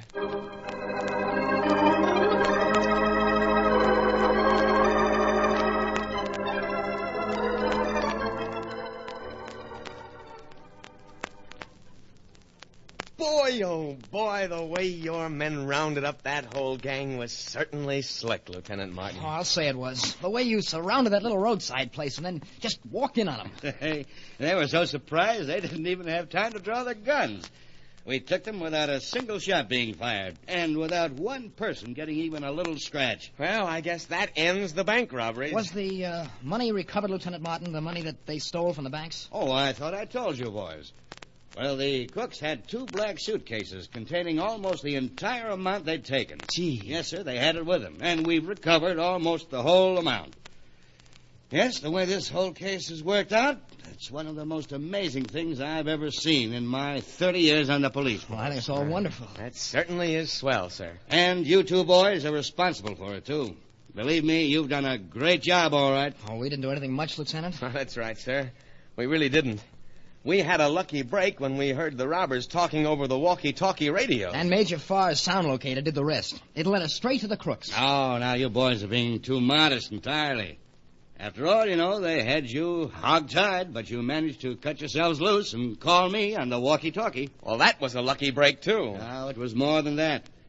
And when the thug came back to pick up the radio, the way you youngsters outsmarted him and beat him up. Well, sir, that was quick thinking, boys, and good strong-arm work. Anytime either one of you fellas want a job on the police force, just let me know. Oh, we will, sir, and thanks. Yes, sir, thanks a lot. Well, I think we'd better be getting back to school. Oh, sir, just 1 minute. Yes, sir? I think you've forgotten something. Oh, what's that, sir? Well, you've forgotten a little matter of the reward for the capture of the robbers. Reward? Yeah, of course. And you boys are entitled to it. The reward amounts to $2,000, which gives you $1,000 apiece. $1,000 apiece? Yeah. Golly. All right. If you wait just a few minutes, I'll have the checks made out to you right away. Say, Ted, I don't think... No, Dick, neither do I. Agreed, then? Mm-hmm. Agreed. Lieutenant Martin, we shouldn't have that reward. Oh, now, here, boys, don't go to talking nonsense. Of course you ought to have the reward. No, sir, no, it wasn't us. We didn't capture the crooks. It was the walkie-talkie radios that did it, sir. Yes, sir. Our walkie-talkies from the academy and the one that the crooks forgot and left behind them. That's right, sir. It was the walkie-talkies, plus Major Farr's sound locator. Well, what do you know about that? $1,000 for each of them, and they don't want it. Well, all right. Tell me, what do you boys think ought to be done with that money? Well, I know what I think ought to be done with it. We ought to use it for scholarships at Farr Academy, for tuition and living expenses for poor fellows who couldn't afford to come to the school otherwise. A swell idea, Dick. A lot of good guys will benefit. Yes, it'll be fine. That's what we'll do with the money then, Lieutenant. Would you have those checks made out to Farr Academy? I certainly will. And, boys, I've got to tell you, I think you're doing a fine thing. Yes, sir, a mighty fine thing. There's just one angle. Ted, I'm sure Major Farr will agree to this. I think that all the scholarships that are given out of this reward money ought to have one condition, one provision. What's that? I think it ought to be compulsory for any reward money scholarship cadet to study the walkie-talkie and the radio sound locator. What? Yes, sir.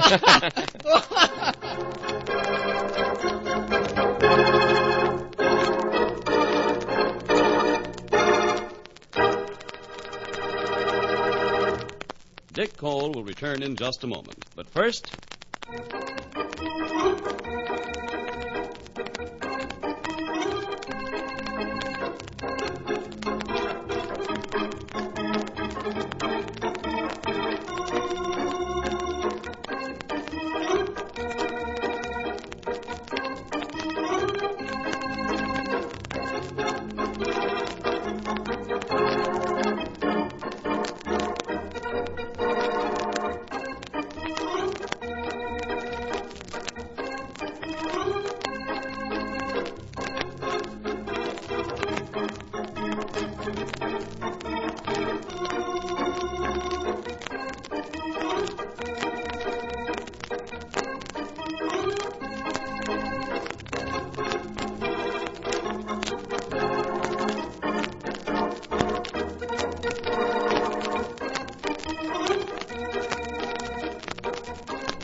sure to listen in again next week, Dick Cole fans. Same time, same station, for another exciting half hour with Dick Cole at Farm Military Academy. Yes, plan to meet Dick Cole every week on the air and enjoy his thrilling radio adventures as you've enjoyed him and his life at Far in those two favorite comic magazines, Blue Bolt and Foremost Comics. And now here's Dick Cole himself to say, Well, gang. Dick. Yes, Simba? Dick, you know, there's something that all of us can learn about this story of yours today. I wish you'd pass it along to the fellas and girls. All right, Simba. Well, fellas and girls, no matter how smart a person may think he is in doing something dishonest, his very smartness will trip him up. The crooks tried to use some new scientific devices and instruments to steal. But it was those very same devices that were responsible for their being caught. So all of their cleverness came to nothing. The money they'd stolen didn't do them any good, and they landed in jail. I'll be with you again at this same time next week. Don't forget, it's a date. Pet Milk Show, usually heard at this time, has moved to a new time period on Sunday nights. Be sure to hear Larry Douglas and Kay Arman on the new Pet Milk Show tomorrow night on NBC. And now, here's another in NBC's great parade of new shows.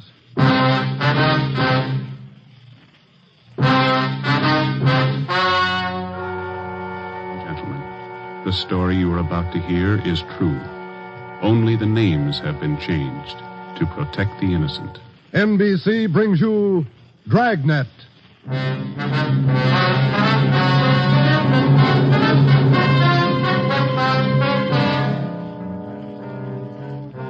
You're a detective sergeant. You're assigned to a homicide detail. A man's wife has suddenly dropped from sight. On the surface, it appears only as a routine missing persons case. You start to investigate. Suspicion grows. There is evidence of possible foul play. Your job, find the woman or find her murderer. Dragnet, the documented drama of an actual crime. Investigated and solved by the men who unrelentingly stand watch on the security of your home, your family, and your life. For the next 30 minutes, in cooperation with the Los Angeles Police Department, you will travel step by step on the side of the law through an actual case transcribed from official police files.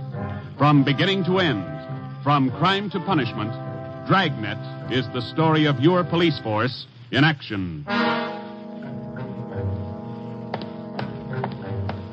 It was Wednesday, September 15th. It was warm in Los Angeles.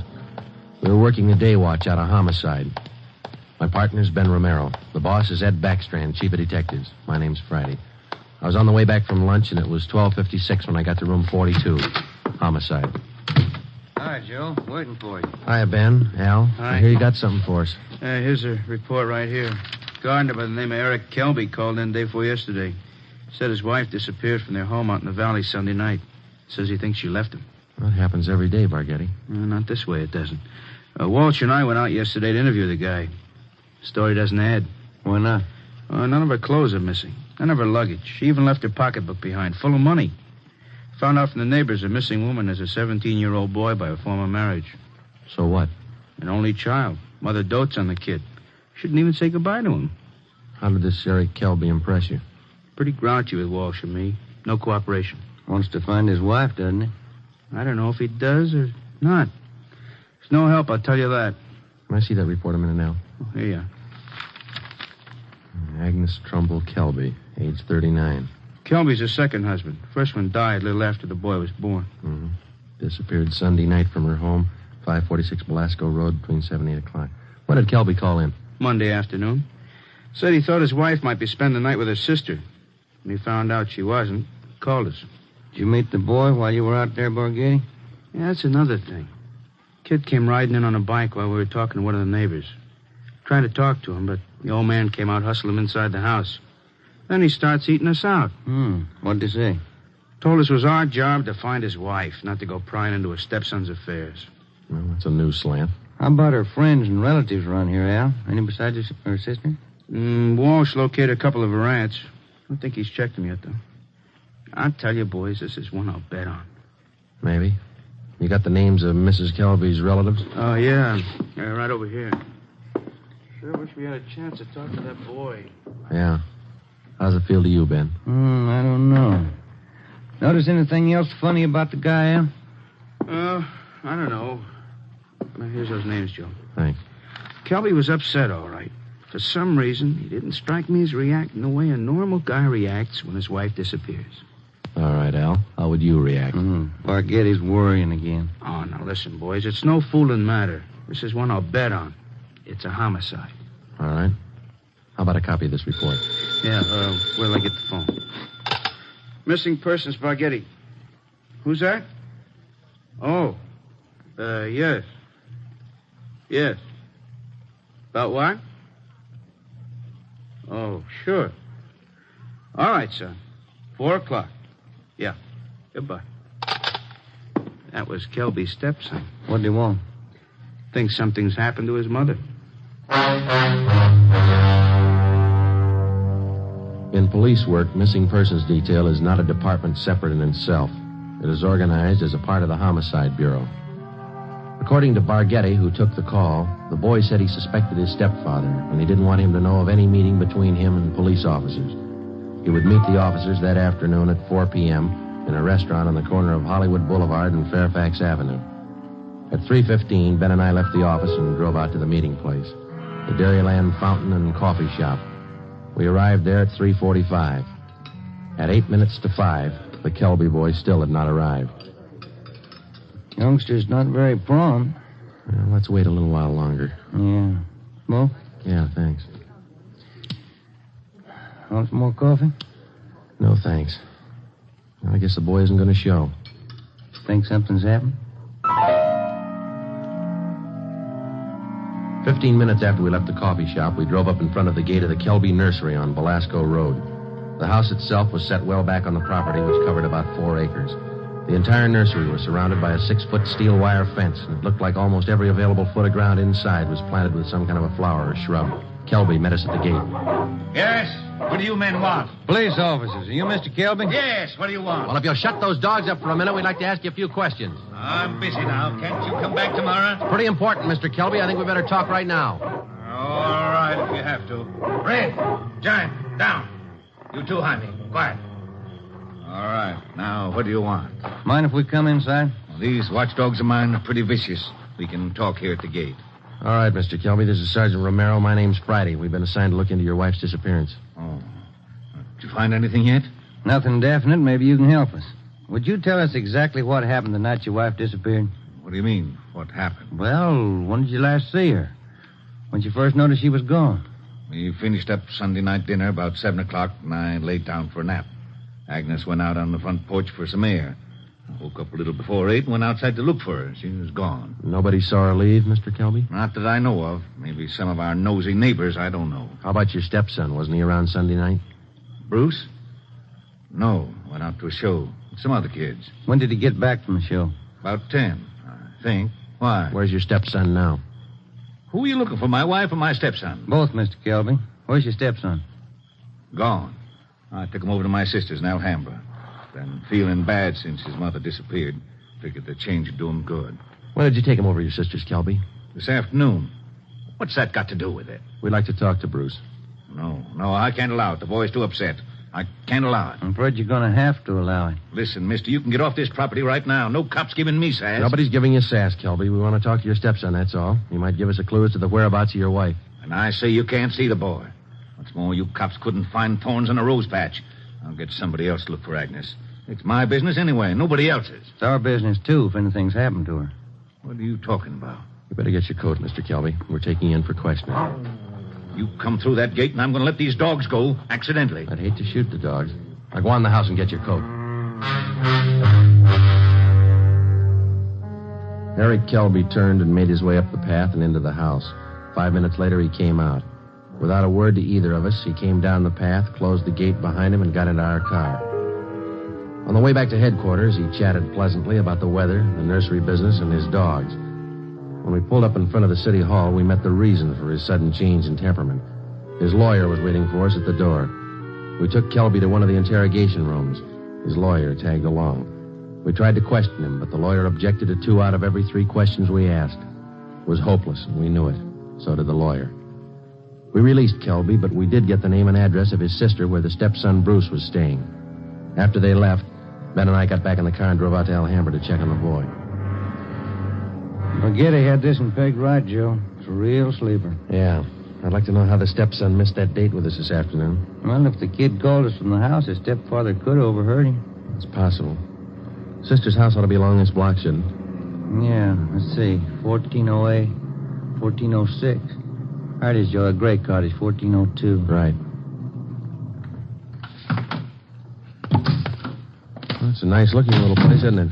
Well kept. Yeah, it's a nice neighborhood. I wonder how the lot prices run out here.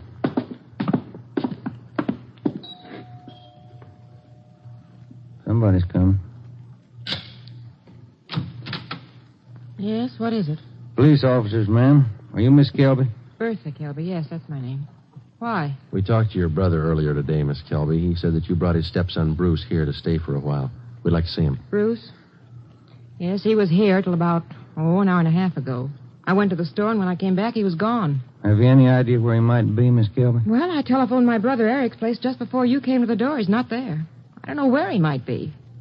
I'm worried about him. He seemed so upset. This business about his mother's disappearance, you know. Would you mind if we came in and looked around, Miss Kelby? Well, no, not at all. We went in and looked the house over from one end to the other. There wasn't a trace of the boy. We drove back to Kelby's nursery and satisfied ourselves the boy wasn't there. Then we came back to Alhambra and we kept an eye on Miss Bertha Kelby's home until midnight.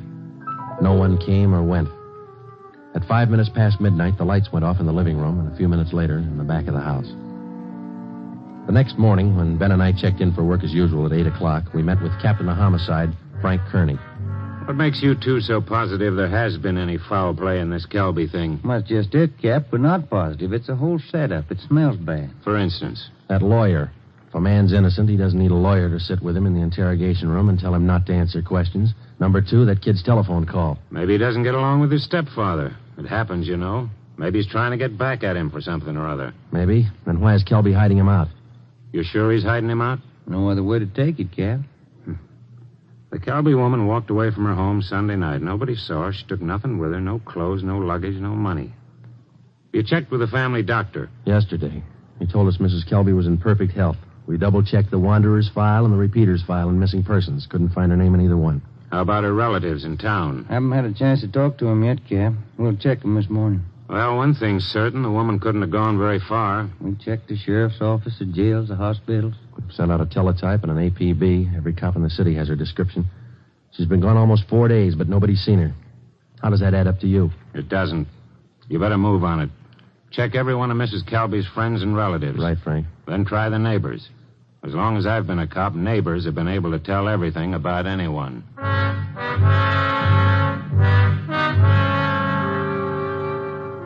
All that day, Ben and I made the rounds. First stop was the Western National Bank, where Mrs. Kelby maintained her account. Her savings statement showed a total balance of $31,564.17. Her separate checking account had a balance of $842.71. At the Farmers Mutual, we found the record of an insurance policy issued to Agnes Trumbull Kelby. It was a 20-pay life policy covering the insured in the amount of $30,000. The beneficiary was listed as the insured son, Bruce Trumbull Kelby, if living upon the receipt of such due proof.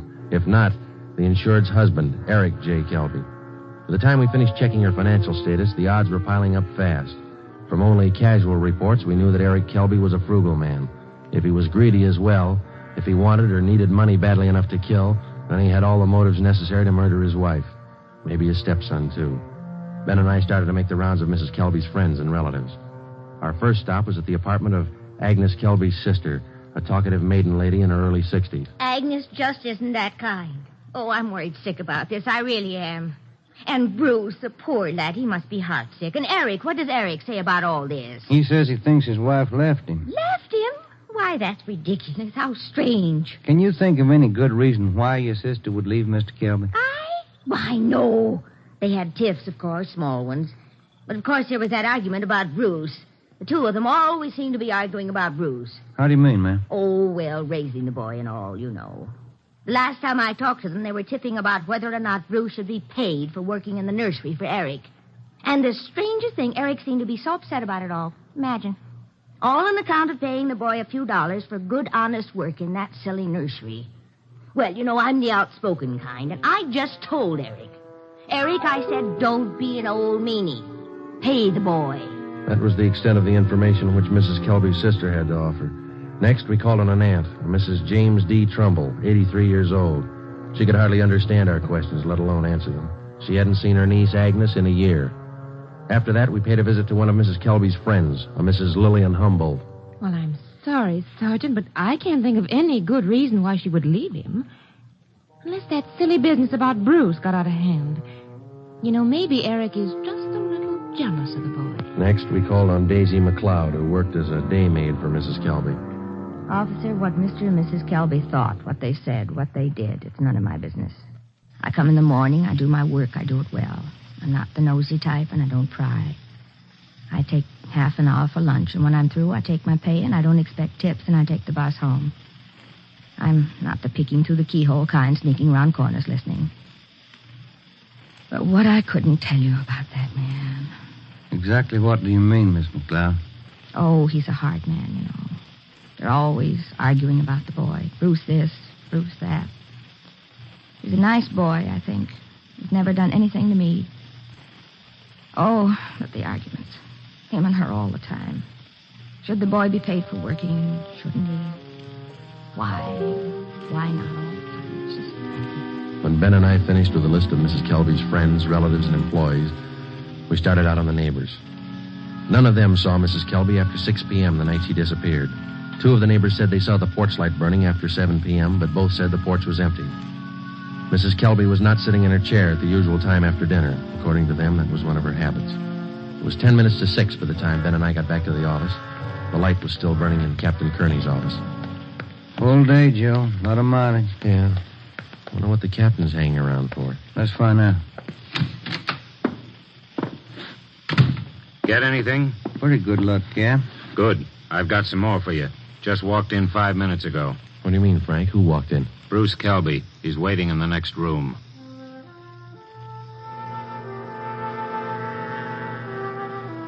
We went in the next room and met Bruce Kelby. He was small for a 17-year-old, dark-haired, and a little on the sickly side. He told us that he couldn't keep the date he made with us on the phone because his stepfather apparently did overhear the conversation and drove him directly to his sister's home in Alhambra. We asked him why he was so sure that his stepfather was responsible for his mother's sudden disappearance. For one thing, all 3 of us usually go to the early show on Sunday night. Eric, Mom, and me. But last Sunday, Eric said he wasn't feeling good and he wanted Mom to stay home and take care of him. Then he told me to go on ahead to the show, so I did. What time did you get home, son?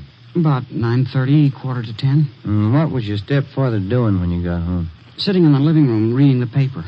Did you notice anything unusual about the way he acted? He was nervous and jumpy, more than usual, I think. Anything else? Yes, sir. When I came in through the front yard, I noticed the dogs had mud all over their paws. They'd been out somewhere in the nursery plots. And they won't go out in the plots unless Eric's with them. He doesn't want them to trample the seedlings. What would your stepfather be doing out in the nursery at night? Does he usually do some work at night? No, sir. None of the plots are even lighted. Only the greenhouses. And the paths in the greenhouses are usually graveled, aren't they? No mud around. It's my job to see that the greenhouse paths are kept graveled. I know they're not muddy. I fixed them the day before, Saturday. What do you think it means, son? I don't know. I don't want to think about it. I just know he's done something. He's done something to her.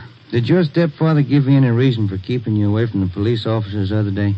No, sir. He said people were getting nosy, and he said it might be better for me over at Aunt Bertha's. She's his sister. Do you think your Aunt Bertha might know where your mother is?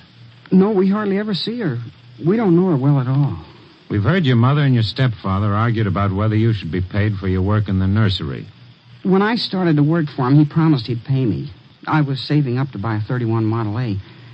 And then after a couple of months, when he didn't pay me, I asked him. He told me I ought to be glad to work for him for nothing. And your mother argued with him over that?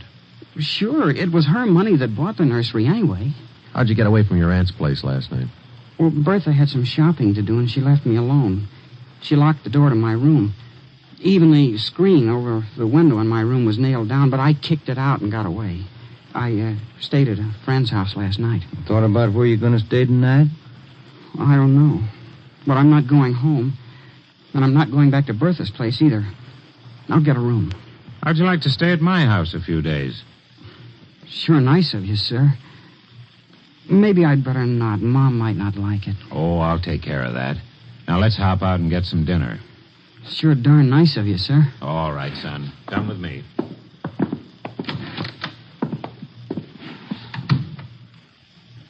What do you think, Joe? He could be lying. Yeah.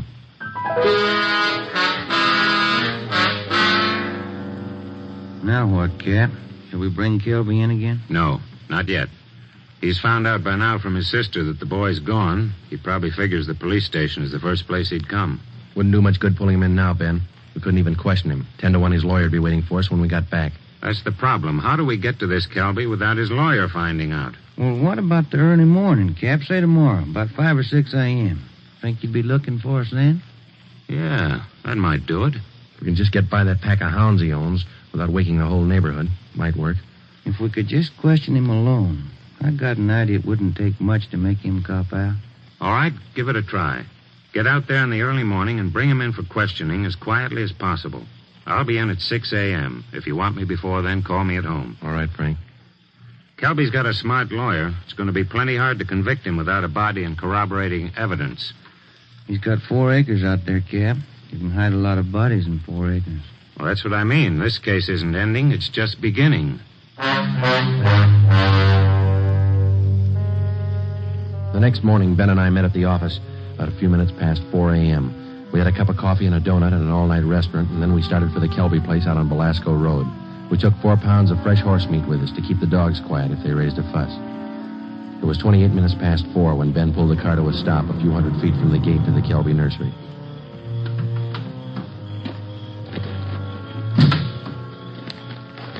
We got out of the car and made our way down the road to the gate. I reached in and tried the latch. It was padlocked. The dogs started in. Okay, Ben, looks like we'll have to jump the fence. Toss some of that horse meat over to him. Yeah, here. That's it. Come on, let's climb. Keep an eye on those hounds. Looks like they could chew your leg off. Yeah. Here comes a third one, Ben. Toss some more meat. Yeah, there you are, boy. Go get it. Go get it, boy. Here. Look, Ben, lights going on in the house. Come on, let's make it fast. Who is it? Who's there? I'll set the dogs on you. Police officers, Mr. Kelby. What? What are you doing out here this time of night? You're under arrest, Kelby. Get your coat. You cops are asking for a peck of trouble. Get your coat. Where's my stepson? What you done with him? What have you done with your wife? You're going to pay for this. I'll have your jobs. That's not the first time we heard that, Kelby. Let's go.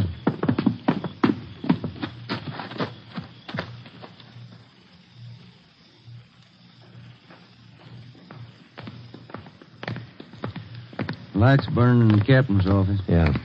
All right, Kelby, in here. You pay for this, mark my word. Ben, take him in the office here and stay with him. I'll see if Frank's in yet.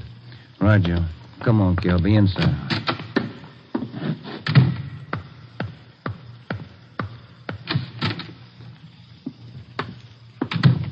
Friday? Did you bring in Kelby? He's down in the interrogation room. Ben's with him.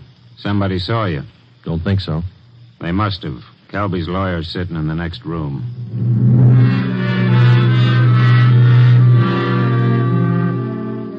Kelby again refused to answer any questions without the advice of his attorney. We released him. That day, Captain Kearney sent out 2 men to keep an eye on the nursery and report on all of Kelby's movements. Shortly after 7 o'clock that night, just after nightfall, we tried once again to bring in Kelby for questioning without his lawyer's knowledge. It didn't work. A little after we booked him, his lawyer obtained a writ of habeas corpus. We had to release him again. The 2 men assigned to stake out the Kelby place reported definitely that somebody was tipping the lawyer whenever unknown visitors showed up at the nursery and drove off with Kelby. There was nothing we could do about it. The next morning, Kearney came up with a lead. I had a long talk with the boy last night. Accidentally, I think he's given us a pretty good lead. Yeah? There's only one way we'll ever get a conviction. That's by finding the body and evidence to tie Kelby in. Yeah, that'll do it. Where do we start looking? In a new rose bed next to one of the greenhouses in Kelby's nursery. The kid came up with it last night. How come? First, Kelby's crazy about saving $1 and making one. Yeah. In the nursery trade, especially where you have a limited area to work in, like Kelby, you cultivate every foot of ground. Every bit of soil you got is planted with something. Mm-hmm. Kelby's not the type to waste anything. Especially he's not the kind that would let ground lie fallow when he could plant something that might bring in a few dollars next season. Bruce tells me his stepfather has every inch of those 4 acres planted. Every inch. Except a 6 by 9 foot plot of ground in that rose garden. Oh, that sounds like a long shot to me, Frank. The boy said he prepared that piece of ground for planting late Saturday afternoon. His stepfather wanted it ready for Sunday morning. The plot of ground's still vacant. Might have planned it yesterday, Cap. When's the last time you checked? Before I came to work this morning. I called the men on stakeout next to the nursery. They told me the plot's still empty. It's worth a chance, Frank. When do we look it over? Tonight. I don't want Kelby or his lawyer to know a thing until we find that body. Well, how are we going to work it? We'll order up a crew from the crime lab. They can take probings through that plot and all around it.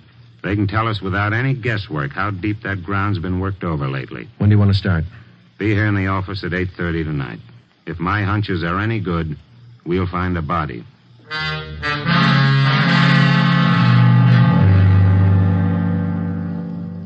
It was 10 minutes past 9 that night when we got to the Kelby place.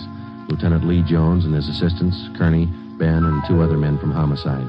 The men on stakeout told us that Kelby had left about 20 minutes before in a dark blue coupe.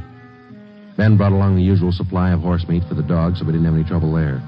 We found the empty plot of ground in the rose bed next to the greenhouse, exactly as Bruce described it to Kearney. Ground's been worked over all right, boys. At least 4 to 5 feet down. All right, Lee, let's start digging. Romero, take care of the dogs. Watson, grab one of these shovels. Right, Cap. Hey, Gilbert said these dogs were vicious, didn't he? Yeah, why? Look at these hounds. They're no more vicious than a lively coal. Look. Higgins, get that light over here, will you? Thanks. What is it, Lee? Let me see. Teeth. Set of false teeth. Been in the ground long? Don't think so, judging from the shape they're in. How far down would you say you are, Lee? A couple of feet. Ground's real soft. Lee, come here a minute. What is it? Body. Here's the shoulder. All right, you men over here with Watson. Get the dirt off the face. Romero, you got a picture of the Kelby woman? Yeah, Cap. Let's see. Oh, here it is. Thanks. Get the light down here. Hunch paid off, Frank. That's her.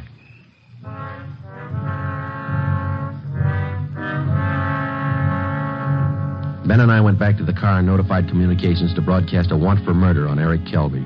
His description, together with the description of the car and license number of the car he was driving, was rebroadcast every 15 minutes. Then we went back to check the house. We found the front door unlocked. We went inside and looked around. In one bedroom, we found clothes scattered over the bed and the floor. There was only one old suit remaining in the closet. On the table next to the bed, we found an airline's timetable. We got to the phone and notified communications to alert all police details at railroad stations, bus terminals, and airlines, and then to send out an APB on the teletype. After that, we checked with the airlines. One of them told us that a man answering Kelby's description had booked passage for Mexico City. The plane was scheduled to take off at 10:40 that night from Burbank Airport. Ben's watch said 4 minutes past 10. We called the detail at the airport and alerted them. Then we drove over to check in person. It was 10:35 p.m. when Ben and I took up our positions just inside Gate 3, where passengers were boarding Flight 72 for Mexico City. He's cutting it close, Joe. Got about 4 minutes more to make that plane. We waited. The crowd got thicker as departure time came closer. At 10:39, Eric Kelby came through the main entrance, across the terminal, through Gate 3, into a pair of handcuffs. I don't understand. What does this mean? We found your wife's body, Kelby. What? I don't know what you're talking about. In the rose patch next to the greenhouse. Your lawyer can't help this time. Mexico City. Would have been a nice trip. Expensive. I'll plead insanity. I didn't know what I was doing. Be a nice vacation next year, Joe, Mexico City. I'm going to talk to my wife about it. I didn't mean it. She slapped me. We were arguing about the boy. I didn't mean it. I don't know if you did or not, Kelby, but you killed her. Come on. You missed your plane.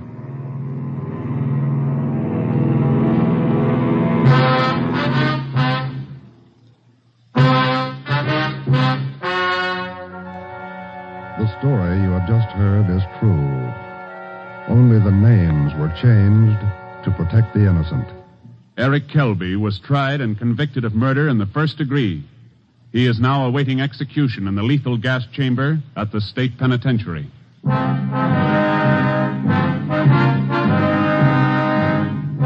You have just heard the 14th in a new series of authentic cases transcribed from official files. Technical advice for Dragnet comes from the office of W.A. Wharton, Acting Chief of Police, Los Angeles Police Department. Tonight's program is dedicated to William J. Weston, Jr. of the Washington, D.C. Police Department, who on the evening of March 4th, 1945, gave his life so that yours might be more secure.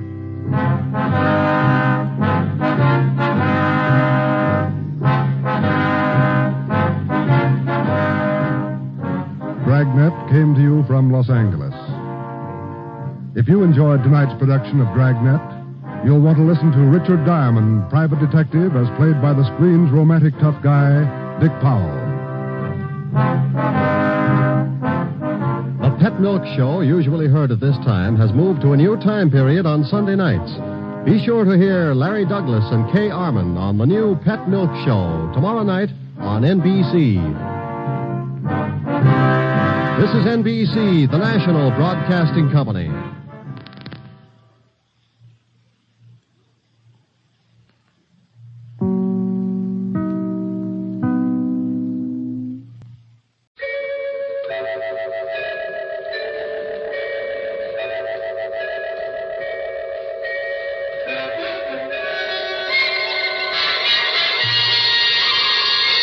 Murder by Experts.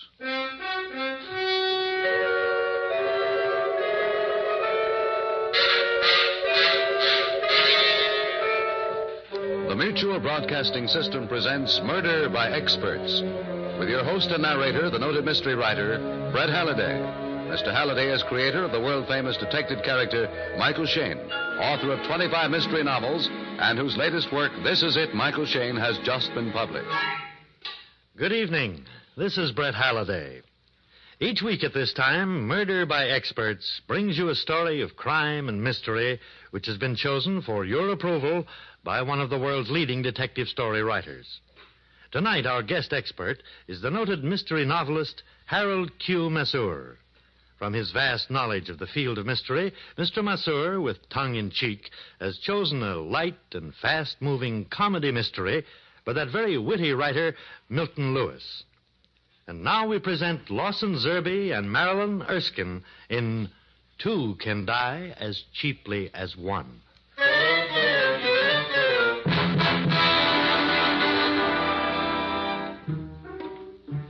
The name's Duke, Johnny Duke. You'll find me listed in the classified phone book under Detective Service. If there's anything I hate, it's violence, especially to myself. Of late, so many characters have showered me with blows that Susan, my slightly gorgeous wife, has given up calling me the Eye and refers to me now as the Black Eye. You have only to take that last case of mine to see what I mean. It all began on a beautiful spring day. Susan and I were standing in front of our apartment house waiting for a cab. Now, in New York, there must be at least 5,000 cabs, and this one, out of 5,000, had to come along. Taxi, mister? Yeah. Get in, baby. 34th Street and 5th Avenue. Right. Oh, Johnny, what a lovely day. I don't see why we ever tolerate winter when we can get days like this. Yes. And for once, I'm without a case. That won't last long. Oh, yes, it will. Darling, I'm seriously thinking of quitting this racket. And let a crime wave loose in our fair city? Well, I don't want to see any more corpses. I don't want any more beautiful murderesses throwing themselves at me. I don't want a jitterbug between bullets anymore. This happens once every year. Mm-hmm. You'll get over it. Not this time, Duchess. Now, look at me. Every week, I nearly get killed. Every week, I get conked on the head 2 or 3 times like a bell. I'm in a rut. Hey, do you mind if I take 5th Avenue? Not at all, driver. But why do you want it? One sees more chipper chicks on 5th Avenue when one must wait for a red light. And by all means, take 5th. I could tell you was a man after my own heart the minute I lamped you. Really? How did you know he was fond of chipper chicks? Oh, that's easy, madam. I just seen a pin-up tomato that was with him. Why, thank you. What a lovely cab you have, driver. Yeah? Hey, you believe in sunlight? Only in the daytime. Why? Kind of I want to slide the roof back, like this. Yeah, you can have sunbeams at no extra cost. Oh, thank you. You know, sunlight's a very healthful and also ultra. Also what? Ultra. You know, ultra this, ultra that, ultra expensive, ultra dumb. Ultra. Now, what's so ultra about sunlight? Ultraviolet rays, of course. You don't seem to understand me, so I'll have to give you a lecture 10 or 15 minutes. We heard about sunlight, Tootsie. Say, is that really your name? Certainly. Who else would want a name like that? Lots of people think it's very funny. Why? How could a guy with a puss like mine be a Tootsie? Hey, get over to the side, Jacob! Mr. Tootsie, we feel that heaven can wait. Won't you please take it easy? I am. It's them other guys who are always getting in one's way. But don't worry. This cab's falling apart anyway. And if we crash, we'll be killed instantly with no suffering. So sit back and relax. Johnny, what's the matter? Hey, what's he yelling for? I didn't hit no trucks yet. Something socked me on the head. Oh, you got that kind of a wife, too, huh? Oh, it's something that came through the open roof of the cab. Even when I'm not on a case, I'm not safe. Was this it, dear? That must be. It's an envelope. Johnny, darling, look what's inside. Oh, what is it? It's an antique bracelet. Look at those stones. It must be worth scads and scads of money. Why don't things like that ever fall on my head? Hey, I'll let you split it with me happy. You can give me my half in cash. Oh, can I? Certainly. What can I do with half a bracelet? Give him a check, Johnny. Oh, nuts. You both know this bracelet must be returned. Don't be silly, dear. It'll go perfectly with my new dress. Besides, how will you ever find the owner? There's a name on this envelope. James Maxwell, importer. Oh, the address is one of the office buildings we just passed. Well, all I can say is that anyone who throws a bracelet like this at a perfectly innocent head doesn't deserve to get it back. And besides, I want it. Sure, finders keepers, losers weepers. That's right, Johnny. And didn't you just say you were in a rut? Well, what's that got to do with it? If you return it, you'll probably find out it was stolen by some beautiful siren who murdered a half-dozen people to get it. Yeah, and she'll probably try to murder me to get it back. I'll bet she worked with a cutthroat accomplice I'll have to arrest before I'm killed. See why you shouldn't give it back? Why, you're dead already. And they'll probably murder me just because I'm your wife and I know who the killers are. See, you're both dead already. And if I return it, I'll spend this beautiful day bleeding in strange apartments, being mauled around, getting kicked in the head, having my teeth knocked out, getting back into the same monotonous routine of mayhem and murder. That's right, dear. Don't you see why we should keep it? Yes. Darling, I've made up my mind. Tootsie, turn around. What are we going to do? Why, return it, of course.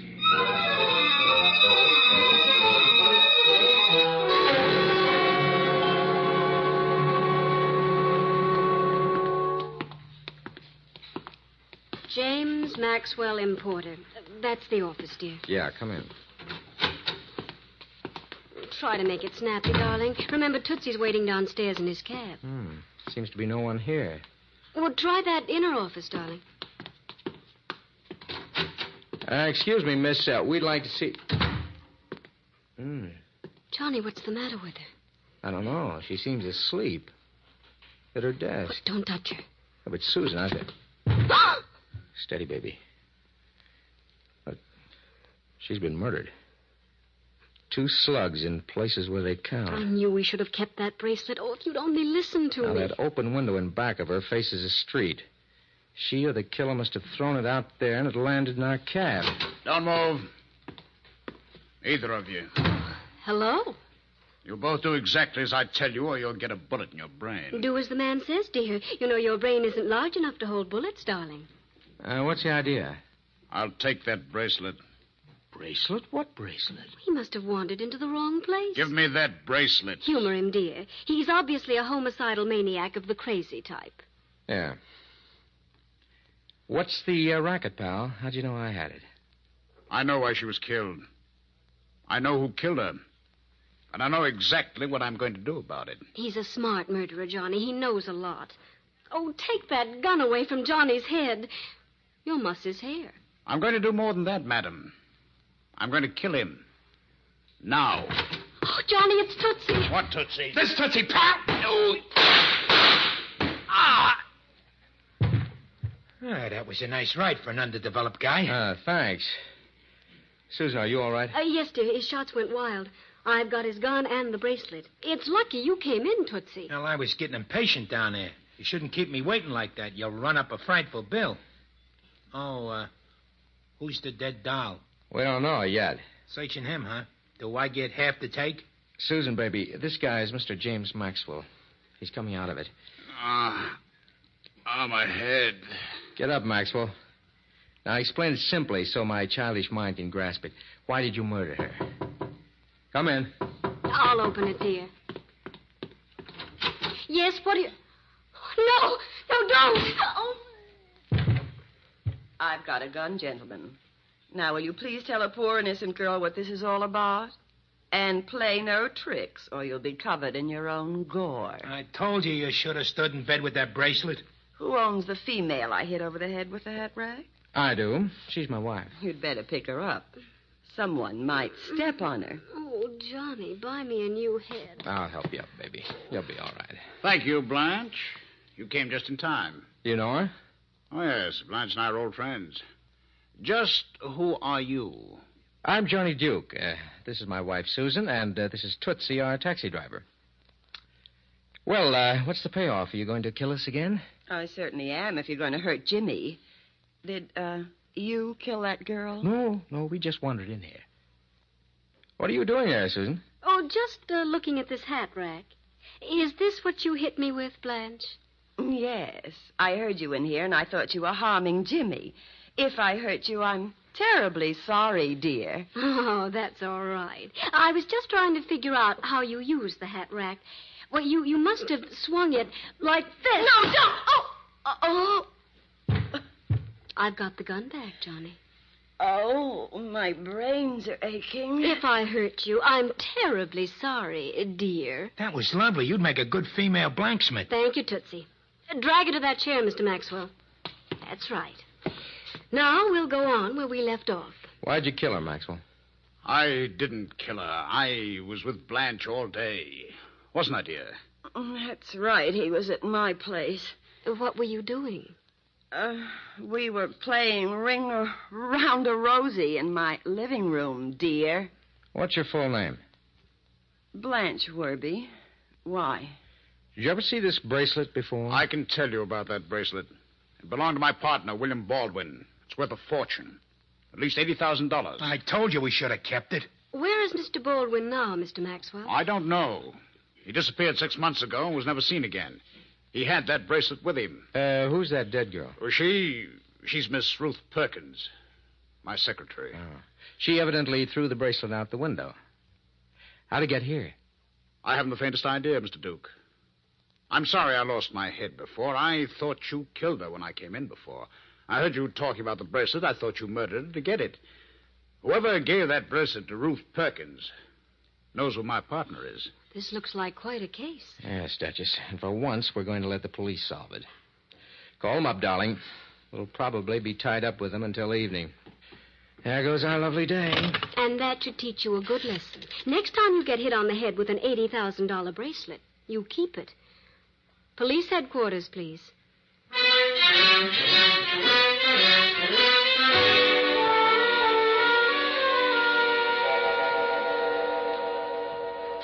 Come in, Tootsie. Make yourself at home. Oh, thanks. Sure nice of you to invite me in for cocktails. Well, that's the least we can do after taking up your time all day. You sit there with Johnny. I'll go in and mix them.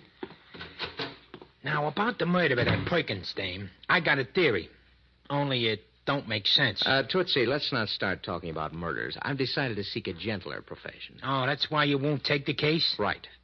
Now, we won't mention it again, will we? By all means, we certainly shall not even whisper about it. You think James Maxwell killed her? No, the gun we took away from Maxwell was a different caliber from the one that killed her. I think... Let's talk about baseball. Huh? Certainly. The Brooklyn Dodgers will win the World Series this year. What makes you so sure? I live in Brooklyn. Do you think William Baldwin was bumped off, too? The police said his daughter also disappeared. Yeah, I think they were both killed. It's funny there should be no identification in that secretary's purse. Oh, nuts. Don't lead me.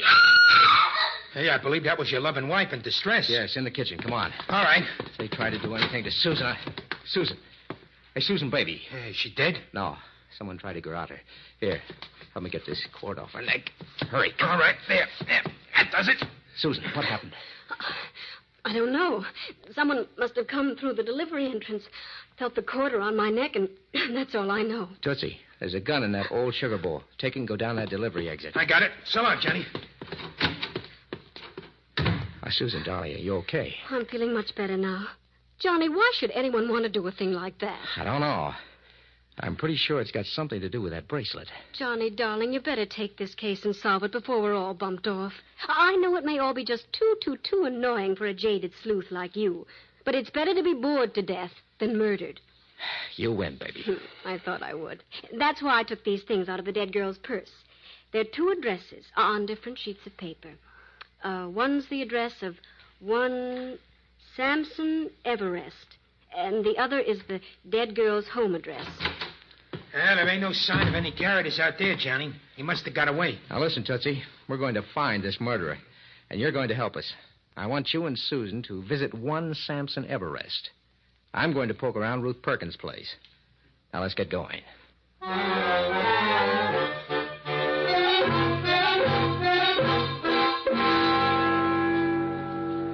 Welcome to the Solid Comfort Funeral Parlors, madam. Samson Everest at your service. How do you do, Mr. Everest? I'm Mrs. Johnny Duke. How do you do? You've seen our advertisement for a bargain in funerals, no doubt. We're running a sale, you know. Is it for someone close to you, your husband, perhaps? No. In fact, we didn't know you were an undertaker at all. Oh, by the way, this is Tootsie. Hiya, Samson. How do you do, sir? You remind me of a very dear, dear friend of mine. Yeah? Yes. I buried him 5 years ago. Ah, yes. Whom do you wish to put to rest, Mrs. Duke? Well, no one exactly. Come now. Surely you can think of someone. A sale like this doesn't come along every day. Dear me, no. Why, 2 can be buried as cheaply as 1. I just want to ask you a few questions. Do you know someone named Ruth Perkins? Is she among the living or dead? The dead. I've never buried anyone by that name. She was murdered today. Why would your name and address be in her purse? Perhaps she knew she was going to be killed and wanted to get in on our bargain. Really, Mrs. Duke, you should take advantage of this. It's truly a cutthroat sale. Just what do you get for your money? For only $75, you get a hearse, fresh lilies, 2 limousines, and a plot in an exclusive cemetery. Yeah? What kind of coffin? Oh, a beauty. So comfortable to lie upon, you'll never want to wake up. Excuse me, Tootsie. Mr. Everest, do you know anyone named William Baldwin? But of course. Dear Mr. Baldwin, one of my best customers. Did you bury him? No, but he ordered a tomb from me. I had it built in the Gay Departure Cemetery overlooking the loveliest little pond. It's really a gorgeous place to go when you're dead. I'm sure it is. But why did Mr. Baldwin have it built? To rest in when he passed on. Mr. Baldwin was a man of great foresight. In fact, his daughter was here only yesterday. His daughter? As a customer or a victim? Oh, she was quite alive, I think. Of course she was. She talked to me. She wanted to know where her father's tomb was. Why? She was going out there to inspect it. A very devoted child, I must say. She wanted everything to be just right for the day when her father would move in. Really? Where is Gay Departure Cemetery? Just out of town in Westchester. Come on, Tootsie. That's where we're going. Just a minute. Mr. Everest, just what else do you get for your $75? 2 pallbearers, an organ music, a granite tombstone, a smooth ride with professional chauffeurs. Is the hearse got white tires? My dear man, all our hearses have white tires. That goes without saying. Are you interested? Yeah, I sure would like one of them. And at that price, too. The only trouble is, I ain't dead. Well, we all live in hope, my friend. The sale lasts another week. Maybe you'll be able to take advantage of it. Yeah, but I doubt it. I never have any luck. Shall we vamoose, Susan? That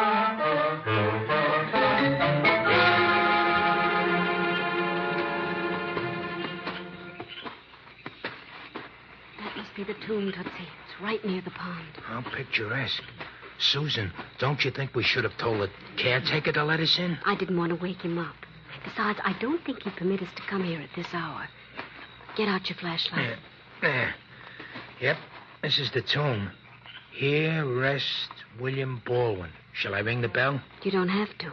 Someone forced open the door. Huh? You think some of these ghosts is burglars? If they are, they'll be arrested. Come in.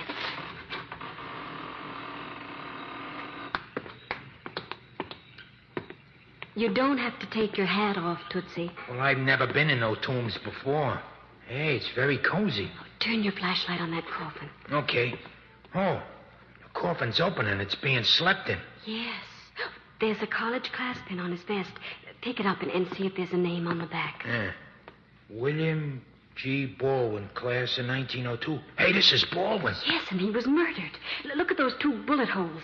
The killer is very sweet. He not only murders his victim, but puts him in his tomb. Oh, rip the guy's jacket. I don't know. Yes, I do, of course. I'll bet the bracelet was hidden in that jacket. Oh, come on, Tootsie. We have to get out of here. I want to phone Johnny. Okay, but shh, not so loud. You're liable to wake him up.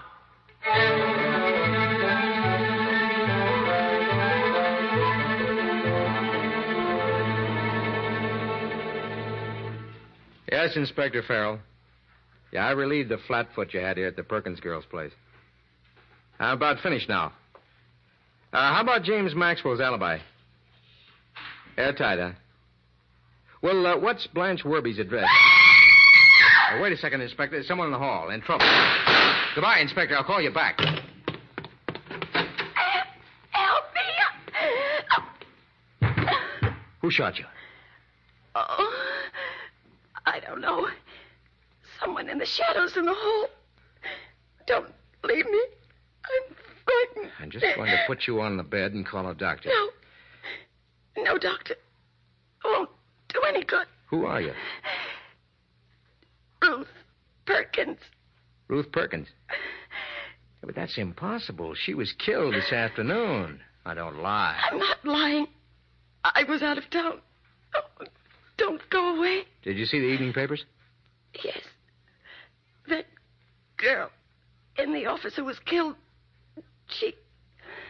She's Helen Baldwin. William Baldwin's daughter? Yes. The one who disappeared after her father did. I knew her. I used to work for her father. Go on. You know who killed her? I think... Miss Perkins, Oh, dead. Hello? Oh, Susan. Yes. Go on. Baldwin, huh? Okay, baby. I'm going over to Blanche Werby's joint at 889 East Drive. Bring Tootsie along and meet me there. Yes, goodbye.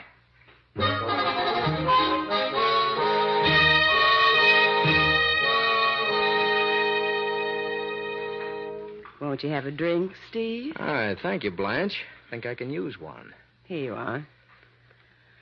What makes you think Jimmy and I were lying about being in this apartment when that girl was killed? I think Jimmy killed her. But I told you. I know. You were playing Ring Around a Rosie. Right here in my living room. Shall I show you how it's done? Oh, I've played it in my time. Not the way I play it. You be the Rosie. I'll make the ring around you with my arms. Like this. This is a new way of playing it. Uh-huh. And it's some fun. You look startled. Naturally. I've never been a Rosie before. You didn't touch your drink, Steve.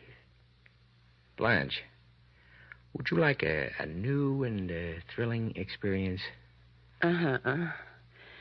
That's my hobby. What is it? Being murdered. Oh?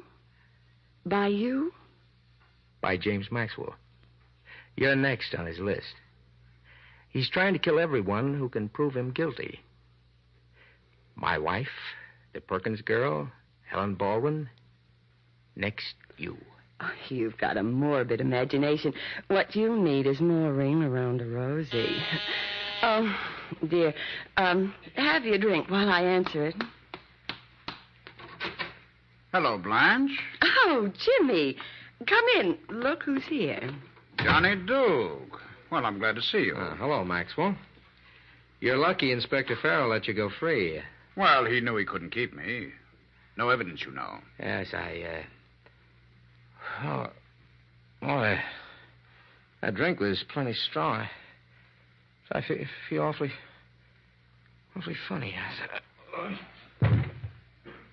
What's the matter with him? Gave him a knockout drop. He's getting very wise, Jimmy. You know what he told me? He said you tried to kill me. The little fool. I told him he was out of his mind. What are you laughing about? Well, it's so funny. Not for you. As it turns out, he's 100% right. Jimmy, put that gun down. No, Blanche. It was very nice of you to lie and alibi me. But now I can't trust you. So you're going to die. No. Now. Oh, I'm being killed. Take it easy, Blanche. I shot him in the shoulder. He'll be okay.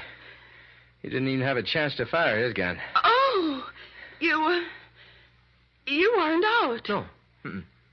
I dropped my drink under the pillow of your sofa. I hope it doesn't stain.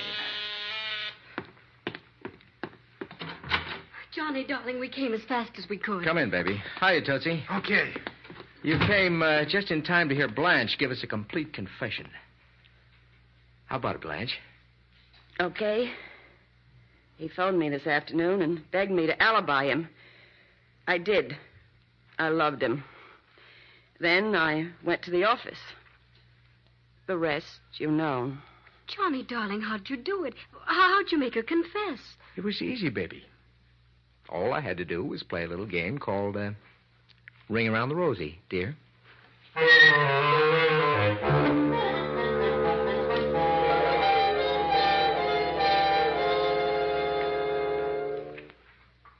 There's no place like home. And so peaceful. Johnny, you still haven't explained. Well, it adds up to this, baby. Maxwell killed Baldwin to get that bracelet. Mm-hmm. He didn't know that Baldwin had it sewed into his suit. And Helen Baldwin, suspecting what happened, disappeared in order to investigate. Mm-hmm. She found out that her father's body was in the tomb. Right. Now, she must have known where the bracelet was, too. She came back with it, accused Maxwell. Mm-hmm. He pulled a gun. She threw the bracelet out the window. Where it conked you.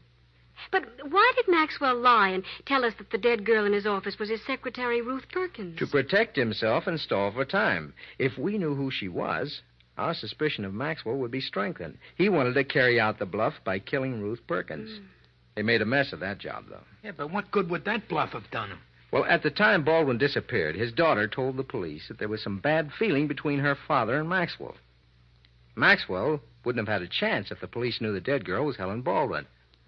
Well, that's why he removed her identification papers and things before we stumbled on the body. Johnny, darling, do you still feel you're fed up being a detective? Murder, mayhem, and monkey shines. It's the same old thing. I'm bored. Come here.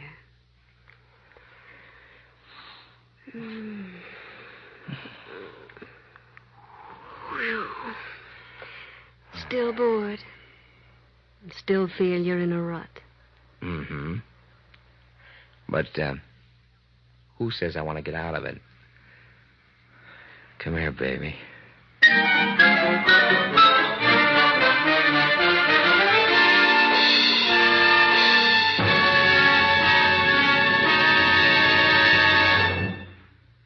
And so the curtain falls on Two Can Die as Cheaply as One, which was chosen by guest expert Harold Q. Masseur.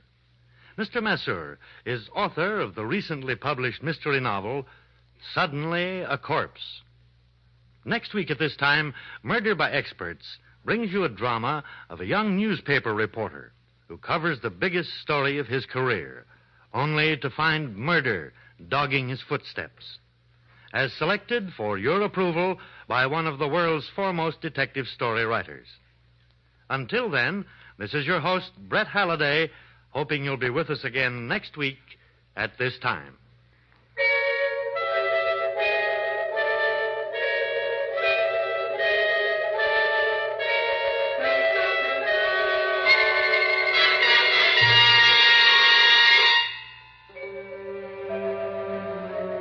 Two Can Die as Cheaply as One was written by Milton Lewis. In our cast were Lawson Zerbe, Marilyn Erskine, George Matthews, Gene Ellen, Ralph Bell, John Gibson, and Bob Donnelly.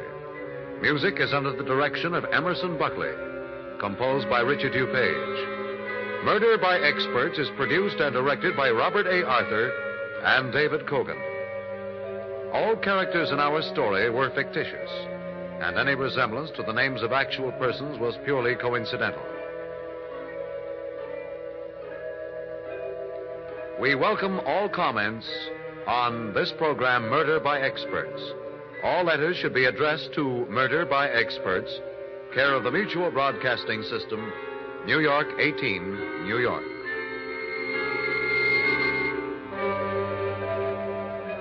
Phil Tonkin speaking. This is the Mutual Broadcasting System.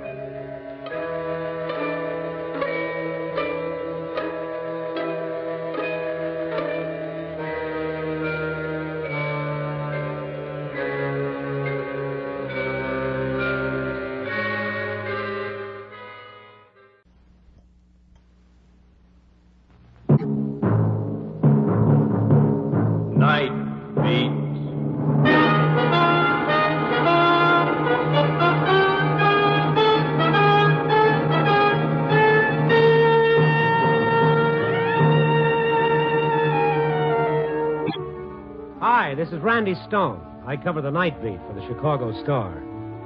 Stories start in many different ways. This one began with a guy going fishing and ended with that same guy being kidnapped and held prisoner by a whole town. A guy I think the world of. One Randy Stone, Esquire.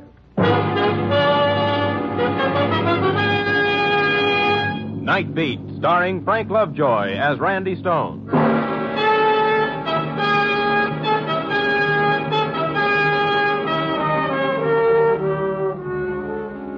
The remnants of my so-called vacation this summer was spent at a fishing lodge near Duluth, Minnesota.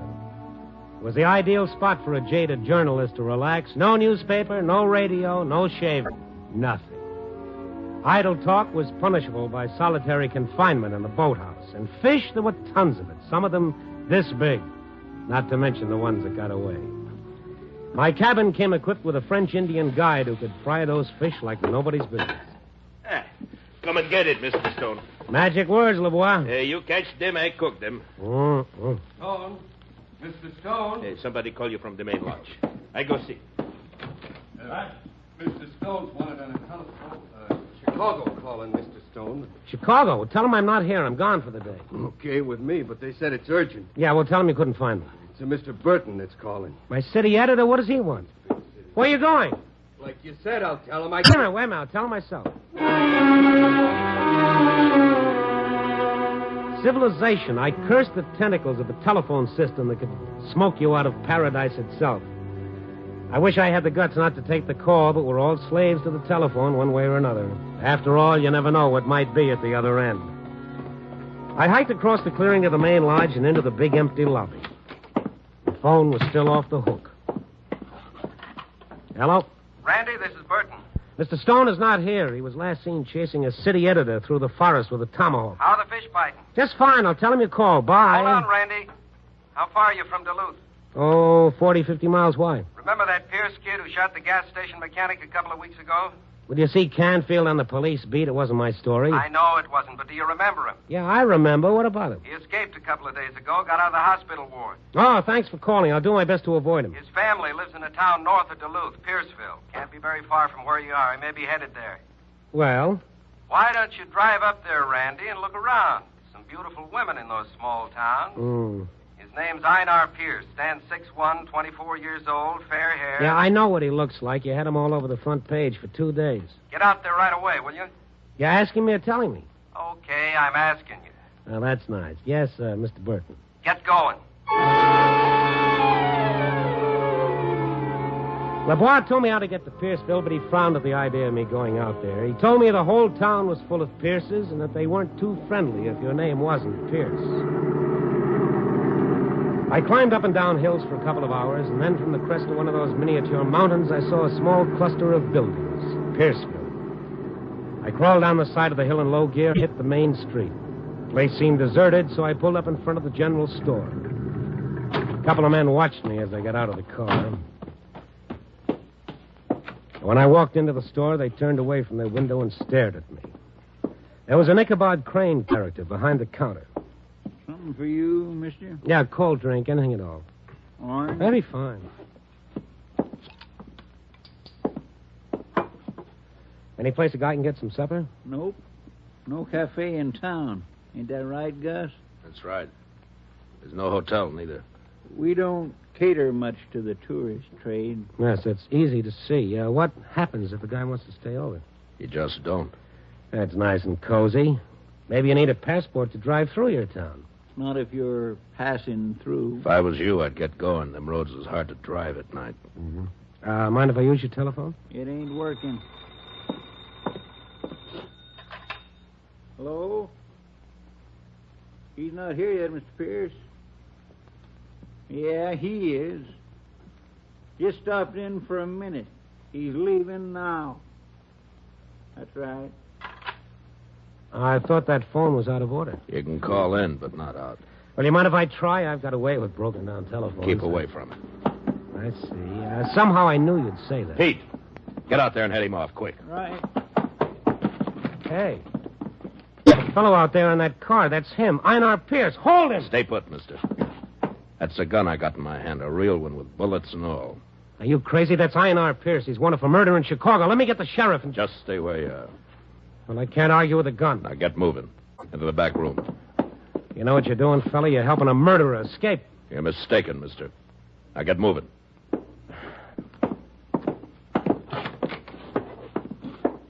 Sit down on that nail keg. You can't let that guy get away. He's a killer. He shot a man during a holdup. You realize what that makes you? Shut up. Listen, just put down that gun. Let me get out of here. Some other time, not today. Mister, you're holding me against my will. You know what the law calls that? Kidnapping. Maybe you'd like me to tell you about some of the penalties for kidnapping? Save your breath, mister. I know all about it. I ought to. See, I'm a sheriff. I don't know whether I was being kidnapped or pinched, but with that .45 staring me in the face, I wasn't asking any questions. The big guy who said he was sheriff kept me there about 10 minutes, and then he steered me out the back door and followed me up a gravel pathway that stopped in front of a 2-story frame house. He knocked on the door. Yes? He's here, Paul. Bring him in. Go on. Sit you down, Mr. The prisoner's name is Stone, Randy Stone. Mr. Stone. Are you with the Duluth police force? I'm not a policeman. I'm a newspaper reporter. He's a tricky one, Paul. You come looking for Einar? Yeah, I should have brought a troop of infantry with me. You recognized him in the car. That's too bad. But it's not to be helped, I guess. Oh, by the way, Mr. Stone, I'm Rolf Pierce. This is my son, Gus. I've met him on the wrong end of a gun. Hey, Gus, go see your ma. She's asking for you. Take my gun, Paul. Keep your eyes on him. I will, boy. I will. Mr. Pierce. Now, your son, Gus, who calls himself sheriff. He is sheriff, Mr. Stone. Well, if he is, a lot of the rest of you are getting yourselves into an awful mess. Einar Pierce is wanted for murder. To help him get away adds up to some serious complications, not to mention the fact that I'm being held a prisoner. It was bad luck for us when you came along. Well, I don't get it. Your son is sheriff, and still you're willing to let him ruin his life. And at this minute, Einar's making good his escape. You're wrong about that, Mr. Reporter. Einar will not run away. He's a desperate man, Mr. Pierce. You don't know what he's liable to do. But I do know, Mr. Stone. You see, Einar's my son, too. A nice little trio. Einar Pierce wanted for murder, his brother the sheriff, and his old man keeping him out of the hands of the law. Gus came downstairs after a while and sat opposite me, his gun in his hand. Then the front door banged open and the old man got up. That you, Einar? Yeah. Me. Who's this guy? This is Mr. Stone, Einar. Officer Stone, you mean? He is no cop, Einar. He writes for the papers. Just as bad. Newspapers have been pretty good to some criminals. You'll not refer to my son as a criminal, Mr. Stone. Why don't you let the court judge that? Can't you see what you're doing? Keep minding your own business, mister. He'll get to court in good time. At midnight, we'll be turning him over to the police from Duluth. You're going to turn him over? I kept telling myself, get home, Einar, and you'll be all right. They'll never get you. When I get home, so what? My own family turns on me. I'm no better than those I run away from. You shouldn't be the one to talk about family. Okay, brother Gus. Go ahead and play sheriff. Turn me over to the cops so I can fry. Just so long as I don't hurt the family's pride. A Pierce will be beholden to no man. A Pierce will run away from nothing. Not even death itself. Einar, I'll ask you to remember we've a guest in the house. Maybe I'd better go out and sit on the porch a while. No guest of mine sneaking, prying reports. You've said enough. I'll say more. No, you won't. Not if I have to. What? Will you shut up? No, you're all a bunch of hypocrites, including Prague. You for that, Gus. You had it coming, Einar. Let's see about that. Where's Nancy? In her room. I hate to interrupt a family reunion, but if you folks will excuse Oh, me. yes, of course. You must be tired, Mr. Stone. I'll show you up to a room where you can rest a bit. Yes, that's a good idea. Einar's got better manners than he led you to believe, Mr. Stone. I guess he's a little excited with the wedding and all. The wedding? Oh, didn't I tell you? Oh, no. It's more fun to be surprised. Come 7 o'clock, Einar and Nancy getting married. Here in this house. And with that little item for the society page, the old man left me. It was a nice little room, locked door and all. I sat on the edge of the bed and tried to puzzle it out. Here was a group of people, all seemingly decent, respectable folks, digging themselves into a mess which included murder and kidnapping. For what? A sound in the next room interrupted my mental gymnastics. It was a woman crying. I couldn't figure out why the sound seemed so close, and then I saw a hole cut in the wall a little over my bed. It was meant for a stovepipe to go through, but it served even better as a peephole. By standing up on the bed, I could see clearly into the next room. There was a girl in there, standing in the middle of the floor, crying her heart out. Einar Pierce was pacing up and down in front of her. I pulled my head a little to one side so that I couldn't be seen. Oh, Nancy, please stop your crying. A wedding day, Einar. What a wedding day. Well, it don't have to be like Pa wants, honey. Do what I say. Come with me tonight and you'll never get us. And hide out the rest of our lives. What about your father? What would it do to him if you were to run out on him? Oh, the island will be our own. Nobody knows about it but me, Nancy. They can look for us until doomsday and not find us. We couldn't do that to your folks. We'd never be happy if we did. You know it. No, Einar, we'll have to wait till you're... Till I'm what, Nancy? I killed a man. And give me the chair. Can't you understand? I can get away tonight. I've got it all planned. The boat will be waiting. Nancy, if you love me, you'll come with me. I love you, Einar, but I can't. All right, then I'll go myself. I want to tell them where I am. Go ahead and do it. Where are you going, Einar? To get cleaned up for my wedding. Nice wedding. A ring for the bride's finger, another one for the groom's neck. Einar!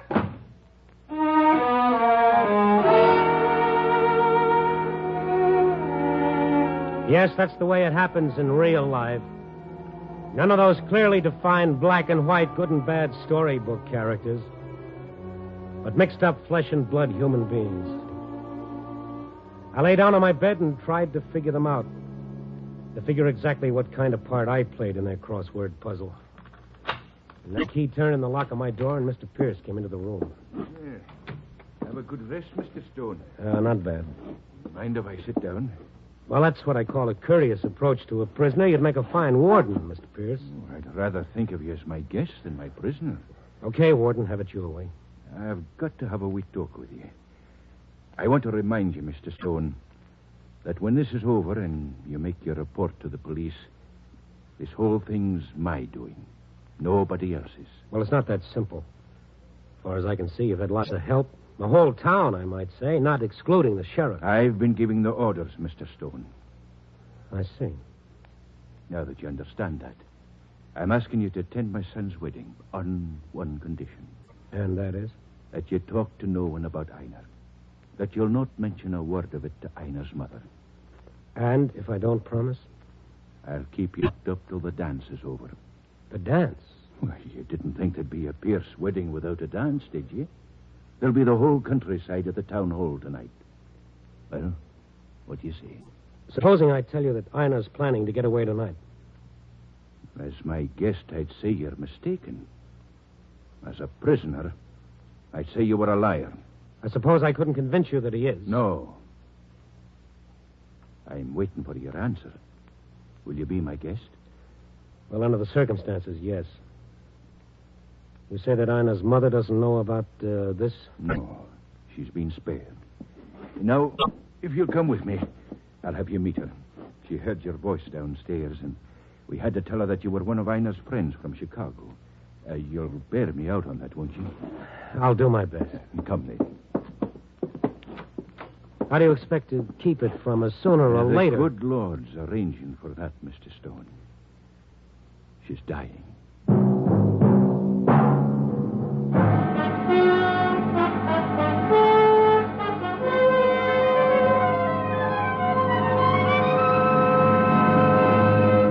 NBC is bringing you Night Beat, starring Frank Lovejoy as Randy Stone. Here's a note for Sunday listening on most NBC stations. David Niven and Geraldine Fitzgerald will co-star in today's Theater Guild on the Air production of I Know Where I'm Going. Make a note to hear David Niven and Geraldine Fitzgerald in this great drama Sunday on Theater Guild. Theater Guild is heard immediately after Tales of the Texas Rangers, which stars Joel McRae. Sunday, it's Tales of the Texas Rangers, then Theater Guild. Both fine shows for you to hear. And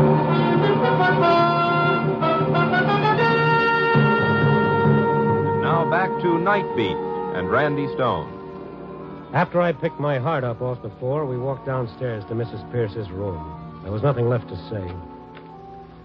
I stood alone in the doorway and watched the old man walk over to his wife's bed as though it were a shrine. She opened her eyes slowly, and the stamp of death was in them. She was past pain already, and if her voice was slow and halting, there was a serene dignity about her that seemed pretty close to this thing we call happiness. Father? Aye, Mother. I thought you might be sleeping. Sleeping with my son's wedding an hour away. Hello there, young man. Hello, ma'am. You're Einar's friend from the city, aren't you? They worked together in Chicago, Mother. Yes, that's right, ma'am. We were very good friends. I'm so happy you could come. And you'll not be angry with us for keeping him here. He belongs with his folks, you know. Oh, yes. He belongs with his folks. The land's waiting for him. And Nancy, to make him a home and give him children. Poor orphan that she is, with no folks to be at her wedding. Nancy came to our house when she was just a baby. And from the first time we saw them standing together, we knew they was to be married one day. And this is it, their wedding day. How long before the preacher will be here? Oh, little more than an hour, Mother. You'd best have a nap now till he comes. A nap? Goodness, it'll take me that long to make myself pretty for the wedding. The pieces of the puzzle were falling into place now. Only from where I was sitting, the picture was beginning to look like a king-size lump in my throat. The old man was holding Einar till he could get him married off to Nancy, taking a chance on going to prison himself just so he could give his wife something she had to have before she died. I got to feeling mean and ugly for butting in. And all through the ceremony, I made myself as small as I could. When it was over, the newlywed Mr. and Mrs. Einar Pierce stood around and accepted the sober congratulations of the few guests. And after supper, as sad a wedding feast as I've heard of, we all went down to town hall.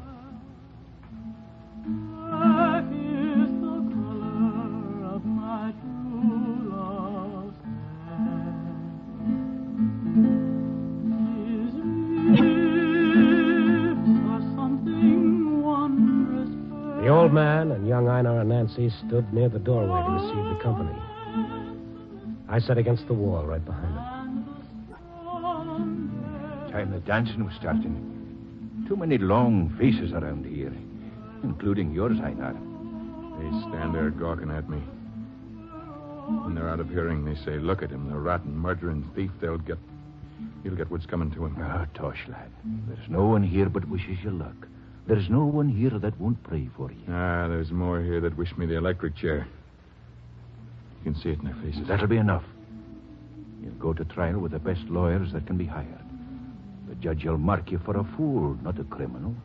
And they'll be fair to you. When are they coming for me? Midnight. Now then, folks, limber up. The dancing's about to commence. And first, of course, comes the bride and groom special. Grab your Mrs. Einar. Choose your partner, skip to Maloo. Choose your partner, skip to Maloo. Choose your partner, skip to Maloo. Skip to Maloo. Skip to Maloo. Go on, Einar. They're waiting for you. I'm not dancing. Einar, please. Come on, Mr. Groom. We'll wear out a hole for just standing here. Maybe he knows he ain't the boss anymore. Nancy, you bring him out. Go on, boy. Go on. Einar. It's like walking behind your own coffin. Come on, then.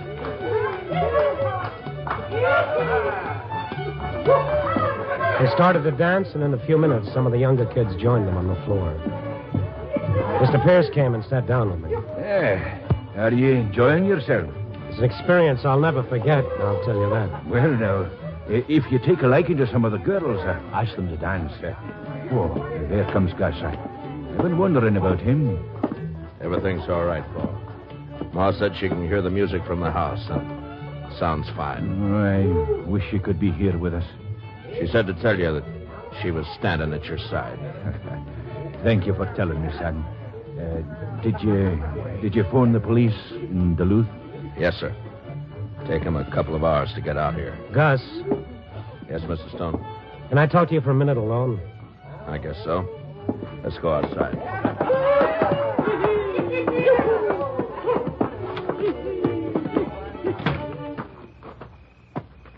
What'd you want to see me about? Ina. What about him? Ina's going to try and make a break for it. What makes you think so? I heard him tell Nancy he was, to some island. Oh, he said that 50 times today, but he won't try. Oh, yes, he will. He's not like you and your father. Frankly, that's why I'm thinking about your dad. You think Einhard walk out on his dad knowing the old man would be held responsible? That's exactly what I'm saying. Mister, you don't know us Pierces. What you're trying to say should get you a punch in the nose. Okay. Okay. But keep your eye on him. Now get out of my way.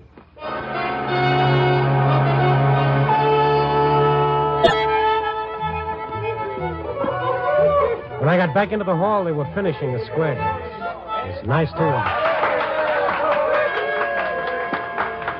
11 o'clock, the big clock on the wall said.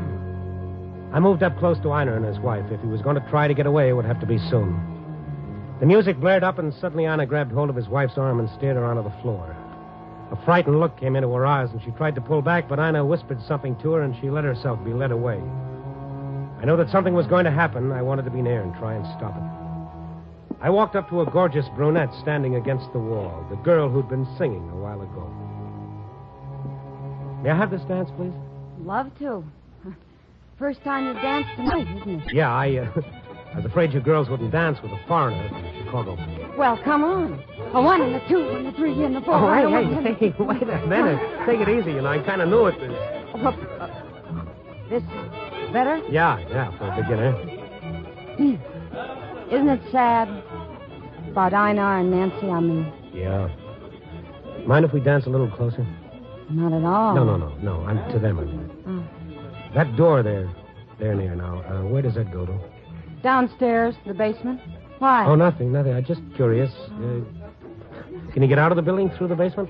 Yeah. Why do you ask? You don't think. Oh, how can I think, lady, with you in my arms?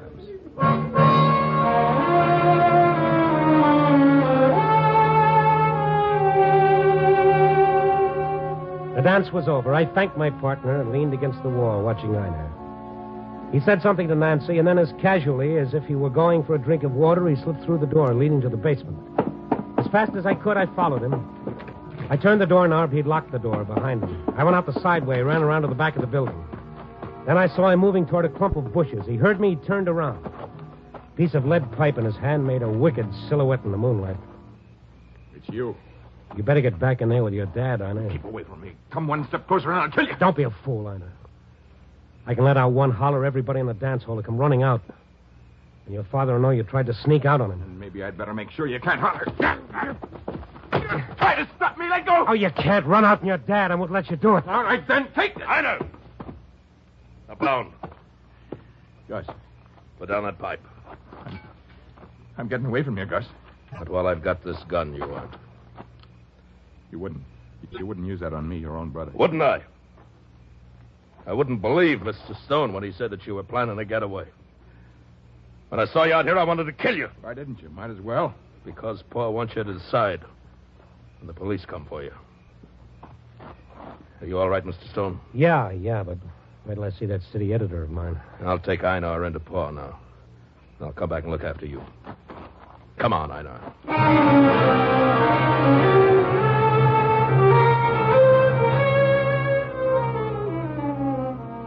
Gus came back and he nursed the lump on my head until it felt a little better. You think you can make it now? Paul's been asking for you. Did you tell him about Einar? I couldn't bring myself to do it. Well, I'm glad you didn't. Let's not tell him. Tell him that I tried to get away and you had to slug me. Paul'll feel hurt pretty bad. He's trusted you. He'll feel worse if he finds out how I really got it.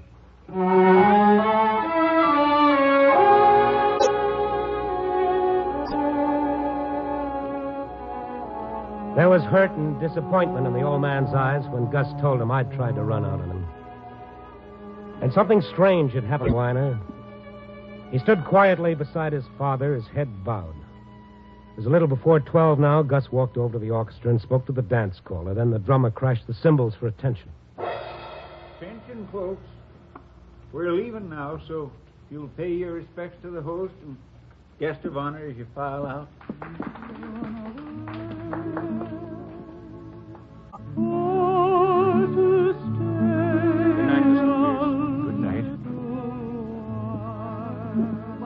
One by one, the couple shuffled past the little group and made their awkward speeches. The old man stood tall and straight and accepted their thanks with a quiet dignity. Congratulations, Nancy. Einar stared straight ahead of him and spoke to no one, and Nancy kept her eyes glued on the floor and cried without tears. Well, Mr. Pierce, me and my boys will be getting along. Thank you, Pete. You played mighty fine tonight. Well, thank you. Come on, boys, and good luck to all of you. Thanks. You'll close that door behind you, please. It's midnight. Oh, Ina. Don't cry, Nancy. I don't want to see you crying when I go. I'll try not to. You hear, Gus? Let him come in. No. He'll come out to them. Tell him he'll come out himself. All right. Nancy, look at me. Pick your head up. Yes, Ina. I love you, Nancy. More than you've reason to believe. I hope I can come back to you someday and prove it to you. I'll be here, waiting. Pa, What is it, son? I don't know how to say it, but Pa, I'm awful proud of you. And will you pray for me like you promised? I'll pray for you. They're getting impatient, Gus. Before I go, Gus, I got to tell you. Never mind, Ina. I understand. And you, Mr. Stone. Me? Thanks for... You know what I mean.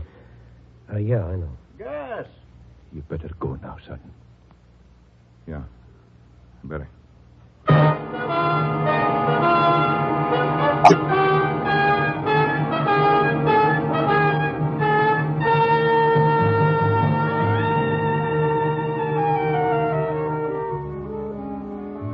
Well, it's 3 weeks now since all that happened, and I'm back on the job again, turning out the required amount of grist for my nightly stint. But every time I close my eyes, I can see the picture of old Mr. Pierce standing straight and proud while his son walked out of the door to the waiting cops. And a thought comes over me that's kind of tough to put into words. It's that God created more majesty in a man like old Mr. Pierce than he did in all of his other works put together. We kind of forget sometimes what real greatness is made of. Yep. Copy, boy.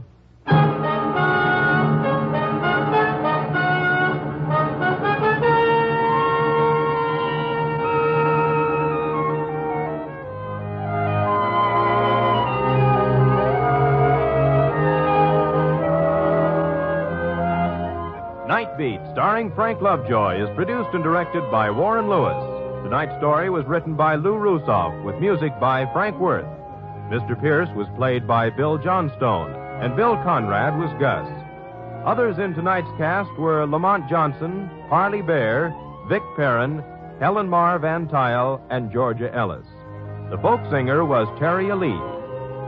Frank Lovejoy may currently be seen in Milton Sperling's production, Three Secrets, released by Warner Brothers.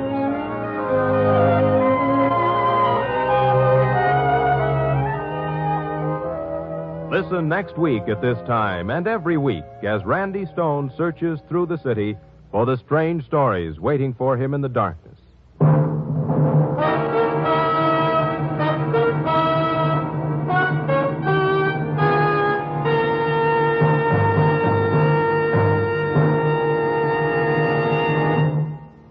Night Beat came to you from Hollywood.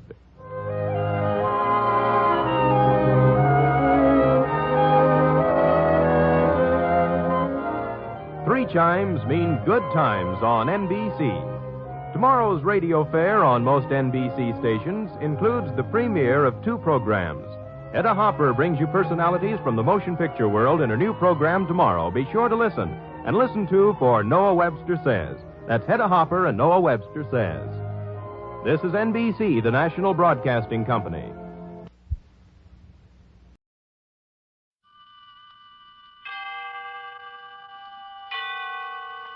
Autolite and its 96,000 dealers bring you Mr. Dan Duryea in a story based on fact. Tonight's presentation of Suspense.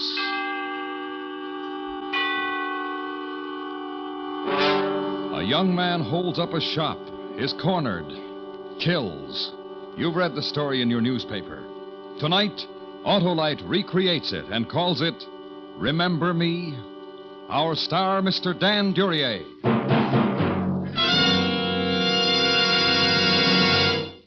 Well, Hap, it's April again. What does that remind you of? Why, showers, of course, Harlow. And what does April remind you of? An Autolite Stay Full battery, Hap. But then every month reminds me of that bright, brisk, and brawny battery that needs water only 3 times a year in normal car use. That especially energetic super starter that gives longer life as proved by tests conducted according to accepted life cycle standards. And I suppose in April you can get an Autolite Stay Full at the same place as always? Why, sure, Hap, at your nearest Autolite battery dealer. He services all makes of batteries and has an Autolite Stay Full in case a replacement is needed for your car. To find your nearest neighborhood dealer, just call Western Union by number. And ask for me, Operator 25.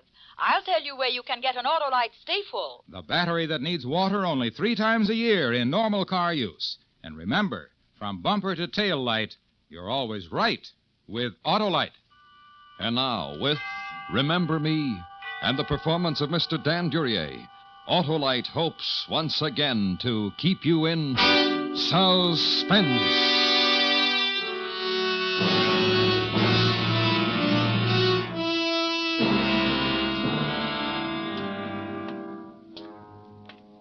In 3 minutes, it'll be over, Harry boy. No longer than it takes the Iceman to make a routine delivery. All you have to do is walk in and wave a gun. And then you got money in your pocket again. Easy. Funny how they always turn to jelly when they see a gun. The light's still on in the window. The street's dark. Nobody around. Just right. And there he is. Inside, counting money.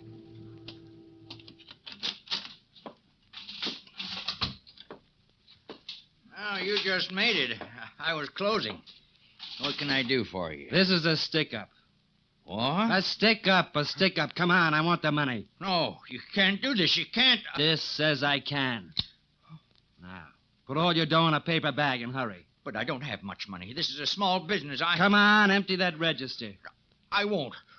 You get out of here. Out of the way. I'll get it myself. No. For a small business, you do okay. You can't take my money. I won't let you. Crazy old man. Get away from me. You can't rob me. You can't. You dirty hoodlum. Old fool. Asking for it.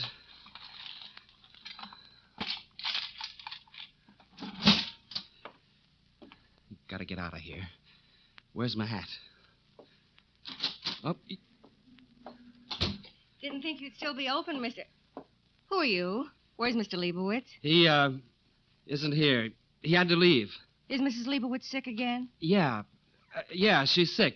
Again. I've been watching the store for him. I was just closing. Oh. Well, maybe I better run upstairs and see if there's anything I can do. No, he took her to the hospital. They aren't here. Gee, I'm sorry to hear that. What are you looking at me for?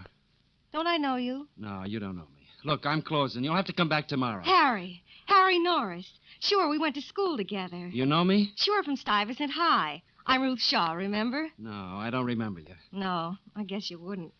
But I remember you, Harry. Yeah. Guess you do. I just need a few things before you close. Here's the list. Yeah.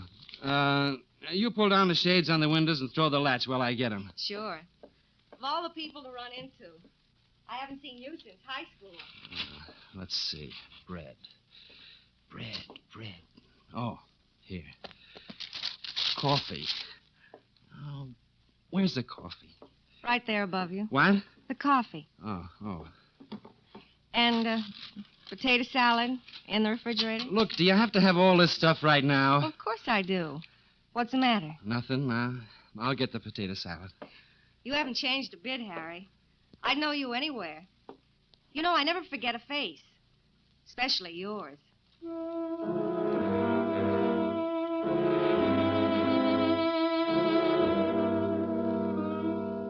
It's too bad. She's kind of a pretty girl, but she had to walk in on me. She does remember me. She could put the finger on me, but fast when they find old man Leibowitz's body. Too bad. Now I gotta kill her, too, but not here. Somebody might have heard the shots and called the cops. I gotta get out of here and take her with me. But I gotta be careful. Make her think I belong here. Get the rest of her stuff and get out of here. Potato salad. What else do you... Oh, I thought you were pulling the shades down. They're down. What else do you need? That's enough for now. I have more than I can carry as it is. That's all, then? Yes. How much is it? 3.5, even. Here, 2, 3.5. On the nose. Well, it was nice seeing you again, Harry. I'll run now and let you close. Wait, don't rush off. Oh, I'd better. I've kept you as it is. Oh, that's okay. I'll walk you. We can talk about old times. Don't you have to do anything before you close? No, all done. Here, I'll carry the groceries for you. Oh, that's okay. I can carry them. I only live around the corner on 3rd Avenue. Well, I'm going that way, too. I'll carry this for you. Come on. Well? I forgot. I need flour, too. Flour? Yes, the large bag there on the stand. I'll get it. Okay. Got it. Here, 60 cents. We'll charge it. Let's get out of here. I can carry the flour. All right, but you do need help with all this other stuff. Want me to get the light? Yeah, please. There.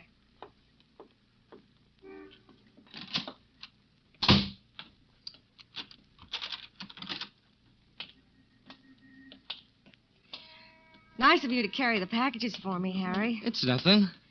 Surprised I haven't run into you before, around the store. Well, this is the first time I watched the store for Mr. Leibowitz. He must have left in an awful hurry. He did. His wife was pretty sick. Do you have to walk so fast? Oh, no. Sorry. Where did you say you lived? On 3rd Avenue, just around the corner. You live alone? Yes. You know, it's been a long time since high school. You've got a good memory for faces. I know. I don't remember you. You wouldn't. You didn't know me too well. You used to say hello sometimes when we passed in the halls. Oh? You were a big shot, football player and all that stuff. All the girls had a crush on you, Harry. Did they? Sure. Been living in this neighborhood long? Too long. But the rent's cheap and I'm not far from work, so I stay here. I know what you mean. That's the place up ahead with the ivy on the fire escape. Groceries getting heavy? No.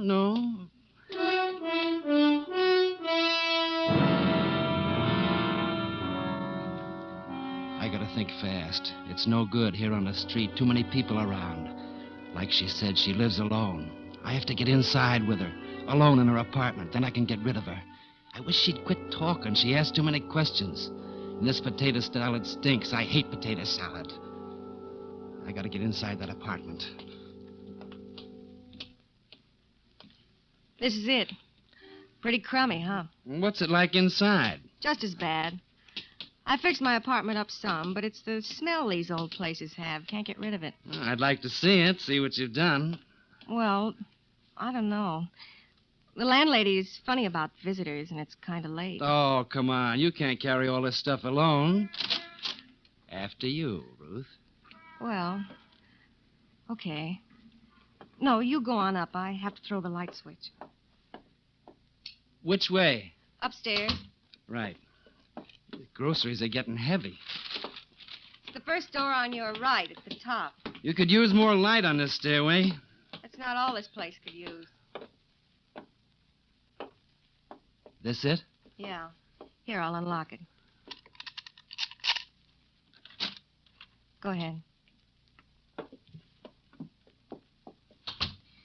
Well, this is it. Home. Not bad. You fix it up by yourself? Yeah. Here, let me take the bag. Sit down while I put this stuff away. Sure. Yeah. You fix this place up okay. Nice view, too. Yeah, the L. Goes right past the window. But you get used to that, too. You should have seen it when I moved in. Really a mess. Then I went to work on... I thought you were in the other room. What are you doing?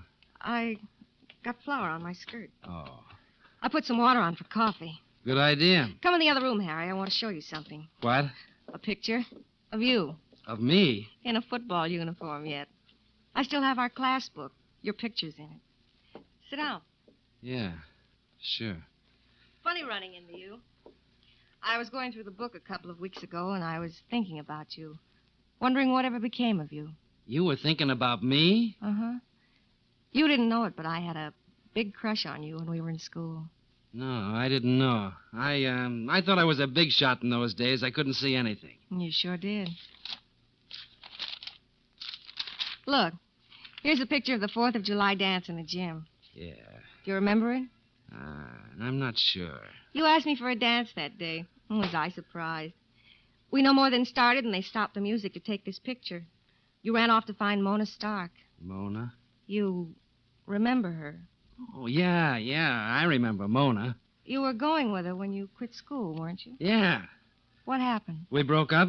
Why? I borrowed a car from a pal so we could drive up to Connecticut and get married. It was a big yellow convertible. Wanted to make a big impression. Mona liked to be impressed. Only my pal forgot to tell me it was a stolen car. What happened? Never saw her again. Saw a picture of her, though, on the cover of a secret detective magazine. She had a gun in one hand, a bottle in the other, and some guy was choking her. She looked good.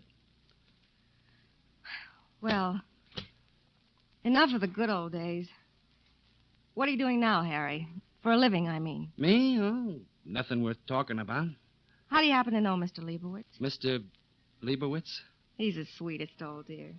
He'll take credit right up to his ears. But people always get around to paying him. You must know him pretty well to be left in charge of the store. Well, What's that? It's the L. Goes right past the window. Shakes the whole building.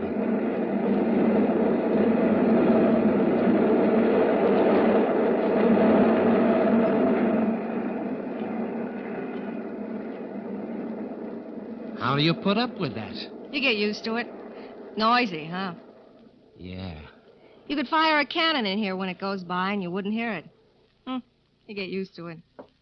I think the coffee's ready. Only take a minute.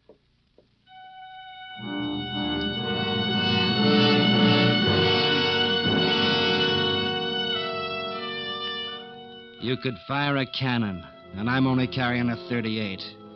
Sure. All I have to do is sit and wait. We'll drink coffee and chat about the good old days. And when the L goes by again, I'll be able to walk out of here safe and sound, with nothing to worry about. Ruthie won't be up to remembering anything. She'll be dead.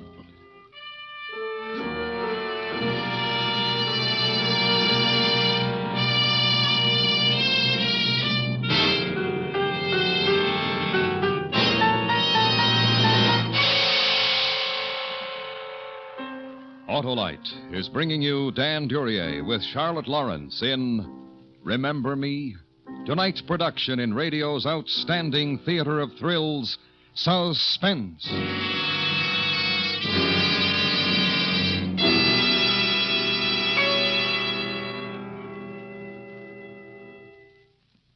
Say, Harlow, how can I get some action around here? Why, it's simple, Hap. Just get a dandy, dependable, and dynamic Autolite Stay Full battery. The battery that needs water only 3 times a year in normal car use. You'll have instant action. Quick starts for a long, long time. because the Autolite Stay Full battery is protected by fiberglass retaining mats to reduce shedding and flaking and give longer life, as proved by tests conducted according to accepted life cycle standards. Where do I get this famous battery? Just visit your neighborhood Autolite battery dealer. He's the man who services all makes of batteries. To quickly learn his location, just call Western Union by number. And ask for me, Operator 25. I'll gladly tell you where you can get an Autolite Stay Full, the battery that needs water only 3 times a year in normal car use. And remember, from bumper to tail light, you're always right with Autolite. And now, Autolite brings back to our Hollywood soundstage Mr. Dan Duryea in Elliot Lewis's production of Remember Me, a dramatic report well calculated to keep you in suspense.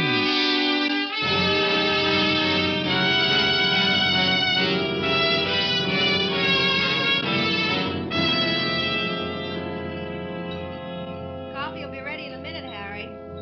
I'm not much of a cook. Let her make One thing I can coffee. make. Let her do anything she wants. She's only got a few minutes to live. Only until the L goes by again. Goes by with a big noise so no one can hear the little noise of my 38 going off. And then Ruthie, who remembers me so well, will be out of the way. Then I can get out of here, safe and sound, and nobody knowing anything. They'll just find 2 bodies a couple of blocks apart, and I'll be miles from here. You hungry? All I have to do now is wait for the L. Harry, you hungry? What? I asked you if you were hungry. I could make No, thanks. Just the coffee. Okay. Hot coffee coming up. Good. Sugar? Black. Here. It's hot. Yeah. Good. Mm-hmm. How long you lived here, Ruthie? Over a year. I wouldn't last overnight with the L going by the window like that. I'm used to it. Does it go by often? Never stops. I'll warn you the next time I hear it coming. Yeah. You do that. Harry Norris, here in my apartment. What? I can't get over running into you like this. Yeah, well, you never know. Are you married, Harry? No. Funny. I pictured you married by now and with a family.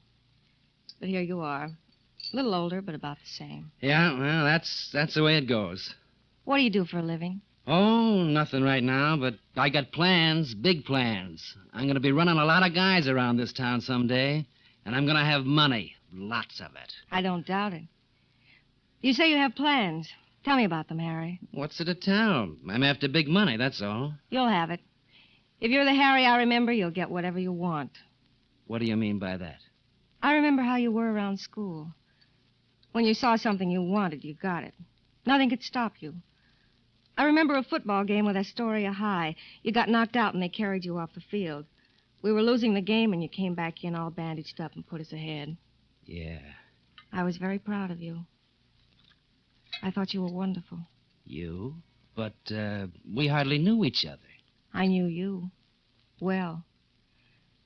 I waited outside the gym that night to see if you were all right. I saw you leave and you had a little bandage right there.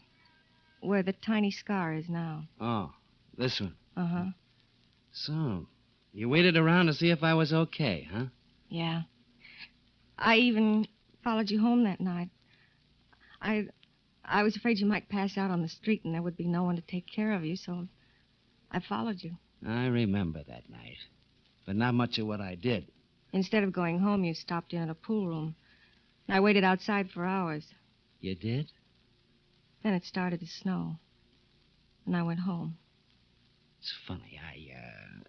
I don't remember seeing you, and yet you were around so much. It's funny. Well, I was a pretty horrible-looking kid then. Maybe. And there's nothing wrong with you now, Ruthie. What time is it? I don't know. The clock's in the bedroom. Oh. I wonder how Mrs. Leibowitz is doing. Mrs. Leibowitz? You can call in the morning and find out. She's been sick a lot lately. Poor old Mr. Leibowitz has been worried to death about her. You like the old man? Sure.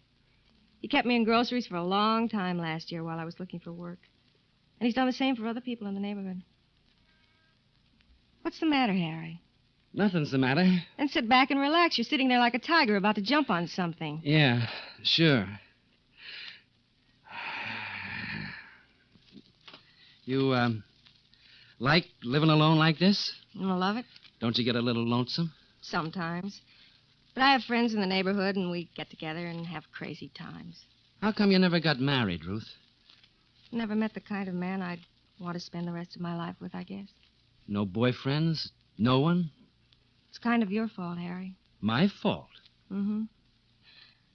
When a girl has a crush on a fella and nothing happens, she goes on thinking that maybe someday something will happen. And in the meantime, the other fellas just don't mean much, I guess. Ruth, I don't get it. Did you feel this way about me? I did, once, when we were in school. But I got over it. Did you? Sure, I guess. You're a funny kid. I don't get you. Forget it, Harry. Wish I could remember you. What you looked like. Like I said, I was pretty off. What are you looking at? Your scar. It's no larger than a match head. Yeah.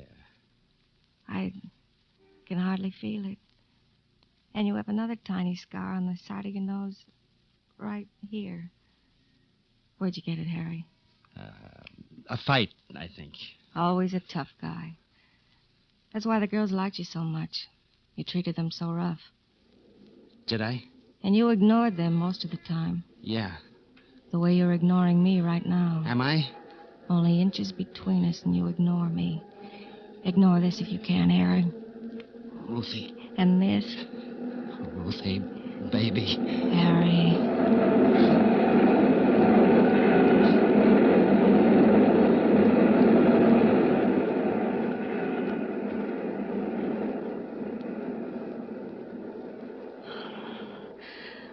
Honey. Hmm? That was the L that just went by. I heard it. I heard it. Now you can relax for another 5 minutes. Another 5 minutes? Ruthie, What's the matter, Harry? I don't know. I must be going soft in the head. I came up here to do something. Now I can't. The things you said, the way you act, you make me feel like I mean something to you. All the time I didn't know you were alive. If I really mean anything to you, you'll help me. I need help. Ruthie, can I trust you? Ruthie, are you home? Who's that? I don't know. Honey, it's Jimmy. Ruth. Jim. Don't make a sound. What's going on up there? Mrs. Dooley, have you seen Ruth? Oh, I heard her come in a while ago. I didn't see her, though. What are you banging on her door for? She doesn't answer. Do you have a key? A key? I think so. Well, get it. I don't know what you're so excited about. Maybe she's asleep. Look, Ruthie, you're going to do as I say or you're going to get hurt. See this 38? Mm-hmm. It'll be against your side like this. Act like you've been asleep and answer that guy and get rid of him, understand? Mm-hmm. Okay. I'm taking my hand away from your mouth. Now be careful. I don't want anybody to know I'm here. Get rid of him. All right, Harry. I'll get rid of him. Ruth? What? What's going on out there? Ruthie? Jimmy? Is that you? Yeah. Are you all right? What do you want? It's late. Of course I'm all right. Why didn't you answer when I knocked? I've been asleep. What do you want? Well, nothing, honey. I was worried about you, that's all. Worried? About me? Sure. You said you were going to stop by old man Leibowitz's place for groceries on your way home. I did stop there. What about it? Well, was everything okay? Tell him yes. Yes. Everything was all right. Why? Mr. Leibowitz was held up tonight. He was shot. Oh. Mr. Leibowitz came down to the store and found him dead behind the counter. Ruth? I heard you, Jimmy. The neighborhood is full of cops. They say it happened less than an hour ago. You can see why I was so worried. Get rid of him. I'm all right, huh? Jimmy. I'll see you tomorrow. Okay, sweet. Hey, don't I get a good night kiss?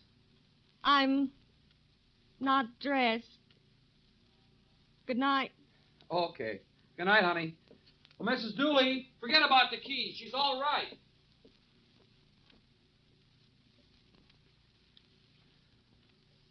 You killed him. I killed him. You're going to kill me. I'm going to kill you. Yes, you have to. I could fix you good with the police. Yes, you could. You almost got it before, but you got me mixed up a little. You made me forget what I come up here to do. Trying to make me think you cared about me. Harry, I did. Yeah? Does everybody in the building stop by for a good night kiss? Jimmy's only... I don't care who he is.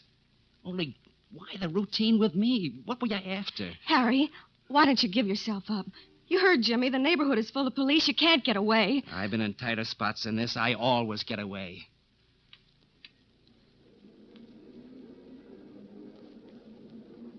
Here it comes, Ruthie. Harry. Sorry, baby. I won't tell anyone, Harry. Sorry, baby. Don't kill me. Sorry, baby.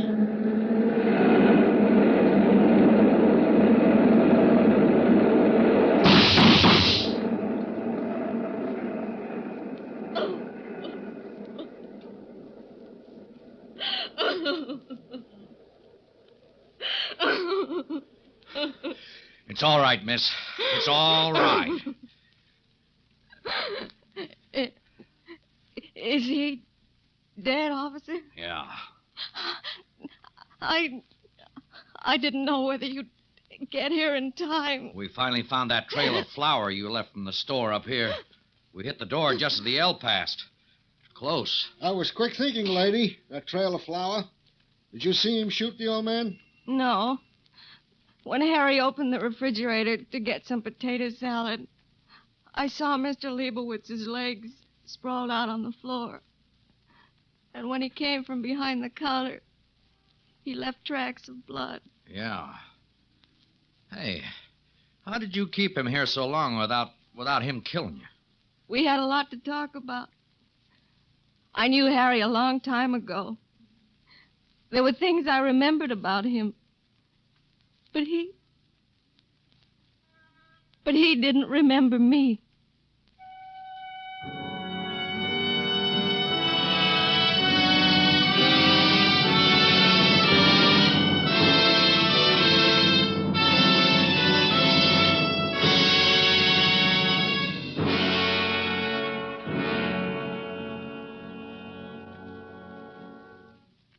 Suspense. A story based on fact, presented by Autolite. Tonight's star, Dan Duryea. This is Harlow Wilcox speaking for Autolite, world's largest independent manufacturer of automotive electrical equipment. Last week, it was the very great privilege of Autolite to salute leading car manufacturers who install Autolite products as original equipment in the Parade of Stars automobile show in the grand ballroom of the Waldorf Astoria Hotel in New York City. Here, in a colorful setting, were presented brilliant new car models produced by members of the Autolite family. On the opening night, the show was presented to millions at Autolite's Suspense Television Time in the first national television preview of an automobile show. Later in the week, the show was attended by thousands from all over the world, as well as by leaders in the automotive industry and stars of the entertainment world. All members of our Autolite family joined in this salute and were proud to have had this opportunity of expressing appreciation to the distinguished members of our family and to their dealers for our many years of association.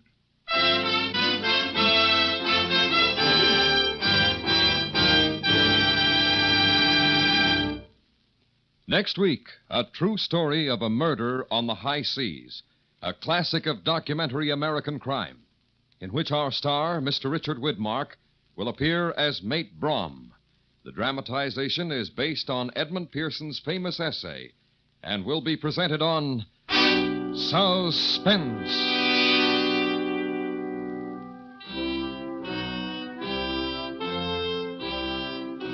Suspense is produced and directed by Elliott Lewis, with music composed by Lucien Morawick and conducted by Lud Gluskin. Remember Me was written for Suspense by Gus C. Bays. In tonight's play, Charlotte Lawrence was heard as Ruth.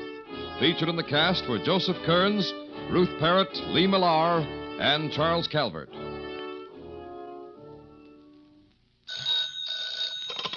For the location of your nearest battery or spark plug dealer or your nearest authorized Autolite service station, phone Western Union by number and ask for operator 25. Switch to Autolite. Good night. This is the CBS Radio Network.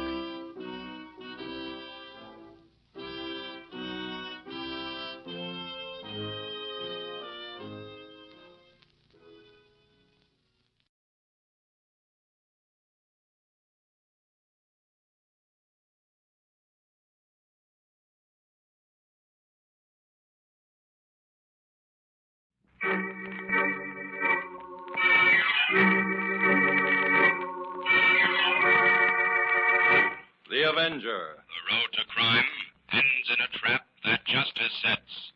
Crime does not pay.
The Avenger, sworn enemy of evil, is actually Jim Brandon, a famous biochemist.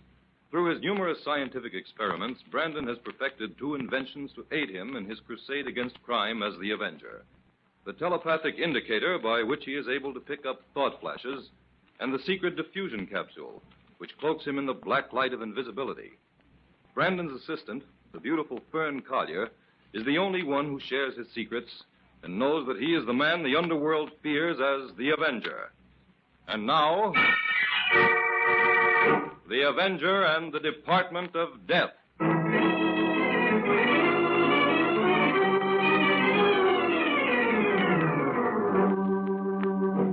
The employees of Kahn's department store are beginning to punch in for the day.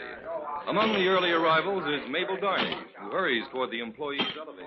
Oh, good morning, Mr. Kilgore. Morning, Mabel. You're in early this morning. My clock must have been fast. My, Mr. Kilgore, your windows certainly look pretty this week. Oh, thank you, Mabel. I've had quite a few compliments on them. Too bad I can't hold them over for another week. Saved me a lot of work. I'll say. I wonder what's holding up this elevator. I don't think Joe's come in yet. Now, where's the elevator? It's always parked here on the main floor overnight. Call up through the grating. Someone else may have taken it up. It's not in the basement. I can see down there. Mabel! Oh, Mabel, what's Mr. the matter? Kilgore, come over here quick. Well, what is it? Look, down there at the bottom of the shaft. It's Grady, the watchman. He looks like he's dead.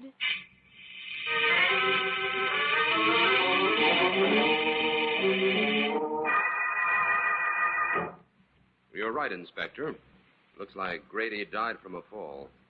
What floor did you say he fell from? Well, it must have been the fifth, Jim. I checked the automatic meter on the main floor when I came in, and it shows that Grady made his last time check on the fifth floor at midnight. Well, let's go upstairs and have a look. Okay, all right, O'Brien. You take over here until my men arrive. Whatever you say, Inspector White. Come on, Jim. Let's get out of this shaft and take the elevator to the fifth. To the sixth, you mean, Inspector? Sixth? I said he fell from the fifth, Jim. Yes, but the elevator in that shaft would have to be parked above the floor from which he fell. We'd better check that first. Now, get in the elevator, Jim. Sixth it is. You didn't permit any of the elevators to be moved, did you, Inspector? Only this one. I took it down to the basement myself. I ordered all the employees held on the main floor. Good. Now, what have you found out about Grady so far? Well, he's been a watchman here at Kahn's store for 15 years. Steady fellow, completely trustworthy. Who's this fellow, Brian, you left on guard in the basement? He's a store detective. Here we are. Ah, there's the elevator, just as you said, Jim. Uh-huh. Very strange. Well, what's strange about it? You expected to find it here, didn't you? Yes, but would you mind explaining why Grady rode this elevator up to the 6th and then left it parked here and used the stairway to the 5th floor? Oh, Jim, don't start that. The first thing Come I on, know Inspector. Let's take a look at the 5th floor. We'll take this elevator Grady used. All right. Now, there's no doubt in my mind this was an accident, Jim. Nothing valuable was stolen or the alarm would have sounded, so don't try to stir up anything. Oh, a perfect landing, Inspector. Or say, who's that coming in from the stairway? That's Mr. Kahn, the owner of the store. Must have something important on his mind to climb all those stairs. Inspector White, I want a few words Yeah? with you. What is it, Mr. Kahn? Well, how much longer must I keep the store closed? I had a sale advertised for today. Several hundred people waiting outside. Give Brandon and me 10 minutes more, then you can open the door. Mr. Kahn, we would also like to have your permission to question some of your employees. Question my employees? What for? If Grady's death was accidental, it must be proved so to the satisfaction of the police department. Oh. Well, naturally, I want everything to be cleared up properly, but... Well, look here, Inspector, there's no need to make a scandal out of a perfectly natural accident. I have some influence in the city. You'd better take care of your own business, Mr. Kahn, and I'll take care of mine. Now, give us 10 minutes more here. All right. It's not that I don't want to cooperate in every way possible, but as far as I can see, there's no need for a prolonged investigation. In other words, Inspector, we mustn't let a little thing like murder interfere with Mr. Kahn's Now, business. wait a minute, Jim. Don't jump to any conclusions. Now, why couldn't Grady have fallen down the shaft here? Oh, really, Inspector? That question isn't worthy of you. Why not? Well, first of all, these grating gates may look old-fashioned, but they lock and unlock automatically from the inside. Grady would hardly have pried this door open in order to fall down the shaft accidentally. No, I admit you've got something there, Jim. But what do you suppose did happen? Grady was killed or stunned by a blow on some other floor. Brought here to the 5th floor in this elevator. Parked right here on the floor where we're standing while his murderer took the elevator to the 6th floor.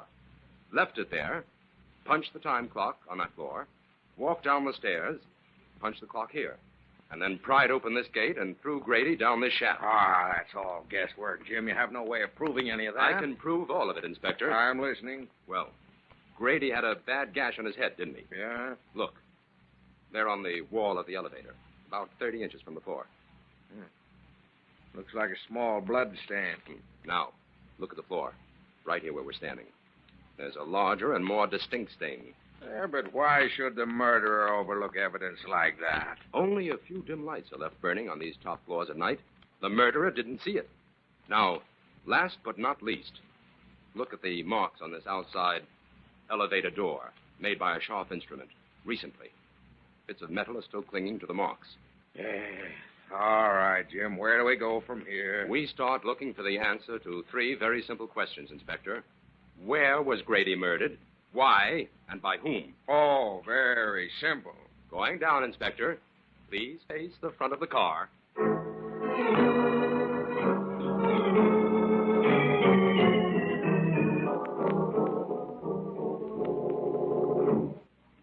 Well, Jim, this is the first time I ever spent a whole day in a department store without buying anything. I've discovered that shopping for clues in a busy department store is practically impossible, Fern.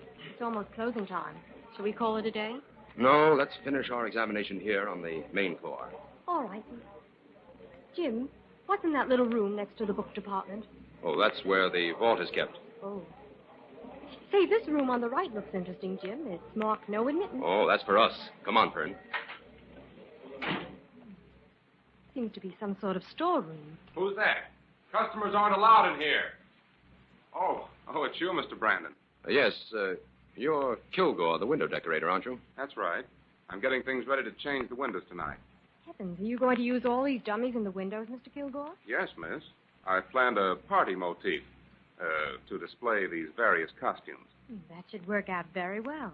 Well, this first group of dummies is for the cocktail party window. Those for the dinner party.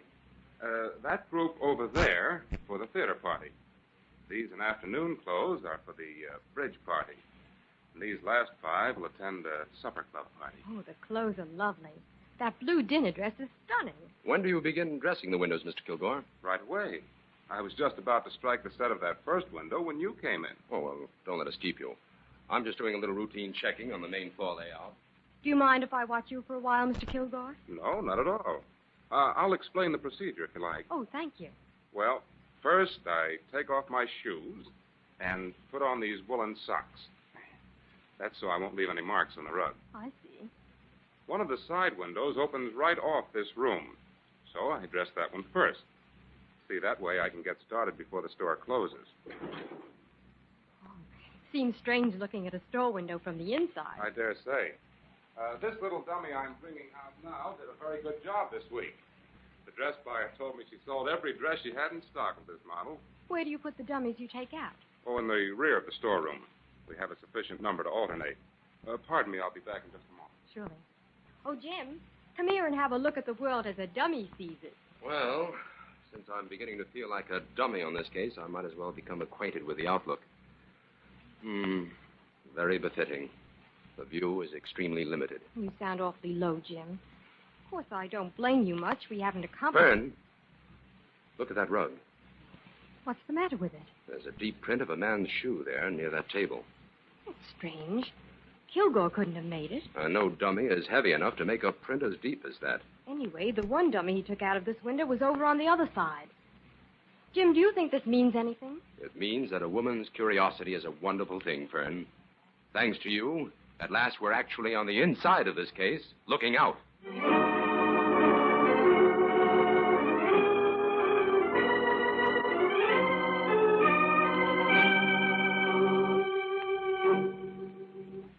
Mr. Shelvin, you're in charge of the jewelry department, aren't you? That's right, Mr. Brandon. Until just a few weeks ago, their jewelry was on the mezzanine. Why was it changed? Mr. Kahn decided to enlarge the department. There's more room for display here on the main floor. I see. You're planning a big diamond sale as soon as the new shipment arrives, aren't you? Why, yes. How did you know about that? Mr. Kahn told me I wasn't to mention that shipment to anyone. Well, it seems to be a fairly well-known secret, Sheldon. Mr. Kahn won't like that at The all. new vault for the diamonds is over there in the room next to the book department, isn't it? I'm sorry, but I'm not at liberty Oh, well, I know it is. And also that you and Mr. Kahn are the only ones who have the combination to that vault. Mr. Brandon, I hold a very responsible position here. I don't want to jeopardize it in any way. If you have any further questions, I prefer that you direct them to Mr. Kahn. There goes the closing signal. You'll have to excuse me.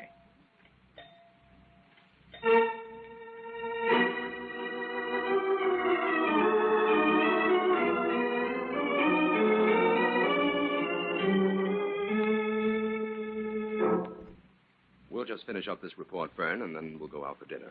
Oh, I thought you'd forgotten all about dinner, Jim. It's almost 9 o'clock. Well, the inspector will want this tonight, but we'll hurry it up. Where was I? You just finished stating that you were convinced it was an inside job. Oh, yes. Take this down, Fern. Ready? I intend to check thoroughly on all the store employees who didn't check out at the regular closing time the night Grady was killed.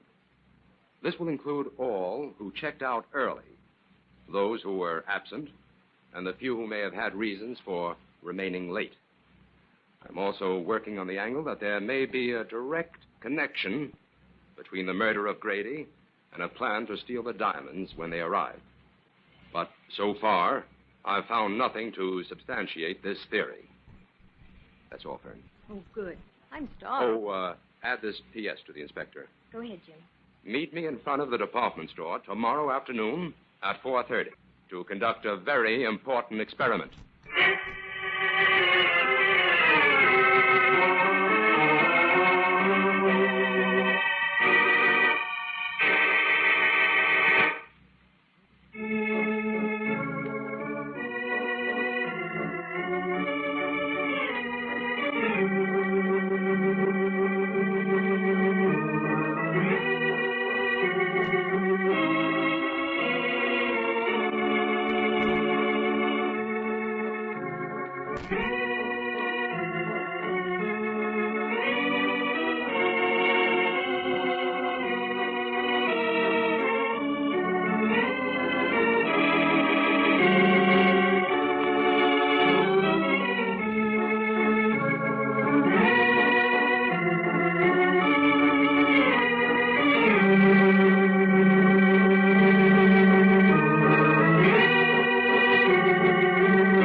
back to the Avenger and the Department of Death.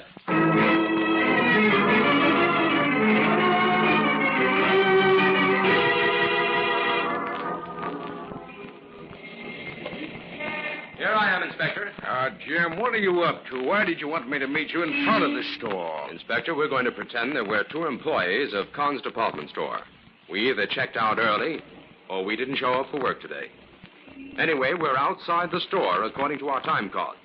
Now, if we're outside and can prove it, according to our cards, we can't be suspected of any crime that might be committed inside, can we? Oh, I suppose not. That's the kind of evidence that holds up in court. But what are you trying to prove, Jim? The purpose of this demonstration is to show that we can go into the store and remain inside after the store closes. All night if we want to. Yeah? Now, here's a complete list of the employees who were absent or who checked out early the night Grady was killed. We can discount the few who left late because they couldn't get back in past the watchman at the employee's entrance.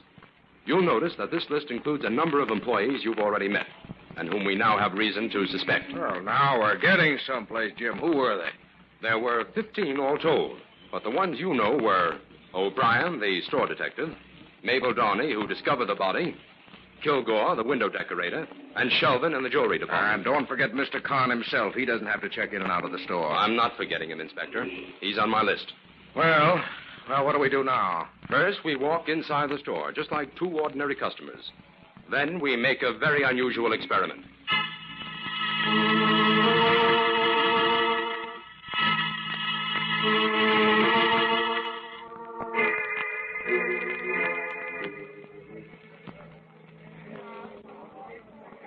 Inspector, the door to one of the side windows is right behind us. I'm going to open it now, and we're both going to step inside the window. Oh, of all the crazy ideas you ever come up with, Jim, this is the craziest. Come on, Inspector. We're invited to a cocktail party with 5 dummies. Hurry. Now what? Sit down on that bench. You'll be partly concealed by those 2 dummies. I'll stand over here behind this lovely lady in red. You can talk, Inspector. No one can see your face, but don't move. How long do we have to stay here, Jim? Until after the store closes.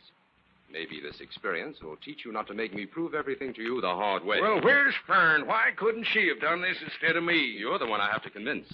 And besides, Fern is up in the toy department questioning Mabel Dorney. Oh, there goes the gong. It's closing time. Oh, how much longer? We're going to stay here like this until everyone is left. Oh, this is carrying things too far. Be careful, Inspector. Don't move. One of those window shoppers is giving your suit the once-over.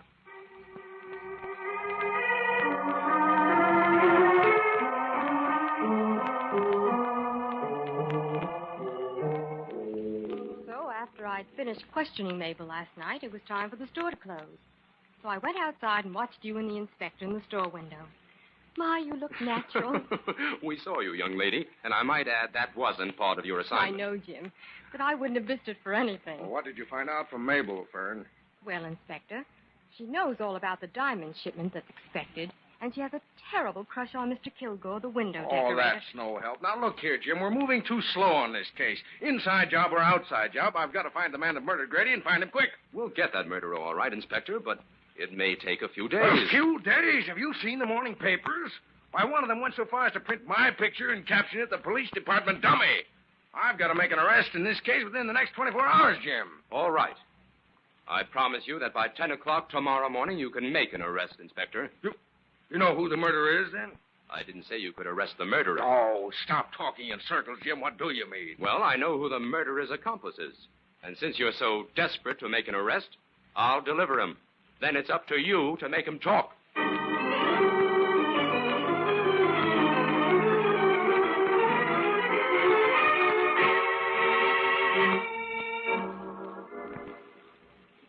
Here comes Mr. Con now, Inspector. I hope you know what you're doing, Jim. Good morning, Brandon. Inspector. Good morning. Good morning. Mr. Con, we're going to make an arrest here. What? I sent for you because we want to handle things as quietly as possible. An arrest? Who? Roger Kilgore, your window decorator. Why, you must be mistaken, Brandon. Kilgore was implicated in Grady's death. One of his windows was deliberately arranged so that someone could hide in it without attracting attention on the outside. And someone did hide there the night Grady was killed. If it wasn't Kilgore, then Kilgore knows who it was. Bring Kilgore in here, Mr. Con. Well, I'm afraid I can't. Kilgore didn't show up for work this morning. What? Well, has he called or anything? No, not yet. Come on, Inspector. We've got some work to do.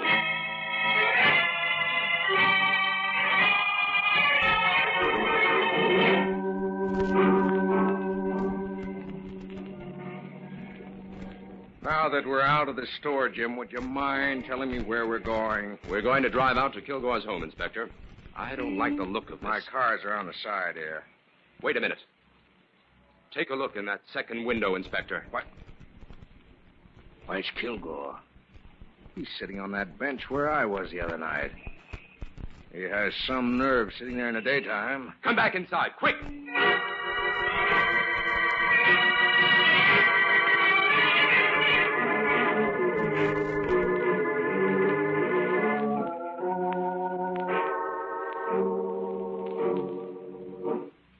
That's the window, O'Brien. Open it up. Not so fast, Brandon. I have to have a good reason to open these windows. And I'll give you one. Kilgore's inside there. Kilgore? Well, what's he doing in there? That's what we want to know. Open the window and tell him to come out. Okay. Come on out, Mr. Kilgore. There's something wrong here. Inspector, come into the window with me. You too, O'Brien. Right, Jim. Sure. Say, Brandon, I don't like the way he looks. No. Kilgore has been propped up on this bench for hours. He's dead.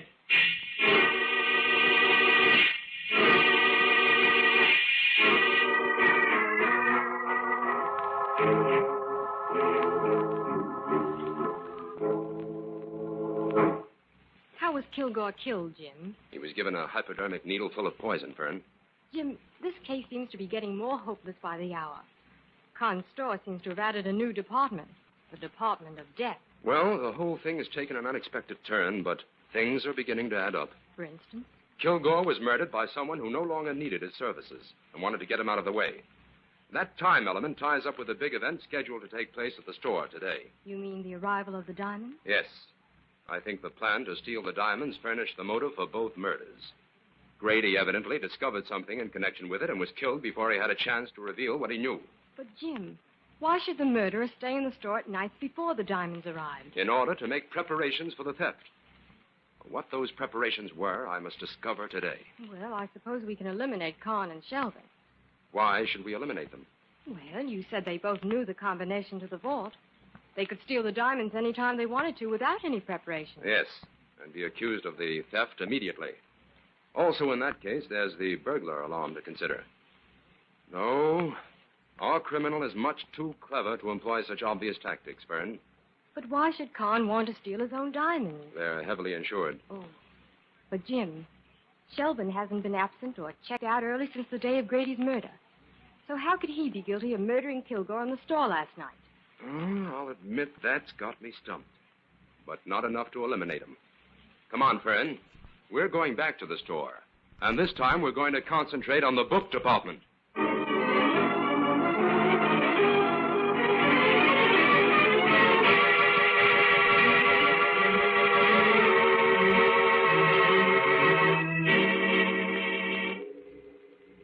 While we're here, Fern, I want to pick up a copy of Dr. Ledlow's book on crime documents. Oh, I saw it here in this large bookcase the other day, Jim. I can find it in a minute. Oh, all right. I'll browse around a little in the meantime. Oh, Jim. Yes? Come here a minute. Well, what is it? Look at these books. They're completely disarranged, and some of them are upside down. This whole bookcase is a mess. Why, yes. It certainly is. That's it, Fern. I've got it. What, the book? No, the solution to this whole grim affair. Oh, at last. Fern, Khan's department store is going to have an extra watchman tonight. This is a job for the Avenger.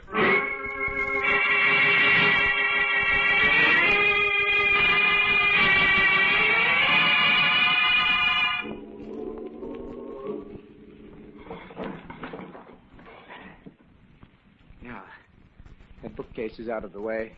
Got half an hour before the watchman and O'Brien come down here again. I'll have the jewels out and this case moved back by then. What was that noise? Who's there? It's the Avenger, Sheldon. The Avenger? I'm here to close your Department of Death and bring you to justice for the crimes you've committed. How did you get in here? Your crimes invited me. I can't see you, Avenger. But my gun can find you. Kilgore and Grady got in your way, and you killed them. But you won't find it quite so easy to rid yourself of the Avenger. You're there in the corner, Avenger.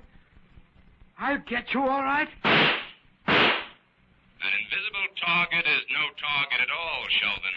I'll find you. You're missing badly. Do I shut you up? Now you're harmless. Your gun is empty, Sheldon. What's going on here? Sheldon, it's you. O'Brien, arrest Sheldon. I think you know the charges.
Well, Jim, now that Sheldon is in custody and the newspapers have elevated the inspector to the status of crack detective instead of dummy, would you mind bringing me up to date on a few of the facts? Not at all. We have to make out a full report on this for the inspector anyway. Well, tell me briefly first. What was the clue you found in the book department? Well, as you know, the diamond vault was in that small room that adjoined the book department. The back of the vault was against that wall. Now, the other side of the wall, in the book department, was completely hidden by that large bookcase. On the nights that Sheldon managed to stay in the store, he moved that bookcase and went to work on the wall. He broke through a section of it and succeeded in drilling through the back of the vault, leaving only the black velvet lining to be broken through at the last minute. But the clue? That bookcase was too heavy to move with the books in it, so Sheldon had to remove them. The night before the diamonds arrived, he was in a hurry and left them upset. That was the clue I needed. But how did he expect to get the jewels out of the store? After the death of Grady, Sheldon got himself an outside accomplice. By that time, he was quarreling with Kilgore anyway, and he knew he'd have to get rid of him. We picked up this accomplice this morning, and he explained the whole setup. After Grady's death, it was too risky for Sheldon to check out of the store early and come back in to hide. So he hit upon another idea. He hired a man who bore an amazing resemblance to him to check in and out of the store for him. Very clever. Sheldon's plan was to steal the jewels and stay in the store all night. The next morning, just before time for the store to open, his accomplice would check in for him, pick up the jewels in the washroom where Sheldon had left them in a shopping bag, and then exit from the store just as the early shoppers were coming in the main entrance. And in the meantime, Sheldon goes to the safe, gives the alarm, and is under no suspicion. Right. Well, Jim, could we get the inspector's report out right away? I'd like to leave early today. Oh, I can tell by that glint in your eye you're going shopping. Yes, I am. Well, murder or no murder, I suppose no woman alive can be expected to spend 3 days in a department store without buying something.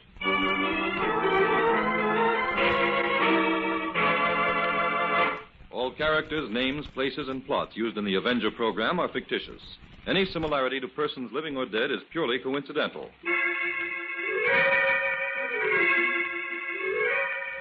This is a thought. A thought. A thought. Remember, listen for another adventure of... The Avenger.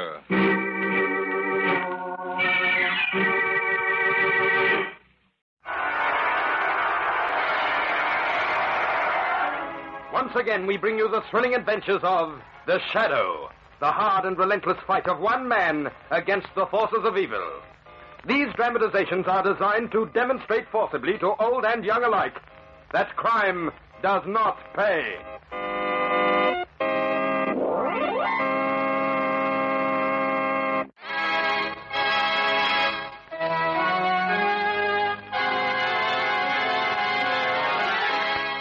The Shadow, who aids the forces of law and order, is in reality Lamont Cranston, wealthy young man about town.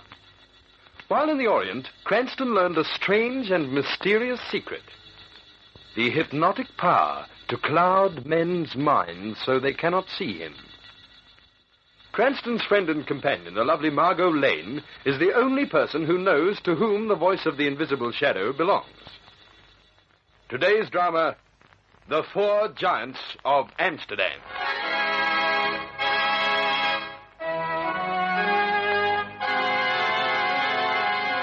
Lamont Cranston and Commissioner Weston, Chief of Police, are having dinner with Margot Lane in her beautifully appointed flat. They've been sitting for some time now in the flickering candlelight over coffee and cigarettes. Have another cup, Lamont? Thanks, Margot. What about you, Commissioner? Or you afraid it'll keep you awake? Well, I don't care if it does, Margot. I've got some very important reading to do tonight. Oh, now, that reminds me. I've just finished a wonderful mystery novel. Ah, mystery novels. They're too fantastic, lurid. They're not true to life.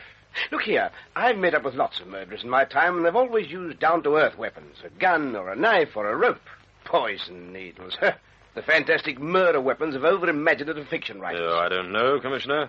Some murderers aren't too choosy about the weapons they use. Oh, no? No. As a matter of fact, Margot and I once encountered a murderer who didn't choose to dirty his hands with weapons at all. What did he use? Arsenic? No. He used nothing. Nothing except his knowledge of another man. Remember the case, Margot? Yes, I do. The Four Giants of Amsterdam. The Four Giants of Amsterdam? Sounds like a fairy tale. Yes, isn't it?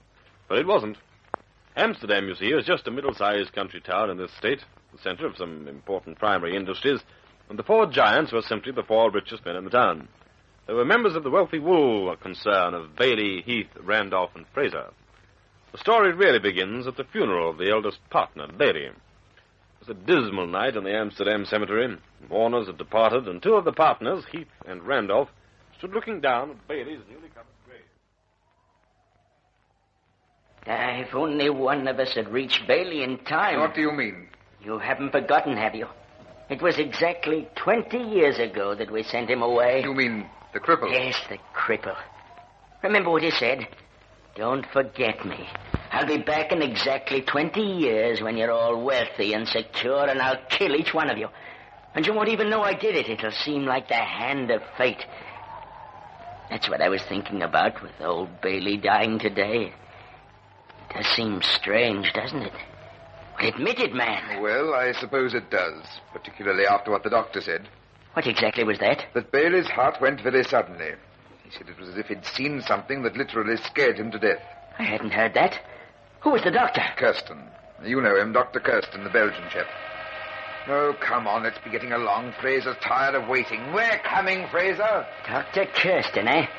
He's the specialist who got his office in our building, isn't he? That's right. All right, Fraser, we're coming. That doctor is the man I want to see, and I want to see him right away. All right, we'll drive right over to his house. Fraser, we hear you. Cut it out. I want to know exactly what he meant. I oughtn't to be blowing that horn in a place like this. You ought to have more respect. Oh, well, here we are anyway. What are you doing, Fraser? It's no use, Randolph. He can't answer you. What do you mean? Have a look. Fraser, what's the matter with you? Why don't you answer me? He can't answer you. He's dead. Oh, switch off that horn. Oh, let's get away from this place, Heath. I can't stand it any longer. We'll take the body down to the police station. It started. Just the way the cripple said it would. No, don't you see? His watch and wallet are gone. Somebody robbed him. He put up a fight and the man used a knife. It was just some thief, not the cripple. Just the way he said it'd be. I'll kill each one of you and you won't even know I did it. It'll seem like the hand of fate. Stop talking that way. It's enough to drive you insane. Heath, you've got to... Listen. Just somebody whistling down the road. Do you know what it is that they're whistling? The fate theme from Carmen. It's the cripple's way of laughing at us. Like the hand of fate, he said. Oh, for heaven's sake, Heath. The cripple died 20 years ago. Remember they found his body washed ashore from that tramp steamer. All I know is that it's been 20 years to the day, and Bailey and Fraser are gone. 2 of the giants of Amsterdam are dead. Next it'll be you. It's a car.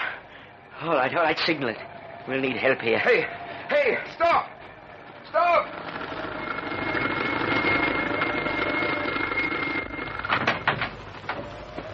Well, now, what can I do for you, Mr. Randolph? Mr. Heath? It's Bill Gady. Look, Heath, it's the caretaker of our building. Oh, I'm certainly glad to see you, Bill. What's the trouble? It's Mr. Fraser, Bill. We think he's been murdered. Think he's been murdered? We know he's been murdered. And we know there are things to do and no time to waste in doing them. Randolph. Yes? You drive the body down to the police station.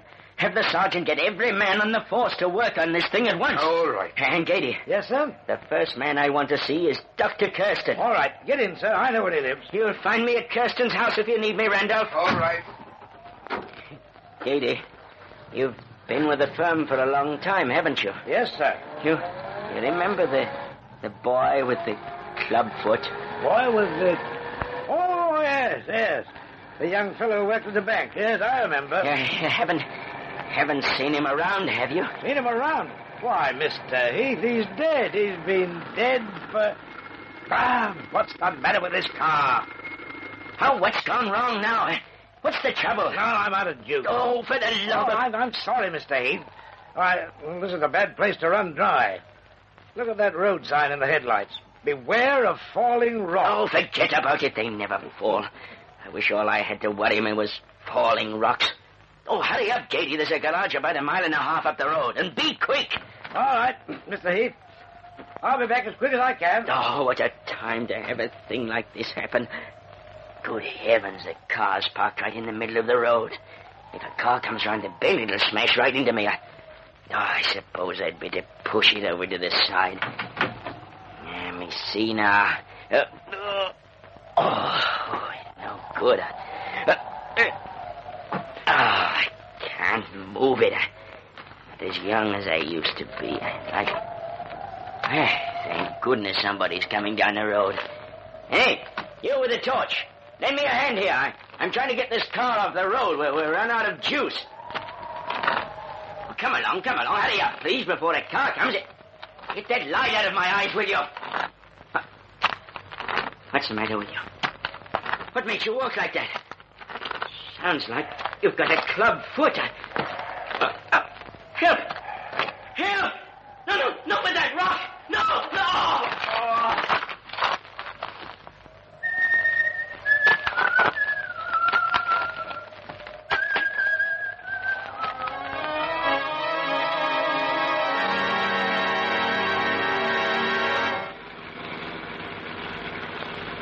Asleep, Margot? No, I am not asleep. But I think we should have stopped at the last town. We've been driving all night. No, don't fret. We're coming to a town any minute now. Have a look at the road map, will you? See what it is. Let me see. Here it is. It's Amsterdam. Come on. There's a parked car. There, now, you're all right. Missed it by a hair. Oh, if ever you decide to become a taxi driver, remind me to take a tram. I couldn't see round a curve like that. It's that fellow's fault parking a car in the middle of the road. I think I'll just have a few words with him. Now, temper. It's not temper. I'll just tell him what a... Hey, there's no driver in this thing. Now, what's the idea of leaving... Lamont, look. There on the road. It's a man. Or what's left of one. He must have been hit by one of the falling rocks. See that sign there? It says, beware of falling rocks. Oh, I wonder if... Lamont, he's alive. What? I just saw his hand move. Let's get him into the car and see what we can do. Mr. Heath, I've got the petrol. We're all right. Now, what's going on here? Hello there. Who are you? Who are you, mister? Well, you see, we're just... Hold on. Where are my hands? The gentleman has a revolver. Step out into the light. Gladly, but I'm not really worth looking at. Weak face, I'm told. It's not your face I'm interested in. I want to see your feet. Feet? There. Walk a few steps. I'm puzzled, but obliging. All right. You can put your hands down. Good. I'm glad you approve of the way I walk, but what's it got? I'll tell you later. Come on. Help me to get Heath into the car. Well, it's about time. If you stop these walking exercises, we may be able to save his life. All right, miss. We'll drive him over to my house. Not very far. I'll phone Dr. Kirsten to come over at once. Him. It was him. He's come back. He's dead, but he's come back. Listen, he's talking. What's he saying? Dead, but he's come back. Somebody's dead, but he's come back. Oh, he must be delirious. I don't know, Missy. He may be, but I'm afraid he isn't.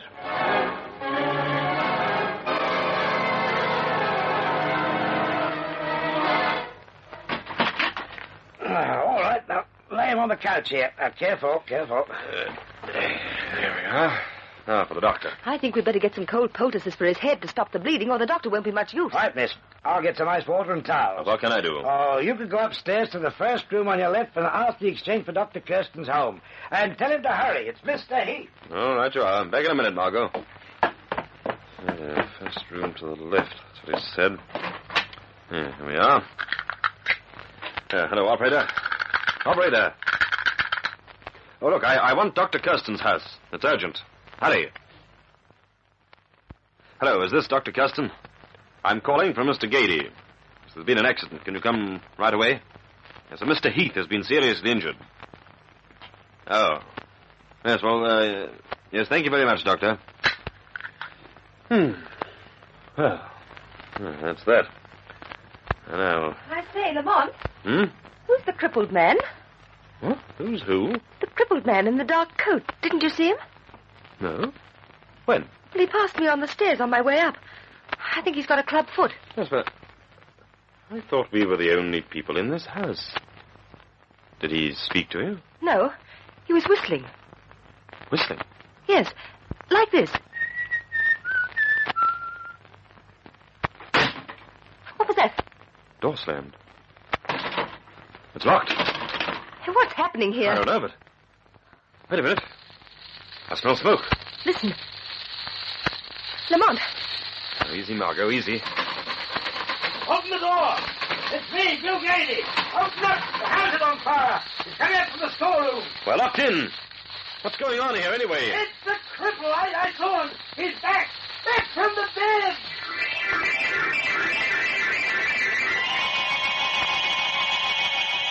A tense moment for Lamont Cranston and Margot Lane. In a moment, we'll return to tonight's Shadow Story.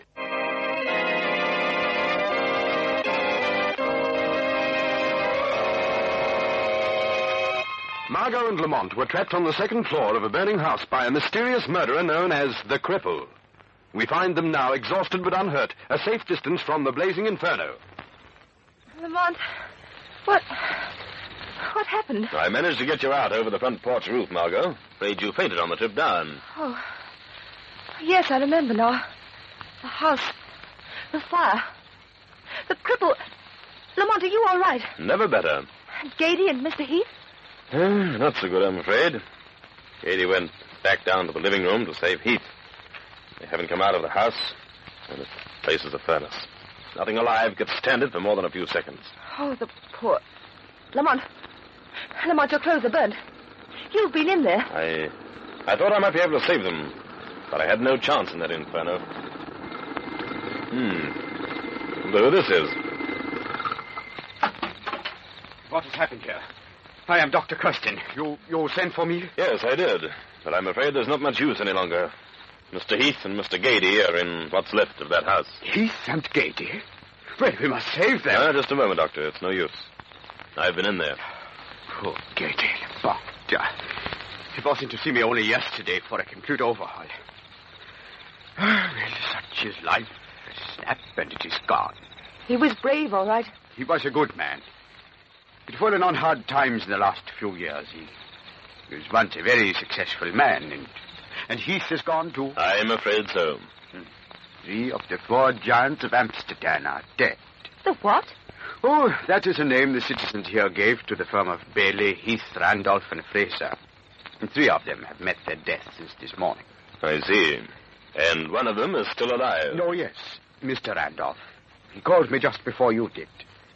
He isn't feeling too well and wants me to come over. The events of the day have been too much for him. But they have also left him, the one giant of Amsterdam, undisputed and alone, and probably heir to the company's assets. Probably. Well, there is nothing to be done here. I'm on my way over to see Randolph now, if you care to come with me. No, thank you, Doctor. Very well. I hope I shall see you again. I say, Doctor, who is the boy with the club foot? Boy? With the club foot? I do not know, I am afraid. I've only been in this town a few years. I do not know everybody. I see. Thank you very much. Good night. So very puzzling, isn't it, Lamont? Yes, Margot. But I realize one thing very clearly. What's that? It's time for Mr. Randolph, the last of the four giants of Amsterdam, to receive a visit from the Shadow.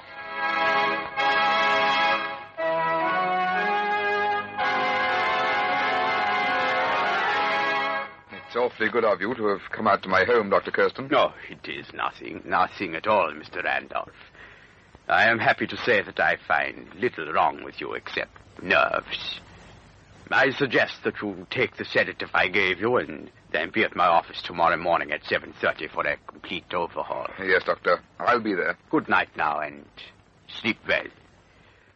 We do not want to lose our last giant of Amsterdam. The last giant. They've all gone except me. Why did we do it? Why did we ever do it? What was that? I heard somebody laughing. Who is it? John Randolph. Is it you? Is it the cripple? No, it is I, the Shadow. I am here in this room with you, but you cannot see me, John Randolph. What do you want with me? Why have you come here? Your life is in danger, Randolph, and I will help you to save it if you will tell me one thing. Who is the cripple? I'll tell you. If you help me, I'll tell you, and I'll pay for what I've done. The cripple was a young chap with a club foot named Timothy Barger. He worked in the Amsterdam Bank and Trust Company 20 years ago. He discovered something about the illegal transactions of our firm, and we faked a charge against him to keep him quiet. Then we offered him passage on a tramp steamer to Europe. That is not all of the truth, Randolph. No. No, it's not all. There was more. We were afraid he'd blackmail us, so we sent a hired assassin after him, who pushed him overboard in mid-ocean. His maimed body was washed up on the beach at Tobago, in the Caribbean, 20 years ago. And yet he's come back and is killing us off one by one. I'm next. I know I'm next. I will help you escape death, Randolph, but I will see to it that you pay for your 20-year-old crime against Timothy Barker. If you want my help, be at Dr. Kirsten's office at 7:30 in the morning as he ordered you to be. In the meantime, phone the police and tell them to smash in the door of the doctor's office at exactly 7:45. And now, remember the Shadow is watching you, Randolph.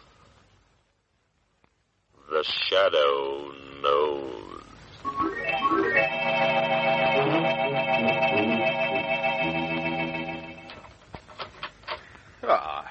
Good morning, Mr. Randolph.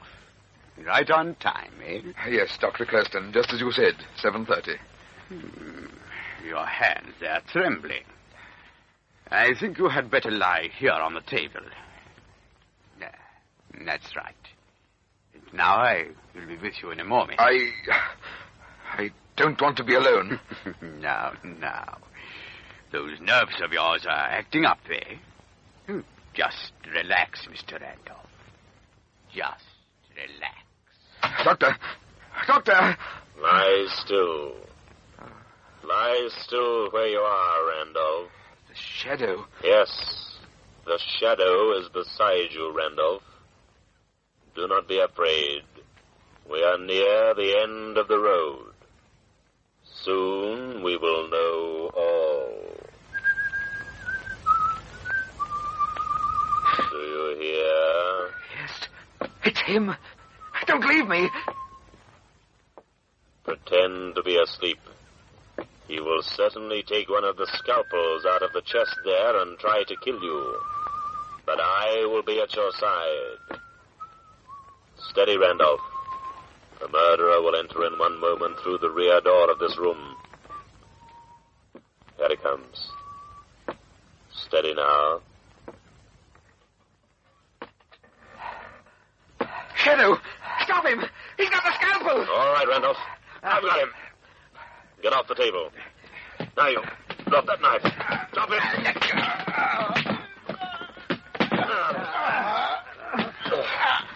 Now then, off with that mask.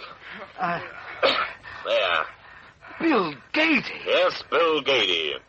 And the club foot we heard is only a block of wood. Who are you? Whose voice is it I hear? Where are you? I am the Shadow, here in this room, Gady, to see that you hang for the crimes you've committed. Hang? I'll never hang. Dr. Kirsten told me yesterday that I had less than a week to live. That's why I had the courage to kill these enemies of mine. It didn't matter if I were caught. I'm as good as dead anyhow. Why were these men your enemies, Gady? Why? I'll tell you why. I, Bill Gady, was the 5th giant of Amsterdam until the other 4 joined forces against me and ruined me, and then gave me a job as caretaker in this building. I hate them. What is happening here? Come in, Dr. Kirsten. You can hear about it, too, now. Yes, I used the trick of the cripple with the club book because I knew all about the case. I was one of the giants who sent him to his death 20 years ago. And I knew I could use the disguise as a blind until I'd done my work of murder. It was pretty thin. I didn't care. I've less than a week to live anyhow.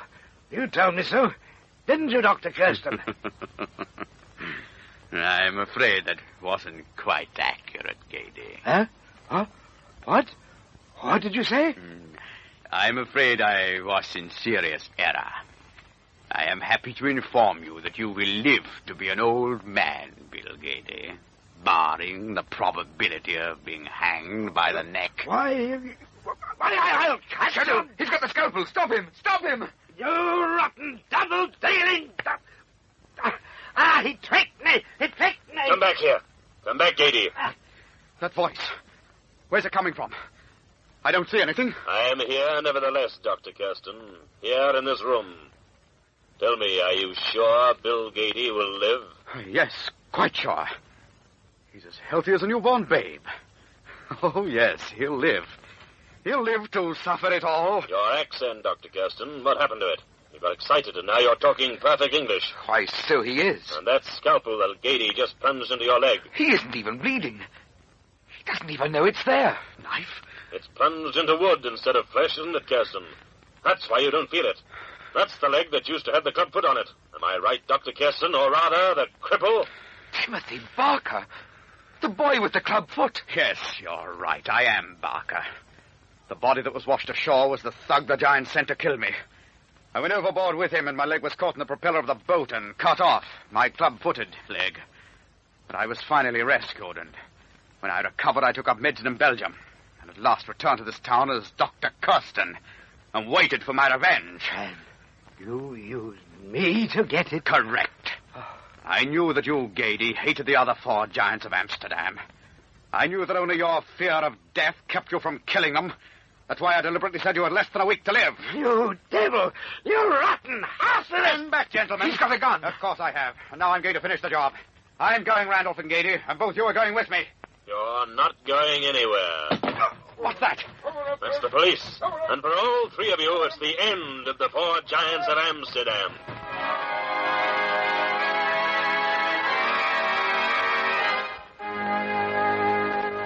So you see, Commissioner, there was a murderer who used no weapons at all save his knowledge of another man. That's right, Lamont. So now, Commissioner, you see, mystery stories aren't so far-fetched after all. Well, I just don't care for them, that's all, Margot. When I read a book, it has to be something serious and something educational. Oh, now, that's all right, but you objected to mystery stories because, to use your own words, the murders are always committed with fantastic weapons. Yes, but that isn't all I don't like about them. There's always a couple of chapters where the boy is making love to the girl. And then there is always the comic relief at the beginning of the book about the maid and the butler. Now, Commissioner, how do you know so much about them if you don't read mystery books? Hmm? Oh, well, that is, I... Now, let's not press the point, Margot. If the Commissioner says he doesn't read lurid, fantastic mystery stories, he doesn't read them. Am I right, Commissioner?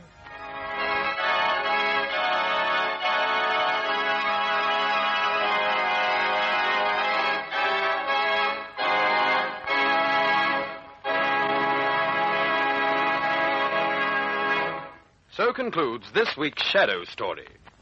Next week, same time, same station, we bring you another strange and thrilling adventure in the Shadow's daring battle against the forces of evil. Be sure to listen for another thrilling Shadow Story.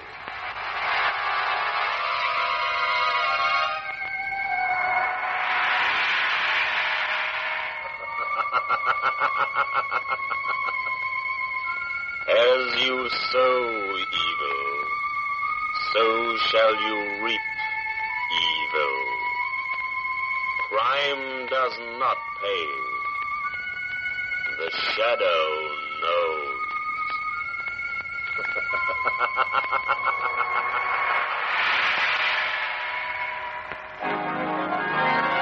This feature is produced by Reg Johnston for Grace Gibson Radio Productions. A masterpiece of suspense.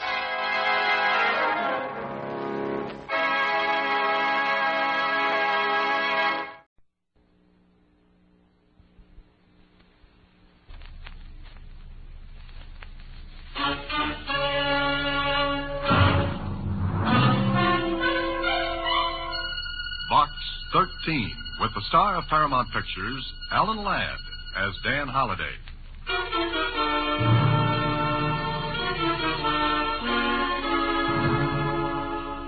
Box 13, care of Star Times. Your advertisement in the paper has intrigued me. Naturally, I wonder whether you are serious or insane. Either way, I think I should like to meet you and perhaps offer a proposition which may intrigue you. Incidentally, there is $100,000 concerned. Does that get your interest? If it does, I shall expect you at dinner tomorrow night.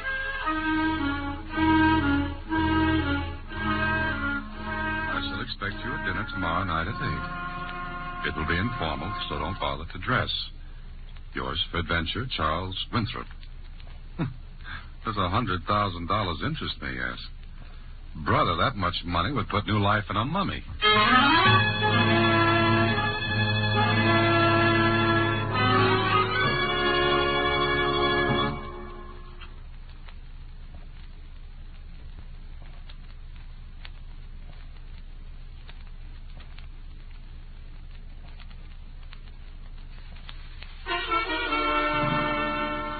And now, back to Box 13 and Dan Holliday's newest adventure, The Better Man.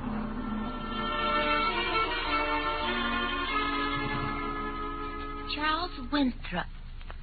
Charles Winthrop. You know, Mr. Holliday, that name sounds awfully familiar. Well, it should, Susie. Mr. Winthrop is one of the richest men in the country. Oh, sure, I remember now. He's a regular crisis. A what? Don't you know, Mr. Holliday? Crisis was a rich king. Oh, don't you know, Susie? Croesus, not Crisis, was a rich king. Oh, someday I'll pronounce something right. You do and you'll lose your job. Okay, Susie, it's dinner tonight with Charles Winthrop to see what's on that mind of his.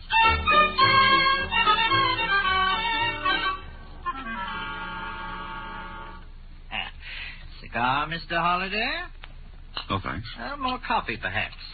I don't think so, thanks. Curious, Holliday? Very. All right, my boy. We'll take care of that shortly. Oh, excuse me. I want to tell my butler he needn't stay around.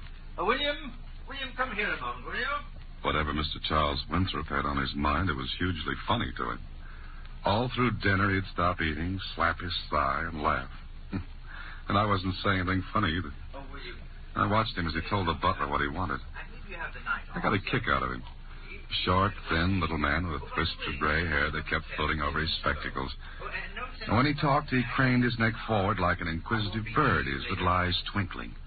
Oh, he was enjoying a great joke, and I wondered what it was. All right, Holiday.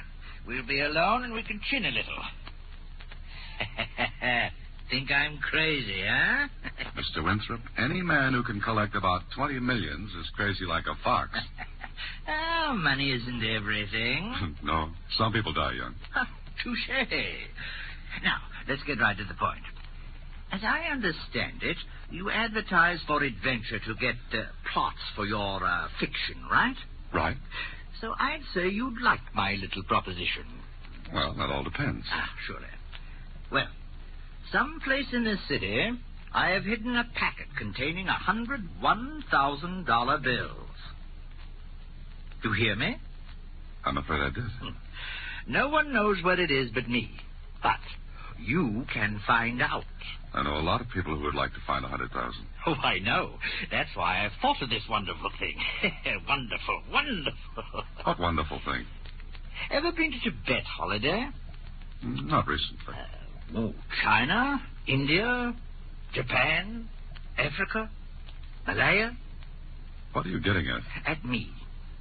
I've been to all those places, Holiday. I went before they stank up the streets with gasoline, commercialized the pyramids, lighted up the tombs with floodlights, and made the world just one long, big bore. And? Well, I'm tired of being bored. I want excitement. So you hid $100,000 where you can find it. What's exciting about that? You're going to hunt for it. I am, huh? So are 3 other persons whom you don't know, whom you've never seen. And these 3 other persons have never seen you. Ooh, we'll be a cozy little crowd. Oh, think so. But never mind that for a minute. Now, I take it you've got a good income, huh? Not like yours. But then I never eat caviar. But you're comfortably fixed, eh? All right, yes. Oh, magnificent. That makes it perfect. I'll have a grand time. Well, drop me a postcard. I'll keep in touch. Now, wait. If you find the money, I will match it with another 100,000 and give it to any charity or cause you name. Cancer Research, Infantile Paralysis Fund, or any of a dozen. Or split the entire amount any way you want. Now, how's that? Sounds good. Now, what's the rest of this? At midnight tonight, after you leave, I will drop 4 letters in the mailbox. These 4 letters will be identical.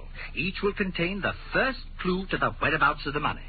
The first clue will lead to the next, and to the next. And so on until the money is found. Is that it? Exactly. Each of the 4 persons concerned will receive one of those letters at the same time. And the hunt will be on. I take it you had one of these cozy little dinners for each of the other 3. Yes, that's right. Each one agreed. Each one agreed to turn the money over to charity? Maybe I'm bringing back vaudeville. I'm killing you. No. No, this is what makes the plan so perfect. One of the persons is a man who would kill to get that much money. Oh, I chose him well. Oh, no, he'll not turn the money over to charity. I see. And the others in this little game? Well, I'm not so sure. But $100,000 is a lot of money. I've watched people grab and cut each other's throats for much less, Holiday. In other words, you'd send 4 people against each other to amuse yourself. No thanks, Winthrop. I'll take my hat and some clean, fresh air. Well, after all, Mr. Holiday, you advertised adventure wanted. That's right. And that's not an entry blank into a cutthroat game to amuse a cynical old man who's down to his last $20 million. So long. Wait. What for? Now, listen. Those other 3 who are going after the money. Now, one is a man to whom the money would mean cheap nightclubs, gambling, and everything else his stupid mind thinks is life and living. The other 2 would keep the money, I'm sure. Unless you keep them from getting it. Oh, but I won't. I'll watch them play my game and let the one who wins take the stakes. But you, Holiday... What makes you think 100,000 wouldn't tempt me? Oh, I got my money by knowing people. So?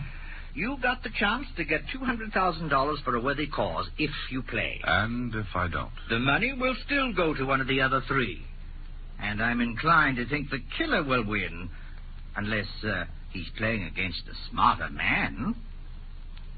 Well? What if someone gets killed? How will you feel? No better, no worse than now. Did you ever stop to think it would be the same as murder? What law could touch me, Holiday?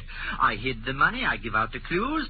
If someone gets killed, the money is the murderer, not me. I see. Of course, if you refuse, you can always think of how much good the money could have done. Why, you...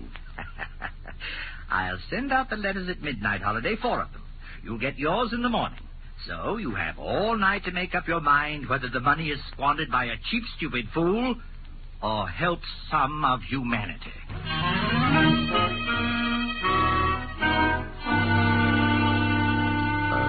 went home. I went to bed.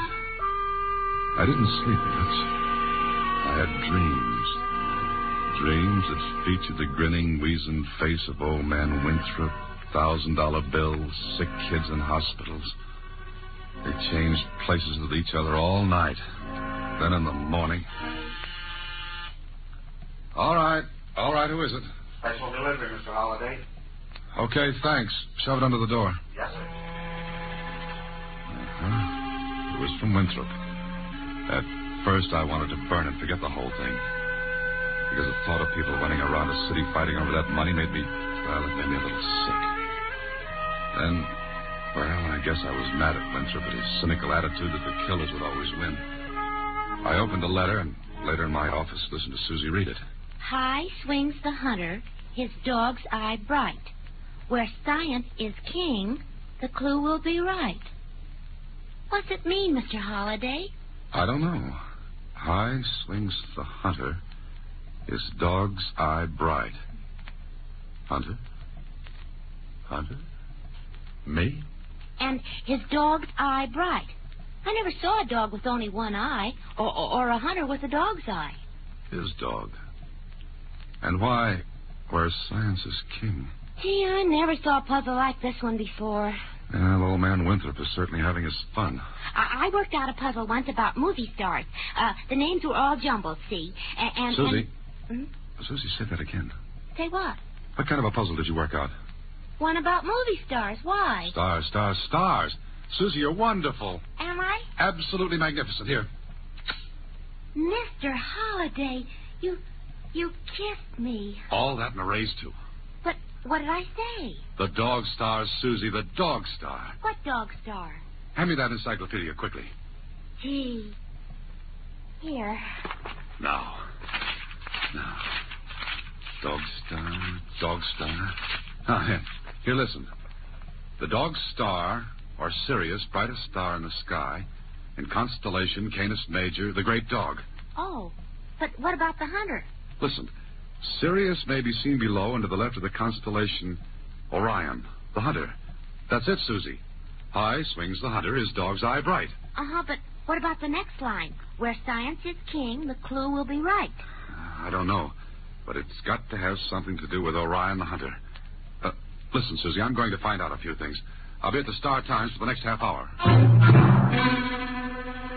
Okay, I'll say one thing for Winthrop. He made the game fun to play. That is, if keeping one step ahead of a killer was any fun.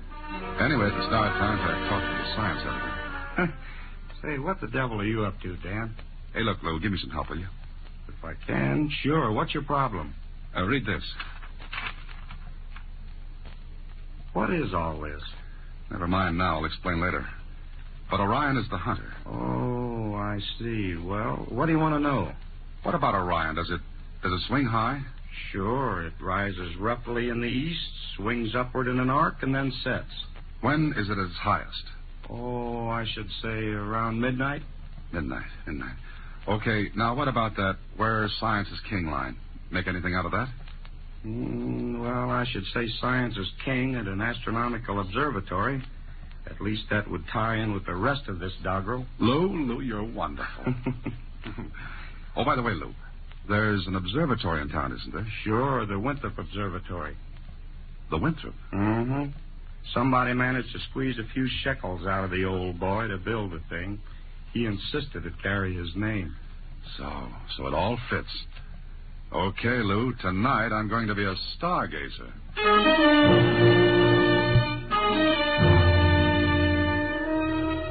It was hard to wait through the rest of the day, but I made it. Then that night I drove up the long, winding road that led to the Winthrop Observatory. Again, the old man picked his spot nicely. It was dark, and a creeping, damp fog settled down in curling waves. There wasn't a light within 10 miles. Then I broke out of the fog, and the mountain leveled off. In the sky, the stars were big and bright. And I came to the end of the road. From here on, it was shoe leather instead of horsepower. I looked up in the sky. Swinging up in front of me was Orion. Below and to the left of him, a white star shimmered in the night sky. Sirius, the dog star. I looked at my watch. The luminous hands were almost straight up. Okay, midnight, Orion, Sirius. Then what? Aha! Who's that? Well. Mr. Holliday. Winthrop. Yes, indeed. Didn't think I missed the fun, did you? Well, come on, Holliday. Straight ahead. Hey, on the bar. Good evening, Holliday. What now, little rich man? So you figured it out, huh? Why else would I be here? Very clever. All right. Here's an envelope. What do I do with it? Oh, there's another clue in it. The second. Oh. How long does this go on? I'm having such a wonderful time, I'd like it to go on forever. But I'll play the game fairly. One more after this, and that's all. I see. You're really making this great for yourself, aren't you? You'll be at each stop, I suppose. Oh, yes. And I wonder how many clues I'll have to give out. What do you mean? Well, only you and one other person showed up here tonight. What? One other? Yes. And guess who it was? Do I have to guess? Oh, I'll tell you.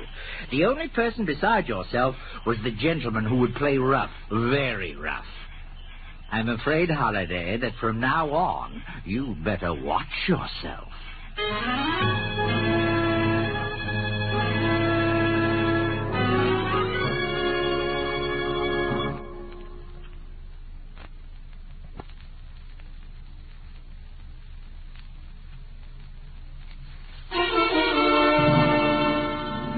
And now back to The Better Man, another Box 13 adventure with Alan Ladd as Dan Holliday.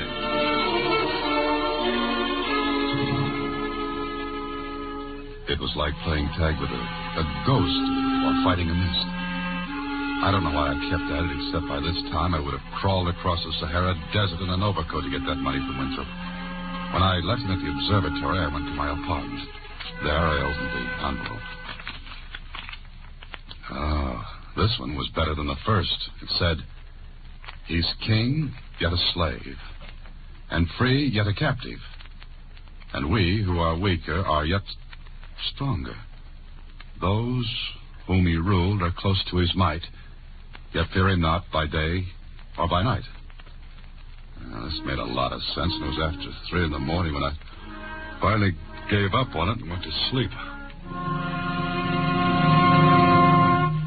I don't know, Mr. Holliday. It just doesn't make sense. Come on, Susie, think. Say anything. Anything what? He's king, yet a captive. How can he be king and yet be a captive? That's the point. If we figure that out, we've got the rest. I never was good at riddles. Come in.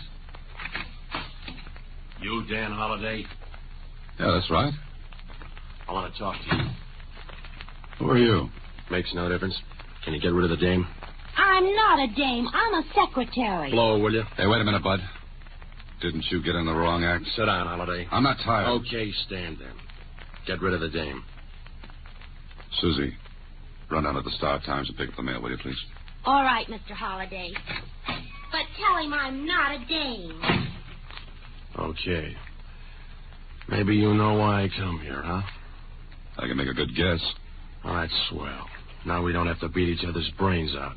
I didn't know we were booked for it. You could use 50 grand, couldn't you? Keep talking. All right, look. What's the sense in both of us running around in this rat race? You the rat? Don't talk like that, Holliday. Why don't you get to the point? Okay. You and me got the only clues. We team up. We're each 50 grand to the good. Which means you can't figure out this second clue from Winthrop. Maybe. If you had it figured, you wouldn't be here now. So that makes sense. Mm-hmm, that's right. What do you say? What if I won't make it a duet? What makes you think you'll get to that money? Nothing, right now. I asked a question. What do you say? The answer is no. That final? You can close the books, lover boy. All right. Oh, wait a minute. Yeah? How did you know who I was and where to find me? I didn't know you or where to find you. You figure it, Holliday. You got the brains. But get this. I'll be right on your trail from now on out. If you change your mind about that split, put an ad in the agony column of the paper. I'll see it. So long.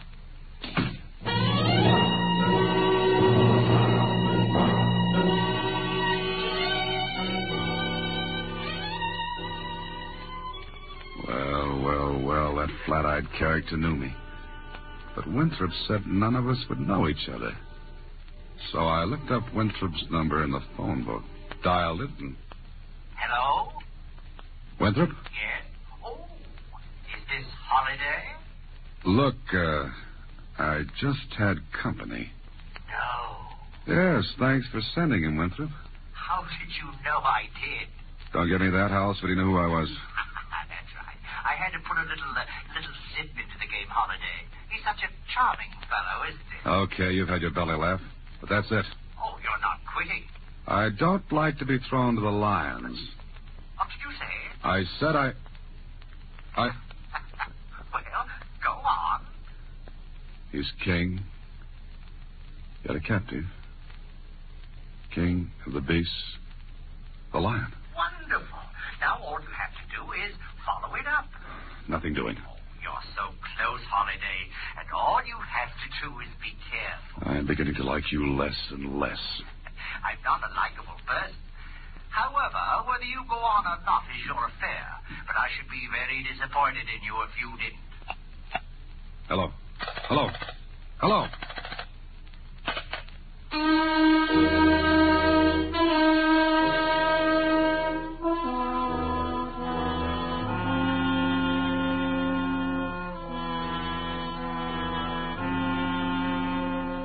Well, I had the choice, and I was itching to get even with Winthrop. Somehow I was beginning to suspect he had no intention of letting go of $100,000, and that made up my mind for me. I figured out the rest of his little note, and the only place I could see a lion free, yet captive, was at a zoo. So it was to the zoo I went. The park was crowded. Kids, grown-ups, all milling around. Then I came to the lion pits, those semi-natural habitats without bars. I drifted close with the rest of the crowd, leaned over the iron railing that ran along the edge of the moat, and then... Hang on, give me your hand, quick. Oh, hold me up, will you? Yeah, hang on. Hey, mister, what was you trying to do? I didn't try it. Thanks for helping. Brother, they almost had real fresh meat. What'd you do, lean over too far? Yeah, much too far. And I had help. Lucky you thought to grab that rail. It was a good thought. Thanks again. That's okay, mister. Boy, oh boy, that was better than Frank Buster. Well. Did you have a little trouble, Holiday? Winthrop. Ah, pretty close, wasn't it? Did someone shove you? You guess, Winthrop. Yeah, what some people will do for money. Winthrop, you're not very big. A nice, easy shove, and you'd be where I almost went. Oh, but you won't, Holiday. You won't because you're not the type that kills. Now, your anxious friend is different from you. I don't know what keeps me from seeing how tightly your head's on your neck. Oh, you don't like me. All right, Holiday. You've reached the end of the trail. Be at my home at 8 tonight.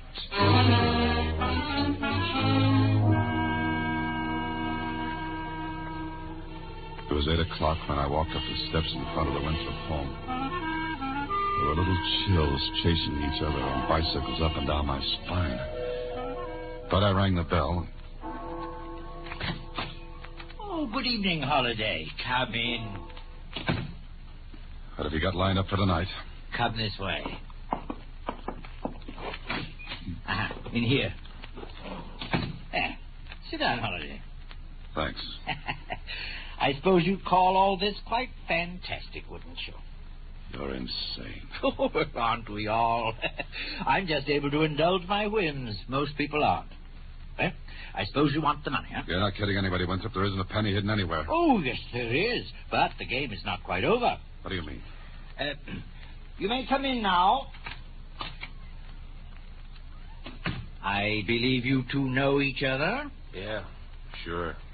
Thanks for almost making me Daniel in the lion's den. Think nothing of it. What is this, Winthrop? Now, patience, Holiday. I have a proposition. The best part of the game. Here is $100,000 in cash. Now, you two can decide what to do about it. You can divide it equally, or may the better man take it all. I looked at Winthrop. He was grinning. I looked at the other man. He wasn't grinning. He was eyeing that package of money. Then he looked at me, and it was easy to see what was on his mind. And Winthrop saw it, too, because he leaned forward. 100,000 is much better than 50, isn't it? Yeah, it is. As you see, I am armed. You two are not. Suppose we decide to split. That decision will have to be unanimous with both of you. I ain't splitting it. Good! I thought I'd chosen well in you. Well, Holiday? What if I just decide to leave? You won't, because I won't let you. I want my fun, Holiday. Don't spoil it. He looked at me with his little black eyes, and he kept that gun pointed out at me, too. I can shoot you now, and your friend here will be a witness that you attacked me. $100,000 witness. Well? Let's get it over with. Exactly. There are no windows in this room, no servants in the house, and only one door. The money's on the desk. It will be merely a fight over money if the police come into it. When you've had your little argument, the one who's left can knock on this door, and I'll come and unlock it. Good hunting, gentlemen. This is it. The man left with me got up off his chair, walked slowly toward me. I thought maybe I could reason with him. But what argument can you use on a killer?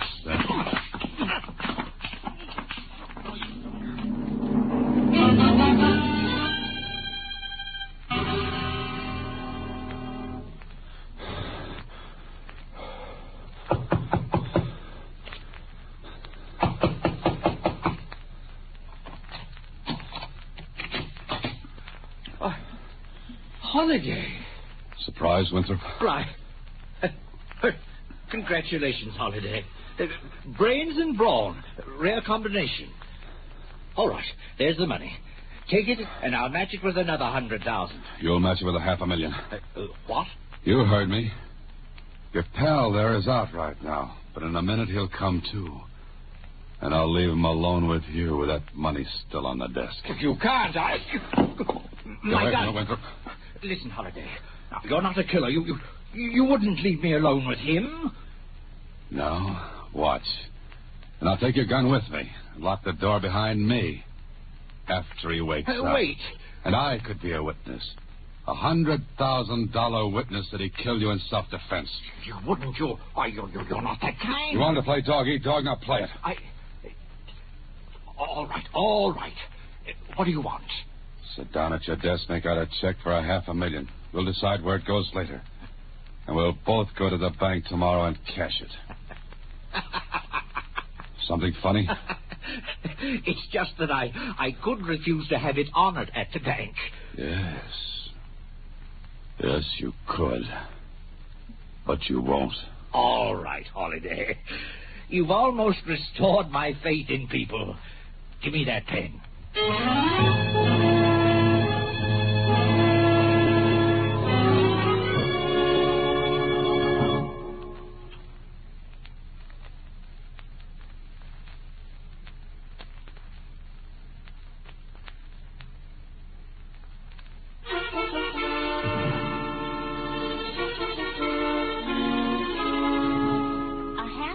$500,000 to charity and medical research. Look, he gets his picture in the paper. Uh-huh. But you did all the work. I'll tell you something, Susie. What, Mr. Holliday? I got even with the man who called you a dame. Satisfied now? Well, I don't know. He was kind of cute at that. Oh, no. Good night, Susie. Next week, same time, through the courtesy of Paramount Pictures, Alan Ladd stars as Dan Holliday in Box 13. Box 13 is directed by Richard Sandville with an original story by Russell Hughes. Original music is composed and conducted by Rudy Schrager. The part of Susie is played by Sylvia Pickard. Production is supervised by Vern Karstensen. This is a Mayfair production from Hollywood. Watch for Alan Ladd in his latest Paramount picture.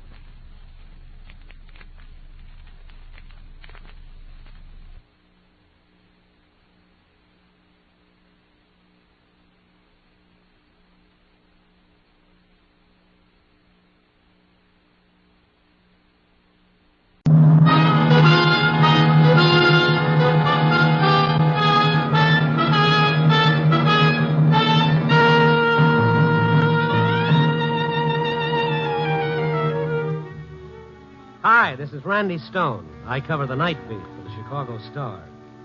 Stories start in many different ways. This one began with the pursuit of a dream and ended with the death of a nightmare.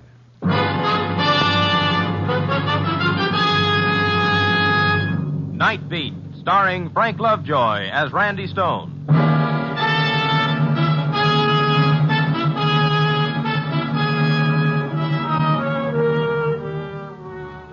It was one of those quiet, dull nights with the fog rolling in from Lake Michigan and nothing apparently happening anywhere. I cruised the city from the Gold Coast to the river, haunted Ricardo's bar for a while, and later prowled the toughest sections of town. Nothing at all. By the time I landed at Queenie's Bebop Club over on the south side, I was getting dark circles under my disposition. My train of thought was a string of empties going nowhere.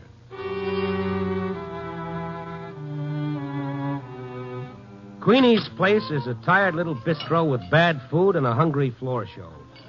Queenie herself looks like the poor man's Lillian Russell, and sometimes she joins the show to give out with a song. I suppose it's the only way she could get a booking, by owning the joint. Maybe she had a voice once. I can't remember that far back. However, she has a good memory with a tongue hanging square in the middle of it, which makes her good for a story now and then. When she saw me, she ambled over to my table. Hi, Randy. Long time no see. Hello, Queenie. Sit down, rest your bustle. Don't mind if I do. How's the newspaper business these days? Tonight's as dull as it ever gets. Queenie. Well, cheer up, dear. Something terrible is bound to happen. I got faith in human nature. What about you? Know anything exciting? Not much. I'm getting married. Again? Those others were just the preliminaries. This is the main event, huh? How do you like the diamond he gave me? Some rock, huh? Looks like a stepping stone to success. Congratulations. Oh, you're welcome. Sam's from Texas, Randy, a regular oil typhoon. No kidding. A typhoon. You weren't swept off your feet. You were blown off. He had a ranch down there that was a dust bowl. No water, no nothing. And then one day... Yeah, wait a minute, Queen. Yeah, wait a minute. What? That man who just walked in over there by the bar. What about him? He's been hurt. That's blood on his forehead. Been in a fight. If he's not bringing any trouble in with him. He looks like he's dazed, like maybe he's out on his feet. Those punchy fighters. They get knocked out and they ain't got brains enough to lie down. You know him? No, never seen him. Hey, wait a minute. He's a cop. A plainclothes dick. You sure? I ought to be. He raided my place once. 2-3 years ago. What the dickens does he want? He's got nothing on me. Easy. I don't think he's here on business. Something's happened to him. So I'm crying. I think he's been slugged. Either that or he... Hey, where'd he go? In again, out again. Who cares? There was something about him, like he was walking in his sleep. Oh, sit down, Randy. Now talk to me. I haven't seen you I'm since... sorry, Queenie. I'll be back later. I went out into the street and looked up and down. The fog swirled about the street lamp on the corner like ghosts on a toot. And like a ghost, my boy had disappeared. He'd vanished as though he were somebody I'd seen in a dream. Then I heard a car starting up a little way down the block. It was parked at the curb, and I recognized it at once because I'd parked it there myself. It was my car. Hey, come back here. Hey! Well, I'll be a... Hey, taxi, cab! Right here. Follow that car. Don't lose it. Hurry. What's up, mister? Car thief. You got my car. Trying to shake us. It's cutting down that side street. Not much chance of us attracting any cops around here. Can't you go any faster? Take it easy, mister. We're closing in. We don't lose him first. Not a chance. Yeah, we're getting closer. Crowd him to the curb. Oh, murder. He hit a left. That stopped him. Just clip the fender. Let me out of here before he gets going again. All right. Get out and don't try any... What? You. It was the guy with the blood on his face, the one I'd followed out of Queenie's place. Fellow she said was a plainclothes cop. He sat there, both hands still on the wheel, turned his head slowly to stare at me. What's the big idea? She'll die. I'll go get a cop, mister. Wait a minute. Who'll die? Got to get to her before she dies. Who? Can't let her die. I'll be a murderer. Who, man? Who is it? I can't remember. You can't remember? Killed her. I killed her. Wait a minute now. Just take it easy. What's the matter? Is he hurt? Yeah, but not from this. I gotta find her.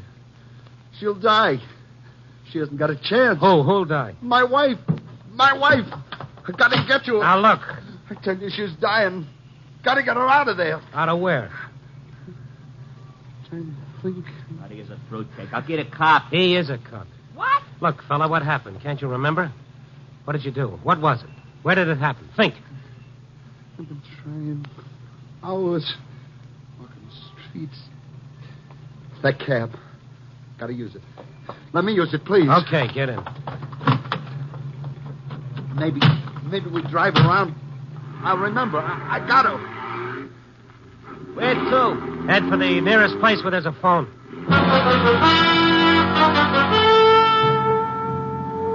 They say that a clear conscience and a poor memory usually go together, but in this case it was the other way around. This poor devil was tortured by a guilt he couldn't remember. The very fact that he couldn't seem to sharpen it and make it worse. He stared at me, his fist clenched, burning in a private hell of blind remorse. Well, if he were a cop, it wouldn't be hard to find out who he was. We pulled up in front of a drugstore, and I asked if he didn't remember being a detective. Now, after all, you wouldn't forget being on the force, would you? Detective. Yes, that's right. I am. City police. What detail? Promoted to burglary 1947. Let me see your badge. Badge? Yeah, inside your coat. What's the number on it? I haven't any badge. Well, you must have an identity card. Let's see your wallet. Wallet? Yeah, get it out, huh? As I have one, yes. Here. All right, empty it. Your pockets, too. $7. Some change, a book of matches, nothing with any address on it. An IOU for $300, signed Hollis Rogers. That mean anything to you? Nothing, huh? This all? Did you look in all your pockets? Yeah, all of them. No card here, nothing. A cop would carry an identity card. I had one. I think it was 1,000,000 years ago. Mixed up. Look, I've got to get to her, I tell you. Well, you can't if you don't know where she is. Stay here. I'll be right back. Stick with him, cabbie. Make it snappy, pal. This hack ain't no padded cell. I found a phone booth in the drugstore and called police headquarters. I got through to Sergeant Kalski and told him my problem. Yeah, Blue Eyes, Sandy here, about 28-511. Okay. So that could be practically 6 dozen guys around here. I'm surprised at you, Stone, letting a nut sell you a bill of goods like that. Oh, now hold your horses, Kalski. You can check and find out what men were put in the plain clothes and assigned to burglary detail back in 1947, can't you? Waste of my time, Stone. The guy's a psycho just because he... Now, wait a minute, Kalski. You were in burglary in 47. I'm sure if you saw the guy, you'd recognize him. He's got kind of a scar over his left eyebrow. That mean anything to you? Scar? Well, describe it. Well, it's curved about 1.5 inches across, sort of like a new moon. Officer, I worked with a scar like that.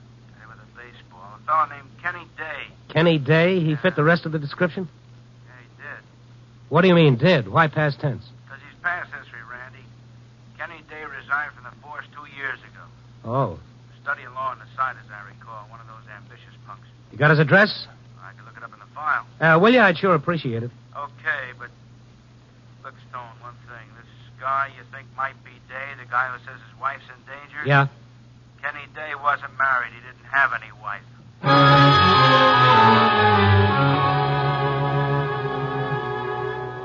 Okay, so he resigned in 1948. In 2 years, a wife could happen to anyone.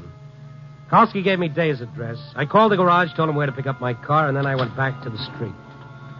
The cabbie and the ex-cop were standing beside the cab, the cabbie with his arm around the young fellow's shoulder, his mouth close to his ear. Doc, if you don't brood over your troubles, maybe they won't hang. What's keeping him? Hiya, Kenny. Did you find out anything? So your name is Kenny. Kenny Day. Why, of course. Yes. That's my name. Day. Kenneth Day. And you live at 1626 West Adams Street. Yes, 1626 West Adams. There's where I live. My wife's there. I've got to get to her, quick.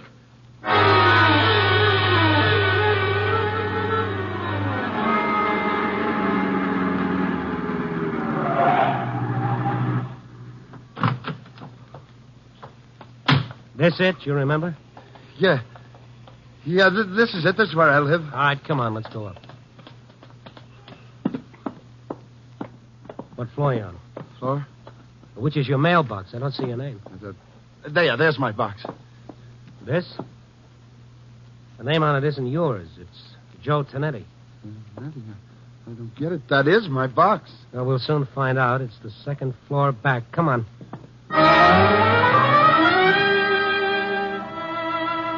We ran up the dim-lit stairway and through a hall filled with the warm, moist smell of cooking and another odor, sharper, heavier, unpleasant. Wait. What is it? Something's burning. Sounds like somebody left something on the stove. No. She's in there. Burning. Easy. Someone's coming. What's the matter with you? Who are you? Hi. I'm Mrs. Tonetti. What's the matter? You crazy? You bang on my door? I live here. Huh? What you say? Anne. I call the cop. Get out of my house. What you want? Wait a minute. Now, wait a minute. It's burning. Easy, Ken. My ravioli, she burns. So what? You crazy? Out of my way. No, you don't come in. You drunk. Help! Kenny, there must be some mistake. Get out! Oh, she's in there. I've got to get her out. I tell you, I've got to get her out. I've killed my wife.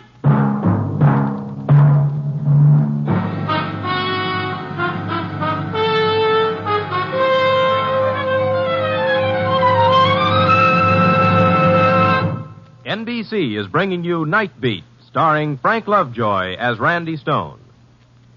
Here's a note about another NBC chime favorite returning to the air tonight. He's Chester A. Riley, alias William Bendix. Riley returns to the air to live the life of Riley just 30 minutes after Night Beat. Listen for Mom, Babs, Junior, and Digger Odell, the friendly undertaker. Tonight you'll hear an amusing episode during which Riley becomes embroiled in a radio broadcast from his own home. Stay tuned here after Night Beat for Confidentially Yours, Jack Late, and then hear The Life of Riley on most NBC stations. The chimes are your invitation.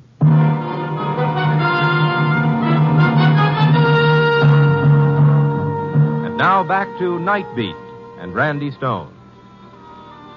If I could believe Kenny Day, somewhere in this city his wife was in mortal danger and he was responsible. Dazed and confused, the ex-cop couldn't remember how it happened.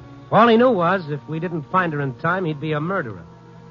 Through the police department, I finally discovered his address. Only when we got there, someone else was living there. We went down to the basement flat and talked to the superintendent. Now, look, Mr. the Tonetti's been living in that second-floor apartment when I become superintendent here over a year ago. What are you trying to pull, anyway? All right, now, hold on a minute. Just how long have the Tonettis been living here, anyway? About 2 years. What are you doing, taking the census? Who lived in their apartment before they did? How do I know? I wasn't here. Now, scram. Nice guy. Randy, I know my wife's up there. Oh, wait a minute, Kenny. Now, listen. This is where you lived 2 years ago. That we know. But have you been living there ever since? Do we know that? Where else? Well, you tell me. Maybe you moved. Isn't it possible? I don't know. It didn't occur to me. Maybe I did. You studied law, you got married, you moved to a better neighborhood, which means you had a fairly good job. Practicing law, maybe. You got your degree, didn't you? I don't know. Well, at least you should be listed in the phone book.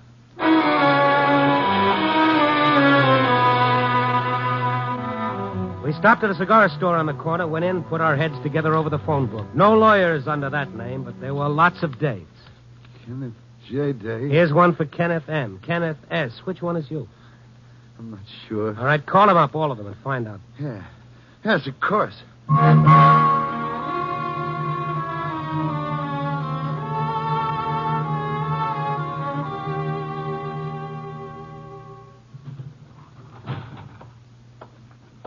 No dice, huh? No. Kept expecting to hear Anne's voice, and yet all the time I knew I wouldn't. She is back there at the apartment. I know she is. Why are you so sure? That smell of burning. What about it? I don't know. I'm going back there. Now, wait a minute. Let me call my office first. What for? The city directory. I'll have them check that. I called the store, and the librarian found a Kenneth A. Day, all right. But the only address given was the Adams Street one we'd already been to. As a detective, the only thing I was running down was my heels.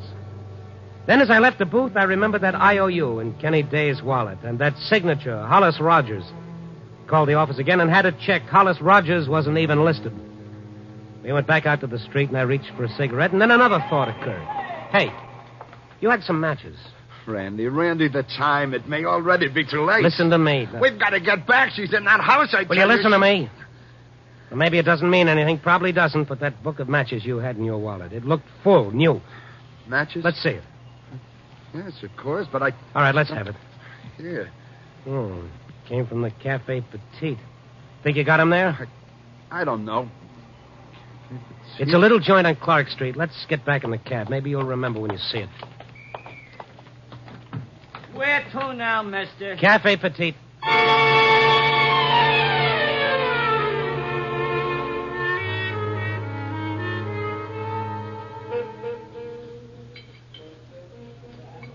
Well, this place mean anything to you? No. Nothing. Looks like you've blacked out on anything since 1948 except one thing. You married a girl named Ann. Come on, maybe the bartender's seen you before. Hey, Mitch, that's well a big. Hi, Mr. Stone. Hello, Mike. Hello, I got a problem. No, oh, that's okay. I'll put you on the cuff for a No, it's not that. It's not that. You ever see this gentleman before? Him? Are you kidding? Have you?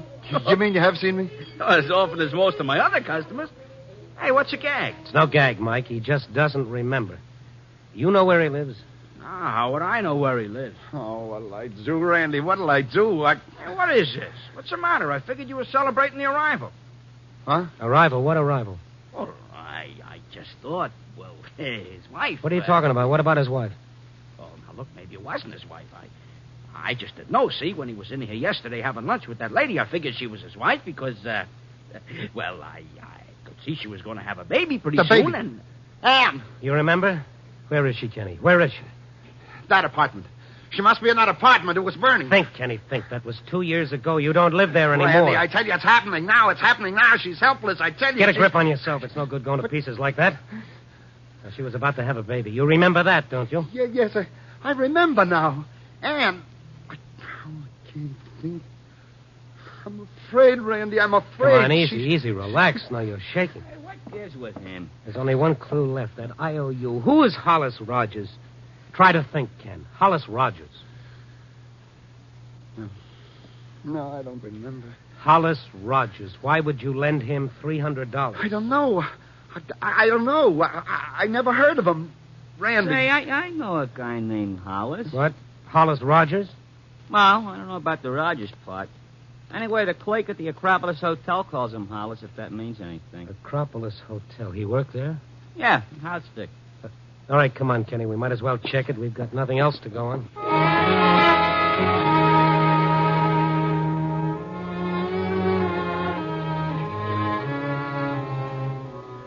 The Acropolis Hotel sported a grimy, worn-out elegance and included a big front window looking out on South State. The lobby was practically deserted except for a bulky character in a wrinkled suit fast asleep in the armchair. Hey. What? Oh. That's Craig going out, huh? Okay, I'll register you, John. No. We didn't come here for rooms. Huh? Is there a house detective here named Hollis Rogers? Yeah, there is. Me. Why? Of course. Hollis Rogers. Huh? Well, Kenny. I'll be a monkey's uncle. I didn't even see you. Why, Kenny died. I almost didn't recognize you. You remember him, then? Well, he oughta.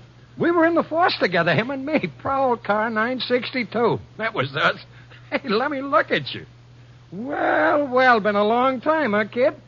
Yes, a long time. Yeah, I just got back from Colorado last month. Hey, how things going with you? You was about to leave the force, weren't you, just after I resigned? Yeah. Mr. Rogers, you mean you haven't seen Kenny since then? No. I've been working out in Denver. I just got back. Oh, Hollis, this is a friend of mine, Randy Stone. Yeah, pleased to meet you. How are you? Hollis, what I came here to talk to you about... Yeah, I know. The dough I owe you. You know, I'd have paid it back a long time ago, kid, No, but it isn't that. Did Kenny ever write you telling you where he was living or the name of the firm that he was with? Hmm? I know. Why'd you ask him? Hollis, remember the name of the law firm I went with? Heck, no, I don't remember the name. All I remember is that you wrote me once you hoped someday to get your name tacked onto the end of it. Hey, what's the matter, kid? Nothing. Thanks. thanks anyway. What you need is a drink. No. Help you forget your troubles. I got some rye. Come on, Kenny, let's go.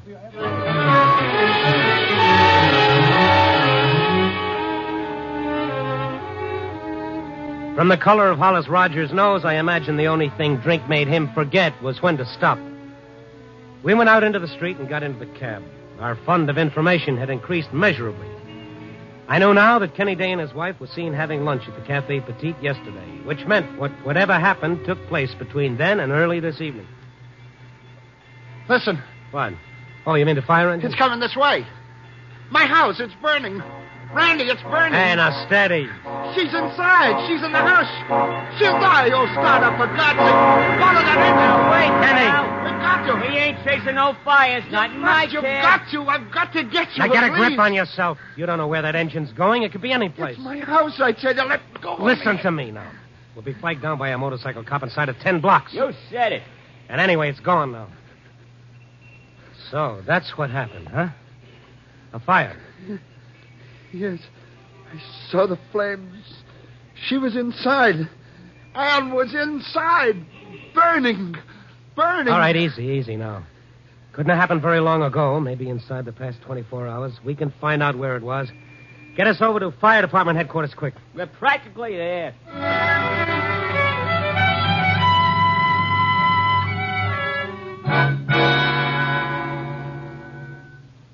You mean you don't remember where you live? I just can't. But you know your name. What about the phone book? Oh, we've already gone through all that, Chief. It could be he just moved, or maybe the phone company hasn't installed a phone in his house yet. All he remembers is that it was on fire and that his wife was in danger. Day, hmm? Yes, Kenneth A. Day. If there was a fire connected with that name, it would have been reported within the past 30 hours at the outside. I'll check. Be in this box on my desk. Thank you. There'd normally be about 40 fires reported in that time. Day. That's right. You own the property, Mr. Day. I don't know. I don't know. Now, of course, if there were any casualties, the names would be listed. Day. Yeah, here we are. Fire reported at 6:10 p.m. Where? 2845 Hemlock Drive. Yes, that's it. My wife. Sorry, but the full report hasn't been filed yet from the district station. Fire was only reported a few hours ago.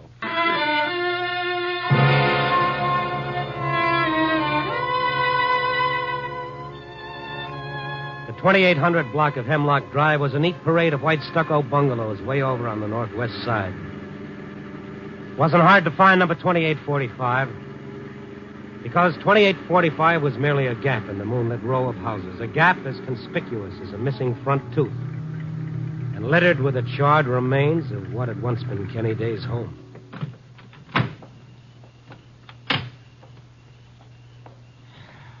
Burned right down to the ground. Nothing. There's nothing. There's nobody. Even the street. Nobody on the street. Nobody. Steady, Kenny, steady. There's a light in the house across the way. Let's try to find out what just did happen, huh? And she was in there. Kenny, there's no use standing here. She phoned me. She wanted to come downtown. She wanted to have one last evening out, just the two of us. I said she couldn't. I made her stay home. I didn't want her to come downtown. I was afraid maybe if I hadn't made her stay, she'd be alive now. Yeah, I killed her. Kenny, it wasn't your fault. You were thinking only of her welfare. Here comes a cop, Randy. Hey, what are you doing? It's all right, officer. That used to be this man's house. Huh? Oh, why, hello, Mr. Day. I didn't recognize you in the dark. Too bad you're losing your house, especially with the baby coming. Should I be congratulating you now? What are you trying to say? Wait a minute. You were here during the fire? Yes. What do you mean? Should you be congratulating me? What happened? Tell me. Why, you... Say, Didn't you go to the hospital? Hospital? What hospital? Good grief, man. When we couldn't find you, we thought you'd come to and headed for the hospital during the excitement of putting out the fire. The fire? Yes. I came home, and it was burning. And I tried to get Ann out. They wouldn't let me. They tried to hold me back. Yes, and he'd have burned to death, too, if one of the firemen hadn't given him a tap and knocked him out. We set him on the lawn across the street. What happened? My wife, they got her out? Why, sure. She headed for the hospital before you even arrived. I hope she made it because she was sure racing the stork. What hospital? County. Thank you. Kenny, come on. Wake up. Let's see who won that race.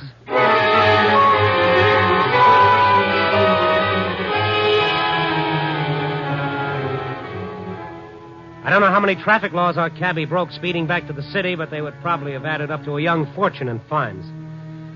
Finally, we skidded to a Hawley County hospital, piled out, and invaded the place. The nurse at the desk checked with the maternity ward, and after some endless minutes, she hung up. Well? Mrs. Day gave birth to a boy, 8 pounds, both doing fine. Boy. Well. What do you know? Which one of you is the father? The father? Oh, him. Yeah, take a bow, pal. Can I see her? I guess you can. Right this way. He's still in a daze. And you'll be in a daze, too, when you see what my meter reads. You trying to spoil my evening? Don't let it throw you, Doc. Charge it up to education. Travel broadens a guy, you know. Traveling with you does more than that. It flattens him. Take it easy, Pops. And here. What's this? I think you deserve this cigar.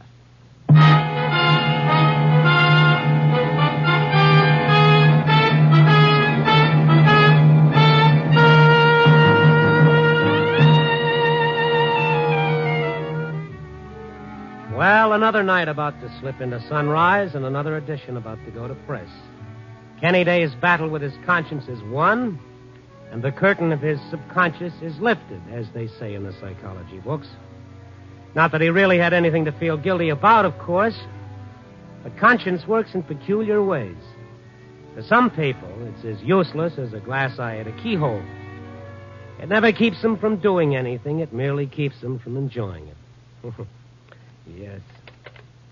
Copy, boy.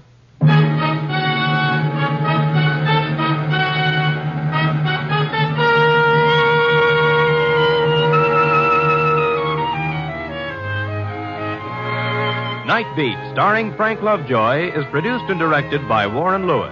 Tonight's story was written by Irvin Ashkenazi with music by Frank Worth. The part of Day was played by Ted DeCorsia. Others in tonight's cast were Lorene Tuttle, Bill Tracy, Wilms Herbert, Jack Crucian, Barbara Dupar, and Eddie Fields. Frank Lovejoy may currently be seen in Milton Sperling's production Three Secrets, released by Warner Brothers.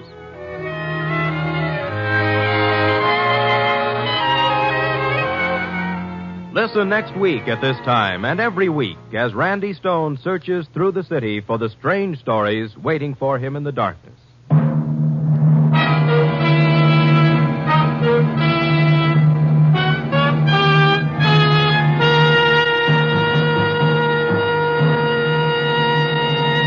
Night Beat came to you from Hollywood.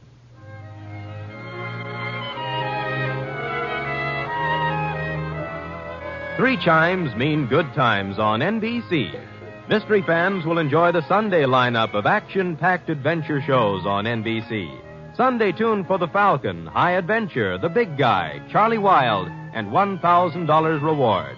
5 thrill-filled shows packed with intrigue and mystery. Listen Sunday on NBC. Suspense, which is usually heard at this hour on Thursday nights, is taking its customary summer holiday. Suspense returns to the air 3 weeks from tonight on Thursday, September 1st.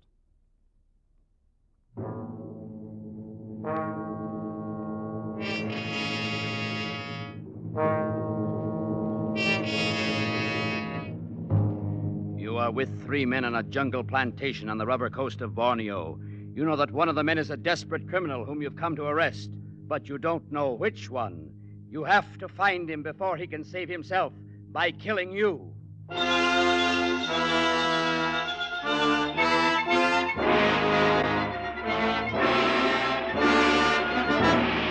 We offer you Escape, designed to free you from the four walls of today for a half hour of high adventure.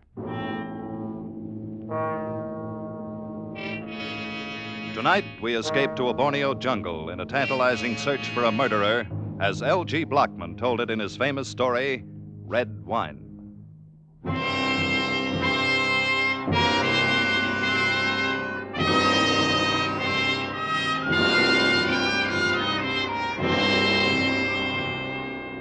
As the rusty little tramp freighter bumped against the rickety wharf, I dropped from the rail onto the planking and for the first time felt the humid heat roll out of the jungle like steam from the back door of a Turkish bath. I'd come a long way. 6 days before, I'd stepped off a float in San Francisco Bay, climbed aboard a Pan American clipper headed for the South Pacific. 2 days later, I'd boarded the mailboat in Batavia. And now, Tanjong Samar, sweltering and half forgotten, last outpost on the rubber coast of Borneo. Yes, a long journey, but here would now mark the end of it. I'd come to arrest a murderer.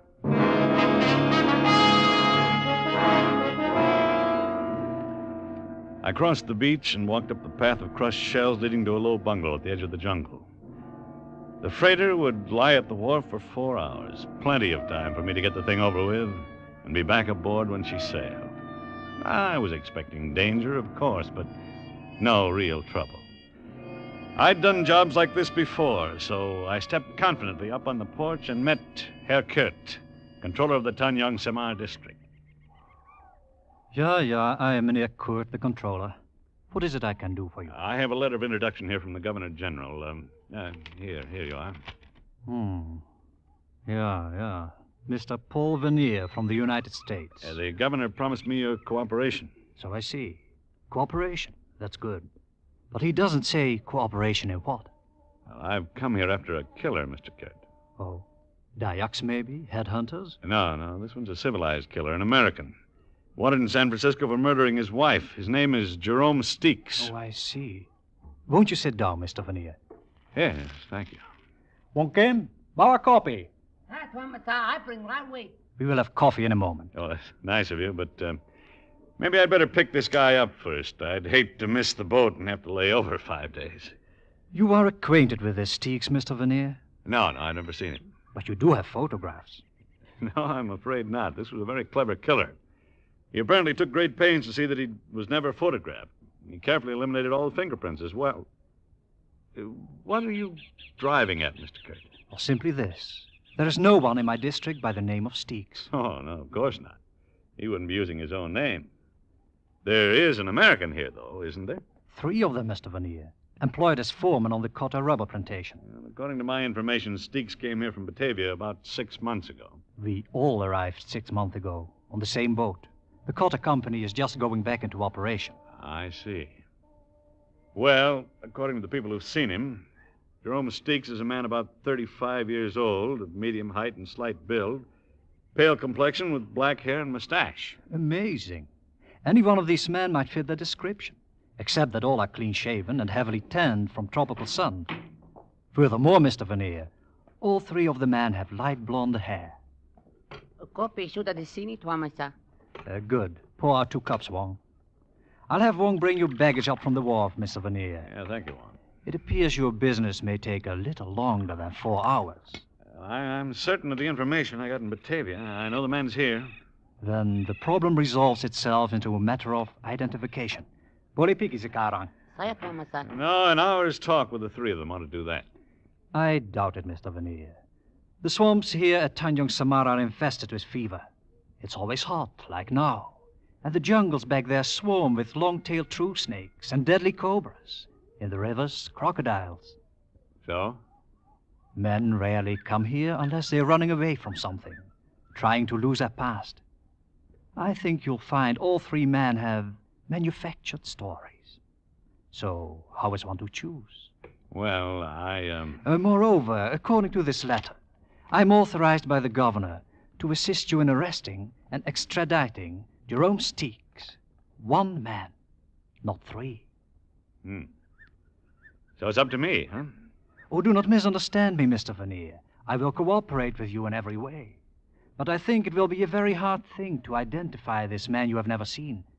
when he doesn't wish to be identified. I don't know. Sometimes it's easier to identify a man from his personality than from his physical appearance. And the personality of this man Steeks is something out of the ordinary? Yeah, for a foreman on a rubber plantation, yes. Yeah, I doubt if all three of these men can be aristocrats. And in a sense, that's what Steeks is, a cosmopolitan. Lived all over the world, always associating with top society. He's a lover of fine foods and wine, speaks French and German fluently. He's a gourmet, a bon vivant, a man of perfect taste in clothes and manners. And a murderer. Yes, and a murderer. When the three men return from the clearing this evening, I shall be happy to introduce you to them, though it's quite probable they are aware of your identity already. What do you mean? Jungle grapevine. Before you stepped off the wharf, my houseboat told me that you were a detective. Undoubtedly, the same information has reached the clearings by now. I see. So, in other words, the murderer probably knows who I am and what I'm here for. But I haven't the slightest idea who he is, huh? Exactly. It's quite an interesting thought, isn't it? More coffee, Mr. Vernier?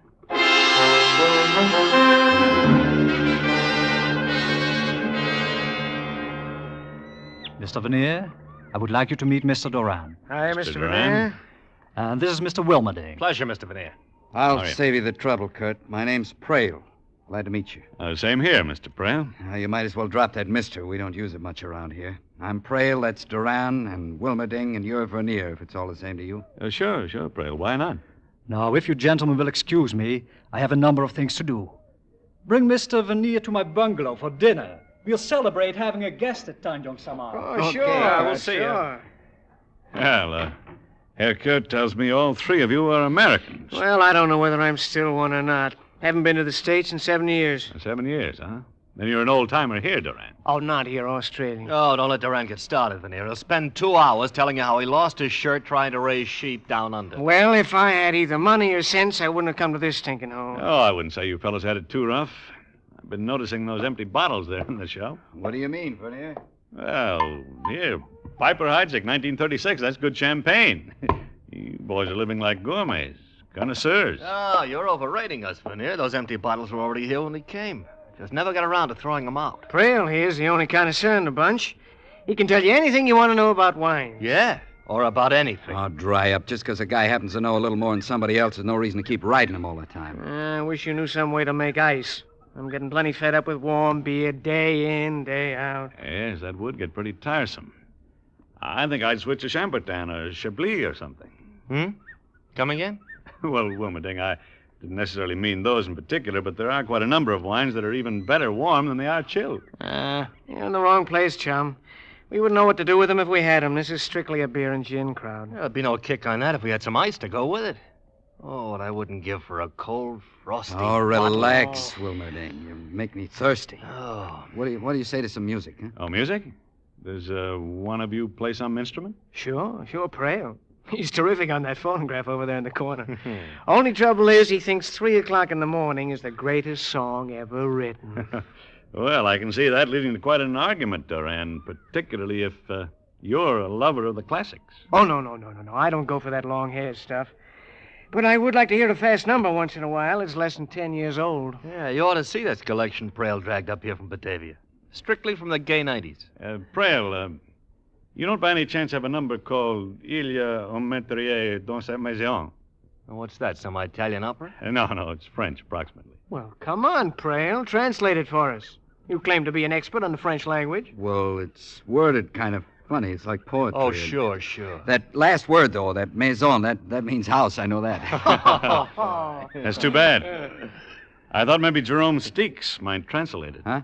It refers to him, of course. Steeks? What are you talking about? The sentence reads, "There's a murderer in this house." Well, so you're finally coming out in the open, huh? Yeah, we heard you were a detective. Yeah, that's right. So what about it, Steeks? You want to give up now or try to go on with your act? Wait a second, Vernier. I get it now. You're after some killer you've never seen named Steeks, and you figure one of us is it, huh? Yeah, that's right, Prale. Then the guy you're after is Wilmerding. Are you crazy? Who ever heard anybody with a name like Wilmerding unless they made it up? Made up nothing. I got a passport to prove it. What are you trying to do, Prail? Turn attention away from yourself? I got nothing to hide. It's either you or Duran. What? Listen, you can leave me out of this right now. There's plenty of people in Australia that can tell you who I am. Unfortunately, though, there's nobody in Tanyong Samar who can tell me for certain who any of you are. But one of you is a murderer. And by the time the boat gets back here, since I'm obviously not going to be able to leave with it when it sails in an hour, I'll know which one. Now, either I'm going to take Jerome Steeks back to San Francisco with me, or I'm going to kill him trying to. You can count on it. Well, what do you say we go on over to Kurt's bungalow and have dinner?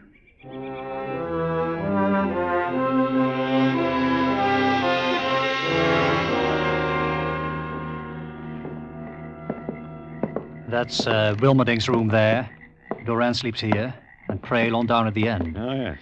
And this is the guest room. At least the only guest room that's usable at the present. It looks all right. Well, it's used for the time you're here, Mr. Veneer. Do all of these rooms open out onto the porch? Yes, the veranda, as we call it. And there's no way to lock this door, I suppose. Unfortunately, no. And anyway, the windows are covered only by mosquito netting. It makes another interesting situation, does it not? Yeah, I suppose interesting is the word for it. I assume, Mr. Veneer, that you have not been able to identify your man by his personality. No, whichever one is Steeks is putting on an awfully good act. Most likely they're all acting to a greater or lesser extent, which of course makes your problem exceedingly difficult. Yeah, that's right, Mr. Kurt. You did say a man rarely came here unless he wanted to lose his past. And yet you're here.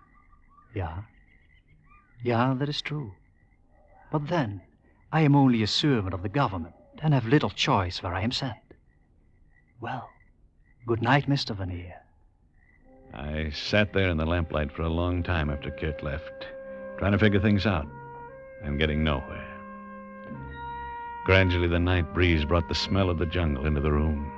Rich, exotic, fragrant as a midnight orchid, as disturbing as the scent of danger. Or maybe it was danger itself I was smelling. The heavy knife missed my throat by 2 inches, thudded into a bamboo partition and stuck there, quivering. I dropped down on the floor and slid my .38 out of its holster. I could hear nothing but the rustle of palm thatch along the eaves, low creaks from the pilings underneath the bungalow, and the soft night sounds from the jungle. Finally, I slipped my shoes off, pulled the knife out of the wall and dropped it in my pocket, moved to the door and stepped quietly out into the veranda. It was empty. Across the railing, the fringe of undergrowth was dappled in silver moonlight, and nothing moved. I paused quickly at the 3 doors, and from each heard the sound of snoring. One of the men was faking, but which one? I'd reached the end of the porch when my eye caught a slight movement in a banana clump a few yards from the steps. Someone was hiding there.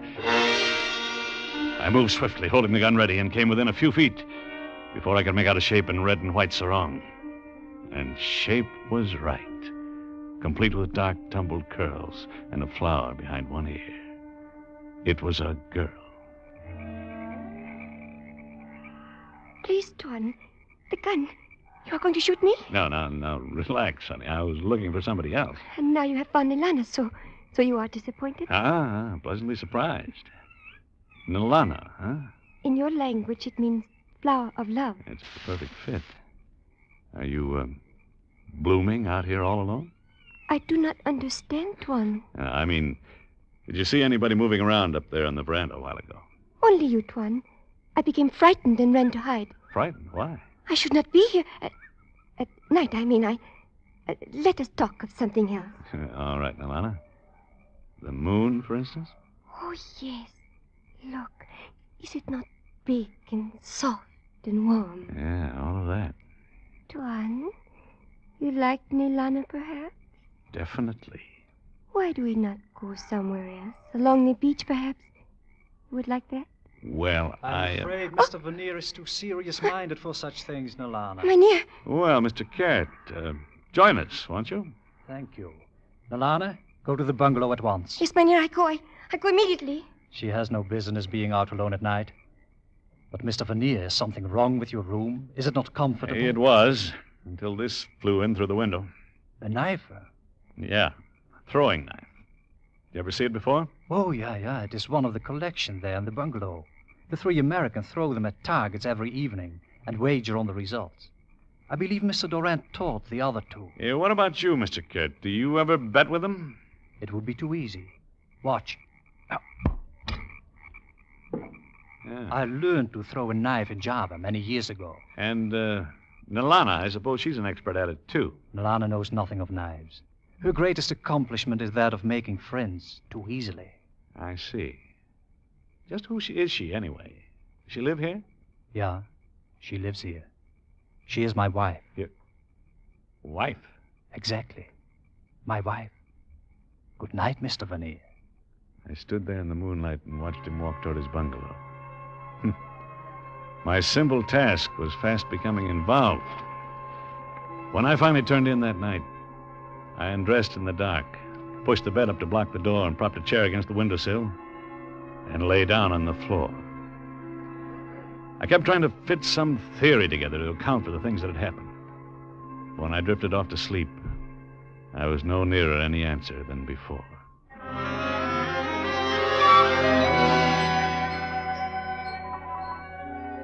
I woke up with the first light of dawn, and for a full minute was ready to predict a peaceful day. Then I turned my head slightly and saw it. On the floor, against the wall, 18 inches from my left hand, its eyes opening and unmoving, lay a longtail, one of the deadliest snakes in Borneo. Cold sweat broke out on my forehead, ran to the corners of my eyes. Not daring to make any sudden move, I slid my right hand slowly up behind me, found my gun under the pillow. The snake moved slightly, and I froze for 1 long minute. Carefully, I brought the gun over until I had the ugly head centered above the foresight. Then... Who fired that shot? I did, Kurt, in here. Hey, Cloak, what's all the shooting about? I found out now, Duran. It's Mr. Vernier who fired. What's up, Duran? Yeah, what was that noise? I guess Vernier's doing a little target practicing. Come on, guys. Now, just a minute. Just a minute. I'll let you in. Yeah, there. Mr. Vernier, you all right? Sure, Kurt. Come in. I had an early morning visitor. There on the floor. A longtail. Did he bite you? No, he didn't. What the devil's all the racket about? Oh, a snake, eh? That's funny. What's funny, Duran? A longtail, Wilmerding. I just killed one here in my room. Huh. Well, there's plenty of them around, but I never heard of one crawling into a room before. I'm not sure it did crawl in. Got an idea it may have been dropped in through the mosquito netting there at the window. Yeah? By whom? By a guy named Jerome Steeks. You ever hear of him, Duran? Oh, that again. Why don't you pick up Wilmerding? He's your man. Oh, sure. I always carry a couple of snakes around in my pocket, just for luck. Hey, what I want to know is who carries this around in their pocket, for luck. Hey, that's one of our knives from the living room. We throw them at a target. Yeah, I know. Only last night I was the target. Oh, then Prail's your boy. He's an expert. Wins every time we play. Oh, dry up, Duran. One more crack like that. Okay, relax. So nobody knows anything about these accidents. They just happen, huh? Well, here's a warning to whichever one of you is Steeks. The next time, you'd better cover yourself. I'm through being a clay pigeon. From now on, it's going to be a lot tougher. A whole lot tougher.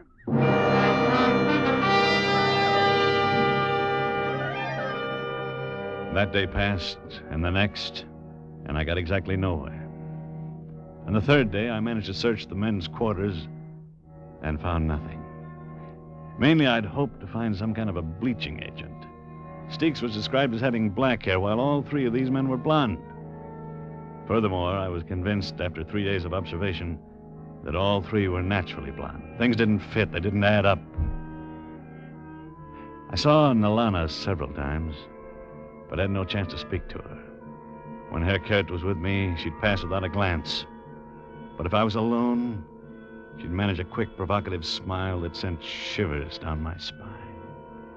By the fourth day, the tension among us was grown almost unbearable. Steamer was due the next evening on his return trip to Batavia. I needed a break of some kind, had to have one. And it came at dusk when I dropped in my room to change for dinner.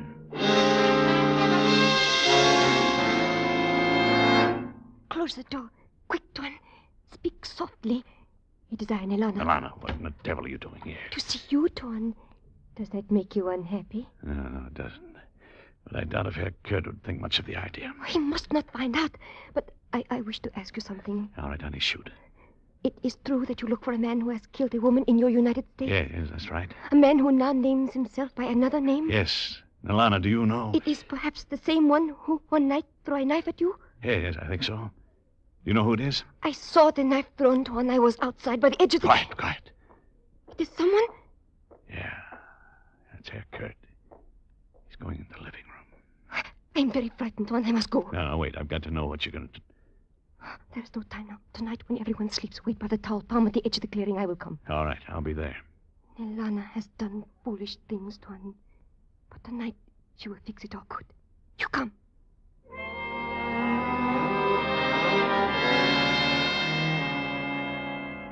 I waited for a long time in the shadow by the palm tree and watched the moonlight sift down through the shaggy fronds. But 2 hours passed, and she didn't come. Waiting there, though, in the jungle night, a plan began to form in my mind. Long shot true enough, but one with possibilities. It needed luck to work. But I'd come to the point where I had to count on a little luck. At any rate, I decided to start the ball rolling the next morning, after breakfast. Now, wait a minute, Vernier. Let's get this straight. Oh, I thought I put it straight enough, Duran. I said the hunt's off. The boat's due in tonight, and when it leaves, I go with it. You can relax. Oh? What changed your mind? Our sweet dispositions? Exactly the opposite, Wilmerding.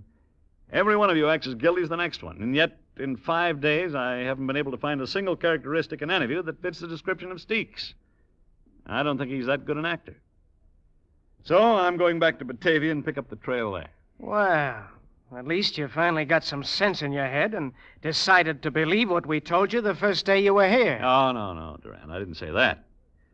Now, I doubt very much if any of you guys is who he claims to be. I wouldn't be surprised if Duran, Wilmerding, and Prale are all phony names, but that's not my business.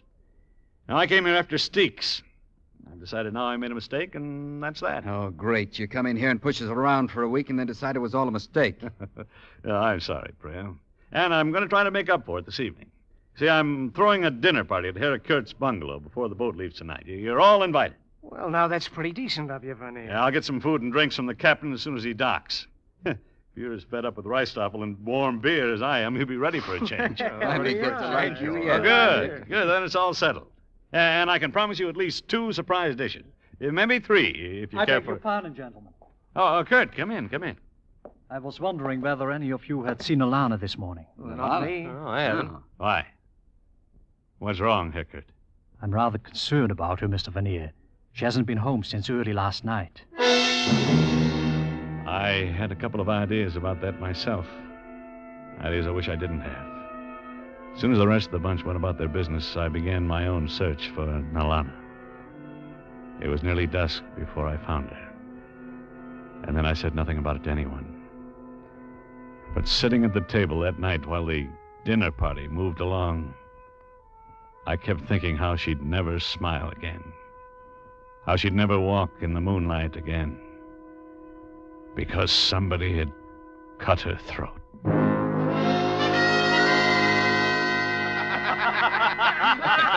I know a story along the same lines, but I never heard that one before. Oh, what a dinner. Boy, after 6 months on Reistoffel, I could go crazy over food like this. Yeah, when you throw one, Vernier, you really throw it. No, save the credit, boys. This is only the beginning. Beginning? Where can you go from here? Well, right now, for instance, roast boar. Yeah. All right, Wong, bring it over. Commissar, right away. I bring. Look. You like me put here for you to carve, Commissar? No, I wonder if you'd mind carving, Heckert. Not at all, Mr. Vernier. I shall be happy to. Place it here, Wong. Boy, oh boy, I haven't had roast boar since Australia. You know, we used to go pig sticking all the time. Even the smell's enough to drive you crazy. Man, you said it, Prale. You haven't seen anything yet. See, the boar's the main dish, so the 2 surprises go right along with it. All right, Wong. Now, bring it out. Sir, Commissar. Already I bring. Right away now. Careful now. Don't drop it. Yeah, thanks. Well, there you are. What is it, some kind of wine? Not some kind. It's Chambertin, vintage 1911. Unquestionably one of the finest red wines that exists in the world today. Holy smoke, where'd you get it? I found out on the trip in. The captain of the steamer had a few bottles. Took a lot of talking to get one out of him, but here, I'll open it up one. Have you the glasses? Saya tuama, sir. It's already here on sideboard. Good. Well, boys, you may go back to warm beer tomorrow, but you've got the best tonight. All right, Wong. Now, show him the second surprise. Here's one big bucket. Ice. Real honest-to-gosh cracked ice. Boy, I haven't seen a chunk of ice for 6 months. I thought you'd go for that one. All right, Wong. Serve the wine. Saya tuama, sir. It was pretty amazing to find 1911 Samberton in a little tramp freighter down here in the South Pacific. Stuff's so rare, it's hard to get at any price now. Maybe so, but that ice is what gets me. Yeah, that's it, Wong. Dump plenty in mine. I want to freeze my top. Hey, Wong, stop that. What the devil are you doing? Wilmerding, what's the matter with Why, you? I mean... You mean you're well aware of the fact that ice kills the bouquet of Chambertin? Isn't that it, Steeks? Steeks? You mean Wilmerding is... Once a gourmet, always a gourmet. Now, you were very clever, Wilmerding. Clever enough to keep your hair dyed black for years so you could become a natural blonde if you ever had to make a getaway. Clever enough to permit no photographs to be taken. But not clever enough to keep still and let me ruin a bottle of wine. Easy with those hands. Don't try reaching for a gun. Let him reach for it, Mr. Veneer. Good, no. Put down that knife. Look out, Veneer. He's going for his gun. Good, I wanted it.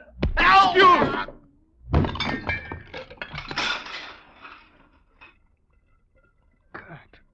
Good Lord, Cut, you've killed him. I'm sorry you do not have a prisoner to take back with you, Mr. Veneer. But I, too, found Nilana's body.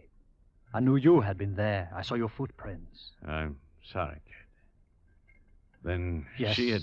Nilana had been seeing Wilmerding. I'd guessed it was one of the three, and apparently she found out he was Steeks. Yeah, I know. That was what she was going to tell me. Only he didn't give her a chance. She was young, Mr. Veneer. Foolish, perhaps. But I loved her very much. Look, he knocked over that bottle of wine when he fell. It's pouring out all over the place. Yeah, brother, what a mess. Yeah, Duran. It's quite a mess. Only one thing, though. Not all of it is red wine.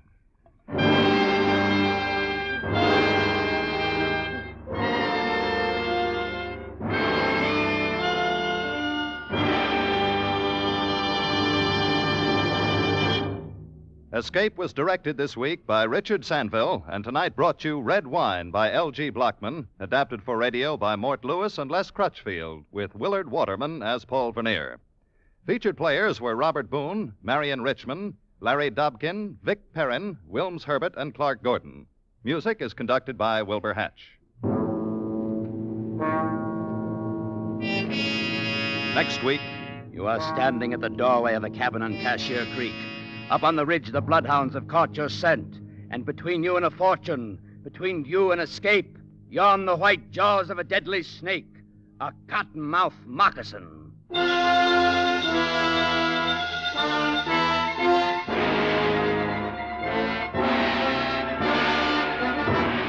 Next week, we escape with Irvin S. Cobb's ironic story, Snake Doctor. Be with us next week at this same time when once again we offer you Escape. Tip Corning speaking. This is CBS, the Columbia Broadcasting System.